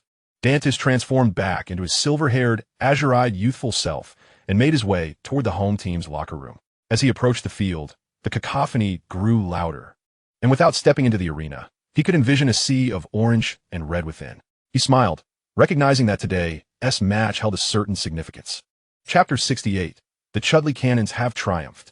Professor McGonagall was elated, for, as a fervent Quidditch enthusiast, she received a gift from her favorite student, a ticket to the Chudley Cannons match. It was known that as Daina Avery's fame escalated, tickets to the Chudley Cannons became exceedingly scarce, despite the fact that these tickets might not hold substantial value, since their games often concluded swiftly. Nonetheless, the public remained undeterred, eagerly purchasing tickets merely to witness when Daina Avery might break the record of 35 seconds for capturing the Golden Snitch.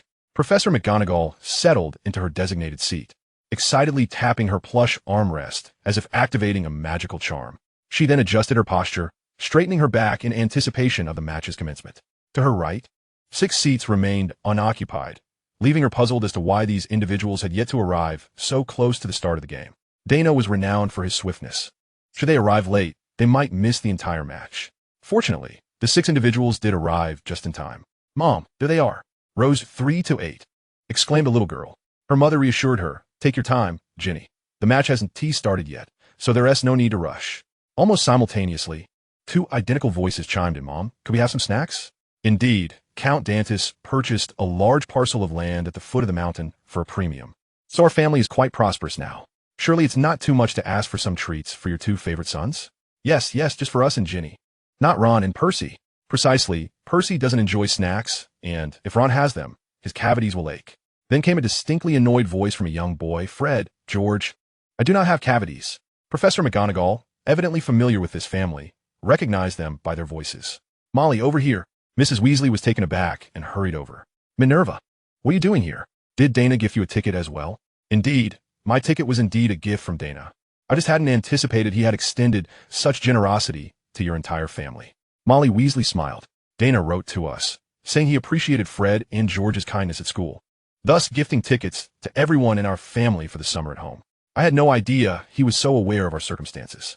Arthur Weasley was employed at the Ministry of Magic. Bill Weasley was in Egypt unraveling the secrets of the pyramids, and Charlie Weasley was studying dragons. Apart from these 3, the rest of the Weasley clan was present.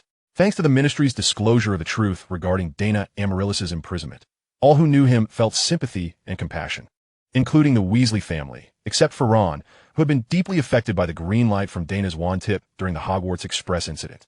Ah, I see. Professor McGonagall briefly glanced at Ron before approvingly regarding the twins. Daina has faced much adversity, yet he has always been a good boy. However, he has endured ostracism at school, fortunate to have George and Fred by his side. The twins, unaccustomed to such praise from Professor McGonagall, exchanged glances and scratched their heads in bewilderment. Molly felt a surge of joy. Despite the twins' mischievousness, they had good hearts, just like their father. Fred, here are 2 silver sickles. Go buy some snacks. This was their mother's reward. The twins cheered and dashed off with the 2 coins, Ginny's voice trailing behind them. Hurry up. The match is about to begin. Professor McGonagall appeared in high spirits, even jesting with Molly. It seems your family has truly struck it rich. Spending 2 silver sickles so casually. Molly's cheeks flushed. Not long ago, Moody had visited their home and mentioned Daina's return for Christmas. And Professor McGonagall had nonchalantly given him 10 golden galleons. Compared to her, Molly felt rather stingy, yet she had grown accustomed to being jested about it, brushing it off with a nod. Indeed, thanks to Count Dantus, who purchased 2 plots of land at double the market price for the construction of a wizarding city in Ottery St. Catchpole. Arthur turned that money and bought an equal area behind our mountain, leaving us with quite a surplus. Oh, we must indeed be grateful to that nobleman. I heard he merely closed his eyes and drew a circle on the map, and it landed on Ottery St. Catchpole. It can only be said that fortune has favored your family. As they conversed, the twins returned, exuberantly tossing 2 chocolate frogs to Ginny before taking their seats. Professor McGonagall observed that aside from the chocolate frogs for Ginny, the twins possessed nothing else, knowing that each chocolate frog cost 1 canute. Thus they had embezzled 1 sickle and 27 nuts. However, she quickly shifted her focus back to the field, for the players were beginning to enter. The first to take flight were the players from the Carfilly catapults. Leading the charge was the legendary superstar Di Llewellyn's grandson, Di 3. He was an exceptional seeker, a formidable rival to our rising star, Daina Avery. The commentator's voice boomed, rising 3 octaves as he prepared to introduce the home team players. Now, let us warmly welcome our team members to the stage. Ron watched as Ginny opened her chocolate frog, feeling a twinge of envy while she joyfully flaunted her card featuring Morgana Le Fay, promptly popping the entire chocolate frog in her mouth. Ron wrinkled his nose, yet dutifully fulfilled his role as an older brother. Ginny, chew slowly, don't choke. Ginny nodded, happily flipping through the card, seemingly oblivious to Ron's words. At that moment, the commentator's voice rose an octave higher. Now entering the arena is our star player, though still young, already a superstar among superstars, Daina Avery. Ron scoffed. This commentator is far inferior to Lee Jordan. Fred chuckled. Haha, if Lee Jordan shouted like this, he would have lost his voice long ago. George, however, pointed towards the field, exclaiming, look, Daina has entered. As the crowd erupted in cheers, Professor McGonagall and the Weasley family stood up, applauding. Even Percy wore a delighted expression. After all, Daina was their Gryffindor. He turned to a nearby, elderly wizard he did not know and said, did you know? I assigned Daina to his dormitory. Only Ron appeared somewhat reluctant, sluggishly rising to his feet with an extremely conflicted expression, compared to the fervent applause around him. His face revealed no signs of joy or excitement, rather a sense of solitary awareness amidst the collective enthusiasm. I won't be bought off by a ticket, Ron muttered to himself, but considering the ticket you gave me, I suppose I shall cheer for you. Donna, riding a Nimbus 2000 and donned in the orange uniform of the cannons, soared across the pitch like a comet. Donna, can you slow down a bit while catching the golden snitch? At least give your teammates a chance to shine. Haha, don't be ridiculous. What can his teammates do? Get beaten 100-0? Exactly. Before Daina arrived, the Cannons had a record of 1 win in 12 matches. I wouldn't have purchased a season ticket otherwise. The audience chattered excitedly as Daina suddenly dove down, hurtling towards the stands, causing the crowd to gasp in astonishment. He executed a sharp turn in midair, stabilizing himself right in front of Professor McGonagall and the others. Daina pounded his chest with his fist, flashed a smile, and gave a thumbs up. At that moment, no one understood the significance of Daina's gesture. However, 1 minute later, the meaning of that thumbs up became irrelevant. For Daina Avery had captured the golden snitch in a mere 2 seconds. He had broken the record. Professor McGonagall leaped up, her eyes glistening with tears of joy. The aging cat lady, true to her Quidditch fanaticism, embraced Molly Weasley beside her, exclaiming loudly. The Weasley children had never witnessed such a display from their headmistress. Their initial excitement froze on their faces. Only Ron seemed unaware of the commotion around him, joyously shouting, the Cannons have won. The Chudley Cannons have triumphed. Chapter 69, Purchase. The post-match celebration was grand. After all, not everyone can shatter records, especially by a margin of 15 seconds. Truth be told, a 2-second record may very well remain unbroken in the foreseeable future, save for Daina himself.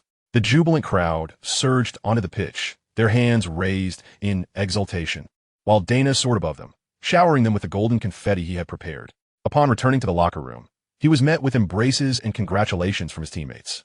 Frankly, these teammates felt that playing alongside Daina made earning money far too effortless. Step onto the field, take a lap, stand still, and win. The earnings were such that even if one tied a large black dog to a broom, it could still secure victory. Professor McGonagall, accompanied by the Weasley family, also entered the players' lounge, a privilege granted by Coach Ramsay for today. Typically, this locker room was not accessible to the audience. Donna, Professor McGonagall enveloped him in a hug. Congratulations, my child. Thank you. McGonagall released Daina and gestured towards Mrs. Weasley beside her. This is Molly Weasley, the mother of Fred and George. Hello, Mom. It's a pleasure to finally meet you. I must say, I absolutely adore the sweaters you knit for Fred and the others. They look so warm. Oh dear. You certainly know how to flatter, Molly beamed, her face lighting up with joy, when suddenly, Coach Ramsay's voice echoed from the entrance. Daina, come here for a moment. There's something I need to discuss with you. Daina nodded, coming. He glanced at Mrs. Weasley and Professor McGonagall. I'm sorry, I have a matter to attend to. Professor McGonagall smiled, patting his shoulder. Go ahead. Mrs. Weasley added, do come over to our house sometime. Our entire family welcomes you. Behind her, the twins had already tousled Ron's hair into a messy red nest, perhaps a cozy little abode for an owl. Absolutely, Daina nodded. I look forward to that day. I've heard from Fred that your culinary skills are unparalleled in the wizarding world, Mrs. Weasley. Molly felt her face ache from smiling. This boy was incredibly delightful. After parting from a group, Daina sought out Coach Ramsay. Coach, what is it? The coach ushered him into his office, hesitating momentarily before speaking. Donna, I'm immensely grateful for saving my career. Our team was originally at the bottom of the league, but ever since you joined, we are now contenders for the playoff spots. Daina listened quietly, for it was often at this juncture that a butt would emerge. However, your speed in catching the golden snitch is simply too rapid. Many fans are clamoring for refunds on their season tickets. The owner has specifically spoken to me regarding this matter. He wishes for you to slow down during matches, at least to ensure that the games last over 20 minutes. Of course, if the matches are closely contested, lasting a full day would be ideal, not merely to prevent refund requests, but because the short duration of the matches fails to allow sufficient advertising opportunities, let alone other expenditures within the stadium. A typical Quidditch match could potentially last an entire day, necessitating that fans manage their sustenance within the grounds, which could yield significant revenue. Yet, what did this have to do with Daina? His choice to play Quidditch was initially aimed at making a name for himself to apply pressure on the Ministry of Magic, to expose the puppet masters behind the scenes. Now that his objective had been achieved, his identity as a professional Quidditch player was merely a facade he maintained in front of others, primarily to explain the source of his income. If sustaining this identity meant appearing on game day for mere seconds, not exceeding 20 minutes, he could accept that cost. However, if it entailed dragging out the matches excessively for the sake of prolongation, when every second could amount to substantial sums, did the Chudley Cannons deserve that? I'm sorry, Coach. I don't wish to waste my time. Coach Ramsay scratched his head awkwardly. Yes, I know this request is unreasonable, as the Cannons are currently profitable thanks to you. Yet, the owner doesn't see it that way. He always desires to maximize profits, and all our revenue is in his hands. Donna, could you possibly try to stretch out the game time? Daina glanced at the coach. Has the owner threatened you? Coach Ramsay rubbed his mouth, remaining silent. So he has threatened you. If you cannot persuade me, he will dismiss you? Coach Ramsay sighed. Not just me, but you as well. All right, I understand, Coach. Daina stepped out of the office, navigating the twists and turns of the Stadium Management Center until he arrived at a secluded spot devoid of any onlookers. He produced a double-sided mirror. Wong Wenwei, I require all the dirt on Rashad Bluefield, owner of the Chudley Cannons. Rashad Bluefield was in a state of excitement. The illustrious Count Dantis, who had recently become the talk of the upper echelons of the British wizarding community, was slated to visit him. He had meticulously prepared himself early that morning and was now waiting in his office at the Cannons venue. He remained in anticipation from 9 in the morning until 3 in the afternoon, when the esteemed visitor finally made his entrance. Oh, my Lord Count, welcome, welcome. Bluefield adopted a subservient demeanor, masking his annoyance at having been kept waiting for such an extended period.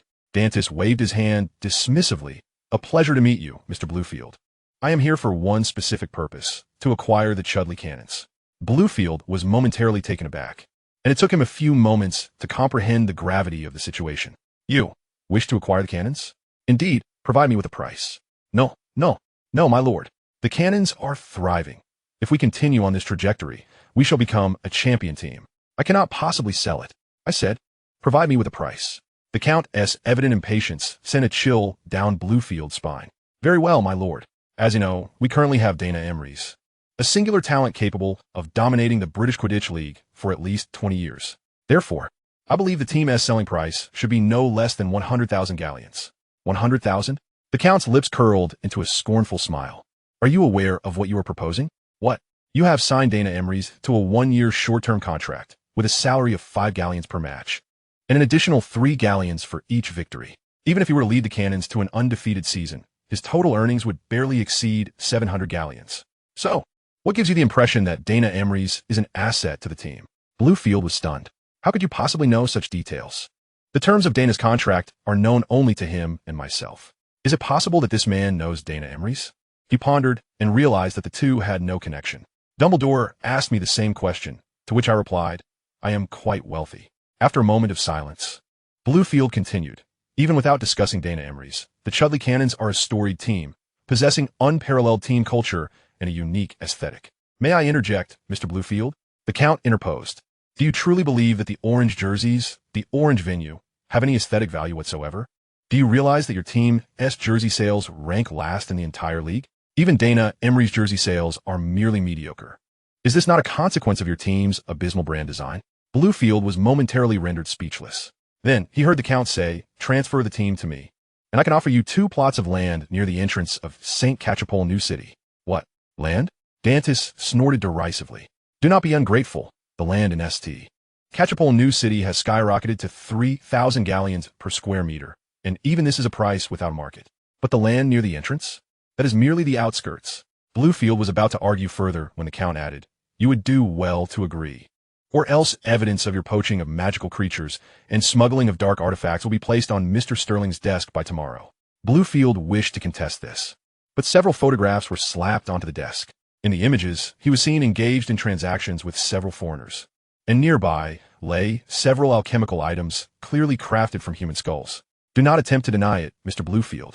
Once a lip-reading expert examines your words in these photographs, you will undoubtedly find yourself vacationing in Azkaban. Trust me, it is a rather delightful summer retreat. Defeated, Bluefield sank into his chair, wiping the sweat from his brow, only to find it was futile. Trembling, he produced a handkerchief and desperately wiped his face. Have you made your decision, Mr. Bluefield? Why, yes, my Lord Count. Then, tell me your answer. Bluefield hesitated for several seconds, but ultimately relented. I agree. A wise choice, Dantis remarked. You will soon discover that the land in St. Catchpole New City is worth far more than you imagine, as affluent wizards from around the globe will converge upon this place. Even if your land is merely a corner plot, it will undoubtedly be worth more than a lackluster Quidditch team. Frankly, I feel I have made quite the loss. Chapter 70, Gellert Grindelwald. The transition of ownership of the Chudley Cannons did not create much of a stir, for Count Dantis had been engaged in numerous ventures of late. The new city was rapidly taking shape, having made significant progress within just over a month. It was unprecedented, a city exclusively for wizards.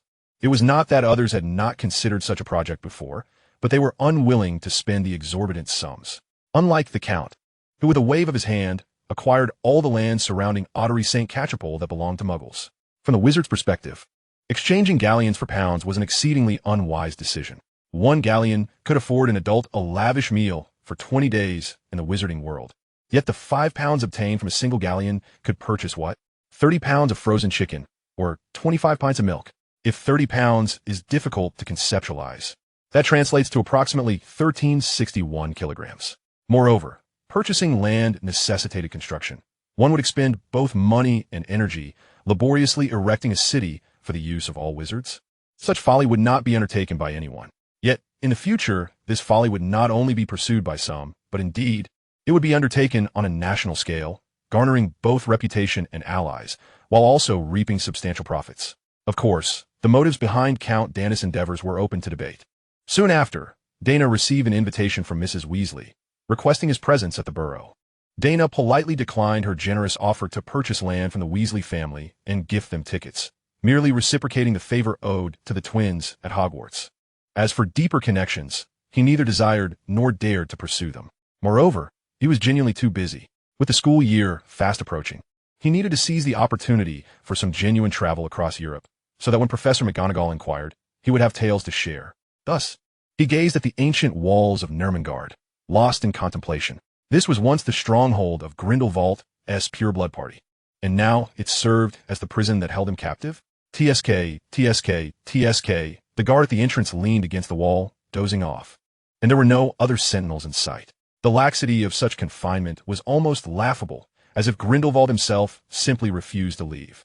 Transforming into a sleek black cat, Daina gracefully approached the castle, and as he passed the clearly over 60-year-old guard, he caught a glimpse of drool at the corner of the man's mouth. Speckled with remnants of fried breadcrumbs, Daina harbored serious doubts about whether the gentleman's lunch had consisted of a Vienna schnitzel. It seemed that the fare at Nurmengard was not too shabby. Upon arriving at the castle's entrance, the inscription above, intended for a greater cause, had grown somewhat indistinct, obscured by the rampant moss that had filled the crevices.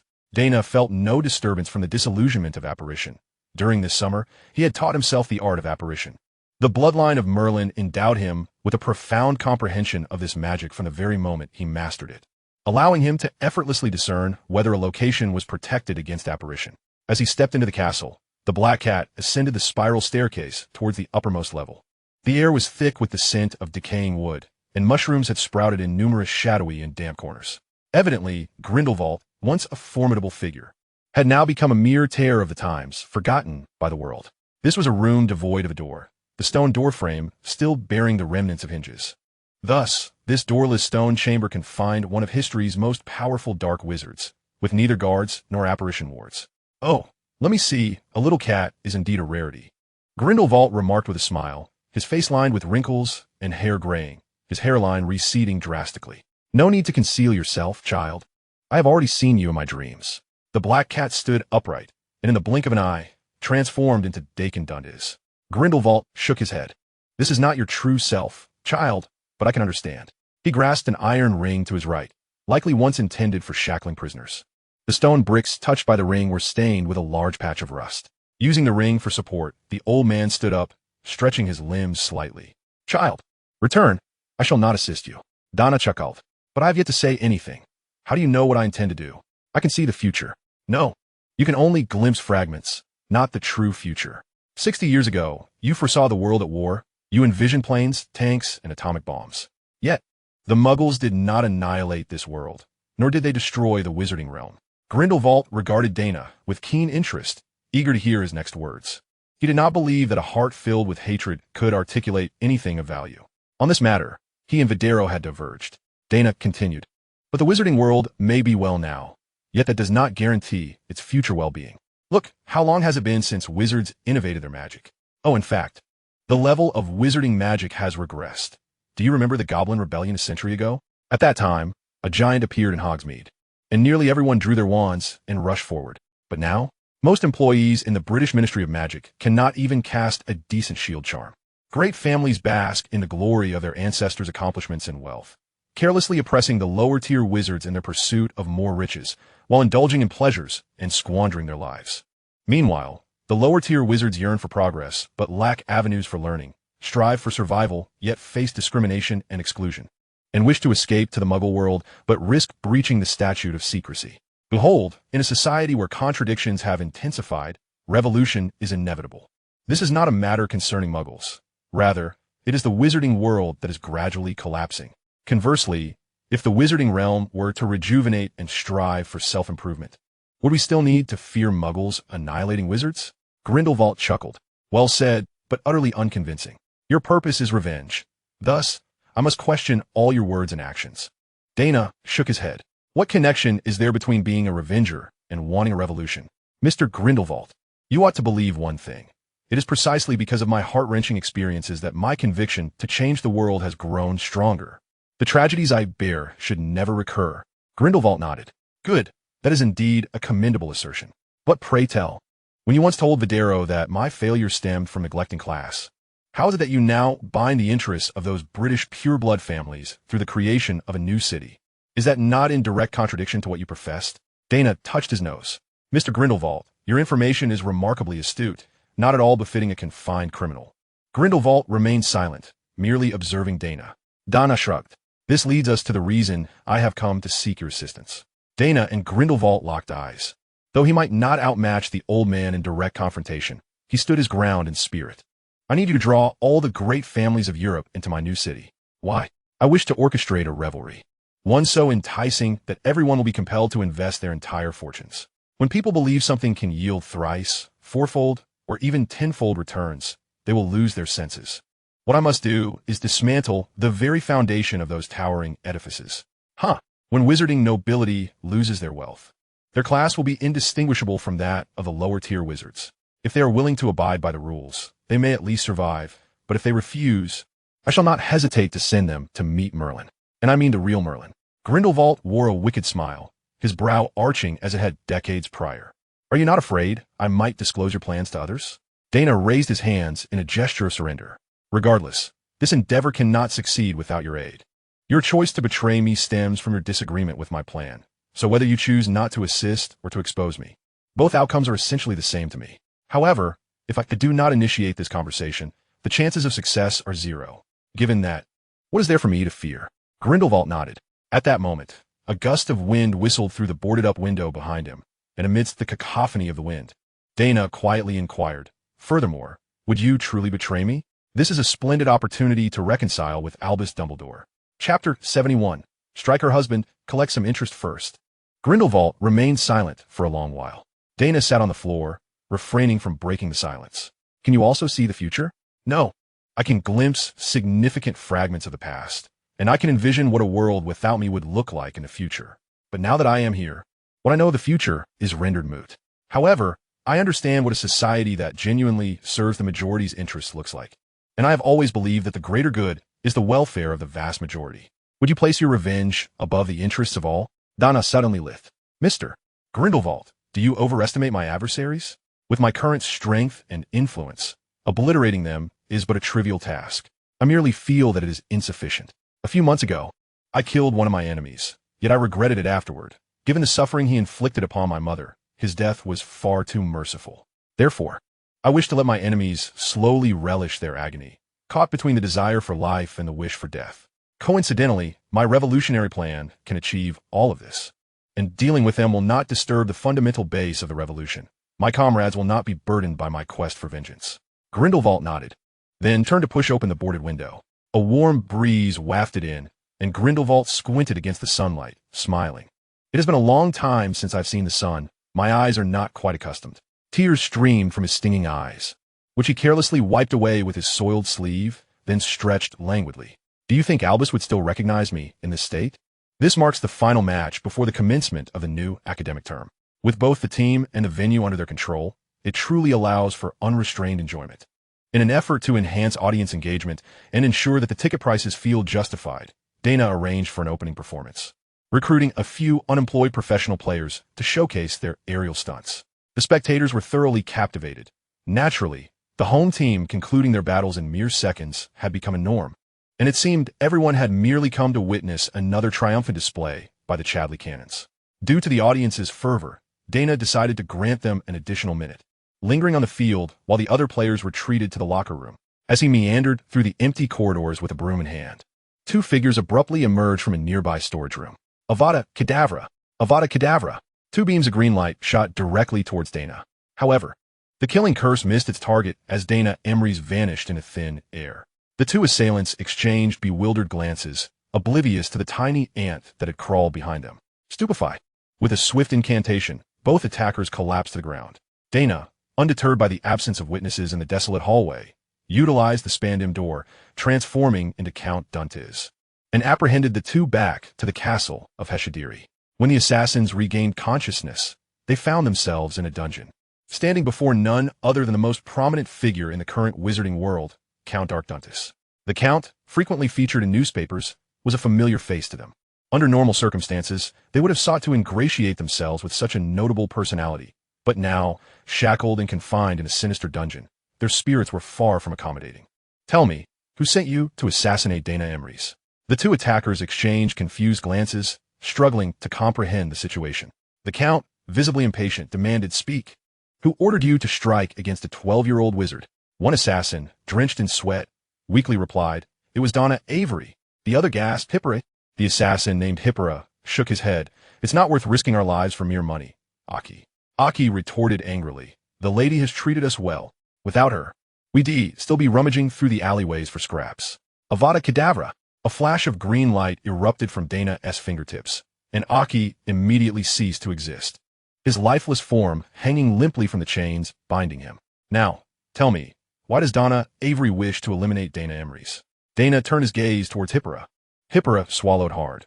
Remaining silent would lead to certain death, yet speaking held little promise of survival. Years prior, Miss Avery had seemingly offended the prodigious seeker, and their enmity appeared quite profound.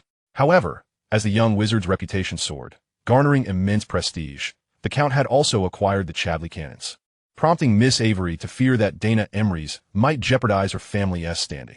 The Count paused, evidently caught off guard by this revelation. Daina Avery had acted decisively, swiftly eliminating perceived threats, yet her impulsiveness was regrettable. The Count regarded the assassin and inquired, "Do you wish to live or die?" The assassin fervently nodded. "I wish to live. I wish to live." The Count nodded in agreement. Preserving life was indeed preferable, allowing him to conserve a spell. With a flick of his wrist, a blade glimmered, and Aki's head severed from his body, flying into the Count's grasp. The dungeon door vanished, sealing the chamber entirely.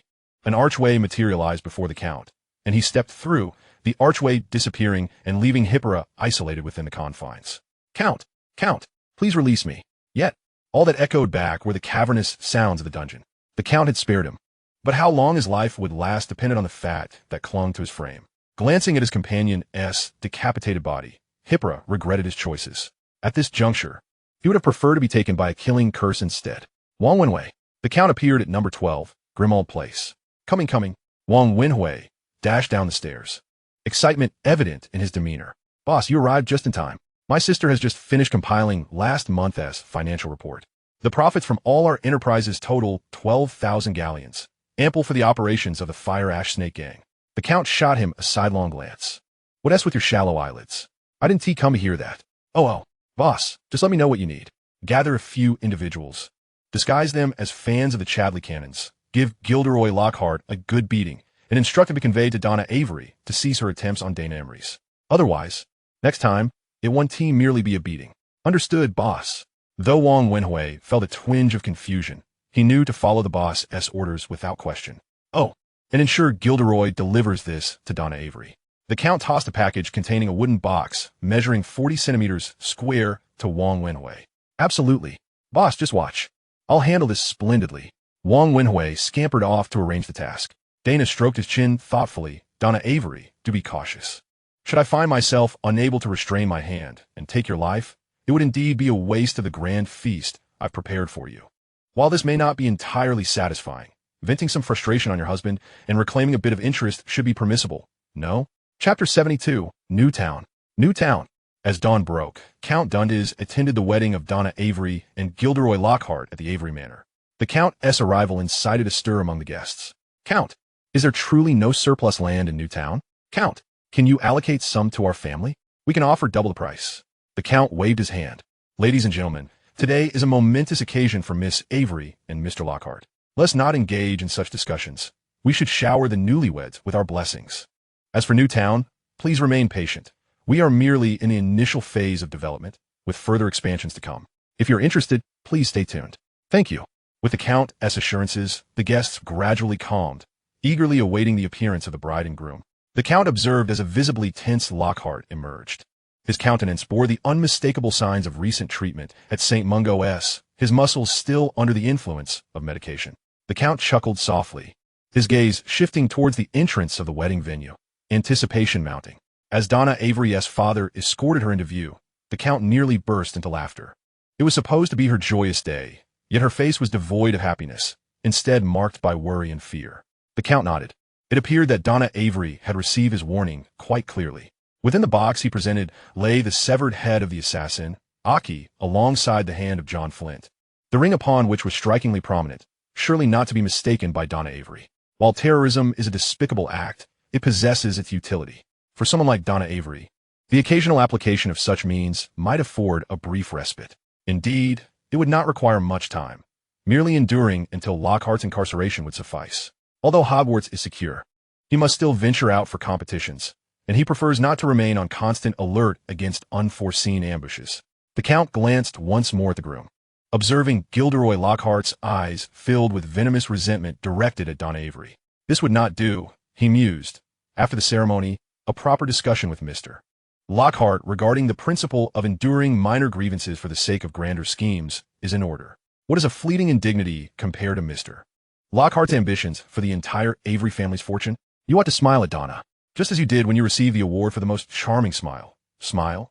Dana had declined Mrs. Weasley's invitation, largely due to his desire to avoid accompanying Harry and the others to Diagon Alley. Now he found himself alone in Diagon Alley, procuring supplies for his second year, quietly and efficiently. Donna called Hannah Abbott, waving at him from the entrance of the pet shop. What a coincidence, Hannah. She nodded indeed. A delightful coincidence. I'm here to help my uncle purchase some owl feed. Your silver hair is so recognizable that I spotted you from afar.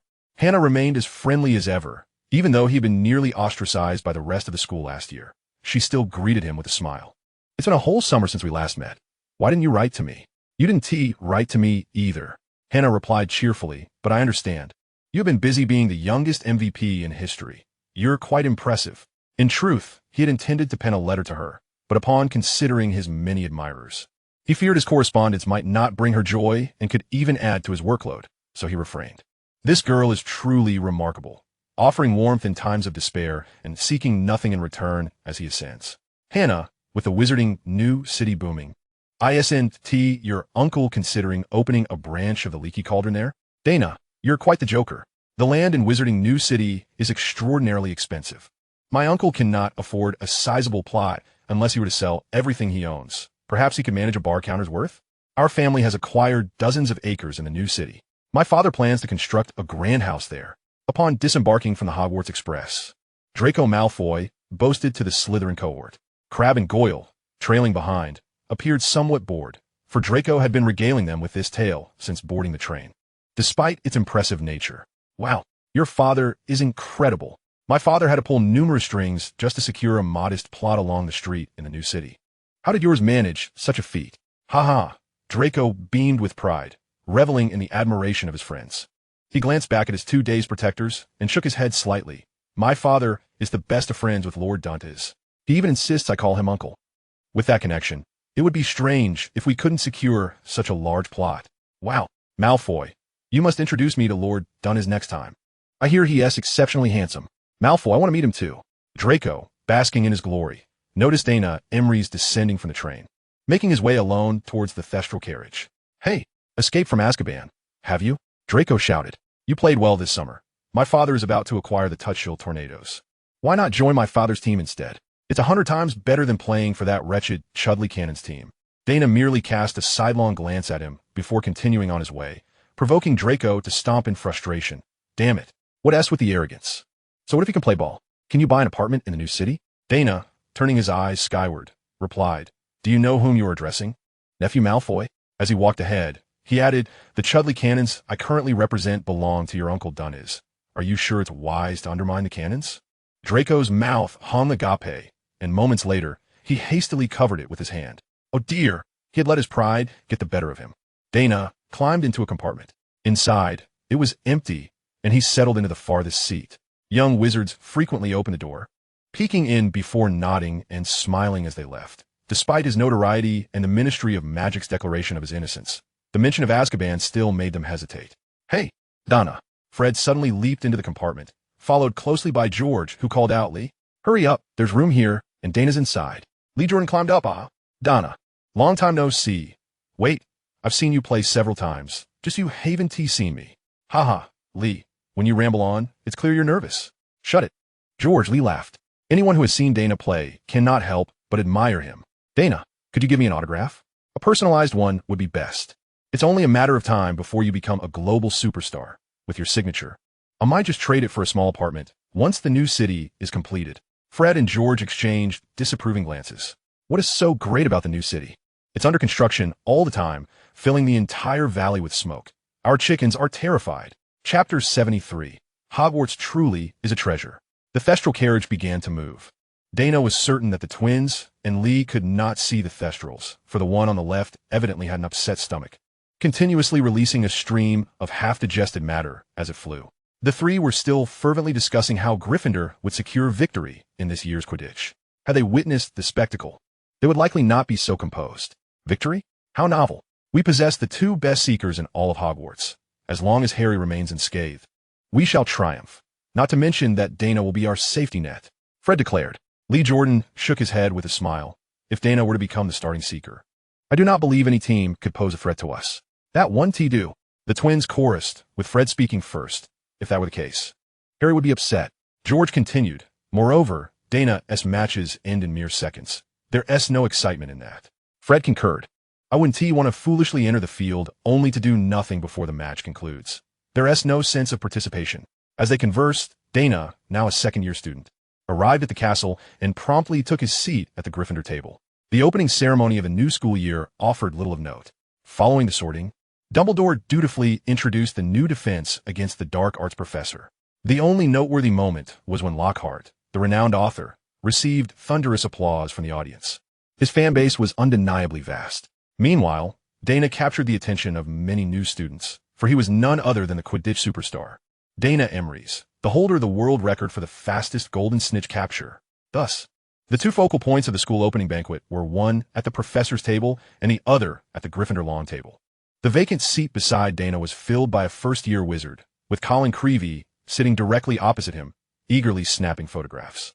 This ardent fan of Harry Potter seemed somewhat remiss in his fandom tonight. It was not that he lacked the desire to photograph Harry Potter, but rather that Mr. Potter was currently entangled in a bewildering situation with Ron Weasley, having been tossed by the Weasley family's flying car into the clutches of the Whomping Willow. Meanwhile, Daina appeared somewhat distracted, consuming his meal while intermittently gazing at the starry ceiling of the Hogwarts Great Hall. Even when conversing with the twins, his responses were lackluster. Fred, what is up with Daina? He seemed fine just a moment ago. I don't know. Let us ask him later. As the banquet concluded, Daina lingered at the back of the crowd, walking almost absent-mindedly, fixated on the castle's walls and ceiling. Daina. George suddenly slapped him on the shoulder, causing Daina to instinctively cast a shield charm, sending George stumbling back. Oh, Daina, what is wrong with you? Fred inquired, while his brother picked himself up from the ground, a broad grin on his face. Who knew the shield charm could send someone flying? How amusing. Daina snapped back to reality and apologized to George. I am sorry, George. I didn't realize it was you. No, Daina, I should apologize. It was I who startled you. Fred pressed on. Daina, you've been staring at the castle for a while now. What captures your attention? Daina glanced at the exquisite patterns on the left wall and remarked, Hogwarts is truly a treasure. The twins exchanged puzzled glances, unsure of Daina's meaning. Daina elaborated, looking at the seemingly mundane patterns. Who would guess they conceal a magical energy supply line if they weren't familiar with magical circles? The entirety of Hogwarts is a finely tuned machine. Apologies if you're not well-versed in machinery. No, Daina, Fred interrupted proudly. We know what a machine is. We helped Dad dismantle that car. Muggle machinery is quite fascinating. What a pity that car was lost by our dear brother. Daina nodded. Indeed, Muggle machinery is remarkable. However, you must understand that Hogwarts is a product of a millennium ago, layered with intricate magical circles, far more complex than any Muggle device I am aware of. That is true, George concurred. After all these years of exploration, we still haven't fully uncover Hogwarts. Daina smacked his forehead as if recalling something. All right, the Marauder's map is of no use to me here. You should take it. As he spoke, Daina retrieved the parchment and handed it to the twins. Daina, you are incredibly generous. Thank you. The twins received the map with great delight, exchanging glances before eagerly preparing to head downstairs. Daina perceived their intentions and cautioned. Wait a moment. Please bring me back some food. I intend to use it for breakfast tomorrow. Why? I advise you to do the same. It's best not to go to the Great Hall tomorrow morning. Why not? Harry and Ron caused quite a stir today. Do you think your mother might send a howler? The twins erupted into laughter at the thought. No, we could never miss out on such a joyous occasion. Daina, we'll fetch your breakfast, but we shall not miss the festivities tomorrow morning. The second term commenced smoothly. Aside from Lockhart's theatrical teaching style, the new semester seemed unremarkable. Although Daina had gradually been accepted by the younger wizards, he still felt like an outsider. Aside from attending classes and meals, he spent the rest of his time either immersed in the library or wandering the halls of Hogwarts, observing every subtle trace of magical circles throughout the castle. Of course, another individual who felt out of place was Ginny Weasley. This emerging heartthrob struggled to establish relationships with her peers and, as expected, was influenced by a certain diary. On a night in early October, Ginny, in a daze, left the common room and made her way to the girls' lavatory on the second floor. Though merely a first year, she moved as if she had resided there for years, skillfully navigating the secret passages without alarming a soul or any portraits, like a specter. Even a true ghost would have been unable to detect the young girl's movements that evening. Before the tap, Ginny spoke the incantation in Parseltongue, Hiss. The entrance to the Chamber of Secrets, silent for 50 years, reappeared. Without hesitation, she leaped into the dark, bottomless pipe. Standing before the statue of Slytherin, Ginny excitedly commanded in parcel tone, "Speak to me, Slytherin, the greatest of the four founders." The statue's mouth opened once more. However, this time, no basilisk emerged. Ginny frowned, seemingly perplexed by the unfolding events. After waiting for some time without the appearance of the creature, she wondered, where is the basilisk? Has it escaped? The fragment of Tom Riddle's soul, controlling Ginny, was equally baffled, even beginning to question whether the basilisk had aged and perished. It was evident that Ron Weasley had kept his lips sealed regarding Dana's slaying of the basilisk, a significant event he had not shared with his family. However, considering the situation, it was understandable, with Hermione, an exemplary student, already causing him enough worry. He certainly did not want to burden his mother with news of an even more outrageous occurrence. Although Daina had completely won over his mother's heart during the summer, Ron had long since put the basilisk incident behind him, having merely heard the tale from Harry, which left no lasting impression. Chapter 74. Why not make a cameo as the basilisk? As Tom Riddle searched for the basilisk, Daina remained blissfully unaware of the unfolding events. He was completely immersed in the ocean of knowledge related to magical circles. "Professor McGonagall, thank you for lending me that material. It has been immensely helpful." Daina returned the intricate notes on magical circles borrowed from Professor McGonagall and followed her out of the Transfiguration classroom. "Daina, being studious is commendable. But do you have enough energy?" "Do not worry, Professor. The second-year curriculum poses no difficulty for me. In fact, I have already learned most of it during my time in Azkaban. The only difference is having textbooks in one instance and not in the other." Professor McGonagall frowned. "You must carefully discern what you learn from those bad influences. Dear child, be wary of their potential harm." "I will, Professor." As they conversed, they spotted Gilderoy Lockhart humming a tune as he passed by. "Good afternoon, Professor McGonagall." She nodded slightly, and Lockhart turned his attention to Daina. "Ah, our Quidditch prodigy. You seem quite cheerful. Yesterday's Halloween feast was splendid, but I didn't see you there, my boy. Remember, there is a time to be joyful. So don't let books dull your mind." Daina raised an eyebrow. "Thank you for your advice, Professor Lockhart." Yet in the next moment, Daina abruptly froze. Yesterday had been the Halloween feast, and according to the plot, the first victim of the basilisk would emerge, with Mrs. Norris, Filch's beloved cat, being petrified, followed by a message from the heir of Slytherin. However, now that he had slain the basilisk himself, the anticipated chaos had not materialized. Would Lockhart still, as in the original narrative, be struck by the rebound of Ron's spell, turning himself into a fool and subsequently imprisoned in Azkaban? The answer, of course, is a resounding no. Daina cannot ascertain whether Dumbledore is aware of Lockhart's appropriation of others' experiences, and he must ensure that Lockhart is confined to Azkaban.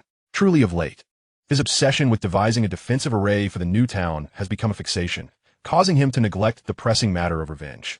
The new town requires a thoroughly comprehensive defense system, as it is closely linked to Daina's subsequent schemes to ensnare others. However, he cannot afford to overlook the sanctions against Daina Avery. At this moment, Daina resolves to allocate a portion of his attention to this matter. Perhaps he could play the role of the basilisk and propel the narrative forward, while others traverse dimensions to become caretakers. He finds the idea of assuming the role of a villain rather intriguing. Yet, upon further reflection, he realizes such a course of action is unnecessary. Even if the basilisk were to re-emerge, the storyline may not necessarily mirror the original text. After all, the Weasley family is now affluent, and Ron has acquired a new wand. Although they crashed the flying car into the Whomping Willow, Ron's wand remains unbroken. Thus, Professor Lockhart, my apologies, but I shall personally escort you to prison. However, before that, Daina bids farewell to Professor McGonagall and hastens to catch up with Lockhart. "Professor Lockhart." "Ah, what a pleasure to see you again," Daina exclaimed. "Ah, Daina," Lockhart responded with enthusiasm. "At the beginning of this term, I became so engrossed in my studies that you may not be aware that I am, in fact, your ardent admirer." "Really?" Lockhart's face lit up with delight. To be idolized by a rising star in the Quidditch world undoubtedly stroked his ego. What a delightful revelation. "Oh, I mean to say, Daina, you truly possess discerning taste." Daina, disregarding his greasy smile, continued, "I've been following your work closely, and I am aware of your recent marriage to Daina Avery. I have heard she is a remarkable witch. Might your next book chronicle your love story?" "Ah, her." Lockhart's eyes momentarily flickered with displeasure, yet his smile remained intact. "She is a wonderful companion, always attentive to my needs. However, inspired by a great figure. I have already decided that my next book will detail my illustrious career as a professor at Hogwarts. Daina sighed, what a pity. I recently saw photos from your wedding day in the Daily Prophet. I was utterly envious. It is evident that your wife adores you. Her meticulousness radiates love. As a member of the Sacred 28, it must be true that her devotion to you is profound. Lockhart chuckled heartily, finding pleasure in her words. Despite Daina being a member of the Sacred 28, did she not humble herself before him? Although this woman had caused him considerable embarrassment, forcing him to seek refuge at Hogwarts, and had inexplicably drawn the ire of this young wizard, resulting in him being besieged by a horde of frenzied fans. Lockhart did not blame Daina for this. It was not out of lack of desire, but rather fear. Fanatical admirers are always daunting. Yet in her unwavering loyalty, Daina Avery did indeed surprise him. Oh yes, Daina, your powers of observation are remarkable, Lockhart replied, somewhat boastfully. You are correct. Daina loves me to the core. She always places me first in her heart. You see, Lockhart dramatically opened the collar of his wizarding robe, allowing Daina a glimpse inside, boasting, do you see this? It is a talisman that Daina crafted for me with her own hands. While it may not hold significant value, her fingers bear several pinpricks from the effort. What a foolish woman. Daina feigned admiration. Wow, truly, Professor Lockhart, your charm is unparalleled. When I am older, you must impart to me these invaluable experiences. Certainly. However, before that, I believe we can mutually benefit from each other's fame and create quite a stir. Naturally, you are the expert in this regard. I shall fully cooperate. Then it is settled.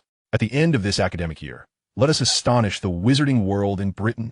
I eagerly anticipate it, Professor. Parting ways with Lockhart, Daina wore a smile. Love? Love is indeed a splendid thing. Yet, it seems Lockhart has not treated Daina as she deserves. This cannot stand. Lockhart ought to cherish Daina, nurturing her affection for him even further. If love is not deeply felt, how then can the anguish of loss be truly profound? Chapter 75, A Letter to My Beloved Wife. Daina, in his feline form, stealthily slipped out of the Gryffindor common room.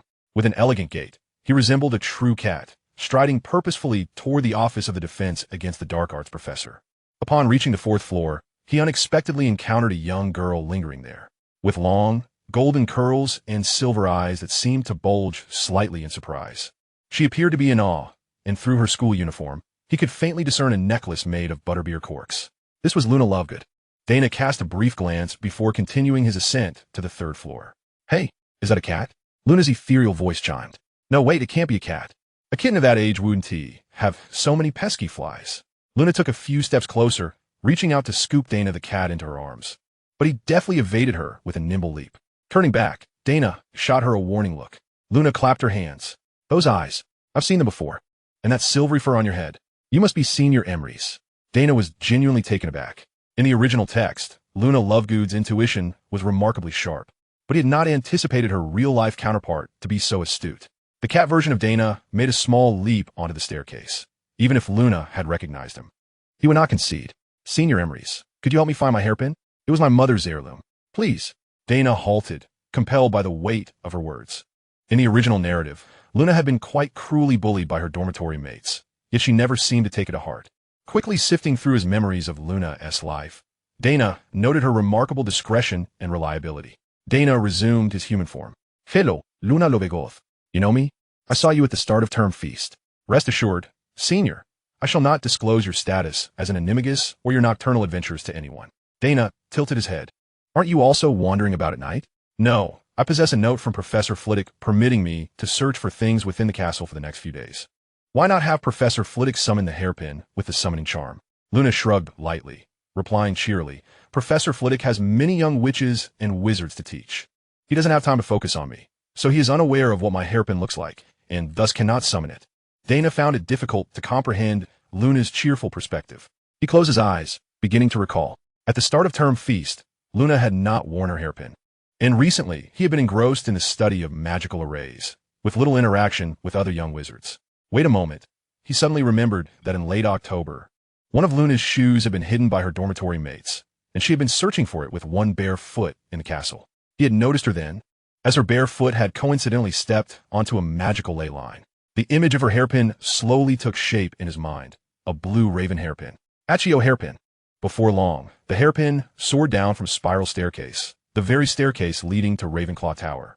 All right, Take your hairpin and hurry back. I knew it. Senior Emery's would undoubtedly be able to assist me. Thank you, Senior. Dana smiled and added, you may call me Daina. With that, she transformed back into Daina the cat and descended the stairs. Luna caressed her hairpin, feeling elated, then gazed at the slender feline silhouette on the stairs, murmuring to herself. Half ice, half flame. What a contradiction, Senior Daina, arriving before the office of the defense against the dark arts professor. Daina the cat morphed into Daina the ant and slipped through the door's crack. Though it was already 9:30 in the evening, Lockhart's office was still brightly lit. The esteemed author was currently attending to letters from his fans. However, unlike in the original narrative, following the disgraceful incident at Dunh's castle, the correspondence he received was not solely from loyal admirers. Among them were critics vehemently condemning his inability to control his baser instincts. Thus, upon opening a letter, Lockhart merely glanced at it before categorizing it. The letters on his left belonged to fans, while those on his right were from detractors. Naturally, he intended to respond to the fans' letters, while the critics' missives were destined for a dismal fate, torn to shreds and unceremoniously discarded into the trash bin, which was already brimming with various scraps of stationery. Daina the ant ascended the table, observing Lockhart's adept handling of the letters. She noticed him pulling out a pink envelope, which he, without even opening, tossed onto the pile of critic letters. Daina glanced at the sender's name, Donna Lockhart. Oh dear. After Lockhart finally finished sorting the letters, he began to respond. As Daina watched him compose his replies, she meticulously simulated his handwriting. Are you aware of the advantages of Merlin's lineage? Photographic memory. One learns swiftly. Before Lockhart had completed a single letter, Daina had already mastered an indistinguishable imitation of his handwriting. When Lockhart began writing his 5th letter, she quietly descended from the table and reverted to her human form. A stunning spell of unconsciousness. With a thud, Lockhart slumped onto the table. Daina seized Donna's letter, opened it, and began to read, My beloved, this marks my 15th letter to you since your arrival at Hogwarts. Why have you not replied? Do you remember that I mentioned last month I was with child? I miss you dearly, my love. As a first-time mother, I find myself utterly at a loss. You, with your vast knowledge, must surely possess invaluable advice, correct? I await your response eagerly. Yours, Donna. Daina shook her head in disbelief. If Lockhart maintained such an attitude, how could Daina Avery ever be willing to take his place in prison? She carefully returned the letter to its envelope, reparo, restoring it to its original state. Then she placed the letter back in its rightful place. Daina coaxed Lockhart from his chair to the floor, seated herself, and began to write fervently, subsequently sealing the letter in an envelope and inserting it among the few letters Lockhart had already replied to. With an air of confidence, she then opened a portal and returned to her dormitory. The following midday, Donna Lockhart received Lockhart's response at the Gaudreau's residence. Originally, Lockhart had intended to relocate to the Avery estate, yet Donna steadfastly insisted on residing in his home. Still haunted by the memory of John Flint's corpse unexpectedly appearing in her room, stealing the tapestry. However, at that moment, Donna felt elated. Her beloved husband had finally replied, My dear, your letter is as if we were face to face. The duties of a Hogwarts professor are overwhelmingly demanding. I scarcely have time to respond to fan mail, often relegating them to the wastebasket. Perhaps that is why I have overlooked all your previous letters. Had I not fortuitously stumbled upon your pink envelope today, I fear I would have continued in ignorance. I am delighted to hear of your pregnancy. This is our first child, and undoubtedly, we shall not stop at just one. It pains me greatly to be unable to be by your side. Thankfully, the Hogwarts contract lasts only a year. Upon my return, I shall make amends for the companionship I owe you in double. Our blissful days are merely beginning. Oh, how can a brief letter encapsulate my current feelings? Donna, you are simply magnificent. I adore you. I eagerly await your reply. Yours forever, Gaudreau's. Once more, I love you. Donna leaped up in excitement, only to immediately panic and clutch her belly, fearful of harming the child. He said he loves me. Donna Lockhart trembled, rereading the letter repeatedly. This was his distinctive cursive. There was no mistaking it. The months of uncertainty, helplessness, and anxiety evaporated in an instant, and Donna felt like the happiest woman in the world. She hastily retrieved stationery to respond, only to suddenly halt. No, my dear is very busy. I cannot disturb him too often, she murmured to herself. Indeed, I must not be so selfish. A letter every half-month should be a more reasonable frequency. Yes, that settles it. Chapter 76, The Tapestry of Emery's. As December approached, the aftermath of the Quidditch match following Halloween saw Harry still struck by the bludger, resulting in a broken arm, and Lockhart had once again removed his bones. Everything seemed unchanged. Even with the basilisk's absence, incidents of attack persisted. Colin Creevey, not petrified by the basilisk, was instead found lying unconscious in the corridor, blood streaming from his nose. The professors rushed to the scene, promptly evacuating the young witches and wizards. "This is the killing curse," Professor McGonagall exclaimed after a thorough examination. Lockhart, however, chuckled heartily. "Professor McGonagall, Colin Creevey is not dead. He was evidently merely stunned by a prank jinx." McGonagall shot him a sidelong glance, choosing to ignore him. Professor Dumbledore interjected, "Quickly, take this child to the infirmary. He has indeed been struck by the killing curse, but the caster's magic was insufficient, allowing him to escape unscathed." The professors sprang into action, each fulfilling their role, swiftly clearing the area, leaving only Lockhart standing alone. He sniffled, as his current situation at Hogwarts had become quite difficult. His lackluster teaching had begun to raise doubts among the young witches and wizards regarding his true capabilities, while the professors continued to regard him with disdain. Lockhart gritted his teeth. If he could just endure until June, he could make a triumphant return. He vigorously shook his head and proceeded towards his office. The Earl of Dunnes's advice had proven correct. Hiding at Hogwarts for nearly 3 months had resulted in a noticeable decline in the vitriolic letters he received. But why had that woman ceased her correspondence? It mattered not. As long as he maintained this marriage, the Avery estate would eventually be his to claim. One must admit, the Earl was indeed wise. Lost in thought, Lockhart returned to his office, only to find a leather-bound notebook resting on his desk. "Is this a small gift from some admirer?" Lockhart chuckled as he picked up the notebook, though he mused that presenting such an old notebook as a gift might be a prank. Just as he was about to set it down, he felt a voice within his mind urging him, "Do you wish to grow stronger? If so, inscribe your thoughts within this diary." Lockhart paused, and as he gazed at the notebook again, he sensed a mysterious force compelling him to open it. "I am the illustrious Gedrose Lockhart, recipient of the Order of Merlin, 3rd class, honorary member of the Anti-Dark Arts League, 5-time winner of the Most Charming Smile Award from Witch Weekly, and a dear friend of Lord Dante's. How could I be looked down upon by a bunch of young witches and wizards? I deserve the respect that is rightfully mine." Lockhart nearly shouted as he seized a quill and inscribed the very same words in the diary. Soon, the ink was absorbed by the notebook, which then produced a new line of text. "I am Tom Riddle, and I can assist you in garnering respect." Daina remains oblivious to the fact that the diary has sought out Lockhart, who is now maintaining a romantic connection with Donna through the Dante's castle. Regrettably, the Hogwarts library lacks a tome on the art of seduction, compelling him to exert considerable effort in crafting letters. Each time, he pens a missive to Donna. Daina feels a sense of discomfort. However, the Ashen Serpent Party has yet to gather sufficient evidence against Lockhart, forcing him to persist in his endeavors. One cannot impose excessive demands upon them, for although the ranks of the Ashen Serpent Party have swelled to over 1,500, with a majority being wizards smuggled into Britain from across the globe, these lower-tier sorcerers possess neither legacy nor potent bloodlines. Expecting them to investigate as efficiently as an Auror would be akin to entrusting the task to Mr. Boking. Fortunately, Lockhart's novels abound with clues, and based on these leads, the identification of the victims should occur swiftly.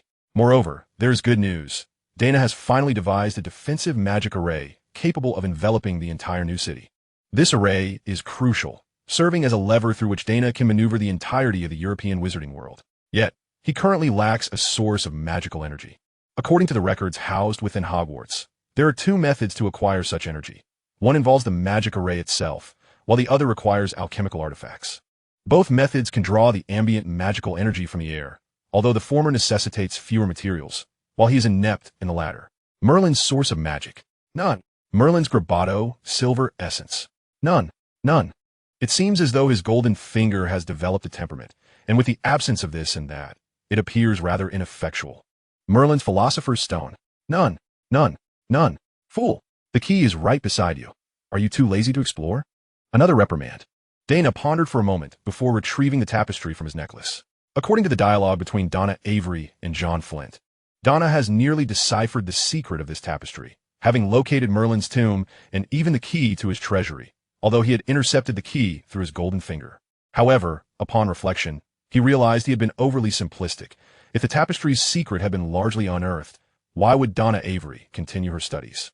With this thought, Daina spread the tapestry across his bed. In his youth, he had gazed upon this tapestry daily, feeling nothing of particular significance. Yet now, awakened to his Merlin bloodline and gradually maturing under the nurturing of Hogwarts, he scrutinized the tapestry anew and perceived it differently. The woven patterns of the tapestry bore faint traces of magical residue, and upon observing the intricacies, he discerned that the weaving technique was peculiar. Interweaving not in a systematic manner, but rather resembling a mischievous child entangling two threads together. The designs on the tapestry, which Daina had previously failed to comprehend, now began to reveal their secrets. If an outsider like Daina could gradually decode the mysteries contained within, what reason had he, a legitimate heir of Merlin, to remain baffled?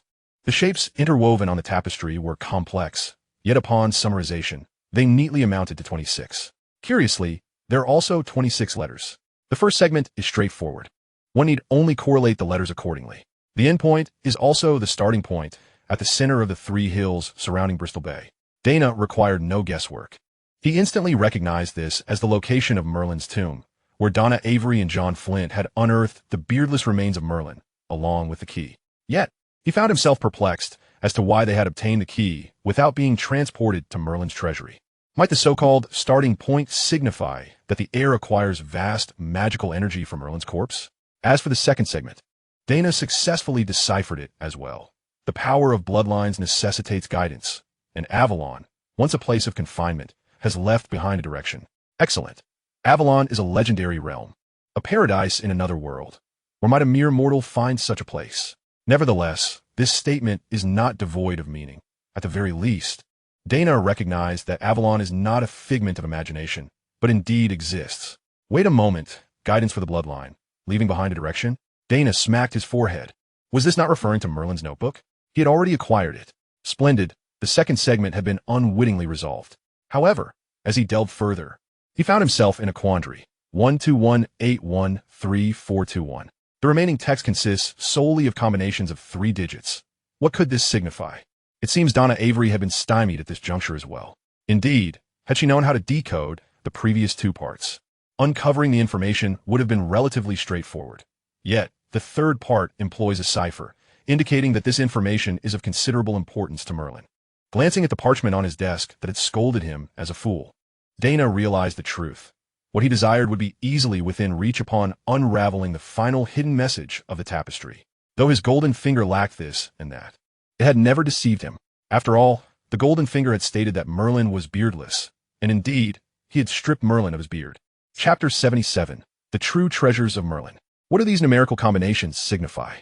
They bear resemblance to the statistics of League of Legends and Honor of Kings. Daina observed an anomaly. The maximum value of the first digit is 45, the second digit is 21, and the third digit is 60. What could this imply? He pondered in vain. Rubbing his throbbing temples, he stowed the tapestry away, lying down on his bed. The next morning heralded Snape's class, and he had no desire to be splattered with the bat's venom due to tardiness. Daina. Before entering the potions classroom, Harry and Hermione greeted him. It had been quite some time since they had seen Daina in the morning hall. Ron had been quite displeased with his 2 brothers for bringing food to Daina in the evening. Who exactly are you, their brother? Displeased or not? Ron nodded at Daina alongside Harry. Daina smiled and waved at the trio, taking a seat in the back row of the classroom, his professional domain.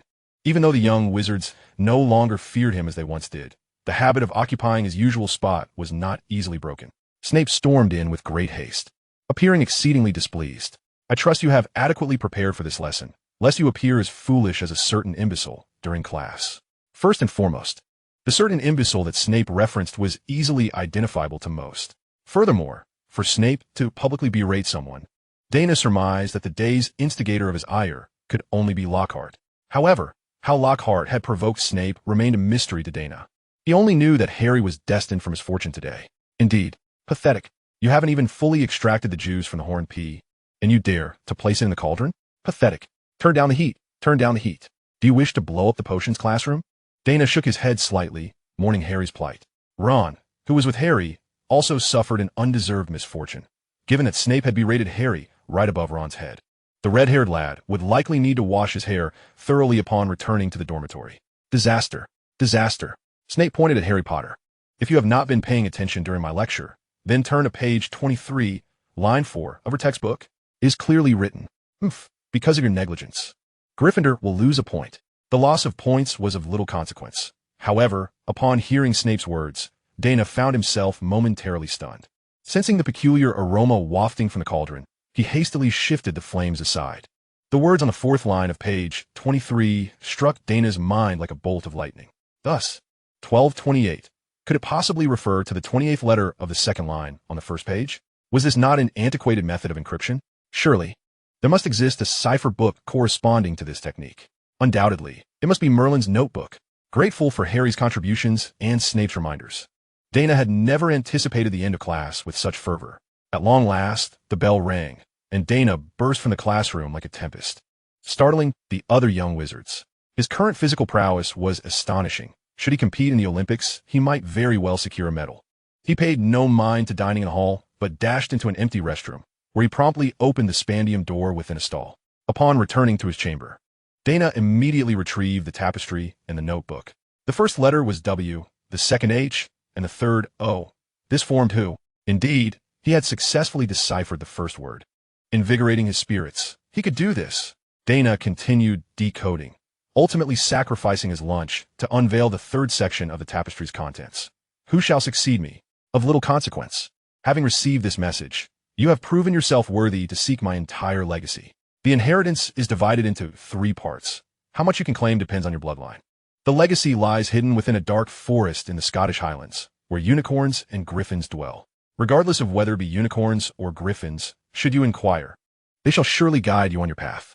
The brevity of the message belied its significance, as this portion occupied the majority of the tapestry due to the necessity of encoding it letter by letter. Daina fell into contemplation. The Scottish Highlands, the dark forest, unicorns, and griffins. These keywords coalesced into the very forbidden forest beyond Hogwarts, did they not? As for the absence of griffins in the forbidden forest, this was easily explained. The hippogriff, a creature also known as the winged horse with an eagle's head, was a hybrid of a male griffin and a mare. As time progressed, griffins had become increasingly rare.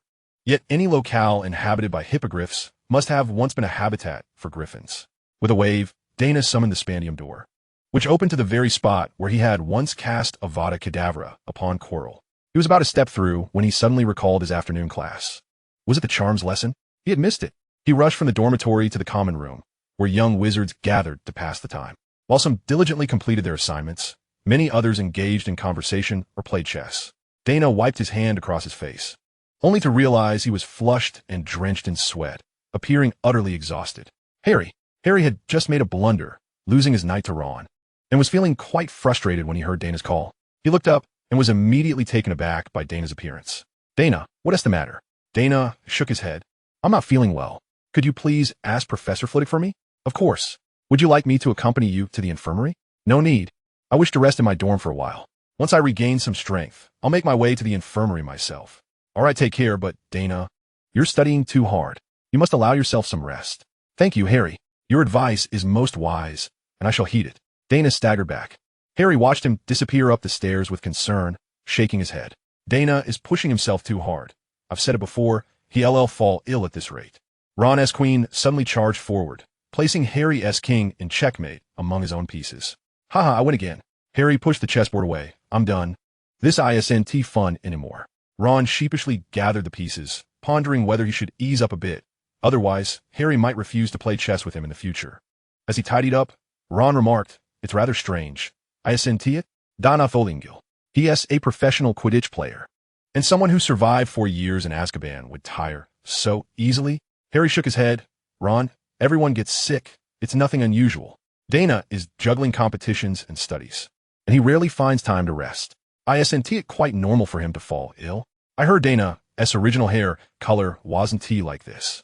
It turned silvery white after he emerged from Azkaban. So, he must have been completely drained during his time there. Ron shrugged. Who knows? But he really ought to take better care of himself. If he collapses, the Chudley cannons will be doomed. Chapter 78. How to bring the deceased back to the present world. In comparison to Hogwarts Castle, Daina found himself more at ease in the Forbidden Forest. Here, he felt a sense of freedom. Even the air was sweet. Without hesitation, he plunged into the woods, determined to locate either a unicorn or a hippogriff before uncovering Merlin's true treasure. Luck would play a crucial role. Daina tread upon the decaying leaves, feeling their soft, mushy texture beneath his feet. It had rained just days prior, rendering the ground anything but comfortable. The deeper he ventured, the more aptly the Forbidden Forest's original name. The dark forest seemed to fit. Sunlight barely penetrated the canopy, and the pervasive scent of decay and dampness enveloped him. Suddenly, A small shadow leapt from the thicket, darting toward Daina's neck. Quick as a flash, Daina reached out with his right hand and captured the little creature. Although it was swift, it paled in comparison to the golden snitch. Catching the snitch was a simple task for Daina. He had no fear of this fluffy little being. It was a niffler, wriggling desperately in his grasp, emitting a series of squeaks. Shiny, golden. I want it, give it to me. Let me go. Daina presented the niffler before him. You desire something shiny? If you can tell me where to find a unicorn, I shall grant you a golden galleon. The niffler, evidently lacking in intelligence, merely repeated golden, fixated on the thought of coins, unable to entertain anything else. Daina produced a galleon. Tell me where the unicorn is. And this is yours. Golden. The niffler thrashed even more vigorously. If you don't tell me, I want to give it to you. If you want to take me to find the unicorn, there will be no golden coins. He stowed the galleon away, tossing the niffler onto the ground. No unicorn. Nos shiny coins. He retrieved the galleon again. Take me to the unicorn, and I have plenty of shiny coins. Perhaps Daina's earlier action of hiding the galleon had briefly restored the niffler's wits, for it suppressed its urge to lunge for the coin and managed to stammer. There. Following the direction indicated by the niffler's paw, Daina saw a thicket of dense underbrush. As a human, he would certainly not choose to venture that way. He tossed the galleon to the ground, and before it even hit the earth, the leaping niffler pounced, stashing it in its pouch. Content, the niffler rolled on the ground, but when it looked up again, the two-legged creature capable of speech had vanished. The solitary silhouette of a raven vanished into the depths of the forest. Alas, what a grievous miscalculation. Sniff, consumed by regret, realized that the bipedal creature was evidently affluent. If only he could align himself with such a being, he might bask in a life of splendor and brilliance every day. Oh, what a lost opportunity. Not long after, Daina alighted upon a diminutive lake, more accurately, a pond, its serene beauty contrasting sharply with the surrounding gloom. A cluster of unicorns lay at rest, their bodies radiating an ethereal glow that dazzled the senses. As Daina approached the unicorns, he transformed back into human form upon landing, startling the creatures into a state of alarm, causing them to rise as if to flee. Do not be hasty in your retreat. I seek your guidance as the heir of Merlin, he called out. The strongest among the unicorns turned to face him, brandishing its sharp horn in a display of authority, clearly the leader of the herd. You claim to be Merlin's heir. Where is your proof? It demanded. Daina shrugged nonchalantly. Is my ability to comprehend your speech not evidence enough? With a flick of his hand, he summoned the Spandim door. How about this? He transformed into a radiant blue light, merging briefly with the unicorn leader's body before withdrawing, subsequently reshaping himself into a more robust unicorn. You have offended me, the unicorn declared, though its tones softened as it continued. Yet you have indeed substantiated your claim as Merlin's heir, Cambion offspring. Follow me. I have awaited your arrival for millennia. When my father passed this tale to me, I thought it mere folklore. Every creature has its own path, and so too do unicorns. Daina, now in unicorn form, trailed behind the leader, racing deeper into the forbidden forest. The unicorns were swift, but it took them a half-hour to finally halt their gallop. This was a realm even Hagrid had never traversed, a murky swamp deterring most from entry, while the dense canopy obscured any view from above. Indeed, few would dare venture here, a place fraught with danger and devoid of value. A century ago, perhaps the Ashwinder faction hunted here, but now this is the place, Cambion offspring. My mission is complete. The unicorn leader turned to depart, leaving Daina alone. Without hesitation, he approached a tree hollow, for on the stones outside, he discerned magical traces identical to those on the tapestry. The hollow measured nearly a meter square. Not only Daina, but even most adults could easily enter. Moreover, Daina's unique ability to transform allowed him to slip through even the narrowest of openings.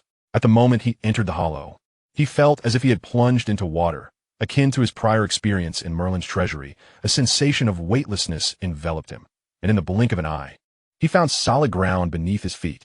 It was a modest chamber with walls, pillars, floor, and ceiling all alive, composed of tree trunks and vines in an irregular formation. At the center stood a pedestal, neither gold nor jade, emanating a magical luminescence, upon which rested 3 tomes: War Magic, Nature Magic, and How to Bring the Departed Back to the Living World. Daina's eyes widened in astonishment. How to bring the departed back. Clearly, War Magic and Nature Magic were formidable branches of sorcery, but the method for returning the deceased was what truly thrilled him. Taking a deep breath, he stored the 3 books within his necklace, not forgetting his objective, the magical source of the New City spell array. This hidden chamber had another level. As he stowed the tomes, a wooden door unexpectedly manifested on one wall. Daina approached and pushed against the door. It did not budge at first, but in the next moment, he felt a warm current flowing from the door into his body, circulating within before returning to the door. Almost instantly, a line of embossed text appeared upon it.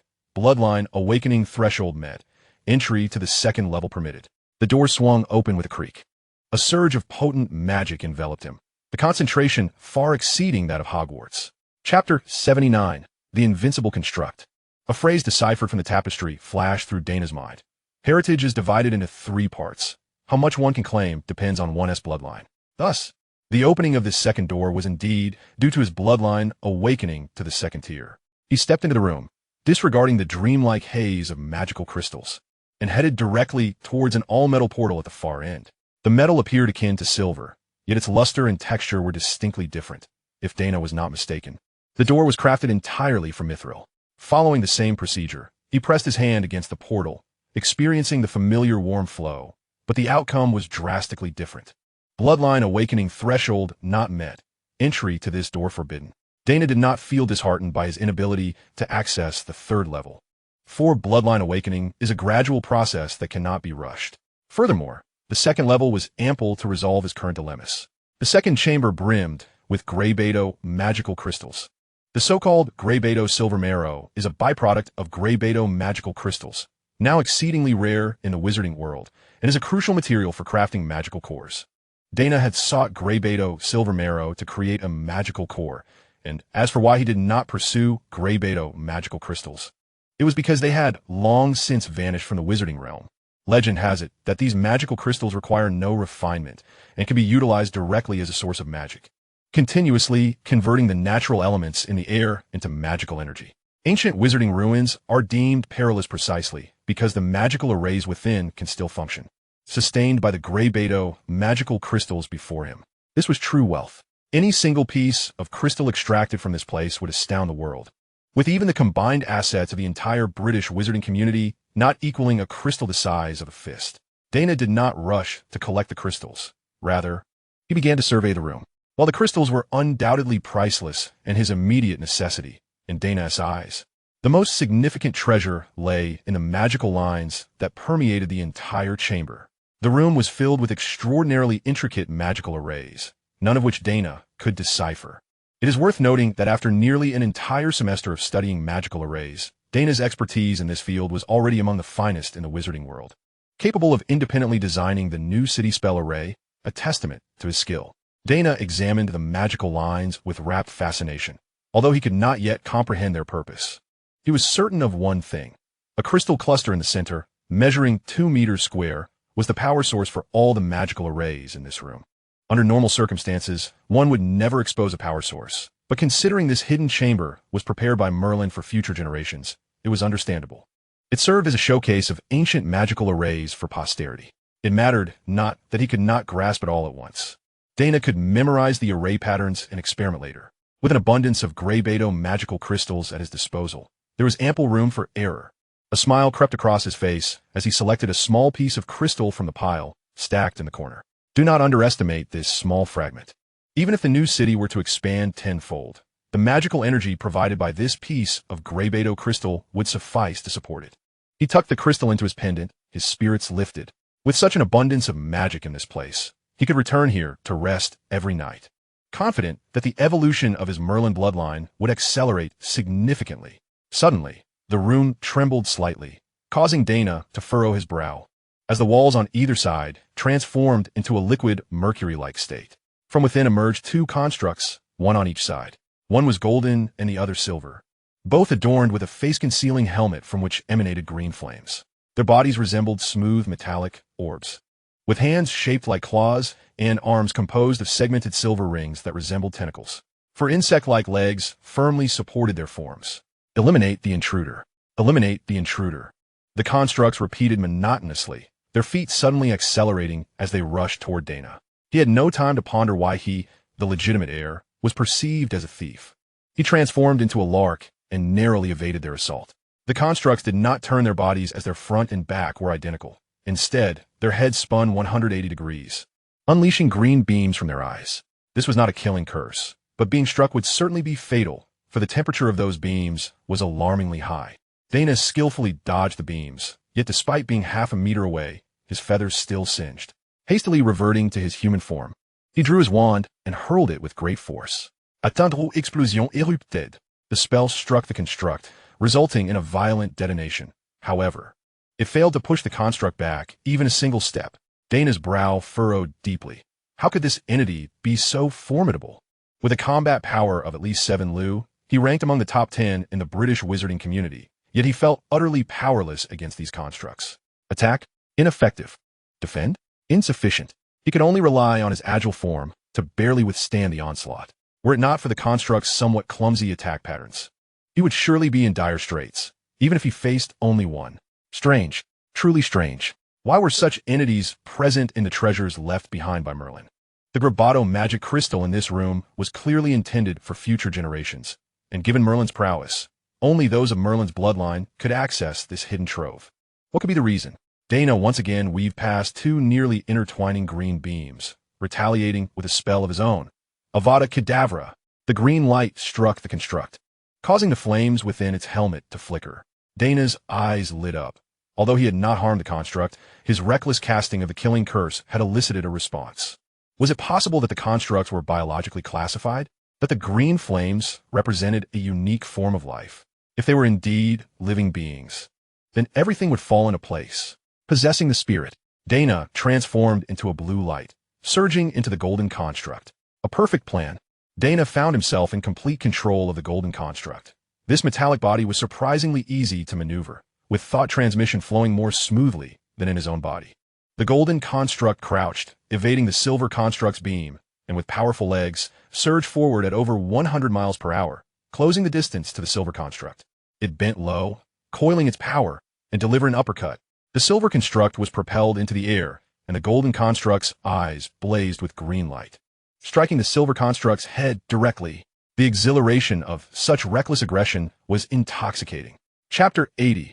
What has become of Hogwarts? The silver construct, struck by the green beam, crashed into the ceiling, where it remained for 2 seconds before plummeting down.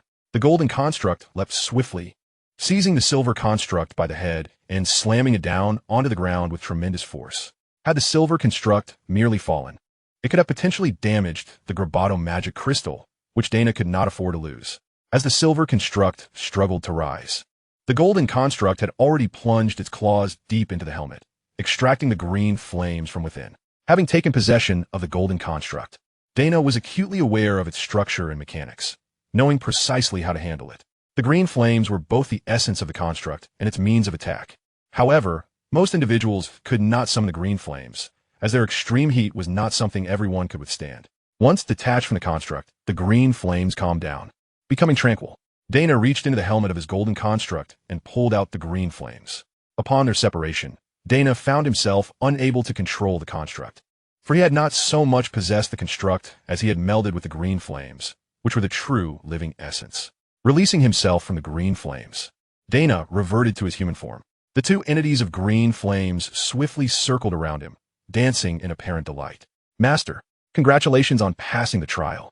I am Hood. We are the Grabado fire spirits created by our former master. Thus, this was a trial set forth by the illustrious Merlin, as well as a gift. The 2 constructs, composed of an indestructible material, were formidable, yet these Grabado fire spirits could attach themselves to various metallic objects, controlling their actions and unleashing high-temperature rays. Their sole limitation was the need for a Grabado magic crystal to sustain them. Now only Daina could possess such luxurious companions. Abe and had spiraled in the air for a moment before unexpectedly darting toward Daina's eyes. In an instant, the 2 fire spirits vanished into his gaze. Daina remained unperturbed, for he had previously sensed their ability to conceal themselves within a wizard's eyes while inhabiting the flames. He merely felt a warm, comforting sensation in his eyes. Leaning closer to a Grabado magic crystal, its smooth surface reflected his visage. His once lake green eyes now sparkled with an even more vivid shade of green, hinting at a soft green aura. Perhaps this appearance was a tad ostentatious. Contemplating this, the fire spirits seemed to sense their master's desire and delved deeper into his gaze, causing Daina's eyes to return to their original state. Stowing the golden and silver constructs into his necklace, Daina nodded in satisfaction. Today's gains were indeed rewarding. No wonder his golden finger had berated him for being foolish. Had he sought the tapestry's secrets at the moment he reclaimed it, he could have acquired everything here a year earlier. A whole year. If he had rested in this concentrated magical environment for an entire year, perhaps the Cambion bloodline would have already ascended to the 3rd tier, granting him glimpses of the future. Exhaling a heavy breath, Daina opened a spandium gate and transported his bed from the dormitory entirely. Yes, he would be sleeping here tonight. Not just tonight. This would henceforth be his dormitory. Tom Riddle, or rather, the little diary, was feeling somewhat frustrated. After finally persuading Ginny Weasley to open her mind, he had managed to manipulate her into opening the Chamber of Secrets, only to find that the basilisk was nowhere to be found. Thus, he had to resort to using Ginny's body to deal with a muggle-born wizard. However, what could the magic of an 11-year-old accomplish? The Avada Kedavra curse, cast through little Ginny, merely caused that mudblood to bleed a bit from the nose and faint for a night. Consequently, he promptly sought a new host, and Gilderoy Lockhart seemed like a suitable choice. This adult wizard, despite his reputation, was utterly lacking in magical prowess, gradually becoming despised by both professors and students.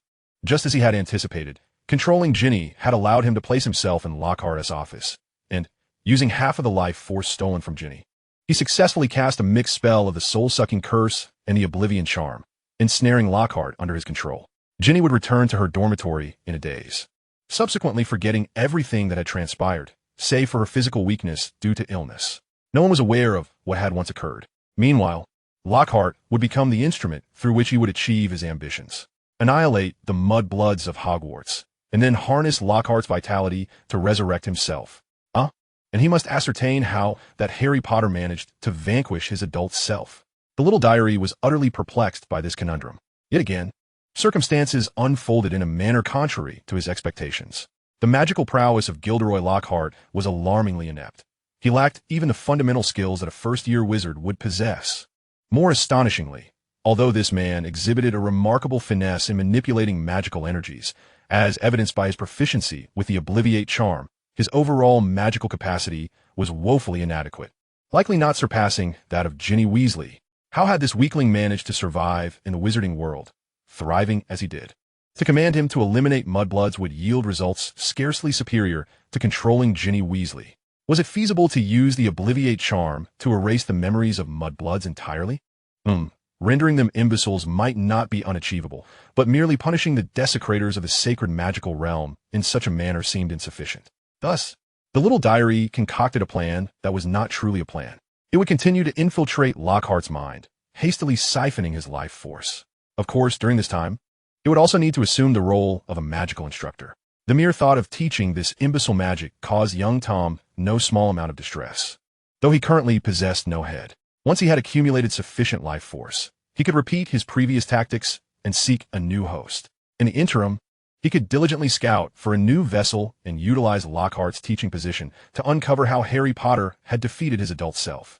Mr. Riddle, is there no immediate shortcut to amplifying my strength? This disarming charm feels utterly inadequate. Lockhart, what you need to do now is practice your magical skills incessantly. They have deteriorated to an alarming degree, and your magical level has regressed to a pitiable state. Only through relentless practice can you reclaim the powers that rightfully belong to you. Oh, this is painfully arduous, Mr. Riddle. What if during my classes, you could control my body? I trust that with your abilities, you could easily conquer that gaggle of young wizards. The little diary was left speechless. What had happened to Hogwarts? How could such a fool be appointed as the defense against the dark arts professor? Had Dumbledore lost his wits? However, the notion of guest starring as the defense against the dark arts professor excited the little diary immensely. Indeed, if a simpleton like Gilderoy Lockhart could hold the title of professor, then he, Tom Riddle, a genius who had already taken the first step on the path to immortality, had every right to do so. Very well, I shall grant you this wish. Being a professor would at least facilitate his search for a new host. Mudbloods, you shall await your nightmares, for they have returned. Chapter 81. What? The twins have been captured by Lockhart? Amidst the encirclement of the gray Beto crystal, Daina leaned against the back of his bed, holding the book How to Bring the Dead Back to the Living. The ritual was intricate, requiring numerous materials, but this posed no issue, as Daina noted that the contents were largely composed of items not extinct from a market, save for the gray Beto crystal. However, there was one crucial problem that Daina could not resolve in the short term. Avalon, the legendary island at the heart of the Sea of the Dead. To manifest the souls of the deceased, one needed to be on Avalon Island, yet he had no idea how to reach it. This was the second time Daina had encountered Avalon Island. The first was in the tapestry, which claimed that Merlin's notebook was hidden there, and now again. Daina felt somewhat helpless. Both the tapestry's depiction and the book's description made it seem as though Avalon was accessible to any wizard. This was utterly absurd. In this era, wizards, let alone many, believed Avalon to be nothing more than a myth. Suppressing his irritability, Daina carefully stored how to bring the dead back to the living and retrieved war magic. Since he could not bring his mother back in the immediate future, revenge was the foremost option. He needed to grow stronger. Suddenly, the alarm spell he had set in his Hogwarts dormitory made his forehead throb. Someone was knocking at the door. Daina rolled out of bed, opened the spandium door, and returned to his dormitory. Ugh, what a bother, tomorrow. He would need to bring a large bed from Dunnes Castle. Remembering the state he was supposed to be in, he made himself appear sickly and opened the door. Outside stood the twins, who, upon seeing Daina's condition, expressed their concern. Daina, we noticed you didn't eat dinner, Fred. Harry told us you're unwell, George. So we brought you some food, they chimed in unison. Daina weakly replied, thank you. He took the food, his steps unsteady as he placed it on the table. Donna, aren't you going to the infirmary? Fred inquired. Daina shook his head. I rested all afternoon and feel much better now. After another night's sleep, I should be fine by tomorrow. George threw an arm around his brother's shoulders. In that case, we won't disturb you. Make sure to rest well. After closing the door, the twins made their way down the tower. So George, what shall we do tonight? How about we investigate Lockhart's office? Why? That guy is just a fraud. I have no interest in seeing a room full of his silly, smiling photos. Did you forget what that fifth-year Moke Moran said at dinner? In today's defense against the dark arts class, Lockhart unexpectedly delivered a high-quality lesson that left them all astonished. Are you suggesting that if Lockhart truly possesses genuine skill, then why did he act like a clown during the first half of the semester? He must be hiding some secret. Exactly. This is too cool. Let's go, Fred. The following morning, the young wizards discovered that Gryffindor's hourglass had lost 100 points. Lockhart sat smugly at the staff table, enjoying breakfast, gleefully surveying the students at the 4 long tables. Only when the twins entered the hall did he call out loudly, "Good morning, Mr. Weasley and Mr. Weasley." Lockhart smiled, and after last night's events, he was certain they had learned not to underestimate a defense against the dark arts professor. If I hadn't sensed the danger early, you two would likely be lying in Madame Pomfrey's infirmary right now. This situation was exceedingly perilous. Please do not let it happen again, all right? The twins exchanged glances, shrugged, and showed no signs of embarrassment as they sat down to eat. Ron leaned in. What happened yesterday? Fred laughed. Oh, nothing much. We just got caught in a few traps in the defense against the dark arts professor's office. Ron gasped. Magical traps? Lockhart, is that formidable? Hermione, already fuming from the morning's events, slammed her utensils onto the table, utterly exasperated, unable to eat anything. Is this really the time to debate whether Professor Lockhart is impressive? The pressing issue is that we've lost 100 points. George chuckled. I thought after you lost 50 points last year, Hermione, you'd be on our side. Hermione flushed crimson, retorting, but I made up for it with extra points later. Fred shook his head. Restoration is restoration, and deductions are deductions. They cannot negate each other. One must ponder. If you had not been caught and lost 50 points, wouldn't Gryffindor be far ahead? At that moment, Daina entered the great hall, having overheard all that transpired outside.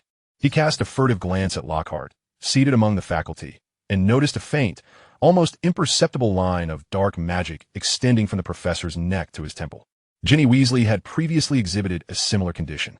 With a keen understanding of the unfolding narrative, Daina shook his head and made his way to his designated seat, surrounded as always by first-year students.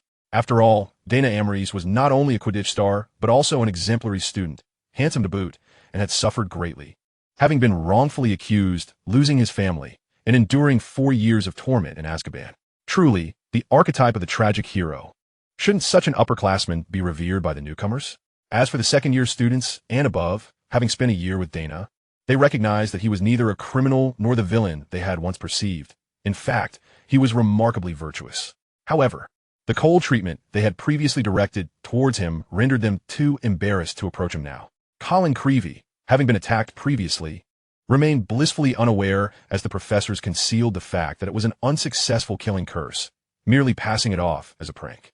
Unbeknownst to them, this secrecy heightened vigilance. Nearly all portraits and ghosts had received directives to remain alert for any suspicious young wizards. Colin, from across the table, inquired, Daina, I heard you were ill yesterday? Daina smiled. Thank you for your concern, Colin. I'm just a bit fatigued. I've been studying rather intensely of late. From 3 seats away, Hermione interjected. You really should slow down. I can't fathom what you're in such a hurry for. You still have 6 years left at Hogwarts.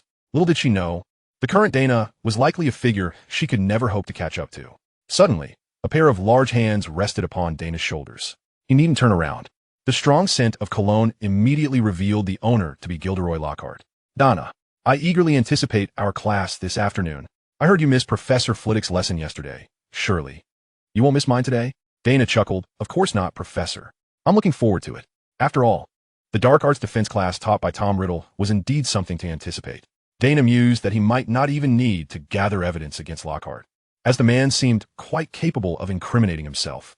However, reconsidering, he decided to stick to the original plan. Should this fool be drained of life by the little diary, he would then have to exert effort to control his corpse for theatrics, which sounded rather cumbersome. TSK, why was the efficiency of the Fire Ash Serpent Party so low? Was it truly that difficult to locate victims based on the clues provided in the novel? Chapter 82. What a fitting host this is. Hello, everyone, Lockhart exclaimed, flamboyantly opening the small door beside the classroom and strutting in with his head held high. How nauseating, Ron remarked. Does he not realize that we are all aware of his true nature? Hermione sighed. That is not entirely fair. Your brothers were caught by him last night, so he must possess some level of skill. Ron scoffed. That's because you're his fan, still clinging to some idealized notion of him. Fred and George's capture might not even be due to his abilities. After all, this is Hogwarts, and professors' offices are certainly equipped with defensive measures. Fred and them likely fell victim to pre-existing defenses. Lockhart's demeanor shifted, suddenly turning serious. He drew his wand and pointed it at Ron. In an instant, Ron discovered that his tongue had rolled back, rendering him mute. In my class, silence is paramount, Lockhart stated, his usual smirk replaced by an air of aristocratic authority.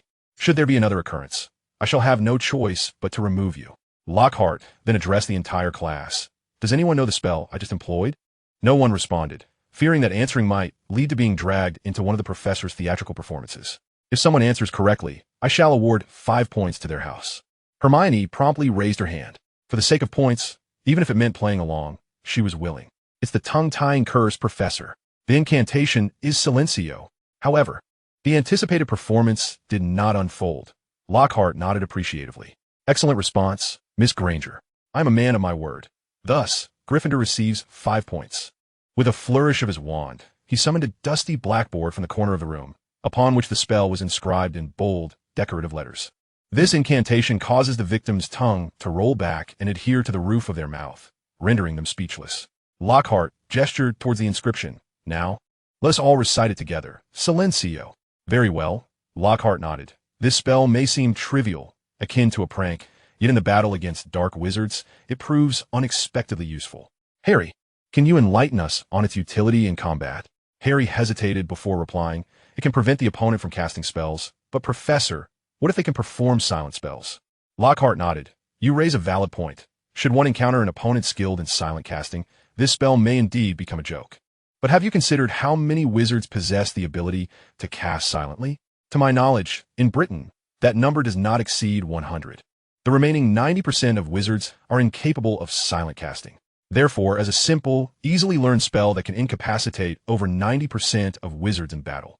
What do you think of it? Upon hearing Lockhart's words, the young wizard's eyes lit up. So, this spell appears quite useful. Lockhart encouraged now. Take your wands and mimic my motions. Remember, merely wave your wand without releasing the spell. Silencio? Silencio. Excellent. You are all performing admirably. However, I believe practical application is the swiftest way to master a spell. Form a line, and one by one, cast this spell at me. As Lockhart spoke, he waved his wand, parting the desks and chairs to reveal a clear space in the center. Do not worry about hitting me. I shall defend against your spells beforehand. The first to step up was Neville, who aimed his wand at Lockhart and shouted, Silencio. Yet a small leaf sprouted from the tip of his wand, indicating a failed incantation. Mr. Longbottom, enunciate the spell more clearly and envision me being silenced. Now try again. Silencio. At last, Neville successfully cast the spell, and the tongue-tying curse flew towards Lockhart, who maintained a smile as the tip of his wand deftly intercepted the advancing spell.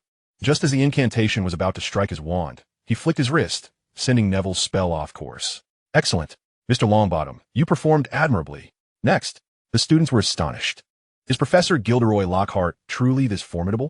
He seems to have transformed completely since the previous months. Silencio. Very well, Miss Granger, you executed that splendidly. Hermione stepped back. Although she had successfully cast the spell, she still could not breach Lockhart's defenses. Silencio. A spell imbued with a crimson glow soared towards Lockhart, who furrowed his brow but deftly deflected it, this time redirecting the spell not towards the ceiling, but to the floor. Boom! The spell detonated. Mr. Finnegan, are you certain you employed the stunning spell rather than the blasting curse? One by one, the young wizards stepped forward to attempt their spells. It seemed that mastering the incantations had become secondary to witnessing who would be the first to breach Lockhart's defenses. Stupefied, please enunciate the spell accurately. The number of those yet to cast dwindled, and all eyes turned to the last in line, Daina. It was universally acknowledged that Daina was the most formidable among them, having published papers in esteemed journals on charms and transfiguration during the previous semester. Who else could claim such a feat as a first-year student? At last, it was Daina's turn. Lockhart smiled and nodded. You are the final contender, Daina. I hope your spellcasting prowess is as commendable as your Quidditch skills. Daina nodded. Then, with a flick of the wand, unleashed a spell. Lockhart, taken aback, attempted to cast a counterspell. However, his instincts warned him that this particular incantation was beyond his capacity to deflect. Protego. Lockhart hastily cast the shield charm upon himself, demonstrating remarkable judgment and agility in response. Indeed, his prowess was formidable. Bang!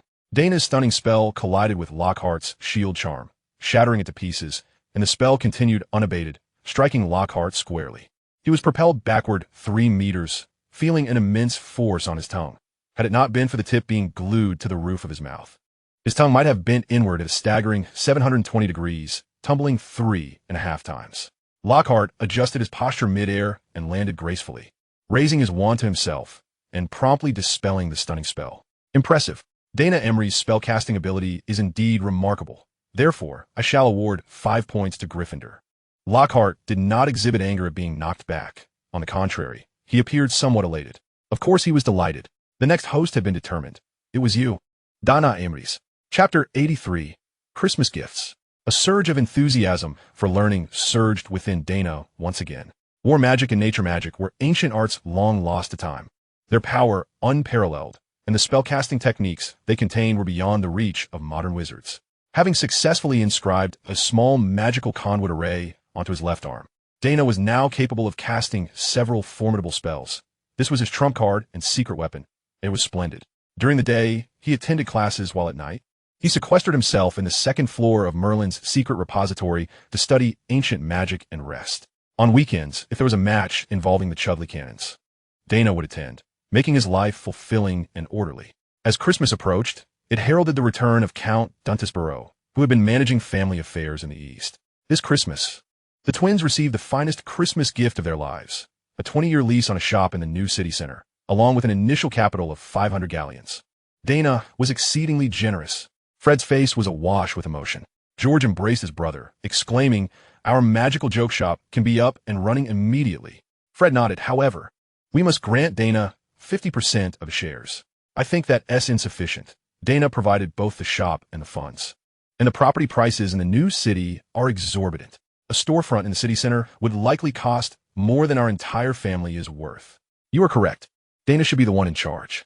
Yet he had only played Quidditch for less than a year. How could he afford a place in the new city? Let us not forget, he is the cornerstone of the Chudley cannons for decades to come, and the cannons belong to Count Monte. Curiously, the entire new city is practically owned by that nobleman. Wow, I've heard that the Count is remarkably generous, and it seems that is indeed the case. Let us visit our new shop in the city tomorrow. Absolutely. The Weasley family's humble abode was conveniently located on the eastern side of the new city. It took less than half an hour to walk down the hill, and given that this area was already a wizarding domain, the twins could easily fly down on their broomsticks and arrive in the blink of an eye. Dinner time, Mrs. Weasley's resounding voice echoed throughout the house as the twins emerged, beaming, and nearly collided with a jubilant Ron, who sported a small owl atop his head, the kind worth 5 galleons. Look, Fred, George, this is my Christmas gift. An owl. Oh, that's no small expense, Ron. Do you have such wealthy friends? Is it Harry? No. Ron hesitated, but eventually admitted, it was Emery's who gave it to me. I must concede, he is indeed generous. Ha ha. George clapped Ron heartily on the shoulder. You accepted such a lavish gift from him and can't even bring yourself to utter his name. I suppose you Haven T prepared a Christmas gift for Daina, have you? Ron's face flushed. Of course I have. I'll receive my gift by tomorrow at the latest. Tomorrow? Christmas owls are quite busy. Isn't it normal for a gift to arrive a day or two late? While stubbornly insisting, Ron pondered what to gift Daina. Curse it. After spending his pocket money on gifts for Harry, Hermione, Neville, Seamus, Dean, and Ginny, he had very little left. He had initially planned to buy some sweets on the Hogwarts Express when returning to school. Descending the stairs, the table was already laden with a variety of dishes, many of which the Weasley children had never encountered. Fred seized a square piece of reddish-brown meat and tossed it into his mouth, emitting a satisfied groan, and George mimicked him, equally pleased. Mrs. Weasley emerged from the kitchen, carrying a large pot of soup. Fred, George, go wash your hands. At once, ma'am. The twins giggled as they dashed to the kitchen, inquiring, Mom, when did your cooking skills become so exceptional? Molly chuckled in response. This is all thanks to the Christmas gift Daina sent me. A transliterated version of a Chinese cookbook. Ron proudly patted the owl on his head. A cookbook is nowhere near as valuable as my owl. Molly shot him a disapproving glance, oblivious to his mother's disdain. Ron turned to Ginny, who had just come downstairs and appeared a bit under the weather. Ginny, aside from family, have you received any Christmas gift from your classmates? Ginny nodded. Harry and Daina both sent me Christmas gifts. Poor girl. After a semester, she still hadn't made many friends. Her roommates were either muggle-born or half-bloods. And to them, Ginny was merely the daughter of a pure blood family, naturally setting her apart. Daina sent you a gift? What did he give you? Ginny replied. A set of strawberry-flavored potions. Ron blinked, dissatisfied. Who gives potions as Christmas gifts? Ginny huffed. I don't know why my health deteriorated at the beginning of December. And I still haven't recovered. I can't believe you're my brother and haven't shown any concern for me like Daina. As they spoke, Percy descended the stairs, engrossed in a book. Percy, put that book down and come eat. Percy nodded. All right, Mum. Ron glanced at the title of Percy's book, Management. Scoffing, boring Percy. Molly called out to the yard, Arthur, hurry back for dinner. From a distance, Arthur Weasley's excited voice responded. Just a moment. I'm almost figuring out how to operate this generator. It is abundantly clear that the only individual who would bestow a muggle generator upon Arthur is none other than Daina. Perhaps the sole recipient of a Christmas gift from Daina that might evoke a sense of reluctance would be Ron, as he is the only one among the Weasley family. Arthur, Mrs. Weasley remarked at the dining table, that child Daina has generously gifted our entire family with Christmas presents. I would like to invite him to our home for a couple of days. Arthur nodded. Indeed, after dinner, I shall write him a letter. Fred chuckled. Dad, there's no need to write. Daina isn't in England this Christmas holiday. Not in England? Where has he gone? Percy interjected. I believe he is traveling through Europe. I overheard Professor McGonagall mention that Daina's mother had a dying wish to explore all of Europe with him. Molly placed her hand over her heart. Oh, poor child. Suddenly, Ron had a thought. He set down his fork. So far, it seems my gift is worth a grand total of 5 galleons. Fred, George, what did Daina gift you? Fred and George exchanged glances and burst into laughter. Oh, nothing, merely a glimpse of the future. Ron asked, How much is that worth? Is it as valuable as 5 galleons?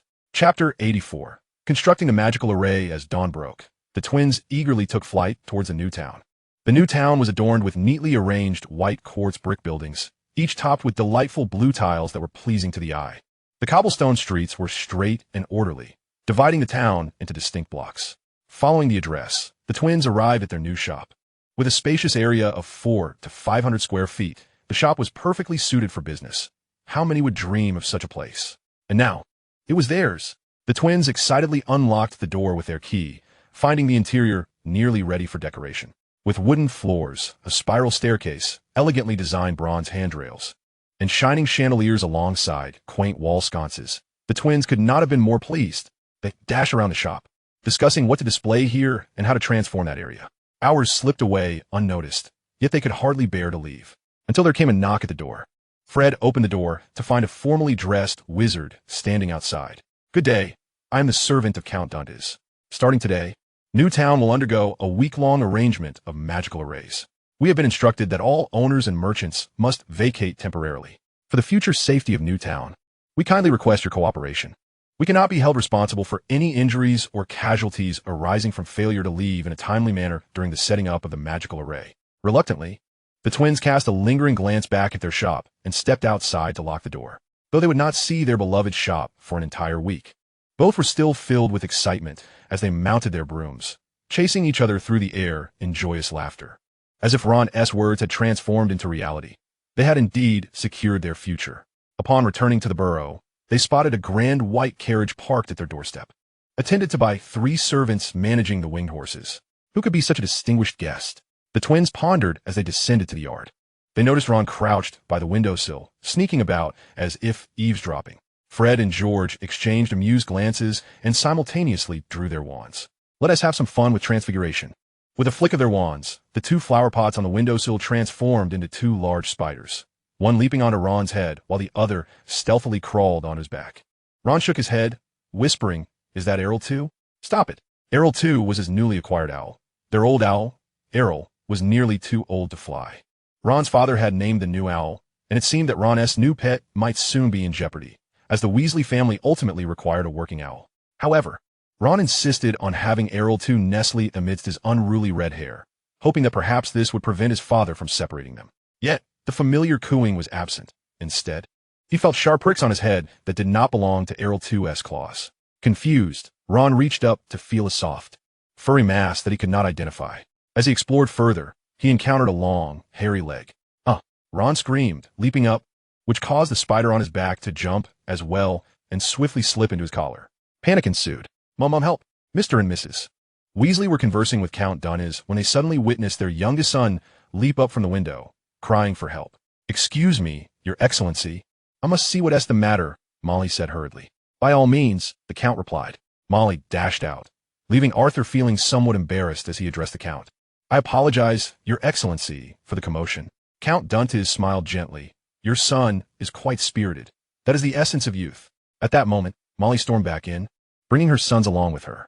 Ron led the way, his face pale, while Molly had a firm grip on Fred's ear with one hand and George's ear with the other. The twins, bending to accommodate their mother-esque grip, wore radiant smiles that shone like the sun in July.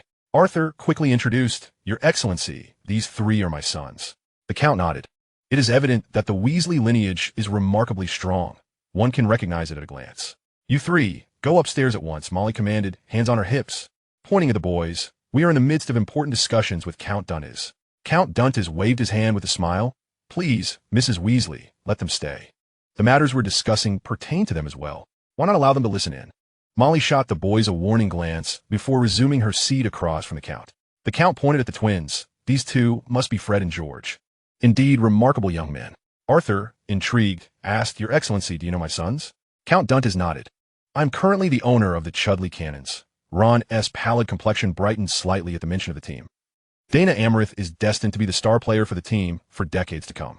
He has spoken highly of Fred and George, describing them as kind-hearted lads who, despite their youth, are extraordinary in transfiguration and alchemy, possessing a sharp intellect and plentiful ideas. If they were to open a magical joke shop, I have no doubt they would succeed. Thus, through Daina, I have entrusted them with the 20-year usage rights to a shop in Newtown, considering it an investment in these 2 young geniuses. "What? That is simply too extravagant," Molly exclaimed, shaking her head. "While I appreciate your trust in them, Fred and George are still young. I fear they may not meet your expectations." Hearing their mother's words, the twins' faces fell, yet upon hearing Count Dunnes's comments, their spirits soared once more.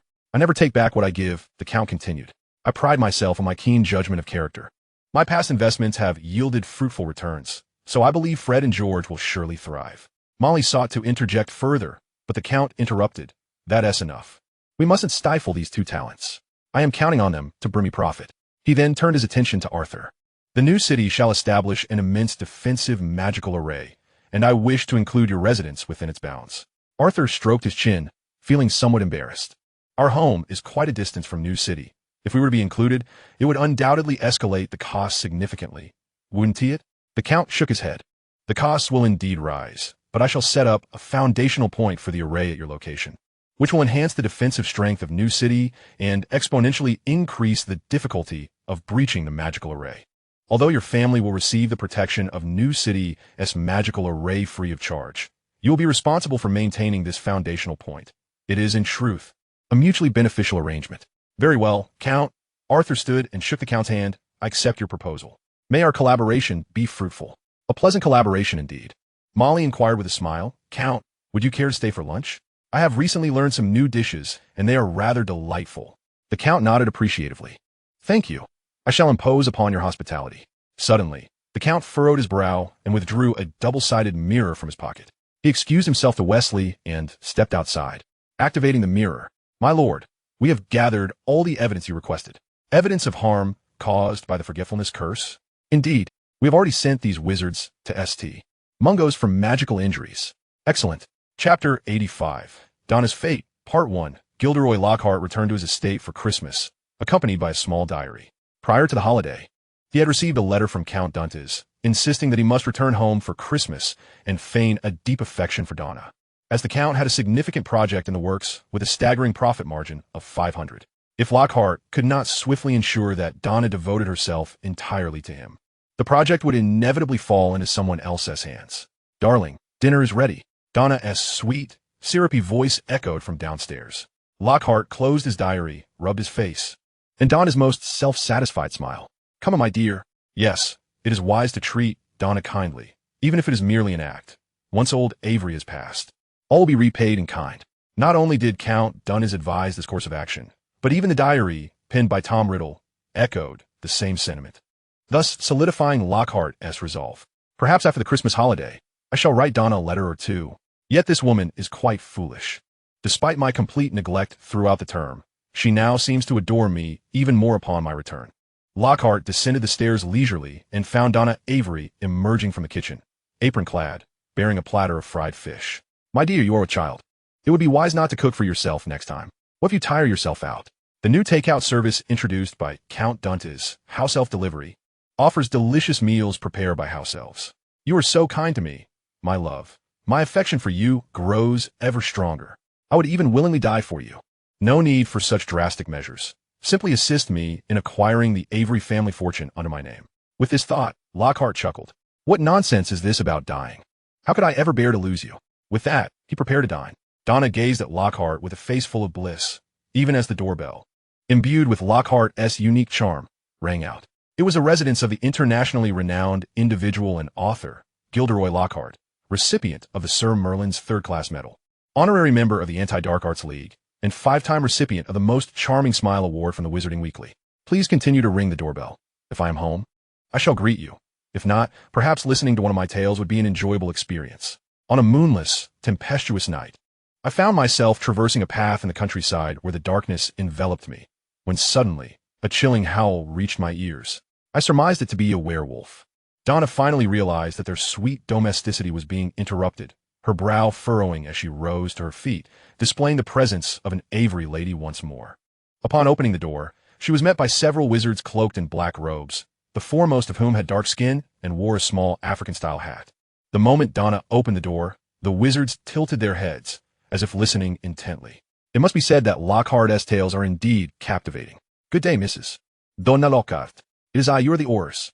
You are Kingsley Shacklebolt. As a scion of the Avery family, Donna was familiar with most of the key personnel within the Ministry of Magic. What brings you here? It is Christmas break. Are you not on holiday? Donna felt a slight twinge of anxiety. On the day the tapestry was stolen, she had witnessed the corpse of John Flint rise, upon returning to Flint's residence. The body that had once lain on the table was mysteriously absent. This matter weighed heavily upon her heart. Now, seeing the Orris at her door, she could not shake the feeling that her transgressions were about to be unearthed. I apologize, madam, but we have received a report alleging that Gilderoy Lockhart possesses highly dangerous dark magical artifacts, potentially linked to the Dark Lord. The department takes this matter very seriously. This is a search warrant issued by Director Stinger. Please verify. Donna's heart, which had leapt in her throat, began to settle, but her fury quickly ignited. Gilderoy is not that sort of person. He is kind and gentle. He is even the defense against the dark arts professor at Hogwarts. How could he possibly harbor dangerous dark magical artifacts? If you were to accuse Ollivander Avery of possessing dark artifacts, I could believe it. But Gilderoy? Nonsense. She had resided in this household for several months. She knew it too well. There were no dark magical artifacts to be found. If that is the case, then it would be best if you would step aside to allow us to conduct our search. This would also serve to clear Mr. Lockhart's name. However, if you insist on obstructing us, we shall have no choice but to detain you for interfering with magical law enforcement. Donna suppressed her rising anger, taking a step back to allow the door to open. She understood that the Aurors were armed with a search warrant, and thus she could not resist. "My dear, who has arrived?" Gilderoy Lockhart called from the dining room. "It is nothing, just the Aurors here to investigate a case." Lockhart laughed heartily. "Oh, how curious. Perhaps I could join them. After all, I have yet to pen a detective novel. I hear that detective stories are quite popular in the Muggle world." Lockhart's relaxed demeanor astonished the Aurors. Could it be that someone truly had played a prank and falsely accused this man? Kingsley shook his head, dismissing the thought. What a jest. The mysterious anonymous informant had meticulously left an entire set of evidence on the desks of all Aurors, not omitting a single soul. Moreover, the content of the evidence was thorough and well supported by both witnesses and material proof. The audacity to infiltrate the Ministry of Magic suggested that this was no mere prank. Search away. The informant had even considered how to avoid alarming the subjects, advising them to apprehend Lockhart on charges of possessing dark magical artifacts, and subsequently compel him to confess to using the forgetfulness curse to steal the experiences of others. Regardless of the truth behind the matter, Director Stinger's search warrant had been issued, and whether or not dark artifacts existed would soon be revealed. Lockhart, appearing unconcerned, put down his cutlery and, somewhat cheerfully, followed the Aurors. "Look, this cabinet was made in 1756. It contains a small mechanism that conceals a hidden compartment. If you open it incorrectly, the cabinet will incinerate itself. What a splendid hiding place for items. Come, allow me to demonstrate how to open it." The Aurors stood in stunned silence. The first floor was quickly searched, and although there were some very concealed places that the Aurors had overlooked, Lockhart took it upon himself to reveal them, delighting in the astonished expressions of the Aurors. Upon ascending to the second floor, before Lockhart could boast about his clever hiding places, Kingsley had already noticed the diary on the desk. According to the informant, that dark magical item was indeed a diary. "Mr. Lockhart, may I inquire what this is?" Kingsley asked, donning gloves and waving the diary before Lockhart's eyes. "Oh, it's merely an unremarkable diary," Lockhart responded, though the relaxed demeanor on his face swiftly vanished as he recalled the diary's mysterious origins and its potential to control him. He was acutely aware of whether he possessed any dark magical items, yet this diary might just be the sole exception. "Nancy, bring over the dark magic trace detector." Lockhart was thoroughly flustered. "No, or this is just an ordinary diary. Certainly not a perilous dark magical item. Just think, what dark magical item would be designed to appear so mundane?" Ignoring Lockhart's protests, the Auror named Nancy pressed the detector against the diary. In truth, it was unnecessary to place it so close, for even from 5 or 6 inches away, the detector had already turned crimson. "This diary is indeed a dark magical item," Nancy declared. Kingsley nodded, carefully placing the diary into a metal box. "Very well, Gilderoy Lockhart, come with us to the Ministry. The department has been rigorously investigating dark magical items of late. You may need to elucidate the origins of this item." Lockhart forced an awkward smile. "Must I go?" Kingsley adjusted his sleeves and replied, "Take him away." Chapter 86, Donna's Fate, Part 2. Gilderoy Lockhart was taken away. Donna Lockhart stood in confusion. The once fierce and ruthless pure-blood heiress now found herself dulled by love, unsure of what to do. It took her a considerable amount of time to regain her composure. Surely, the accusation of possessing dark magical items would amount to little, especially since that diary was brought home by her husband from Hogwarts. It could not be anything serious. Perhaps they would return him after questioning, and he would be back by afternoon, most likely just a fine to pay. The Avery family had often faced similar accusations, frequently receiving fines from the ministry, particularly when it was unable to disburse salaries, leading to such occurrences every so often.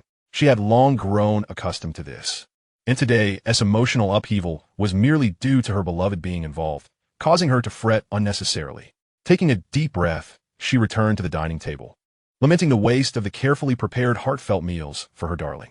However, Lockhart did not return as Donna had anticipated. Even by the 4th day, he remained absent. This time, Donna was genuinely alarmed. She hurried to the ministry to inquire about the situation, only to be informed that Lockhart was guilty of serious crimes, with irrefutable evidence against him. The trial had concluded 2 days prior, resulting in a life sentence to Azkaban. It was merely due to the Christmas holiday that the majority of ministry employees were absent and the few on duty were overwhelmed with tasks, which accounted for the delay in notifying Donna Lockhart. "I request visitation." Lockhart was temporarily detained at the ministry and would be transferred to Azkaban once the Christmas holiday concluded.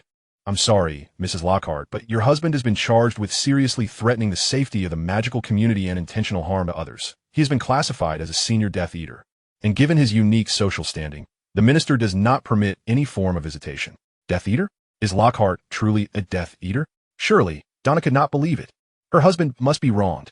She scoffed, and no visitation allowed? How dare they use such tactics against me? Here are 30 galleons, a donation to the ministry, she said, clenching her teeth.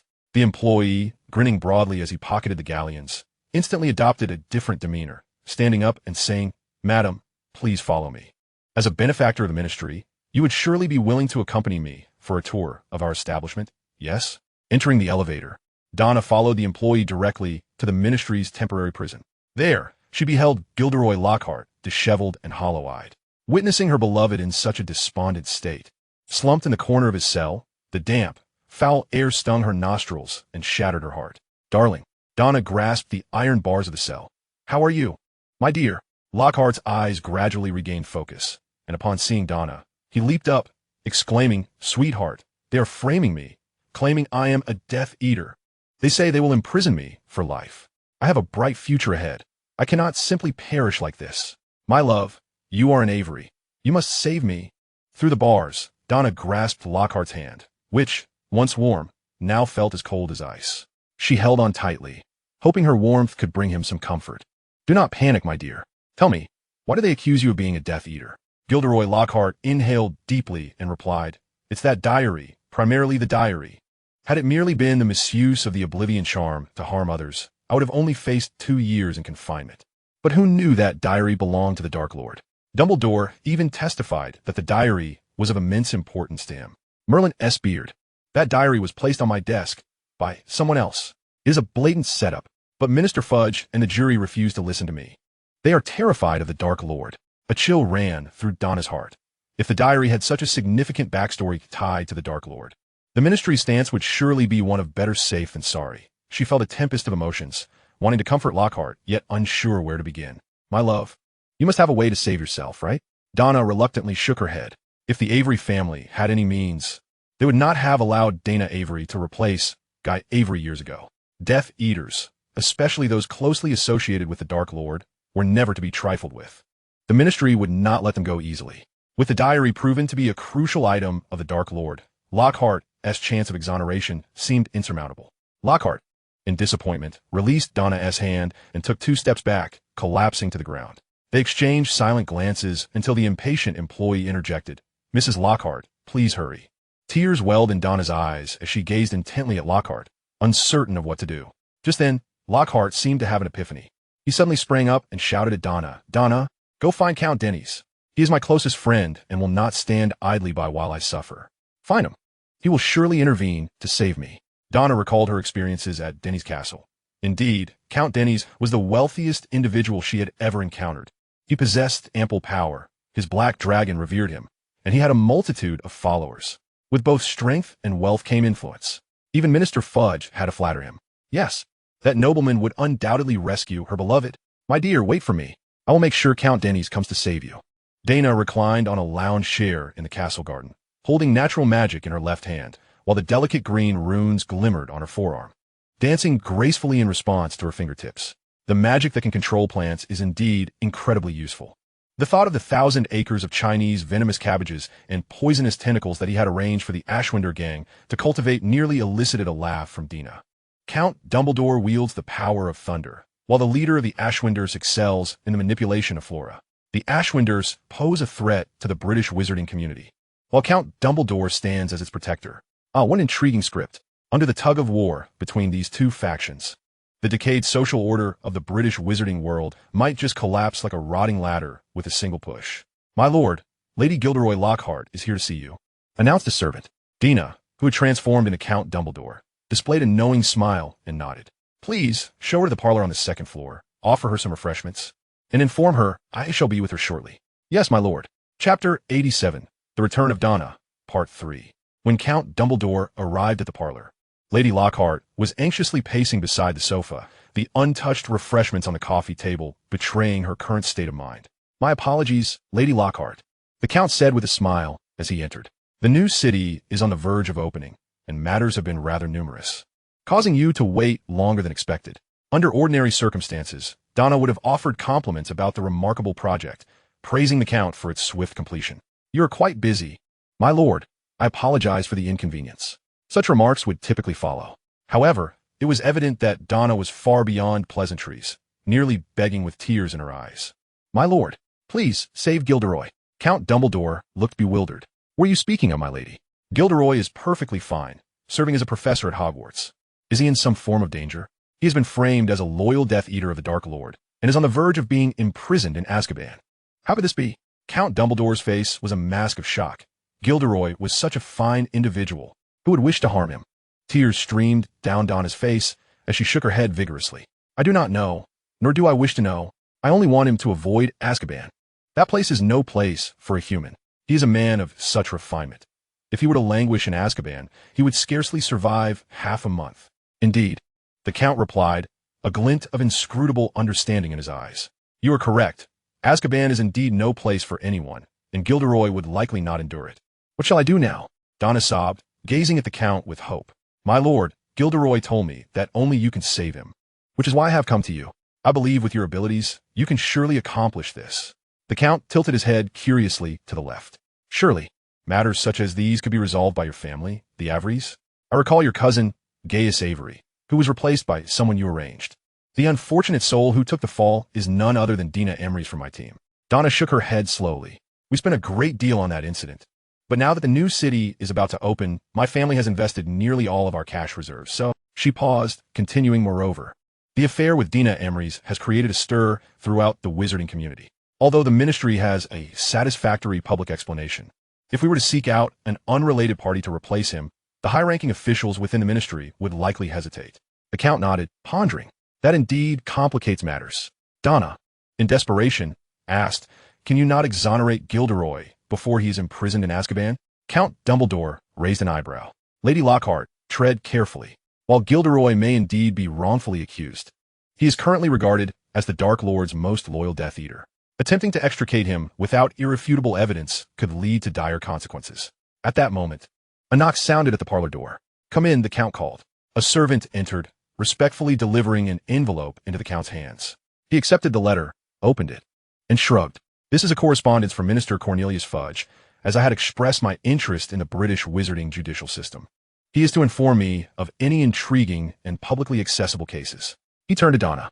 "Lady Lockhart, you see, Gilderoy is not only accused of being a Death Eater. He is also charged with using the Obliviate charm to erase the memories of at least 7 individuals, resulting in varying degrees of brain damage. All 7 are prominent figures in the wizarding world. Thus, this charge alone necessitates Gilderoy's imprisonment, given the number of people involved." Daina was left speechless. She had focused solely on the Death Eater accusations, as they bore the most severe implications, but she had overlooked the lighter charge that proved far more troublesome, not only due to its solid evidence, but also because the ministry seemed incapable of covering it up. "Therefore, my lady," the Count said with grave seriousness, "to rescue Gilderoy, we must devise a means to replace him. But the high-ranking officials in the ministry are now too wary to allow an innocent person to take his place," exclaimed Daina. The Count chuckled. What if the individual replacing Gilderoy were to do so voluntarily and had a close connection to him? Daina paused, her eyes widening in realization. "You mean to suggest that I should go in his stead?" She shook her head vigorously. No, I cannot go to Azkaban. I am with child. If I were to remain there for too long, the baby could be in peril." The Count scoffed inwardly, sensing that Daina did not love Lockhart as deeply as she ought to. "No, my lady, it is precisely because you are pregnant that this becomes the optimal solution. You see, your condition is still early, and you do not yet show. Under the guise of volunteering, you could extract Gilderoy. Of course, I shall cover the necessary bribes for the ministry officials, but it would only require a fortnight or a month. As your belly gradually grows, I would visit you and inadvertently discover this detail. The ministry officials would naturally fear the repercussions, given your status. Should the worst occur, even if you are willing, they cannot bear the consequences. Faced with such pressure, I could use some additional funds to facilitate your release." Daina remained skeptical. "If you can directly rescue him, why not do so from the outset?" The Count shrugged, stating bluntly, "It seems your intellect is not as sharp as I had anticipated." He shook his head with a smile. "If we do not first drag them into the mire, they would never be so accommodating. Your husband is considered a Death Eater. He cannot be easily extricated." The thought of her illustrious lover suffering in Azkaban sent a pang of anguish through Daina's heart. If it is merely a month, perhaps I can endure it." She raised her head, pressing her lips tightly together. "My lord, are you certain you can rescue me?" The Count slightly lifted his chin. "Absolutely. I could even swear an oath for it. He held up 4 fingers. By the name of my ancestors from the Dumbledore lineage. Chapter 88. The Return of Daina, Part 4. My lord, Minister of Magic Cornelius Fudge welcomed Count Dumbledore and Lady Lockhart into his office, casually shutting the door behind them. It is quite unexpected to see you and Lady Lockhart together. The Count allowed Daina to take a seat before smiling. I apologize for disturbing the Minister's Christmas holiday, but it seems you are in good spirits lately. With the esteemed sponsorship of the Earl, the Ministry of Magic has regained its vigor, and, as the Minister, I naturally find myself in high spirits. Witnessing the Minister's joy brings me happiness as well. The Earl, opting for candor, has come to seek the Minister's assistance regarding a small matter. Fudge chuckled and shook his head. If this pertains to Gilderoy Lockhart, I'm afraid, Your Excellency, I am powerless to assist. Dumbledore extended a thumb in approval. I am quite impressed by the Minister's sagacity. Indeed, our visit concerns Gilderoy Lockhart. However, I recall that upon our initial acquaintance, you mentioned the possibility of finding a scapegoat, and I believe there may still be some maneuvering room. Would you not agree? Fudge shook his head once more. In the past, perhaps, but since the incident with Daina Avery, if we were to resort to substituting an innocent for a criminal again, the credibility of the Ministry would be utterly obliterated. Thus, I must decline, Your Excellency. Dumbledore, undeterred by the Minister's refusal, gestured towards Daina. No, we do not intend to replace Gilderoy with an innocent. Mrs. Lockhart deeply loves her husband and is willingly offering to take his place in prison. This arrangement is quite secure and will not lead to any unforeseen misadventures like Daina Avery. Fudge looked at Daina with astonishment. In his memory, this young lady from the Avery family was rather ruthless and selfish. To willingly substitute for Lockhart out of love? Allow me to clarify, Mrs. Lockhart, Fudge said, taking a sip of water to clear his throat. You are voluntarily choosing to take your husband's place in prison and are not under the influence of a soul-binding curse? Daina rose to her feet. Minister, I love my husband dearly. If it means being under a soul-binding curse, then yes. My heart has been captured by the one I cherish most, and I would do anything for him. Fudge was clearly attempting to mask his shock with humor. In truth, Daina appeared not to be under any spell. After a moment's contemplation, he responded, regrettably, even if Daina Lockhart is willing to take Gilderoy Lockhart's place in prison, I cannot permit it. Lockhart is a Death Eater and has harmed many esteemed and renowned wizards. The implications are far too great for me to risk. The Earl understood Fudge's concerns all too well. He had prepared a contingency plan before arriving. Minister, once Gilderoy Lockhart is substituted, I will ensure he is sent to the Eastern lands to evade scrutiny, guaranteeing he will not reappear in Britain. Fudge continued to shake his head. No. 2,000 galleons. He swallowed hard, still shaking his head. 5,000. Fudge's pupils began to constrict, beads of sweat forming on his forehead. No, Your Excellency, this is not a matter of money. The Earl snapped his fingers. In addition to the 5,000 in gratitude for the Minister, I shall also allocate 1% of Newtown's annual profits as a development fund for the Ministry of Magic. Under your leadership, Mr. Fudge, this sum will undoubtedly yield tremendous benefits. Perhaps the title of the best Minister of Magic in a century is soon to be yours. The current wizarding community in Britain has already acknowledged that Newtown is a lucrative venture, as renowned families and major trading companies from across Europe are set to establish a presence there. The 1% profit from Newtown represents a significant fortune, sufficient to cover the Ministry's normal expenditures for 5 years, and this amount is recalculated annually. The promising prospect left Fudge momentarily dazed. This. After stumbling through his thoughts, Fudge finally regained his composure, nearly overwhelmed by the sheer magnitude of such wealth. The best Minister of Magic in a century. Your Excellency, you are exceedingly generous. Fudge sprang to his feet, eager to declare. Gilderoy Lockhart has already been detained by the Ministry for 2 days. It is time to expedite his transfer to Azkaban. Shall we say tomorrow? Mrs. Lockhart may join us then. You are about to be separated from your husband, and the Ministry is quite humane, allowing you a chance for farewell. Daina felt a surge of excitement. It was working. Fudge's granting of a day was to allow her to prepare the polyjuice potion. In this manner, Gilderoy would be sent east, and after a month, she would be rescued by the Earl, enabling her to embark on a new life with him. A harmonious family of 3. What could be more splendid? Thank you, Minister. Thank you, Your Excellency. The Earl nodded. Madam, you should return and prepare everything needed. We shall reconvene here tomorrow. For now, I must discuss with the Minister how to manage that 1%. Very well, Your Excellency, your generosity is truly. No need for such words. Gilderoy and I are close friends, do you remember? Now, be cautious on your way home. Once Daina had departed, Fudge waited until she had vanished down the hallway before retreating to his office to close the door. Your Excellency, is this truly a sound plan? After all, this Donna Lockhart is from the Avery family. It could lead to complications. Dumbledore chuckled. I merely wish to rescue Lockhart. He may be of use in my Eastern enterprises. As for Donna Lockhart, as long as Azkaban remains operational, she shall not escape. Fudge pondered this, recognizing the truth in it. Had it not been for the Hogwarts acceptance letter, Daina Avery might have languished in prison until death, completely unknown. Still, he harbored some concerns. But what if Ollivander Avery discovers his niece is missing? Might he not investigate? The Earl laughed heartily. Investigate? Donna Lockhart, now married to Gilderoy Lockhart, has lost her value. Besides, old Avery is currently preoccupied with thoughts of how to profit in Newtown. He would waste time worrying about his niece. Fudge sighed in relief. That is good to hear. I merely fear that if this becomes public knowledge, it may reflect poorly on us. The Earl nodded in understanding. That is comprehensible, but the minister truly need not worry. You should be far more concerned about how to utilize the 1% returns. Upon hearing this, Fudge's face lit up as if he had just steeped chrysanthemum tea in boiling water. This was indeed a pressing concern. He beamed with delight. As if he had struck the lottery. Your Excellency's acumen in investment is unparalleled among those I have encountered. I wonder if you might have any suggestions? Dumbledore lowered his head slightly, feigning contemplation to mask his amusement, and after a moment, raised his gaze to say, It's quite simple. Establish a Ministry of Magic Development Foundation, and I will send trustworthy individuals to assist in its management. Trust me, if properly executed, the Foundation's annual returns will far exceed that 1%. Fudge clapped his hands in excitement. This is splendid. Your Excellency, I am at a loss for how to repay your kindness. How about this? I shall propose a motion to bestow upon you the honorary title of Deputy Minister of Magic. What do you think? I have no time to work at the ministry, Minister. That's of no concern. It is merely a ceremonial title, requiring no attendance. It represents our gratitude from the Ministry of Magic in Britain. Very well, then I shall graciously accept. Chapter 89, Donna's Fate 5. The following day, when the Earl and Donna Lockhart once again appeared at the Ministry of Magic, Fudge was already waiting for them. Your Excellency, you have arrived.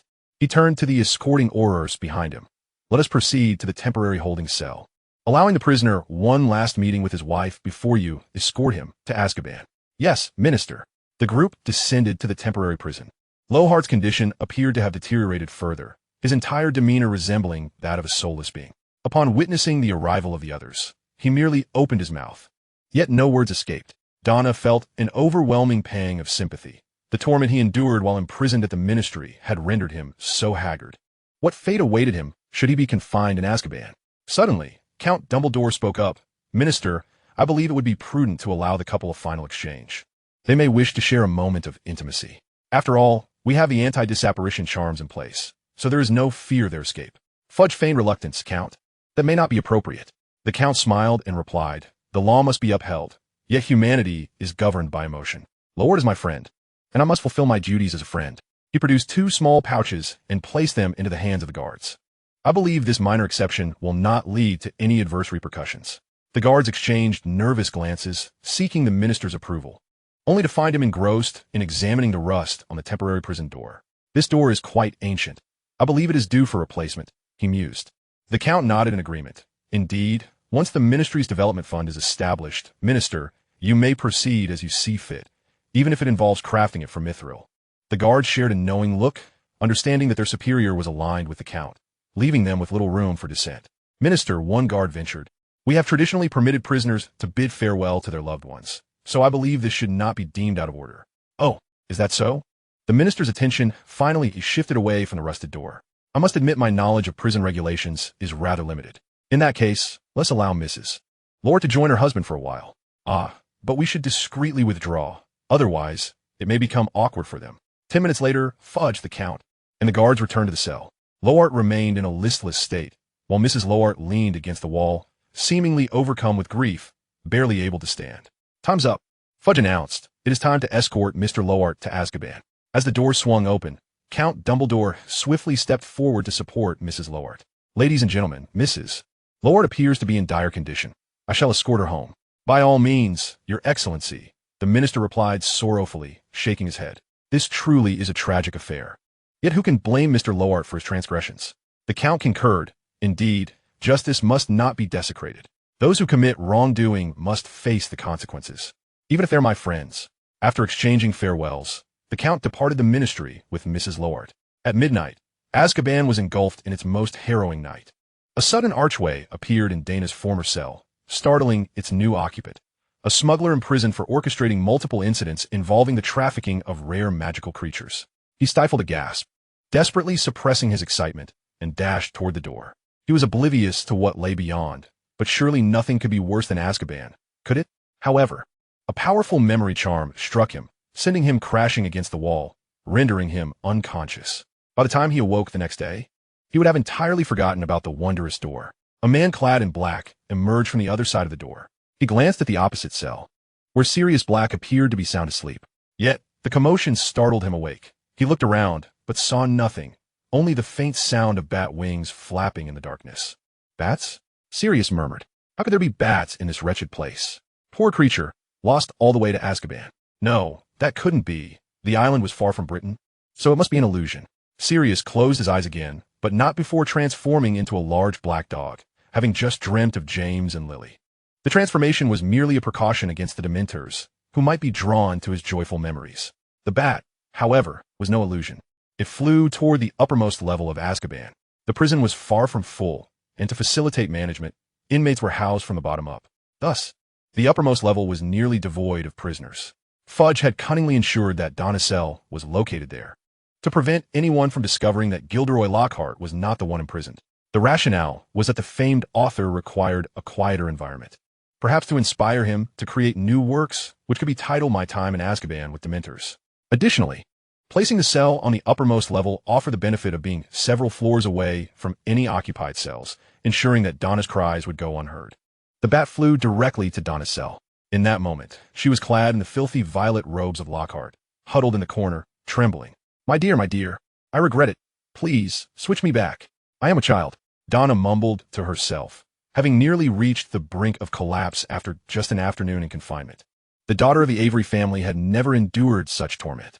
She had gravely underestimated the horrors of Azkaban. No, I must persevere.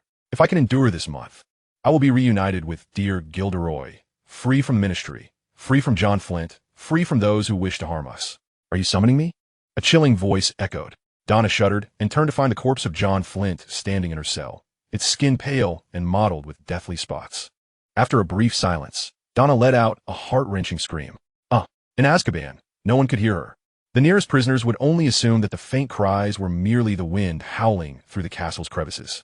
Daina was certain that this moving corpse was indeed John Flint, for it was missing an arm, the very arm that had been presented to her during the vengeful incident involving Daina Avery's fervent fans, which she had subsequently burned. John's corpse advanced slowly toward Daina, emitting rasping sounds as saliva dripped from its yellow teeth. No.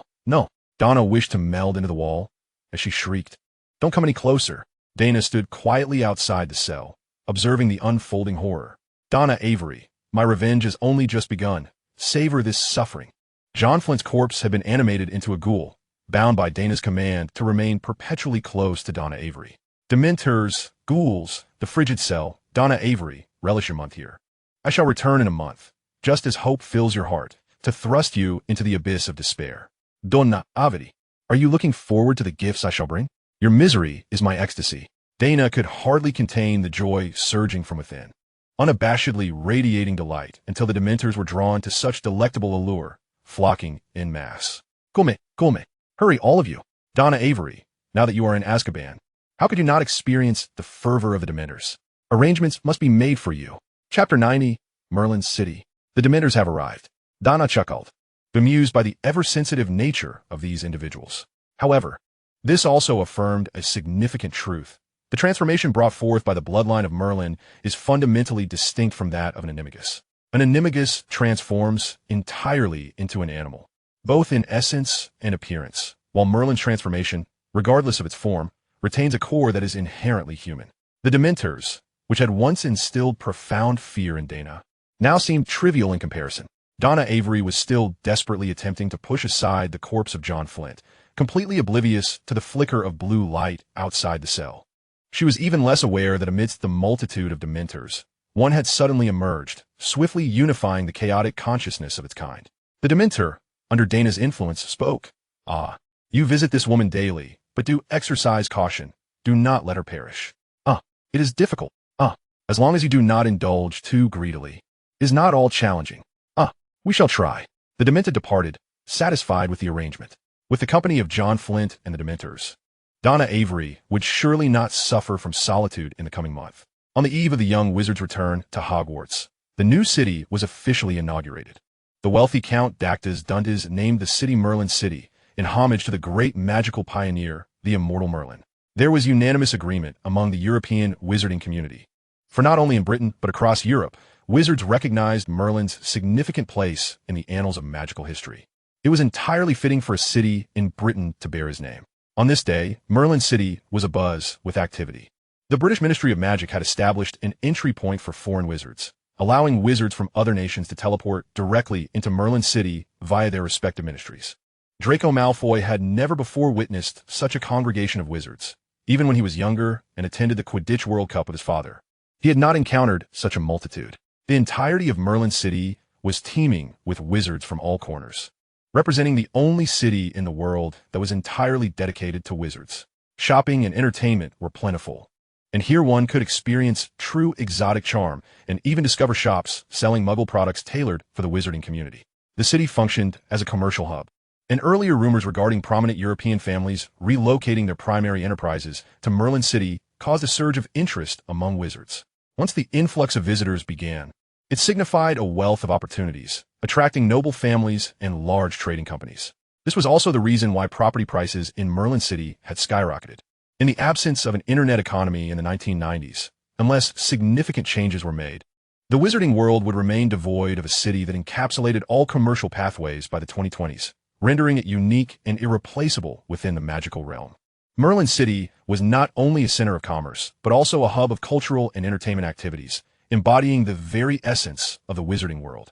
The Count Dundas' visionary concept of a comprehensive complex, decades ahead of its time, had opened the eyes of the insular wizarding community. Draco closely followed his father as they transported to the tallest tower in Merlin City to participate in the inauguration ceremony. The cylindrical structure, less than 3 meters in diameter, yet soaring 60 meters high, supported a vast circular platform with a radius of 300 meters.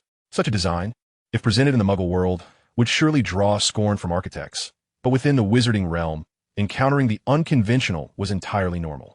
Upon reaching the summit, the entire cityscape of Merlin City lay before them. Lucius Malfoy wandered off to converse with acquaintances, while young Draco stood at the edge of the platform, awestruck as he gazed upon the grandeur of Merlin City. It was indeed a spectacular sight. The orderly azure rooftops formed a mosaic of squares, while the wizards scurrying between them resembled ants drawn to the city's allure. Look, the Count Dundas has arrived. The crowd's attention turned to the dashing figure materializing onto the platform. The Count greeted everyone with a smile as he stepped onto his central dais. Here with us are my esteemed friends. I am grateful for your presence at the inauguration of Merlin City. Esteemed friends? I cannot claim such a high standing. A dissonant voice interjected. The crowd turned to see Bernard Jules, the head of the Jules family. Though this family lacked the prestige of the Sacred 28, their wealth derived from a long-standing business in breeding flobberworms had led to their nickname as the Worm Family. Noticing the Count's bemused expression, Bernard Jules indignantly remarked, "Am I mistaken? The land you promised to sell to me has instead been given to Salad Bruffield. I cannot regard someone so lacking in integrity as a friend, lest I find myself betrayed." Murmurs erupted among the audience. Salad Bruffield? The former owner of the Chudley Cannons? I believe I've heard of this. The Count exchanged a piece of land for ownership of the team. Wow, trading a team for land? What a deal. My shop cost us 2 million galleons. The Count remained composed amidst the unexpected turn of events. He turned his gaze toward Jules, smiling. "Mr. Jules, did we ever formalize any contracts or letters of intent regarding that parcel of land? If we did, I sincerely apologize. It appears my assistant has neglected to inform me of such a crucial matter. However, if no such agreement exists, I must remind you, sir, that you are currently making baseless accusations against the Count." It was clear that nearly everyone present was eager to curry favor with the Count, hoping to gain from Merlin City. And even without this vested interest, it was widely understood that verbal agreements held no weight without written documentation. Even Bernard Jules recognized this. Yet jealousy consumed him as he witnessed the rapid appreciation of properties acquired by other families. He regretted his words the moment they slipped from his lips, but by then, it was too late for apologies. With a huff, he stormed off in a huff. This minor altercation seemed to have no effect on the Count's mood. He clapped his hands and declared, "All right, everyone, let us continue." He gestured towards the city beyond. I had originally prepared magical fireworks to celebrate the opening of Merlin City, but later deemed that too mundane. Therefore, I have arranged for 500 trebuchets to herald the inauguration of our new city. Trebuchets? The crowd stared at the Count in astonishment, but he merely waved his hand at the attendants, signaling them to commence. Just as confusion settled in, Draco Malfoy's terrified voice rang out, "Look over there. What is that?" The crowd rushed to the platform's edge, gazing into the distance with mounting dread. They beheld a swarm of luminous orbs racing toward Merlin City. These individuals, whether leaders of noble families or affluent merchants, were well versed in the arcane. They recognized that these orbs were powerful magical bombs, each capable of obliterating a quarter of Diagon Alley. Had the Count lost his mind? Was he intent on destroying his newly constructed city? The prominent figures hastily made their way toward the teleportation portal, with Cornelius Fudge collapsing in terror. If any of these illustrious individuals were to meet their demise today, his position as Minister of Magic would be irrevocably compromised. He could already envision the avalanche of accountability letters cascading into his office like snowflakes. "Everyone, do not panic." The Earl's voice remained composed. The defenses of Merlin City were unparalleled in the wizarding world. Such an assault was akin to mere festive fireworks before the might of Merlin City's magical array. As the Earl gestured, the first bomb abruptly detonated in mid-air, revealing faintly floating runes that signaled the activation of Merlin City's protective enchantments. 1 bomb, 2 bombs, 3 bombs. Indeed, the Earl was correct. These formidable explosives appeared to be nothing more than oversized pyrotechnics. The crowd's anxiety gradually subsided as they clung to the railings of the platform, marveling at the fiery blossoms in the sky. Perhaps from this day forth, the safest haven for wizards would no longer be Hogwarts, but rather the Earl's splendid Merlin City. Chapter 91, Donna's Fate, Part 6. Merlin City was utterly remarkable. Those myriad magical bombs were utterly impotent against its defenses. 500 alchemical bombs, enough to obliterate all of London. Yet Merlin City's magical array stood resolute and unyielding. Draco Malfoy, aboard the Hogwarts Express, excitedly recounted his experiences atop the tower platform of Merlin City to Crabbe and Goyle. Regrettably, Crabbe and Goyle had been shopping with their parents in the lower town and were blissfully unaware of the spectacle. They genuinely believed the display was merely a celebration of fireworks for Merlin City. No wonder those fireworks appeared so unique and magnificent. This also subtly attested to the prowess of Merlin City's protective enchantments, as the townsfolk had felt no sense of alarm whatsoever. Draco was filled with pride. "You have no idea. I was the first to discover those alchemical bombs. I was right there on the tower platform." Pansy Parkinson promptly provided emotional support. "Draco, you are amazing."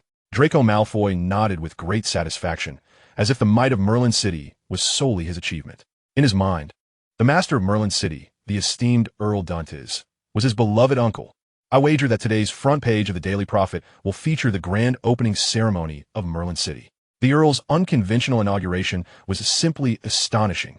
Fortunately for Pansy, Crabbe, and Goyle, they did not take Draco's bet, or he would have lost, for the headline of today's Daily Prophet read, "The Resurgence of the Long-Silent Ashen Serpent Society. The Jewels Family Missing. The Opening of Merlin City, a momentous event that would have shaken the wizarding community," was relegated to the secondary page due to the emergence of the Ashen Serpent Society. It seemed that the British wizarding community's fascination with terror outweighed their interest in novelty. The post-Christmas school life remained monotonous. This academic year seemed devoid of noteworthy events. Daina continued to dominate the Quidditch League, and it seemed he was already the designated seeker for the England national team in the upcoming Quidditch World Cup. The little diary now lay on the headmaster's desk, weak, pitiable, and helpless. The formidable basilisk, which was meant to be the boss of this academic year, had been beheaded by Daina the previous year. The only source of amusement, Gilderoy Lockhart, had been incarcerated in Azkaban, and his replacement, Severus Snape, was less jovial, while the Gryffindor youngsters were decidedly less cheerful. Merlin City, Merlin City, Merlin City. The small wizards could hardly discuss anything else. This truly international wizarding metropolis provided them with endless topics to ponder. Thus a month passed, and the Lord of Merlin City, the great Earl Dantes, made a direct appearance in Daina Avery's cell. Daina Avery stared numbly as the entwined vines of the archway materialized before her, watching in a daze as the Earl emerged from the portal, and numbly observing as he emitted a peculiar sound, causing the Dementors to withdraw from the cell. The air seemed to warm, and even the shadowy figure of John Flint, who had been clinging to her, silently retreated. The Earl regarded Daina Avery, who still wore Gilderoy Lockhart's purple robe, though it was now soiled and tattered, rendering it more wretched than that of a beggar and revealing Daina's gaunt frame. The once comely Daina now bore hollow cheeks and sunken eyes, her face marred by frostbite, yet even in her delirium, she clutched her abdomen protectively. The Earl remained silent. Merely observing Daina Avery. Time passed, though it was unclear how long. Perhaps it was due to being away from the Dementors that Daina's consciousness gradually returned. Her eyes finally flickered with life, and she exclaimed in delight, "My Lord Earl, is it truly you?" She attempted to leap to her feet, but her legs buckled, and she fell to the ground. She seemed impervious to pain, scrambling up in a frenzy, exclaiming, "My Lord Earl, are you finally here to take me away?" Tears of joy streamed down her face. She had finally endured the torment. She could escape this wretched place and be reunited with her beloved Gilderoy. In a picturesque countryside, their family would live in blissful harmony. She had grown weary of this accursed place. Surely, if her dear Gilderoy knew how much she had sacrificed for him, he would love her even more. Wouldn't he? Wait a moment, Miss Avery. The Earl waved his hand, pushing Daina away from him with a hint of disdain. "I am here to convey an important message." The moment Daina heard the Earl refer to her as Miss Avery, her heart tightened. "Please, call me Mrs. Lockhart." "My Lord Earl." No, no, no. The Earl shook his head, producing a double-sided mirror from his pocket. "In truth, you are no longer Mrs. Lockhart. Mr. Gilderoy Lockhart has commissioned me to inform you that your marital bond has been severed. Impossible. Daina Avery screamed. "He loves me so dearly. He would never abandon me." "You are lying. You scoundrel." The Earl shrugged, opening the double-sided mirror. "Then perhaps you would like to see for yourself what Gilderoy Lockhart is currently engaged in." Daina Avery gazed into the mirror, and with a single glance, she collapsed to the ground. A chilling wave coursed through her already frigid body. Within the mirror, Gilderoy Lockhart was in an opulently decorated room, flanked by a blonde Slavic maiden on one side and a wild Latina on the other. Their conversation echoed from the mirror. "Sir, you are so handsome and talented. Your wife must be stunning." "Wife? I have no wife. I refuse to believe it. If I were to speak of a spouse, it would be of a loathsome harlot who, in her desperation to possess me, even slipped a love potion into my coffee. Oh, how despicable. Indeed, that wretched woman, I never wish to see her again." In a fit of rage, Daina Avery attempted to snatch the mirror from the Earl's grasp, yearning to confront Lockhart directly, demanding to know why he had betrayed her. "Gilderoy Lockhart." The Earl sidestepped, evading Daina's grasp, and promptly closed the mirror. Gilderoy Lockhart shivered, sensing a call from Daina Avery, her voice laced with venom. Following the sound, he spotted a small, exquisitely crafted mirror among a row of antiques. What could that be? The Latin American girl seized Lockhart with a firm grip, exclaiming, "That is our makeup mirror, sir." The soft jade fragrance momentarily disoriented Lockhart as he gazed at her. Yet before he could utter a word, the Slavic girl on the other side had already drawn her wand. "Obliviate." Lockhart collapsed in response. The Slavic girl chuckled. "Mission accomplished. Now we merely need to strip this fellow and toss him out into the wilderness." The Latin American girl laughed as well. "The task assigned by our boss is far too simple, devoid of any challenge." Indeed, who could have foreseen that the illustrious adventurer Gilderoy Lockhart was, in truth, nothing but a buffoon? "Lord Count, allow me to speak with him." "Let me speak with him." Daina Avery lunged forward, but, weakened, fell to the cold ground, instinctively cradling her abdomen even at that moment. "Miss Avery, your affair with Lockhart has concluded. It is time we discussed matters between us." Daina Avery, bewildered, wished to implore the Count for the two-way mirror, yet her words faltered as she registered a startling transformation. Before her, Count Dark Dantes was rapidly shrinking, soon resembling a boy of 12 or 13 years. Silver hair, emerald eyes. Daina Amorous? Chapter 92. The Destination of Daina, 7. Indeed, I am Daina Amorous. You came with Sally Avery and John Flint to my home, coercing us mother and child. You struck my mother several times and threw her to the ground, using my life as leverage to force her to replace Gaius Avery. You deceived me into believing you would pay for my mother's treatment, coveting our family's wealth, and even dispatched assassins to eliminate me after my departure from Azkaban. When one considers all this, you've certainly committed quite a number of transgressions. Hence, here I am. With each word Daina uttered, his eyes reddened further. He seemed aware of this, waving his hand, causing the rough stone floor of the cell to transform into a mahogany sofa and coffee table. With another wave, an entire tea set appeared atop the table. Diana meticulously arranged the tea set, entirely ignoring Daina Avery's expressions as they shifted from shock to confusion, then to realization, fury, and ultimately, fear. So is all you. You plotted against me. Everything concerning myself and Gilderoy Lockhart was orchestrated by this little imp before me. I was foolish enough to believe his lies, and now I find myself ensnared in Azkaban. My sweet romance was nothing but a meticulously woven deception, a trap that could ruin my entire life. Fury blazed in Daina Avery's eyes as she summoned her remaining strength, attempting to lunge at Diana to bite a piece of flesh from him. However, Diana merely pointed his finger, and robust vines sprouted from all directions, binding her limbs and suspending her in midair. Ignoring her curses, Diana began to boil water. Watching the bubbling liquid, his mood gradually calmed, and his crimson irises began to revert to a serene green. He needed to keep his composure to avoid repeating the previous incident where a single Avada had too conveniently eliminated Sallie Avery. Now, if he could locate Avalon, he could resurrect the deceased. Besides bringing back his mother, perhaps he could also drag Sallie Avery back and torment him for a century. Heating the kettle, warming the cups, brewing tea, and serving it. He lifted the teacup to his nose, inhaling deeply. How delightful! Diana felt his heart settle into tranquility. Daina Avery, he declared, sealing her mouth before continuing. Can you guess why I am brewing tea here? Daina Avery glared at him fiercely, emitting muffled sounds, struggling violently. I fear I might lose control and kill you outright. If that were to happen, it would be far too lenient on your part. Diana mused aloud. Sallie Avery met a too easy demise. I regretted it after killing him. Therefore, for you, for Oliphos Avery, for Connolly Fudge, and for Old Batty Clouch, I will not simply end your lives. I intend to make you suffer as much as possible. Daina Avery's pupils widened in shock. Had Diana Amorous truly investigated nearly everyone involved in the past events? The pain intensified as Diana recited the curse, causing Daina Avery to convulse, her throat emitting beast-like howls.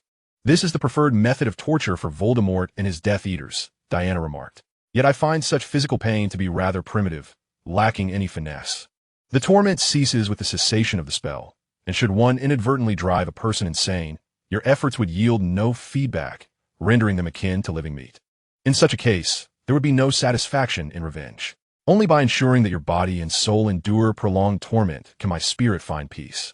Diana ceased the curse, placing his teacup down and rising. He withdrew his wand, sketching lines in the air, the magical threads he conjured embedding themselves into the floor walls and ceiling of the cell.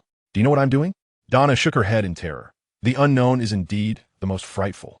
This 12-year-old imp should not be underestimated. For now, he held the entire wizarding world within his grasp. I am inscribing a confusion enchantment upon this cell. You are familiar with the Confundus charm, but its incorporation into an array enhances its efficacy and extends its duration. Oh, I estimate it will last approximately 300 years. Thus, no one shall disturb you. People will overlook this cell. Even if they stand at the door, they shall neither see nor hear you. In their minds, this shall merely be a wall. Furthermore, this array will not affect Azkaban's operational system, so you will still receive the food and water allocated to you. Diana released the silencing charm on Daina Avery, restoring her ability to speak. I must take my leave. If you wish to say anything, now is the time. After her initial fury subsided, Daina had calmed, and the fear within her began to flourish, now dominating her thoughts. Please spare me. I do not wish to remain here. Not at all. I am willing to become your slave. I should do anything you desire, if only you would grant me mercy.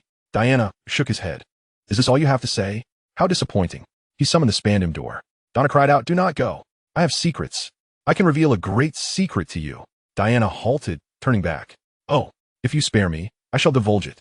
Diana nodded. Very well, I shall not kill you. Speak. It seemed Daina did not fully grasp what Diana had just said, only hearing the word good, prompting her to spill her secrets like beans from a bamboo tube. Initially, I had no idea why John Flint was fixated on your family's tapestry, but later I suspected his motives were impure. So I followed him and discovered the tapestry's secret, leading to a collaborative arrangement with him. He mentioned that he knew of the tapestry because of an organization called the Witch of Avelar, which was offering a bounty for a treasure hidden within Merlin's vault. They claimed they only required that treasure. All other wealth and knowledge could be freely at John Flint's disposal. After years of relentless pursuit, John Flint stumbled upon the tapestry in your mother's possession. The Averwitch Coven? Daina furrowed her brow. Is that all? Insufficient. Daina Avery began to panic. You see, the origin of your plight lies with this coven of witches. Had it not been for them, John Flint would never have set his sights on your family, would he? Daina scoffed. The very existence of the Avery witch coven is still uncertain, and you expect to rely on this to save yourself? Do you believe this can atone for your transgressions? Daina Avery exclaimed, I have secrets. I have secrets. Her words tumbled out in haste, fearing that Daina might turn away at any moment. Initially, my uncle sought a way to save Gay, and he had no clues whatsoever. It was only after meeting Dumbledore that he instructed me to find a replacement for Gay. Dumbledore? The name took Daina by surprise. How could Albus Dumbledore assist a Death Eater? Daina Avery shook her head repeatedly. I do not know. I have told you everything I know. Daina gleaned no answers from Daina, yet his own suspicions began to take shape. The original text described that old Avery was not a Death Eater, but a close friend of Voldemort. Young Avery, however, was a Death Eater and a close companion of Snape. Thus, could it be possible that Gay Avery was the son of Oblivious Avery, the same young Avery from the original texts? Young Avery displayed an astonishing level of foolishness upon Voldemort's return, failing at several tasks assigned to him. How could this individual, an esteemed Slytherin graduate and a proud friend of Snape, be so inept? The only logical conclusion is that this Gay Avery is also a spy planted among the Death Eaters by Dumbledore. In this light, it would only be natural for Dumbledore to seek a way to absolve him of his sins. Dumbledore, very well. Although you did not directly partake in this affair, your suggestions indirectly led to the ruin of my family. It is said that the softness in your heart is for Ariana Dumbledore and Gellert Grindelwald. Let us set those thoughts aside for now. It seems that Daina Avery's worth has been fully extracted, and it is time to conclude this matter. Ah, so Dumbledore was involved as well. Excellent, Daina Avery. I find this revelation quite satisfying. Then can you spare me? Daina laughed, his smile radiating warmth, leading Daina to believe she might indeed be spared. However, of course not. With a wave of his hand, vines surged forth, forcing their way into Daina's mouth, prying it open. Then, with a flash of cold steel, Daina Avery's tongue fell to the ground. Daina produced a powdered potion, roughly administering it to Daina Avery, swiftly staunching her bleeding. What made you think I would honor a promise to an enemy? Daina chuckled. Well, I suppose I am somewhat of a man of my word. I said I would not kill you, and I shall uphold that promise. Not only must I do so, but I must do it splendidly. Thus, I shall not allow you to take your own life. With another wave of his hand, Daina Avery's limbs were severed, and she finally broke free from the vine's grasp, collapsing to the ground. Administering the healing potion, Daina issued new commands to the undead John Flint. Take good care of her, feed her daily, ensure she does not perish. If she cannot chew, you shall chew for her and forcefully push it down her throat. The undead John grunted in response. Daina cast one last glance at Daina Avery. Farewell, Miss Avery. Perhaps I shall visit you again once you have given birth to your child. I wish you an enjoyable time during this period. Daina Avery gasped. Chapter 93, Mother. That night, Daina slept soundly. Since being confined in Azkaban, he had never experienced such restful slumber. In a deep sleep, he found himself, hazily, back at number 5, Livingston Town. The unique essence of Daina's bloodline allowed him to recognize clearly that he was within a dream. He reached out to grasp the doorknob, a hand that should belong to his 5-year-old self, though it trembled violently. The mat at the door was pristine and neatly arranged. Even a person with severe obsessive-compulsive disorder would have to commend its tidiness. Big Daina felt his heart race. He was eager to enter. Yet the dream version of himself seemed to possess a mind of its own, having grasped the doorknob only to withdraw his small hand in hesitation. Not only that, but his 5-year-old self even turned to walk away, though the image wobbled, clearly struggling to maintain balance. The sound of the door opening came from behind him, and then he found himself enveloped in a warm embrace. Daina, and his voice was tinged with sorrow, you are so ill. Why would you wander about? Big Daina suddenly recalled a time in his childhood when he had been gravely ill to the point of near death. At that moment, little Daina spoke. His voice weak and feeble. Mommy, I am dying. I do not want to see you sad. And if I die in front of you, I fear you will not bear it. So. Anna turned little Daina around, crouching down to meet his gaze. So you plan to leave without a word? Do you not realize that would only cause me greater sorrow? And if you intend to leave, why return at all? Big Daina gazed greedily at his mother's radiant visage. She was so vibrant. To see her again in a dream filled him with unexplainable excitement. Was this a reward for avenging Daina today? Little Daina stammered. I forgot to bring a change of clothes. Anna chuckled softly, enveloping little Daina in her arms and planting a large kiss on his cheek. If you cannot bear to part with Mommy, then do not make up such nonsensical excuses. She lifted little Daina, turning to enter the room. Do not fret, my dear. Everyone in our family goes through such a phase at this age. You'll get through it. Daina's consciousness relived this moment, though within a dream. He felt a pang of emotion in his nose. Suddenly, the scene shifted, and silently, Anna appeared in Daina's room, cradling little Daina in her arms. Daina realized that Anna's ethereal movement, devoid of any mundane essence, was not something an ordinary which could achieve.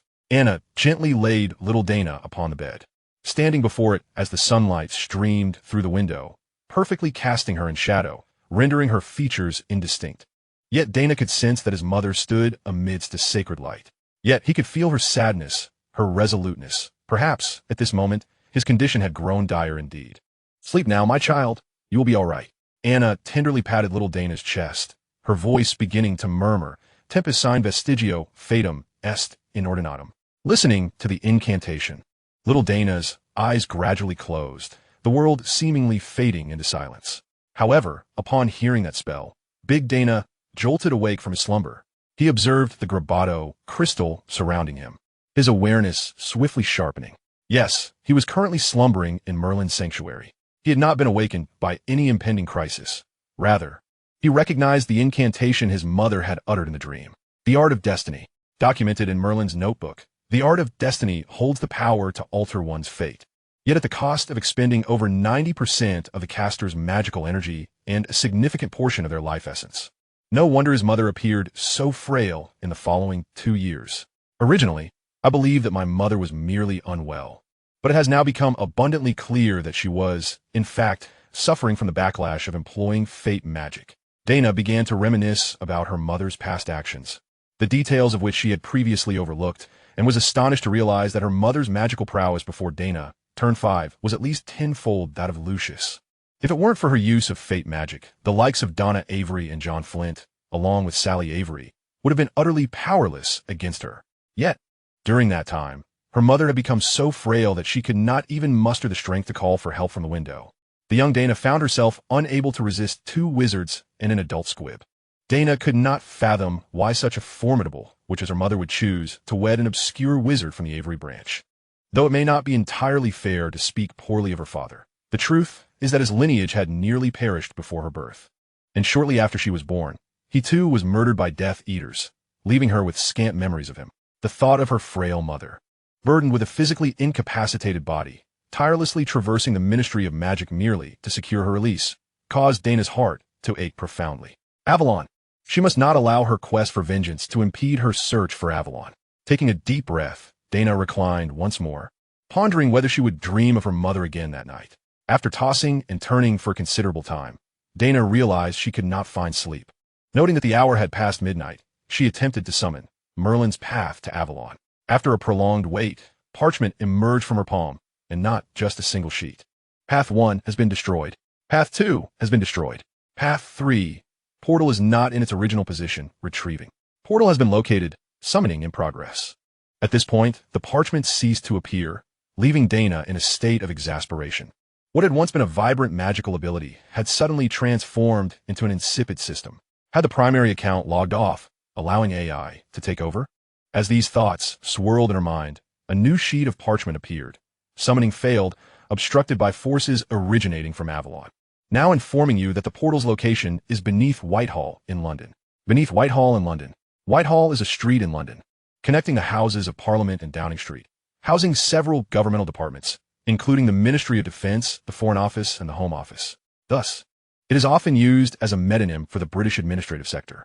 Coincidentally, the Ministry of Magic resides beneath Whitehall. So, the portal to Avalon has been relocated to the ministry. Daina suddenly recalled the peculiar, curtain-draped archway in the Department of Mysteries where Sirius fell victim to the killing curse. Could that portal lead to Avalon? Daina felt a pang of uncertainty. After all, those who entered that door had never returned. Chapter 94. Wang Shujing. The Ministry of Magic? The magical compass informed Daina that the portal was indeed within the ministry, and it was likely that entering that archway would lead her to Avalon. Others might not succeed, but with her bloodline tracing back to Merlin, she had a fair chance. However, nothing is absolute. With her quest for vengeance still unfulfilled, what if she entered and could not return? That would be disastrous. Thus, her primary focus remained on avenging her mother. In the process, if she could usurp the ministry, then surely The Department of Mysteries would become accessible at her whim. Patience was essential. If she could awaken her bloodline to the third stage, the ability to foresee the future would grant her even greater control. Gently touching the pile of Grabado magic crystals at her bedside, Daina nodded to herself. February 21st, 1993. 9 Wilmalkins. Old Barty Crouch awaited the employees from the International Magical Cooperation Department in the Grand Hall of the 8th floor underground. The layout of the Ministry of Magic is peculiar. Visitors descend to the 8th floor before ascending to various departments. Old Barty's International Magical Cooperation Department is located on the 5th floor underground, while the minister's office is on the 1st underground level. The Grand Hall also has pathways leading further down. The 9th floor is home to the Department of Mysteries, and the 10th floor houses the courtroom.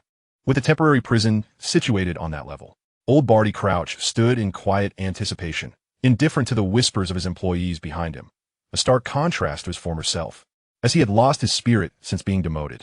Who are we waiting for? Why such a grand display? You truly do not know? Do I need to? Recently, a multitude of foreign businesses have taken residence in Merlin City, and coordinating with them has nearly cost me my sanity.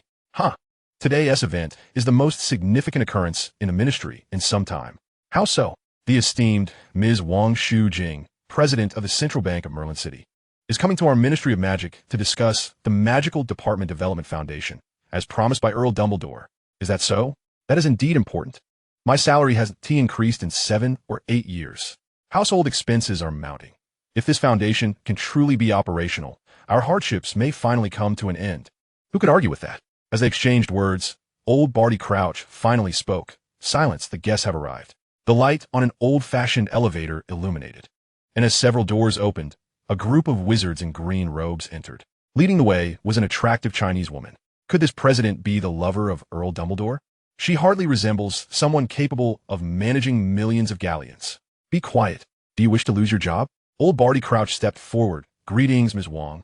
I am Barty Crouch from the International Magical Cooperation Department. Welcome to the Ministry of Magic. The International Magical Cooperation Department oversees the International Magical Trade Standard Association and serves as the British branch of the International Wizarding Federation. As a representative of Merlin City, it is only fitting for Old Barty to make the introduction. Hello, Director Crouch. Ms. Wang Shujing's face revealed no emotion. I am here today regarding the Magical Department Development Foundation. The Earl has instructed me to ensure this matter is handled effectively, and I hope you will cooperate fully. Of course, this is a matter of utmost importance to the ministry, and we shall not be remiss. Please, this way, Ms. Wang. Following Old Barty upward, they arrived at the 5th underground level. This is the International Magical Cooperation Department, and your office is right here. Allow me to show you. The office for the Magical Department Development Foundation was quite impressive. Standing 30 feet high and occupying over 2,000 square feet, the intricately designed floor tiles gleamed. Golden pillars shone brightly, and the walls were adorned with emerald-hued glass, reminiscent of the starry ceiling of Hogwarts. Ms. Wang Shu-jing subtly tugged at the corners of her mouth. The lavish decor was merely an illusion, achieved through transfiguration of ordinary building materials, sustained by the ministry's magic. If the ministry were truly so affluent, they would not be so subservient to the boss. Although Old Barty Crouch had suffered a disheartening defeat in the struggle for the position of Minister of Magic, he had once been the second in command of the ministry, serving as the head of the Magical Law Enforcement Department. Now, he had been dispatched by Fudge to welcome her, which spoke volumes. Let us not forget that just a year ago, Wang Shu-jing was a lowly witch hiding beside a muggle diner, scavenging for scraps of food, and had even reached the point of being willing to sell her body to sustain her husband's life. Now, however, the head of a ministry department was leading her. Ms. Wang, are you satisfied with your office? If there are any adjustments needed, please do not hesitate to inform me. Though Bartemius Crouch's visage betrayed no hint of flattery, those well acquainted with him would discern that, at this moment, his tone was the most gentle it could muster, imbued with an undercurrent of sycophancy. He had not entirely relinquished hope for the highest office within the Ministry of Magic. Under normal circumstances, his prospects would be utterly bleak, but to seize another opportunity, he must rely on external forces. The city of Merlin, under the auspices of Count Dumbledore, presented a splendid opportunity. Furthermore, it fell under his purview to oversee international affairs. Should he cultivate favorable relations with the affluent from other nations, leveraging their financial prowess, he might once again ascend to greatness. Wang Shu-jing surveyed the office, nodding slightly. No need for alterations. This will suffice, as I shan't be working here day in and day out. She turned to her attendant. Mr. Splinter. Please hasten to establish the framework of the Foundation with your colleagues, and report directly to the bank for any expenditures. Yes, President Wong. Mr. Splinter hesitated before inquiring, President, might we relocate our own desks here? The ministry's provided furniture is rather subpar. Such cheap desks and chairs would surely hinder our efficiency and morale. Old Crouch's expression soured. He felt as if the ministry resembled beggars, and yet, that was the stark reality. Wang Shujing nodded. You may proceed as you wish. Purchasing a new set would not be an issue. You need not scrimp on Lord Count's behalf. Remember, his dignity surpasses any monetary concerns. Understood. Old Crouch suppressed his discontent and inquired gently, Ms. Wang, may I ask what the Foundation's forthcoming plans entail? Wang Shujing cast him a glance. Her year managing the finances of the Ashwinder Party had significantly transformed her demeanor. The Ashwinder Party, which began with merely 9 members, had burgeoned to a staggering 4,700, surpassing the total population of the British wizarding community in days gone by. The responsibility of tending to these individuals had imbued her with an air of authority. Thus, her gaze evoked an Old Crouch's sense of being scrutinized by his superior. Director Crouch need not concern himself with our work plans. Suffice it to say, we shall utilize the Foundation's operations to provide your ministry with greater salaries and operational funds. As for the financial reports from Merlin City and the Foundation, we shall present them annually to the minister. Matters beyond your purview. Very well, I comprehend. Crouch nodded. However, since you're working on our floor, we may consider ourselves neighbors. In light of our frequent encounters, might I have the honor of inviting you, Ms. Wang, and your esteemed colleagues to dine with me? Wang Shujing nodded in acceptance, though her heart was filled with myriad reflections. The ministry, which once pursued her relentlessly, was now courting her favor solely because the Count was willing to share a fraction of his profits. Indeed, the boss was correct. Such a ministry wielding dominion over the entire wizarding world was patently absurd. Foolish ministry. Do you truly believe that Lord Count would bestow his riches upon you without reason? Merely a swindle. Chapter 95, an entirely different second year. Harry Potter and the Gryffindor Quidditch team clinched yet another victory. This triumph rendered the Gryffindor long table particularly boisterous, eliciting glances of envy from the Slytherin side. Let them revel for now. Our Slytherin scores lead them by a whopping 200 points. Even if they secure the championship this year, the House Cup shall ultimately be ours. The twins' previous deduction of 100 points had dealt a severe blow to Gryffindor, as the professors, noticing that Daina was gradually being accepted by the other students, ceased their support. Daina, a taciturn presence in class, focused solely on his own affairs, and unless called upon, would never raise his hand to answer questions. This left the responsibility of earning points for Gryffindor squarely on the shoulders of the top students led by Hermione. However, the few points gained were but a drop in the bucket, especially with a certain rather shameless headmaster professor favoring his own house while simultaneously undermining Gryffindor. Draco Malfoy grinned. Indeed, this year's House Cup shall surely be ours. Beside him, Marcus Flint leaned in. Malfoy, I heard that since its inception, Merlin City has generated over 70 million in transactions. Draco smirked. That's merely the tip of the iceberg. The so-called 70 million is but a baseless conjecture from the Daily Prophet's reporters. My family shop in Merlin City alone has received over 5 million in orders this past month. And there are conservatively a couple of hundred large merchant houses and families similar to ours established there, not to mention countless smaller families. I dare say, 200 million is a conservative estimate. Such profits. Marcus Flint felt a pang of envy. His father's short-sightedness had led to neglect during the city's initial development, and now, witnessing others reaping substantial rewards, their family was filled with regret. Hesitantly, Marcus asked Draco, I heard your family is well connected with Count Dumbledore. Might you be able to assist us in securing a shop in Merlin City? Draco sighed. I overheard Uncle Dumbledore mention that for the time being, it's impossible to accommodate any more families, as wizards from America and Asia are flocking to Merlin City, with reservations for properties extending into the thousands. At the Gryffindor long table, Uncle Dumbledore, who was savoring a slice of steak, perked up at Draco's words, his keen hearing catching the conversation. Donna, is today's steak particularly delectable? He remarked, raising an eyebrow. Fred, with a fork, swiped a piece of beef from Dana's plate. Hey, if you want to eat, just take it from the table. We'll give you the right to eat off my plate. George, in turn, speared the steak from Fred's plate. Boss, I've already dealt with this impolite rascal for you. Fred laughed heartily, liberating a potato from Dana's plate. George, our boss wouldn't mind such trivialities. Dana retrieved another plate of steak, asking, when will your shop be up and running? Merlin City is quite the bustling place. There aren't many vacant shops like yours. Fred stuffed a potato into his mouth, mumbling, "We're currently accelerating our product development." George chimed in, "We have about 17 products ready to showcase. But the shop is just too vast to fill it adequately. We want to be able to do so until 6th year." Fred nodded. "Also, we still have to attend 3 more years at Hogwarts, which limits our ability to oversee the shop, so we'll need to hire some staff." Daina, cutting his steak, suggested, "Your shop doesn't have to solely sell your own products. Apart from your joke toys, you could also offer popular magical creatures and common toys for children. This would not only fill the shop, but also accentuate the uniqueness of your own products." What a splendid idea. The twins' eyes sparkled, but Daina continued, "Additionally, if you require staff, I can directly request the Count to assign a few attendants for you. Highly capable and trustworthy. What sort of salary would we offer them?" "The Count will cover it. You needn't worry about that." "How splendid. If that is the case, we shall certainly be able to open the shop this summer." Ron, seated diagonally across, noticed a lively conversation regarding the twins opening a shop in Merlin City, feeling a mix of pride and melancholy. The twins were his brothers, and to establish a shop in the very heart of Merlin City was indeed a matter of great prestige. Yet, their favorable circumstances were largely due to Daina's close relationship with Count Dumbledore. It was he, Ron Weasley, who had known Daina first. However, reflecting on his previous attitude towards Daina last school year left Ron with a bitter taste, and he turned to Harry, saying, "Harry, your performance today was simply outstanding. If you keep this up, the championship will surely belong to our house this year." Harry blinked. "Ron, it seems you've already mentioned that before dinner." Ron blinked back. "Oh, is that so? I must not have said it. It must have been someone else." "You're mistaken, Harry." Naturally, their exchange did not escape Daina's ears, who smiled faintly, setting down his fork and knife as he rose to leave.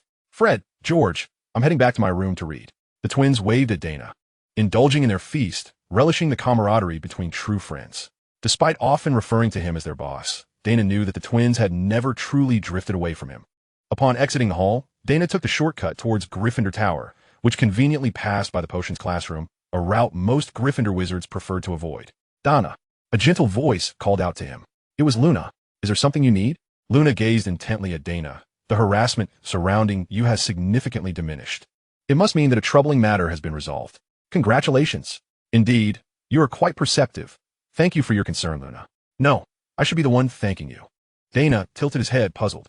"Why?" "Count Dumbledore has included our family within the protective boundaries of Merlin City and has provided office space for my father's newspaper. So I owe you my gratitude." Daina was momentarily speechless, recognizing Luna's uncanny ability to see through his feline facade. "Your father loves you dearly. He truly has it tough. So be a bit kinder to him." Speaking nonsensically, Daina waved goodbye and proceeded into the spiral staircase. Luna, still cheerfully oblivious, replied, "Of course. I love my dad very much too." Following the formation of 2 friendships, Tom Riddle found himself on a quest for a 3rd companion, Daina Amherst. At 16, perhaps the preservation effect of the Horcruxes was quite potent. We can assume he still retained the essence of a 16-year-old. He merely sought a true friend to aid him in returning to the world, a simple wish without any wrongdoing on his part. As for the potential harm to that friend, shouldn't friends support one another? You see, before I borrowed your life force, I generously imparted knowledge of magic to you. Did I not? Yet, due to the wretched Ministry of Magic, he now found himself at the mercy of that old fool, Dumbledore. Trapped within the confines of the Hogwarts headmaster's office, the likelihood of forming new friendships was nearly non-existent. Cursed, cursed, cursed. He could only wait in silence, as he had for decades, in the darkness, hoping that a kindred spirit might one day turn the pages of his diary. Did he still have that chance? The professor of defense against the dark arts. Although he had attended only a few classes, he would swear that these were the happiest days of his life.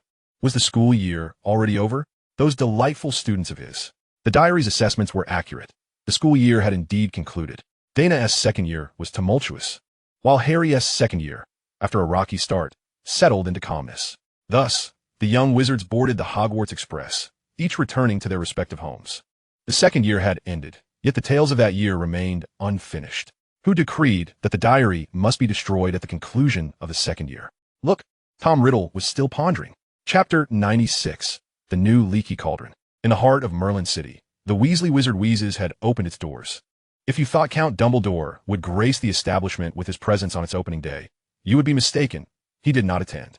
Directly across from Weasley Wizard Wheezes stood a branch of St. Mungo's Hospital for Magical Maladies and Injuries. Though referred to as a branch, It was where many of the most esteemed magical doctors had congregated, as numerous talented healers from other nations had come to uphold St. Mungo's reputation. A mere 2 houses east of the hospital, a left turn would reveal a brand new pub. Every conceivable element of wizarding decor adorned this establishment, both inside and out. The sign above the entrance read the Leaky Cauldron. Upon entering, Hannah Abbott was at the front desk, assisting her mother in welcoming guests. The first floor was alive with chatter, the clinking of glasses, and the hum of conversation, a stark contrast to the original Leaky Cauldron in Diagon Alley, which did not offer accommodation. Instead, the upstairs rooms provided wizards with a relatively quiet and private space. In Box 201, Count Dumbledore sat at a window seat, observing the bustling street outside, and remarked, "Mr. Crouch, isn't my Merlin city quite splendid?" Barty Crouch, seated opposite the Count, managed a slight smile as he replied, "It is indeed remarkable. I have never seen so many wizards gathered together. It is evident that everyone is quite content. However, I still believe you should collaborate with the British Ministry of Magic to oversee the security of Merlin City." Dumbledore chuckled lightly, "Mr. Crouch, your Auror office at the British Ministry of Magic is likely too occupied to assist with the law enforcement of Merlin City, particularly given the recent turmoil created by the Fire and Ash Serpent Party. Can you spare the manpower? I believe my attendants have done an admirable job maintaining order in Merlin City. Just look." Following the Count's gesture, old Barty observed a team of wizards clad in green uniforms, adorned with metal-studded leather armor, patrolling the street. Further along, a group of officers escorted a criminal towards a nearby detention center. This individual had committed theft and was about to face 15 days of imprisonment. Old Barty remained silent for a moment, then raised his glass and downed its contents. The fire whiskey burned fiercely, and once the liquid settled in his stomach, a wave of bitterness washed over him, not from the drink but from the people. Clearly, the security in Merlin City was quite commendable. "Apologies, Count. It was never my intention to claim authority over the security of Merlin City. I am merely a pawn in this game."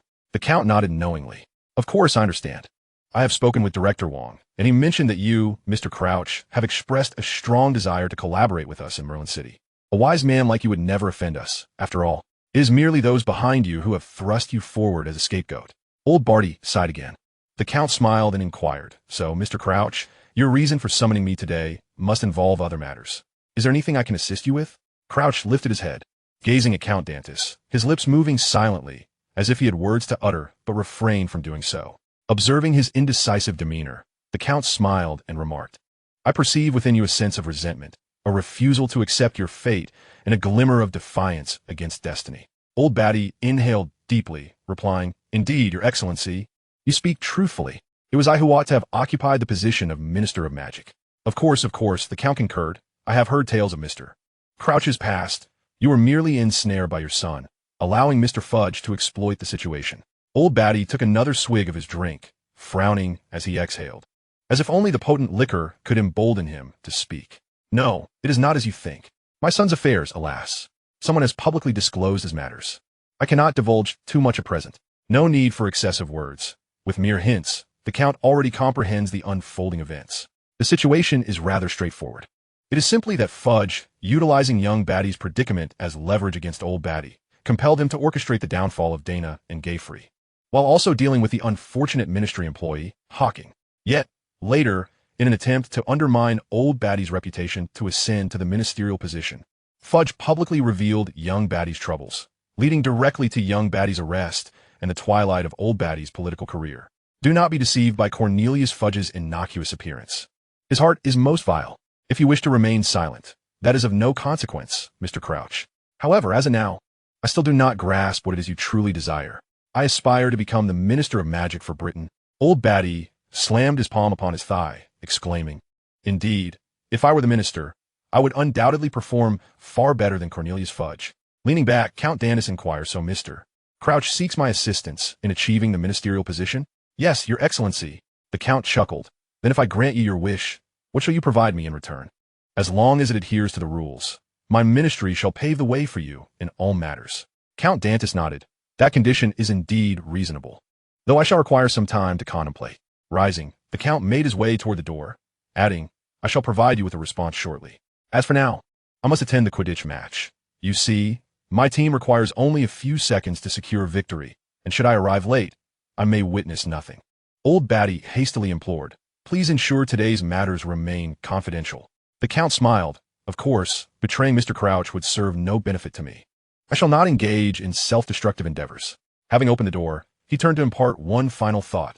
While I deliberate, Mr. Crouch, you too should reflect on what value you can offer me beyond mere official matters. For to reap rewards, one must also invest accordingly. There is no such thing as a free lunch, is there? The door closed, and Batty Crouch poured himself another drink. He consumed it in one gulp before collapsing into the sofa, his body relaxing. The fact that the Count had not outright refused him instilled a flicker of hope. The light returned to Crouch's eyes. The Ministry Development Fund? Batty squinted. The fund indeed provided the Ministry with considerable discretionary funds. Yet it also introduced the notion of performance assessments, re-evaluating employee salaries. Only the diligent and exceptional would reap greater rewards. This appeared unproblematic, and Minister Fudge had fully embraced this initiative to enhance the Ministry's efficiency. However, as the official with the most interaction with this development fund, Old Batty discerned a significant issue. It was the fund's personnel conducting the employee evaluations.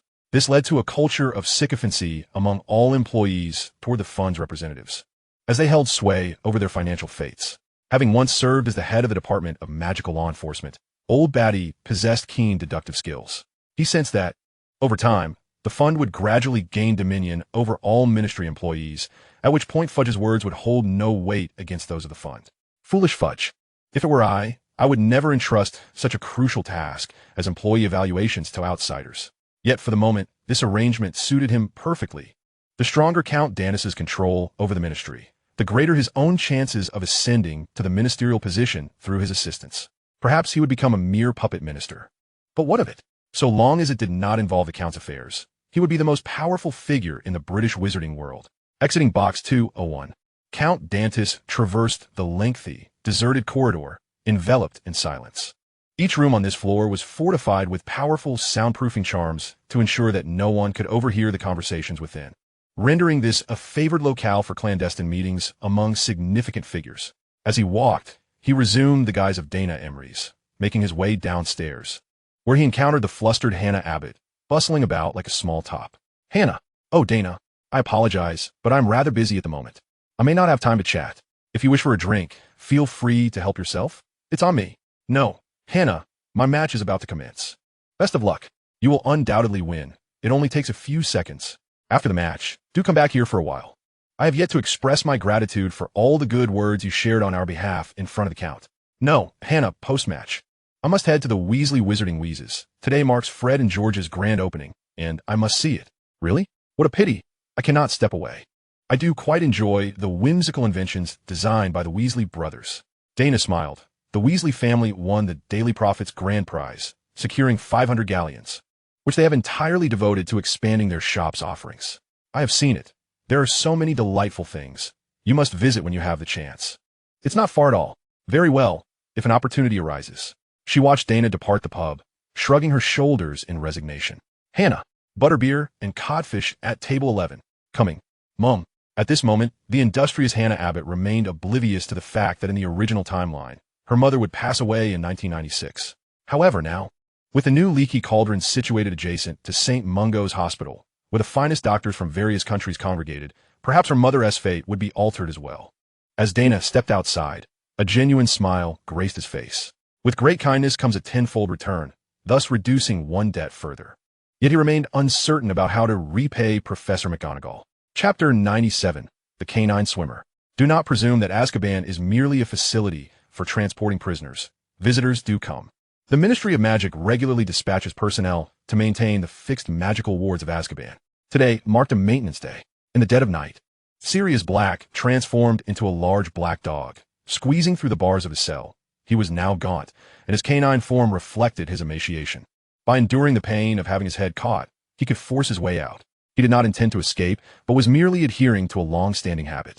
Maintenance Day also served as his news-reading day. In the original narrative, Sirius learned about Ron holding Peter Pettigrew from the Daily Prophet. So one might not assume that prisoners at Azkaban enjoyed the privilege of reading newspapers. Sirius could only glimpse the news because the maintenance crew would leave newspapers behind in the first-floor maintenance staff lounge. He risked sneaking out to steal a glance at the news, solely to glean information about Harry Potter. 2 years ago, when he came across the news of Harry's impending enrollment at Hogwarts, a swarm of Dementors was instantly drawn to him. Sirius Black cautiously descended the stairs, making every effort to remain silent. Upon reaching the first-floor maintenance room, a quaint little cabin nestled close to the shore, he noticed a dim light hanging at the entrance that could ward off Dementors. Familiar with the surroundings, Sirius nimbly climbed a stack of wooden crates on the left side of the building and leaped through the shattered window into the lounge. The maintenance worker had already departed, and a savory aroma wafted through the air. Sirius inhaled deeply. It was the scent of Yorkshire beef pudding, a dish he had not tasted in many, many years. Sirius had long since deduced that this maintenance worker was merely passing time. Each time he visited the island, he would only take a cursory glance at the surrounding protective enchantments before retreating into this lounge to indulge in food and drink, perusing newspapers until it was time to feign the completion of his duties and return to the dock to depart. By rights, the maintenance worker ought to have inspected each cell thoroughly. Sirius leaped onto the table, where remnants of food and a crumpled, greasy newspaper lay scattered. With his paw, he flattened the page and saw the headline. The Ashen Serpent Gang raids Diagon Alley.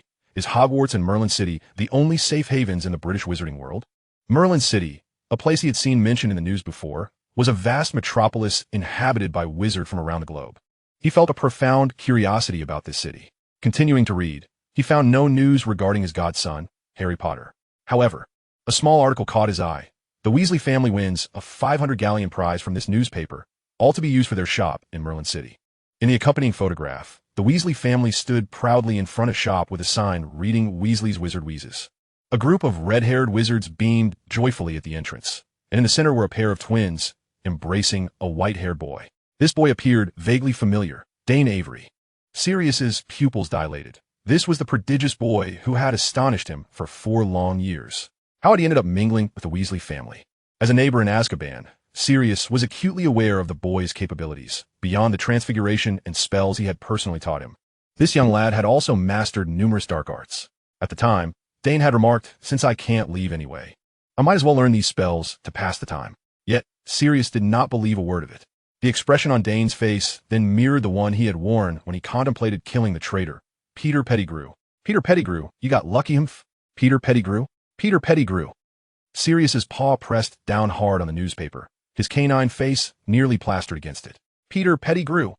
Even if you turned to ash, I would recognize you, let alone in your animagus form."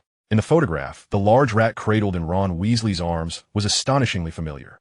The image animated, and Ron, seemingly dissatisfied with how the large rodent was showcased, lifted it by its armpits.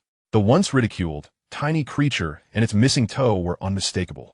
Without a doubt, this was him. Wait a moment. If Peter Pettigrew was masquerading as a pet alongside Ron Weasley, did that mean the traitor was at Hogwarts? Good heavens, the traitor was near Harry. Did that imply Harry was in danger? The realization ignited a furious hatred for Pettigrew and an overwhelming concern for Harry Potter within Sirius, compelling him to fly to Hogwarts at once. He would willingly forego any explanation for being imprisoned in Azkaban, believing that his foolish decision had led to the demise of the Potters, and now that he had avenged them by eliminating Pettigrew, he ought to atone for the remainder of his life. But now that Pettigrew was alive, what did his time in Azkaban amount to? Without hesitation, Sirius leaped toward the window, but, in his haste, lacked the strength to jump properly. One paw barely grasped the windowsill, and he floundered before crashing to the ground. Clumsily rising, he shook his head and summoned all his strength for another leap, this time successfully reaching the opening. Time was of the essence. Azkaban cells were checked every hour. If a cell showed no signs of life, the Ministry of Magic would dispatch personnel, as it would indicate the prisoner had perished. Escape? In the Ministry's lexicon, there was no such thing as an escape from Azkaban. If the Ministry discovered he had not died, but had fled, a relentless manhunt would ensue. If he lagged, drifting at sea, he risked being recaptured. With these thoughts racing through his mind, the large black dog bolted toward the dock. He recalled vividly being ferried to the island, the boat having departed from Skye in Scotland, heading directly north to reach Azkaban's shores. He remembered the boat's orientation. If he swam toward that direction, he could return to Britain. Of course, he might also drown from exhaustion along the way. Yet as a dog, he was an adept swimmer. For Harry's sake, he had to succeed. With that resolve, Sirius plunged unhesitatingly into the sea. Chapter 98. The Black Family Manor is gone. Sirius felt as though he were on the brink of death. Although it was summer, he found himself in the North Sea, cold and famished. Had he not fortuitously encountered a school of fish, with two unfortunate souls mistaking him for a floating corpse and swimming directly into his jaws. He might not have held on long enough to reach land. Unfortunately, as a human navigator, he had veered off course. Upon landing, he realized he was not in Scotland, but had instead arrived on a large island, with faint outlines of other islands visible in the distance. Thus, employing his astute intellect, he arrived at an infallible conclusion. This must be the Hesperides Islands. You might wonder how he was so certain. It was because he had encountered numerous muggle-repelling charms and seen a black dragon soaring through the sky. The large black dog shook his body, flinging off the seawater. He had previously been to the Hesperides Islands with James, seeking fresh dragon blood. They had even had a bit of a quarrel with the MacFusty boy over it. Recalling old grievances, the large black dog felt a thrill at the thought of pilfering some food and clothing from the MacFusty household. He had no qualms about it. Yet, when had the MacFusties become so affluent?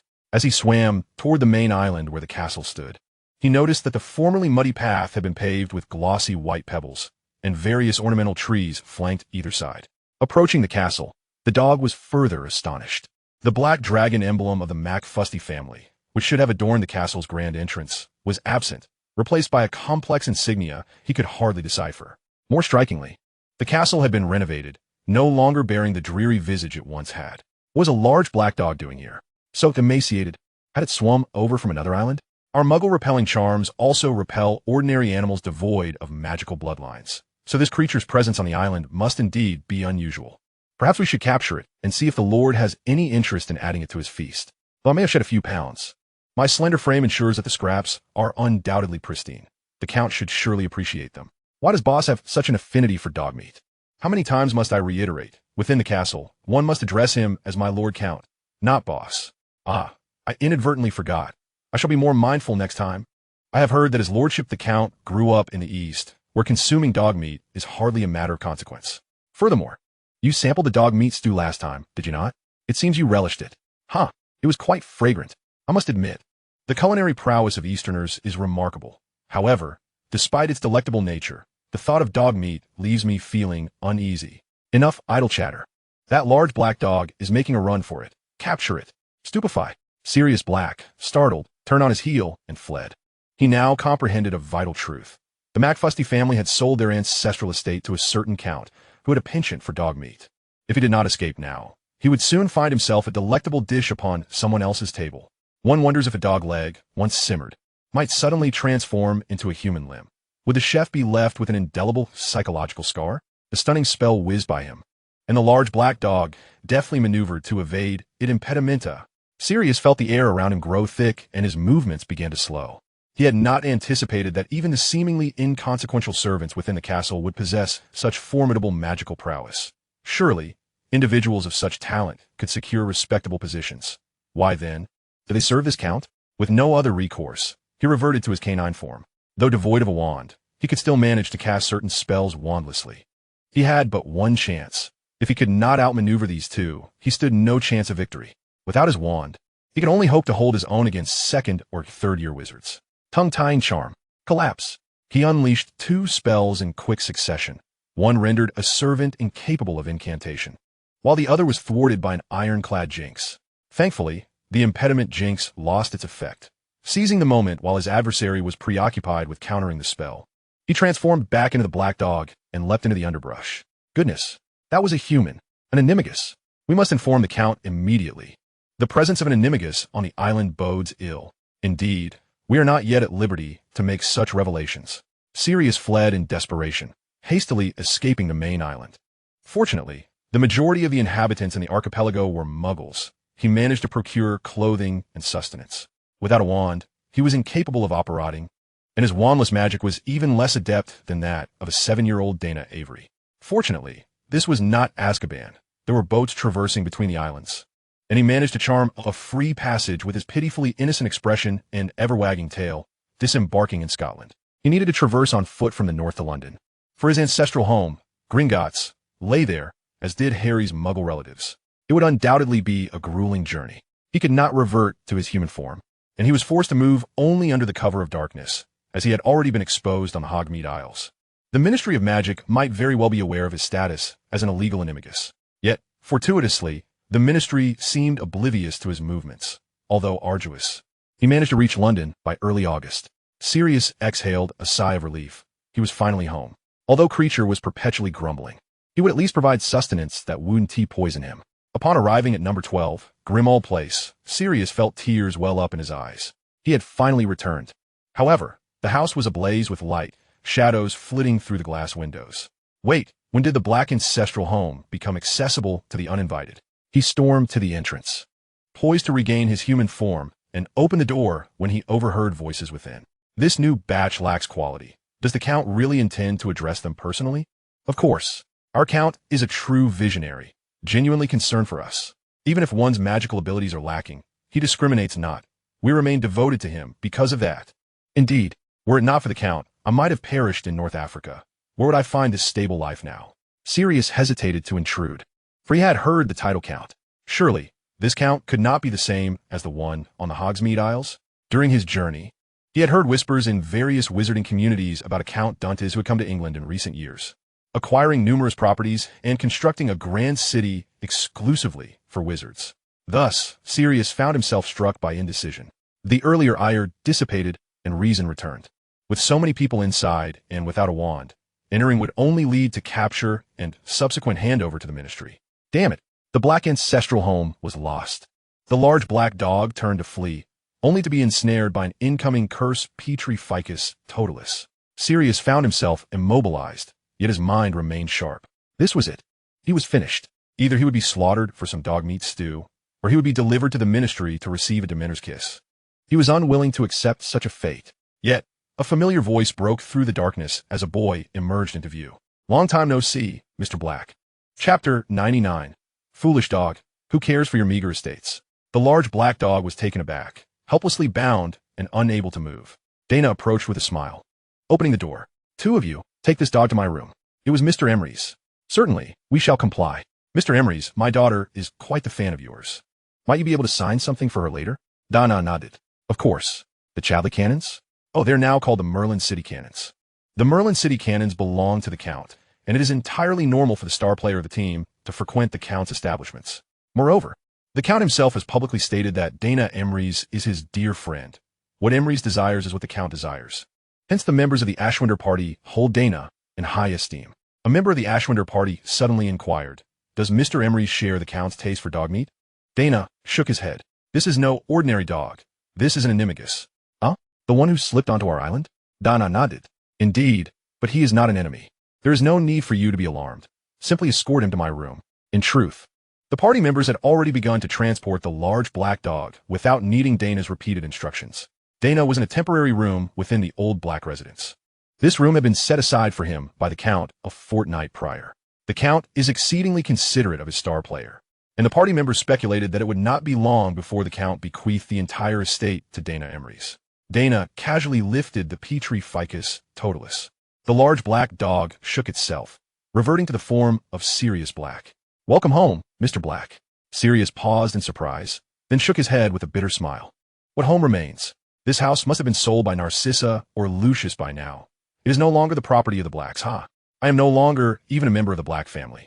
Daina chuckled softly, opting not to elaborate further, and said, what circumstances compelled you to escape from Azkaban? Daina produced a substantial amount of still warm food from her necklace, presenting it before Sirius. You must have always possessed the capability to flee. Why did you choose this particular moment? After enduring so many years, Sirius's eyes gleamed green at the sight of the food, and he devoured it voraciously.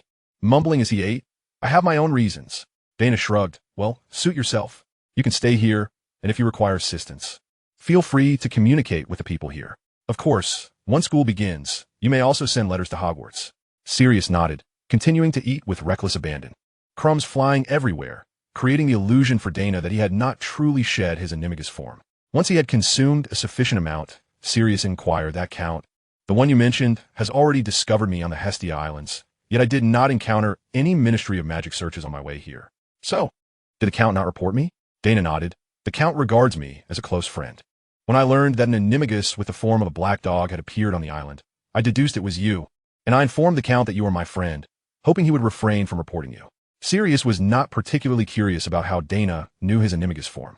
After all, during his 4 years in Azkaban, whenever he reminisced about the joyful times spent with James and Lupin, He would employ his animagus transformation to evade the Dementors drawn by his elated emotions, something Daina had witnessed more than once. Why do you go to such lengths to protect me? Daina threw up his hands. Do you need to ask? Do you presume I, Daina Amaryllis, am ungrateful? I have not forgotten that you taught me the warming charm that allowed me to survive. Moreover, you later imparted many spells to me, so I must repay this kindness. Sirius felt a warmth envelop him, perhaps due to being well-fed, or perhaps because he had discovered that there were still good souls in this world who appreciated gratitude. By the way, weren't you once a Black? Why have you taken the Amaryllis name? Daina's expression darkened. Amaryllis is my mother's surname. Upon my release, I discovered that my mother had passed away 4 years prior. You are likely aware of my circumstances. Do you believe I would still use the Avery name under such conditions? I'm sorry, Sirius said, feeling somewhat awkward, as if he had touched a nerve with Daina. Is there anything I can do to assist you? Daina took a deep breath, forcing a smile. No need. You should focus on your own affairs. I will manage mine. Are you seeking revenge on the Avery family? That is no simple task. The Avery family is one of the Sacred 28, on par with my own Black family. You will need my assistance. Daina looked at Sirius, shaking his head as though his statement were ludicrous. Please, you are still a wanted man, struggling to save yourself. How can you assist me? Should I bring the Avery family before you, so you can torment them with the Cruciatus curse? Such revenge is only fit for children. Enough of this discussion. I have the Count as my backing, so you need not worry. It then dawned on Sirius that this young man before him was indeed a close friend of the Count, who possessed a vast estate in England. I truly did not anticipate that you have become a Quidditch superstar. Daina shrugged. This is merely a means to ensure the public is aware of my story. It is not something to be celebrated. Were it not for the Count's kindness, I might have long since abandoned Quidditch. Sirius shot him a look of exasperation. Did he not realize that every young witch or wizard in the magical world harbored dreams of becoming a Quidditch star? Very well. Rest well. Eat and sleep plenty here. You must regain your strength. Just look at your face. Compared to your old photograph in this ancient manner, you appear to be a mere shadow of your former self. Daina stood, tossing Sirius a wand. Take care of yourself. Do not act rashly in a moment of impulse. I will find a way to clear your name. The future of the Black family rests upon your shoulders. The Black family? Sirius chuckled bitterly. The old manor has been purchased by the Count. What remains of the Black family? I possess nothing but a few galleons in my private vault. I cannot go to Narcissa and demand the proceed from the sale of the Black family assets. I have been disowned and have no claim to inheritance. Daina shook his head. You foolish dog. You likely do not even know that your name has not truly been expunged from the family tree. Moreover, acquiring all of the Black family's properties was intended for the day when I could return everything to you. Did he truly believe that the assets of the Black family were so rare and valuable? Chapter 100. Do you think the third year will follow the plot? Sirius rested for 3 days, being well taken care of by the Fire Ash Snake Party, and his health improved significantly. The members of the Fire Ash Snake Party never referred to themselves as mere followers in his presence. Naturally, how could they be considered criminals? They were loyal and reliable servants of Lord Dumbledore. After all, one day, Sirius could no longer contain himself. He rose early, placing his wand in a brand new wand holster at his waist, eager to step outside the manor. He was desperate to see Harry and to exact justice upon that wretched traitor, Wormtail. Mr. Black, please hold. A servant called out to him. What is it? Sir, you are currently wanted by the Ministry of Magic. A bounty has been issued for you, and your wanted posters are plastered wherever witches and wizards are found in Britain. If you go out like this and are captured, Lord Dumbledore will hold us responsible. Sirius Black tossed his head back, as if those fools in the Ministry could ever capture me. Of course, Mr. Black was an unregistered animagus, capable of evading the Ministry's pursuit effectively. However, there's always a chance of unforeseen circumstances. The servant continued. Furthermore, today is Mr. Daina Amaryllis's match. Mr. Amaryllis instructed us to ensure you were taken to the Quidditch Stadium in Merlin City. A match? What is so entertaining about a game that, according to rumors, Daina can finish in an instant? The servant chuckled. Mr. Amaryllis assured us that you will undoubtedly be surprised, provided you do not reveal your identity. Sirius's curiosity was piqued. Gryffindors were notoriously resistant to surprises. Very well, he replied, bemused as he accepted the mask the servant offered him. This mask was a new product from Weasley's Wizard Wheezes, capable of altering the user's appearance, rivaling that of Polyjuice Potion and Disguise Charms, reportedly inspired by a most esteemed professor at Hogwarts. Weasley? Sirius instantly recalled the Weasley family's youngest child, who had been holding Wormtail. This mask was a hidden item, available only to those with sufficient rapport with the Weasley twins. Sirius nodded. He had nearly forgotten Dana's close relationship with the Weasley twins. Indeed, had he not spoken so boldly the other day, enlisting Dana's help in capturing Wormtail might not have been particularly troublesome. Upon arriving in Merlin City via the Flu network, entry into Merlin City required identity verification. Sirius's identity was undoubtedly a significant issue, but who could deny that Merlin City was under the Count's control? Thus, he smoothly arrived at the first Quidditch stadium in Merlin City, which was also the home ground of the Merlin City Cannons. At present, he bore an utterly unremarkable visage, which filled him with profound dissatisfaction. Even after enduring the ravages of time and Azkaban, his own face was far more handsome than the one he now possessed.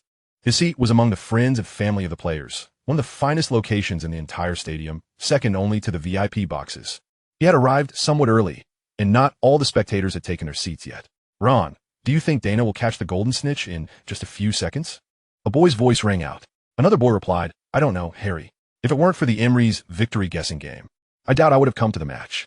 Sirius's heart raced as he turned to see a young James Potter wearing glasses, beneath which gleamed a pair of lily-like eyes.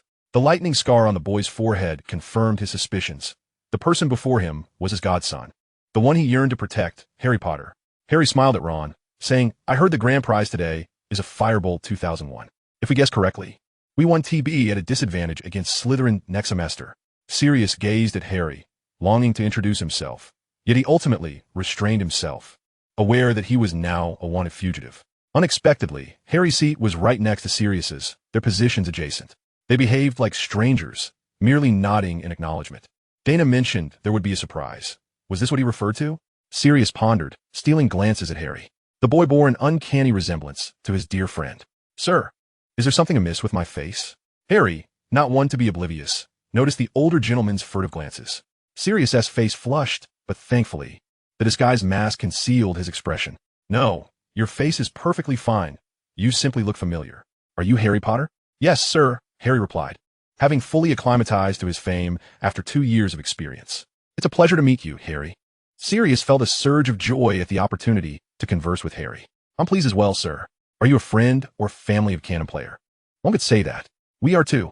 We're good friends with Dana at school. Is that so? You must have a strong bond. Well, sort of. It's just that Dana is the top student in school. It seems he spends all his time studying and hardly has any time to play with us. Oh, that sounds dreadful. When I was at school, I despised those overzealous learners who prided themselves on their diligence. Harry smirked, while Ron chimed in, tell me about it. I have a brother who is just such a bookworm. What's worse, there are 2 of them in my year. What have I done to deserve this? Harry quickly covered Ron's mouth. Ron, what are you saying? Dana is nothing like Hermione. He never looks down on us. That was indeed true. Though Dana was evidently more talented than Hermione, he never acted superior. Now that you mention it, I do think Dana is quite a decent person. As they continued their conversation, the audience began to fill the stands. When about 90% of the spectators had settled in, a wooden board suddenly rose before everyone, displaying, guess how many seconds it will take Daina Avery's to catch the golden snitch today. Those who guess correctly can win a Firebolt 2001 broom. Of course, if multiple people guess correctly, the broom will be shared among them. The crowd erupted in cheers, followed by the sound of scribbling. Sirius picked up the pen affixed beside the board and wrote down 5 seconds. Harry quickly reminded him, this guessing game requires accuracy to 1 decimal place. Is that so? Sirius chuckled, changing his guess from 5 seconds to 55 seconds. He glanced at his neighbors. Harry had written 44 seconds, and Ron had opted for 49 seconds. In reality, Dana's average time to catch the golden snitch was around 7 seconds, so most people would likely guess close to that. However, the youth had their own notions, believing that Dana, as the world record holder, could achieve any time. This guessing game felt novel, akin to gambling. Yet Sirius thought it rather disrespectful of the Cannons to treat their opponents in such a manner.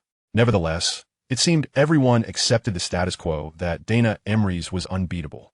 And indeed, that was the case. Within 5 seconds, Dana successfully caught the golden snitch. Just 1 second off, Ron hollered, banging his head in frustration, causing the wooden bleachers to echo with his discontent. Harry slapped his forehead and turned to Sirius. I'm sorry. It's all my fault for causing you to miss out on the grand prize. Sirius laughed heartily. It was merely a jest. Winning or losing is of little consequence. Suddenly, an orange figure soared before the 3 of them. It was Dana. Hey, Ron, I heard you were just 1 second off. Dana cast a knowing glance at Sirius, his eyes gleaming with mischief. Yes, what a pity. Ron lamented, clutching his chest. Dana grinned. How about this? I'll make you a deal. What? I find your pet rat of 10 years quite intriguing. I do like to study what has allowed it to live so long. If you can give me that rat, I'll make sure you get that Firebolt 2001. Ron's eyes widened in disbelief as he began to gasp for breath. Sirius was equally taken aback.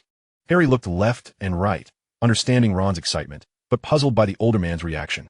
All right, I accept your offer, Ron shouted, then turned to Harry. Harry, I'll trade the Firebolt 2001 for your Firebolt 2000. You just need to buy me another pet to cover the price difference. Chapter 101, Drawing Big Dreams. Hamilton, tell me, where is that rascal Daina now? In the Black family manner, Sirius Black shook a servant vigorously by the shoulder. Mr. Black, please calm down, the servant implored. Mr. Emery's has been traveling across Europe during the summer. Aside from matches, we have no knowledge of his whereabouts. If you need to find him urgently, perhaps you can inquire with Lord Duntes. He might know where Mr. Emery's is currently. Sirius took a deep breath. And where is Lord Duntes now? I wish to thank him for his hospitality during my stay. It would be rather rude not to have seen him at all. Hamilton awkwardly chuckled. I apologize, Mr. Black.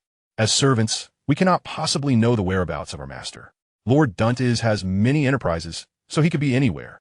Sirius sensed that Hamilton was toying with him, but he lacked evidence. Suppressing his rising ire, he enunciated each word carefully. When is Daina's next match? In 4 days, at the home ground of the Falmouth Falcons. For days, though Sirius could hardly wait another moment, he found himself without a better plan. Seek the Earl?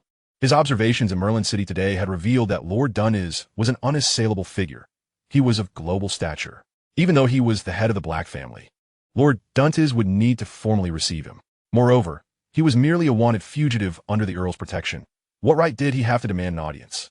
Well, it appeared he had no choice but to wait. In the heart of Merlin City, the esteemed Count Duntes, regarded as a figure of global significance by Sirius, convened a meeting with prominent representatives from illustrious British and European families and commercial consortiums. Ladies and gentlemen, Count Duntes began. Merlin City has been operational for some time now. With the extraordinary concentration of the wizarding population, we have witnessed an exponential growth in commerce, resulting in considerable profits for all involved. The self-proclaimed primary partner, the Malfoy representative, interjected with enthusiasm. Indeed, in just a few months, the earnings of my family have equaled the total of the past several years. Your ability to leverage Merlin City for business opportunities is truly visionary. The secondary partner, Old Avery, chimed in. While the initial investments were substantial, the returns have far exceeded our expectations. Your methods are indeed remarkable. With these commendations, the atmosphere was saturated with praise for the Count, as it was evident that he was a source of profit for them. Why not offer a few complimentary words that cost nothing? Once all had shared their viewpoints, Count Duntes smiled and gestured for calm. Esteemed colleagues, while you have all profited, who stands to gain the most? The assembly fell silent, perplexed by the Count's inquiry. Oliphos Avery, puzzled, asked, Is it not you, my lord? Count Duntes nodded affirmatively. Indeed, it is I. Although I operate several ventures, my earnings are on par with yours. What truly enriches me is the very act of constructing Merlin City. Nods of agreement rippled through the crowd.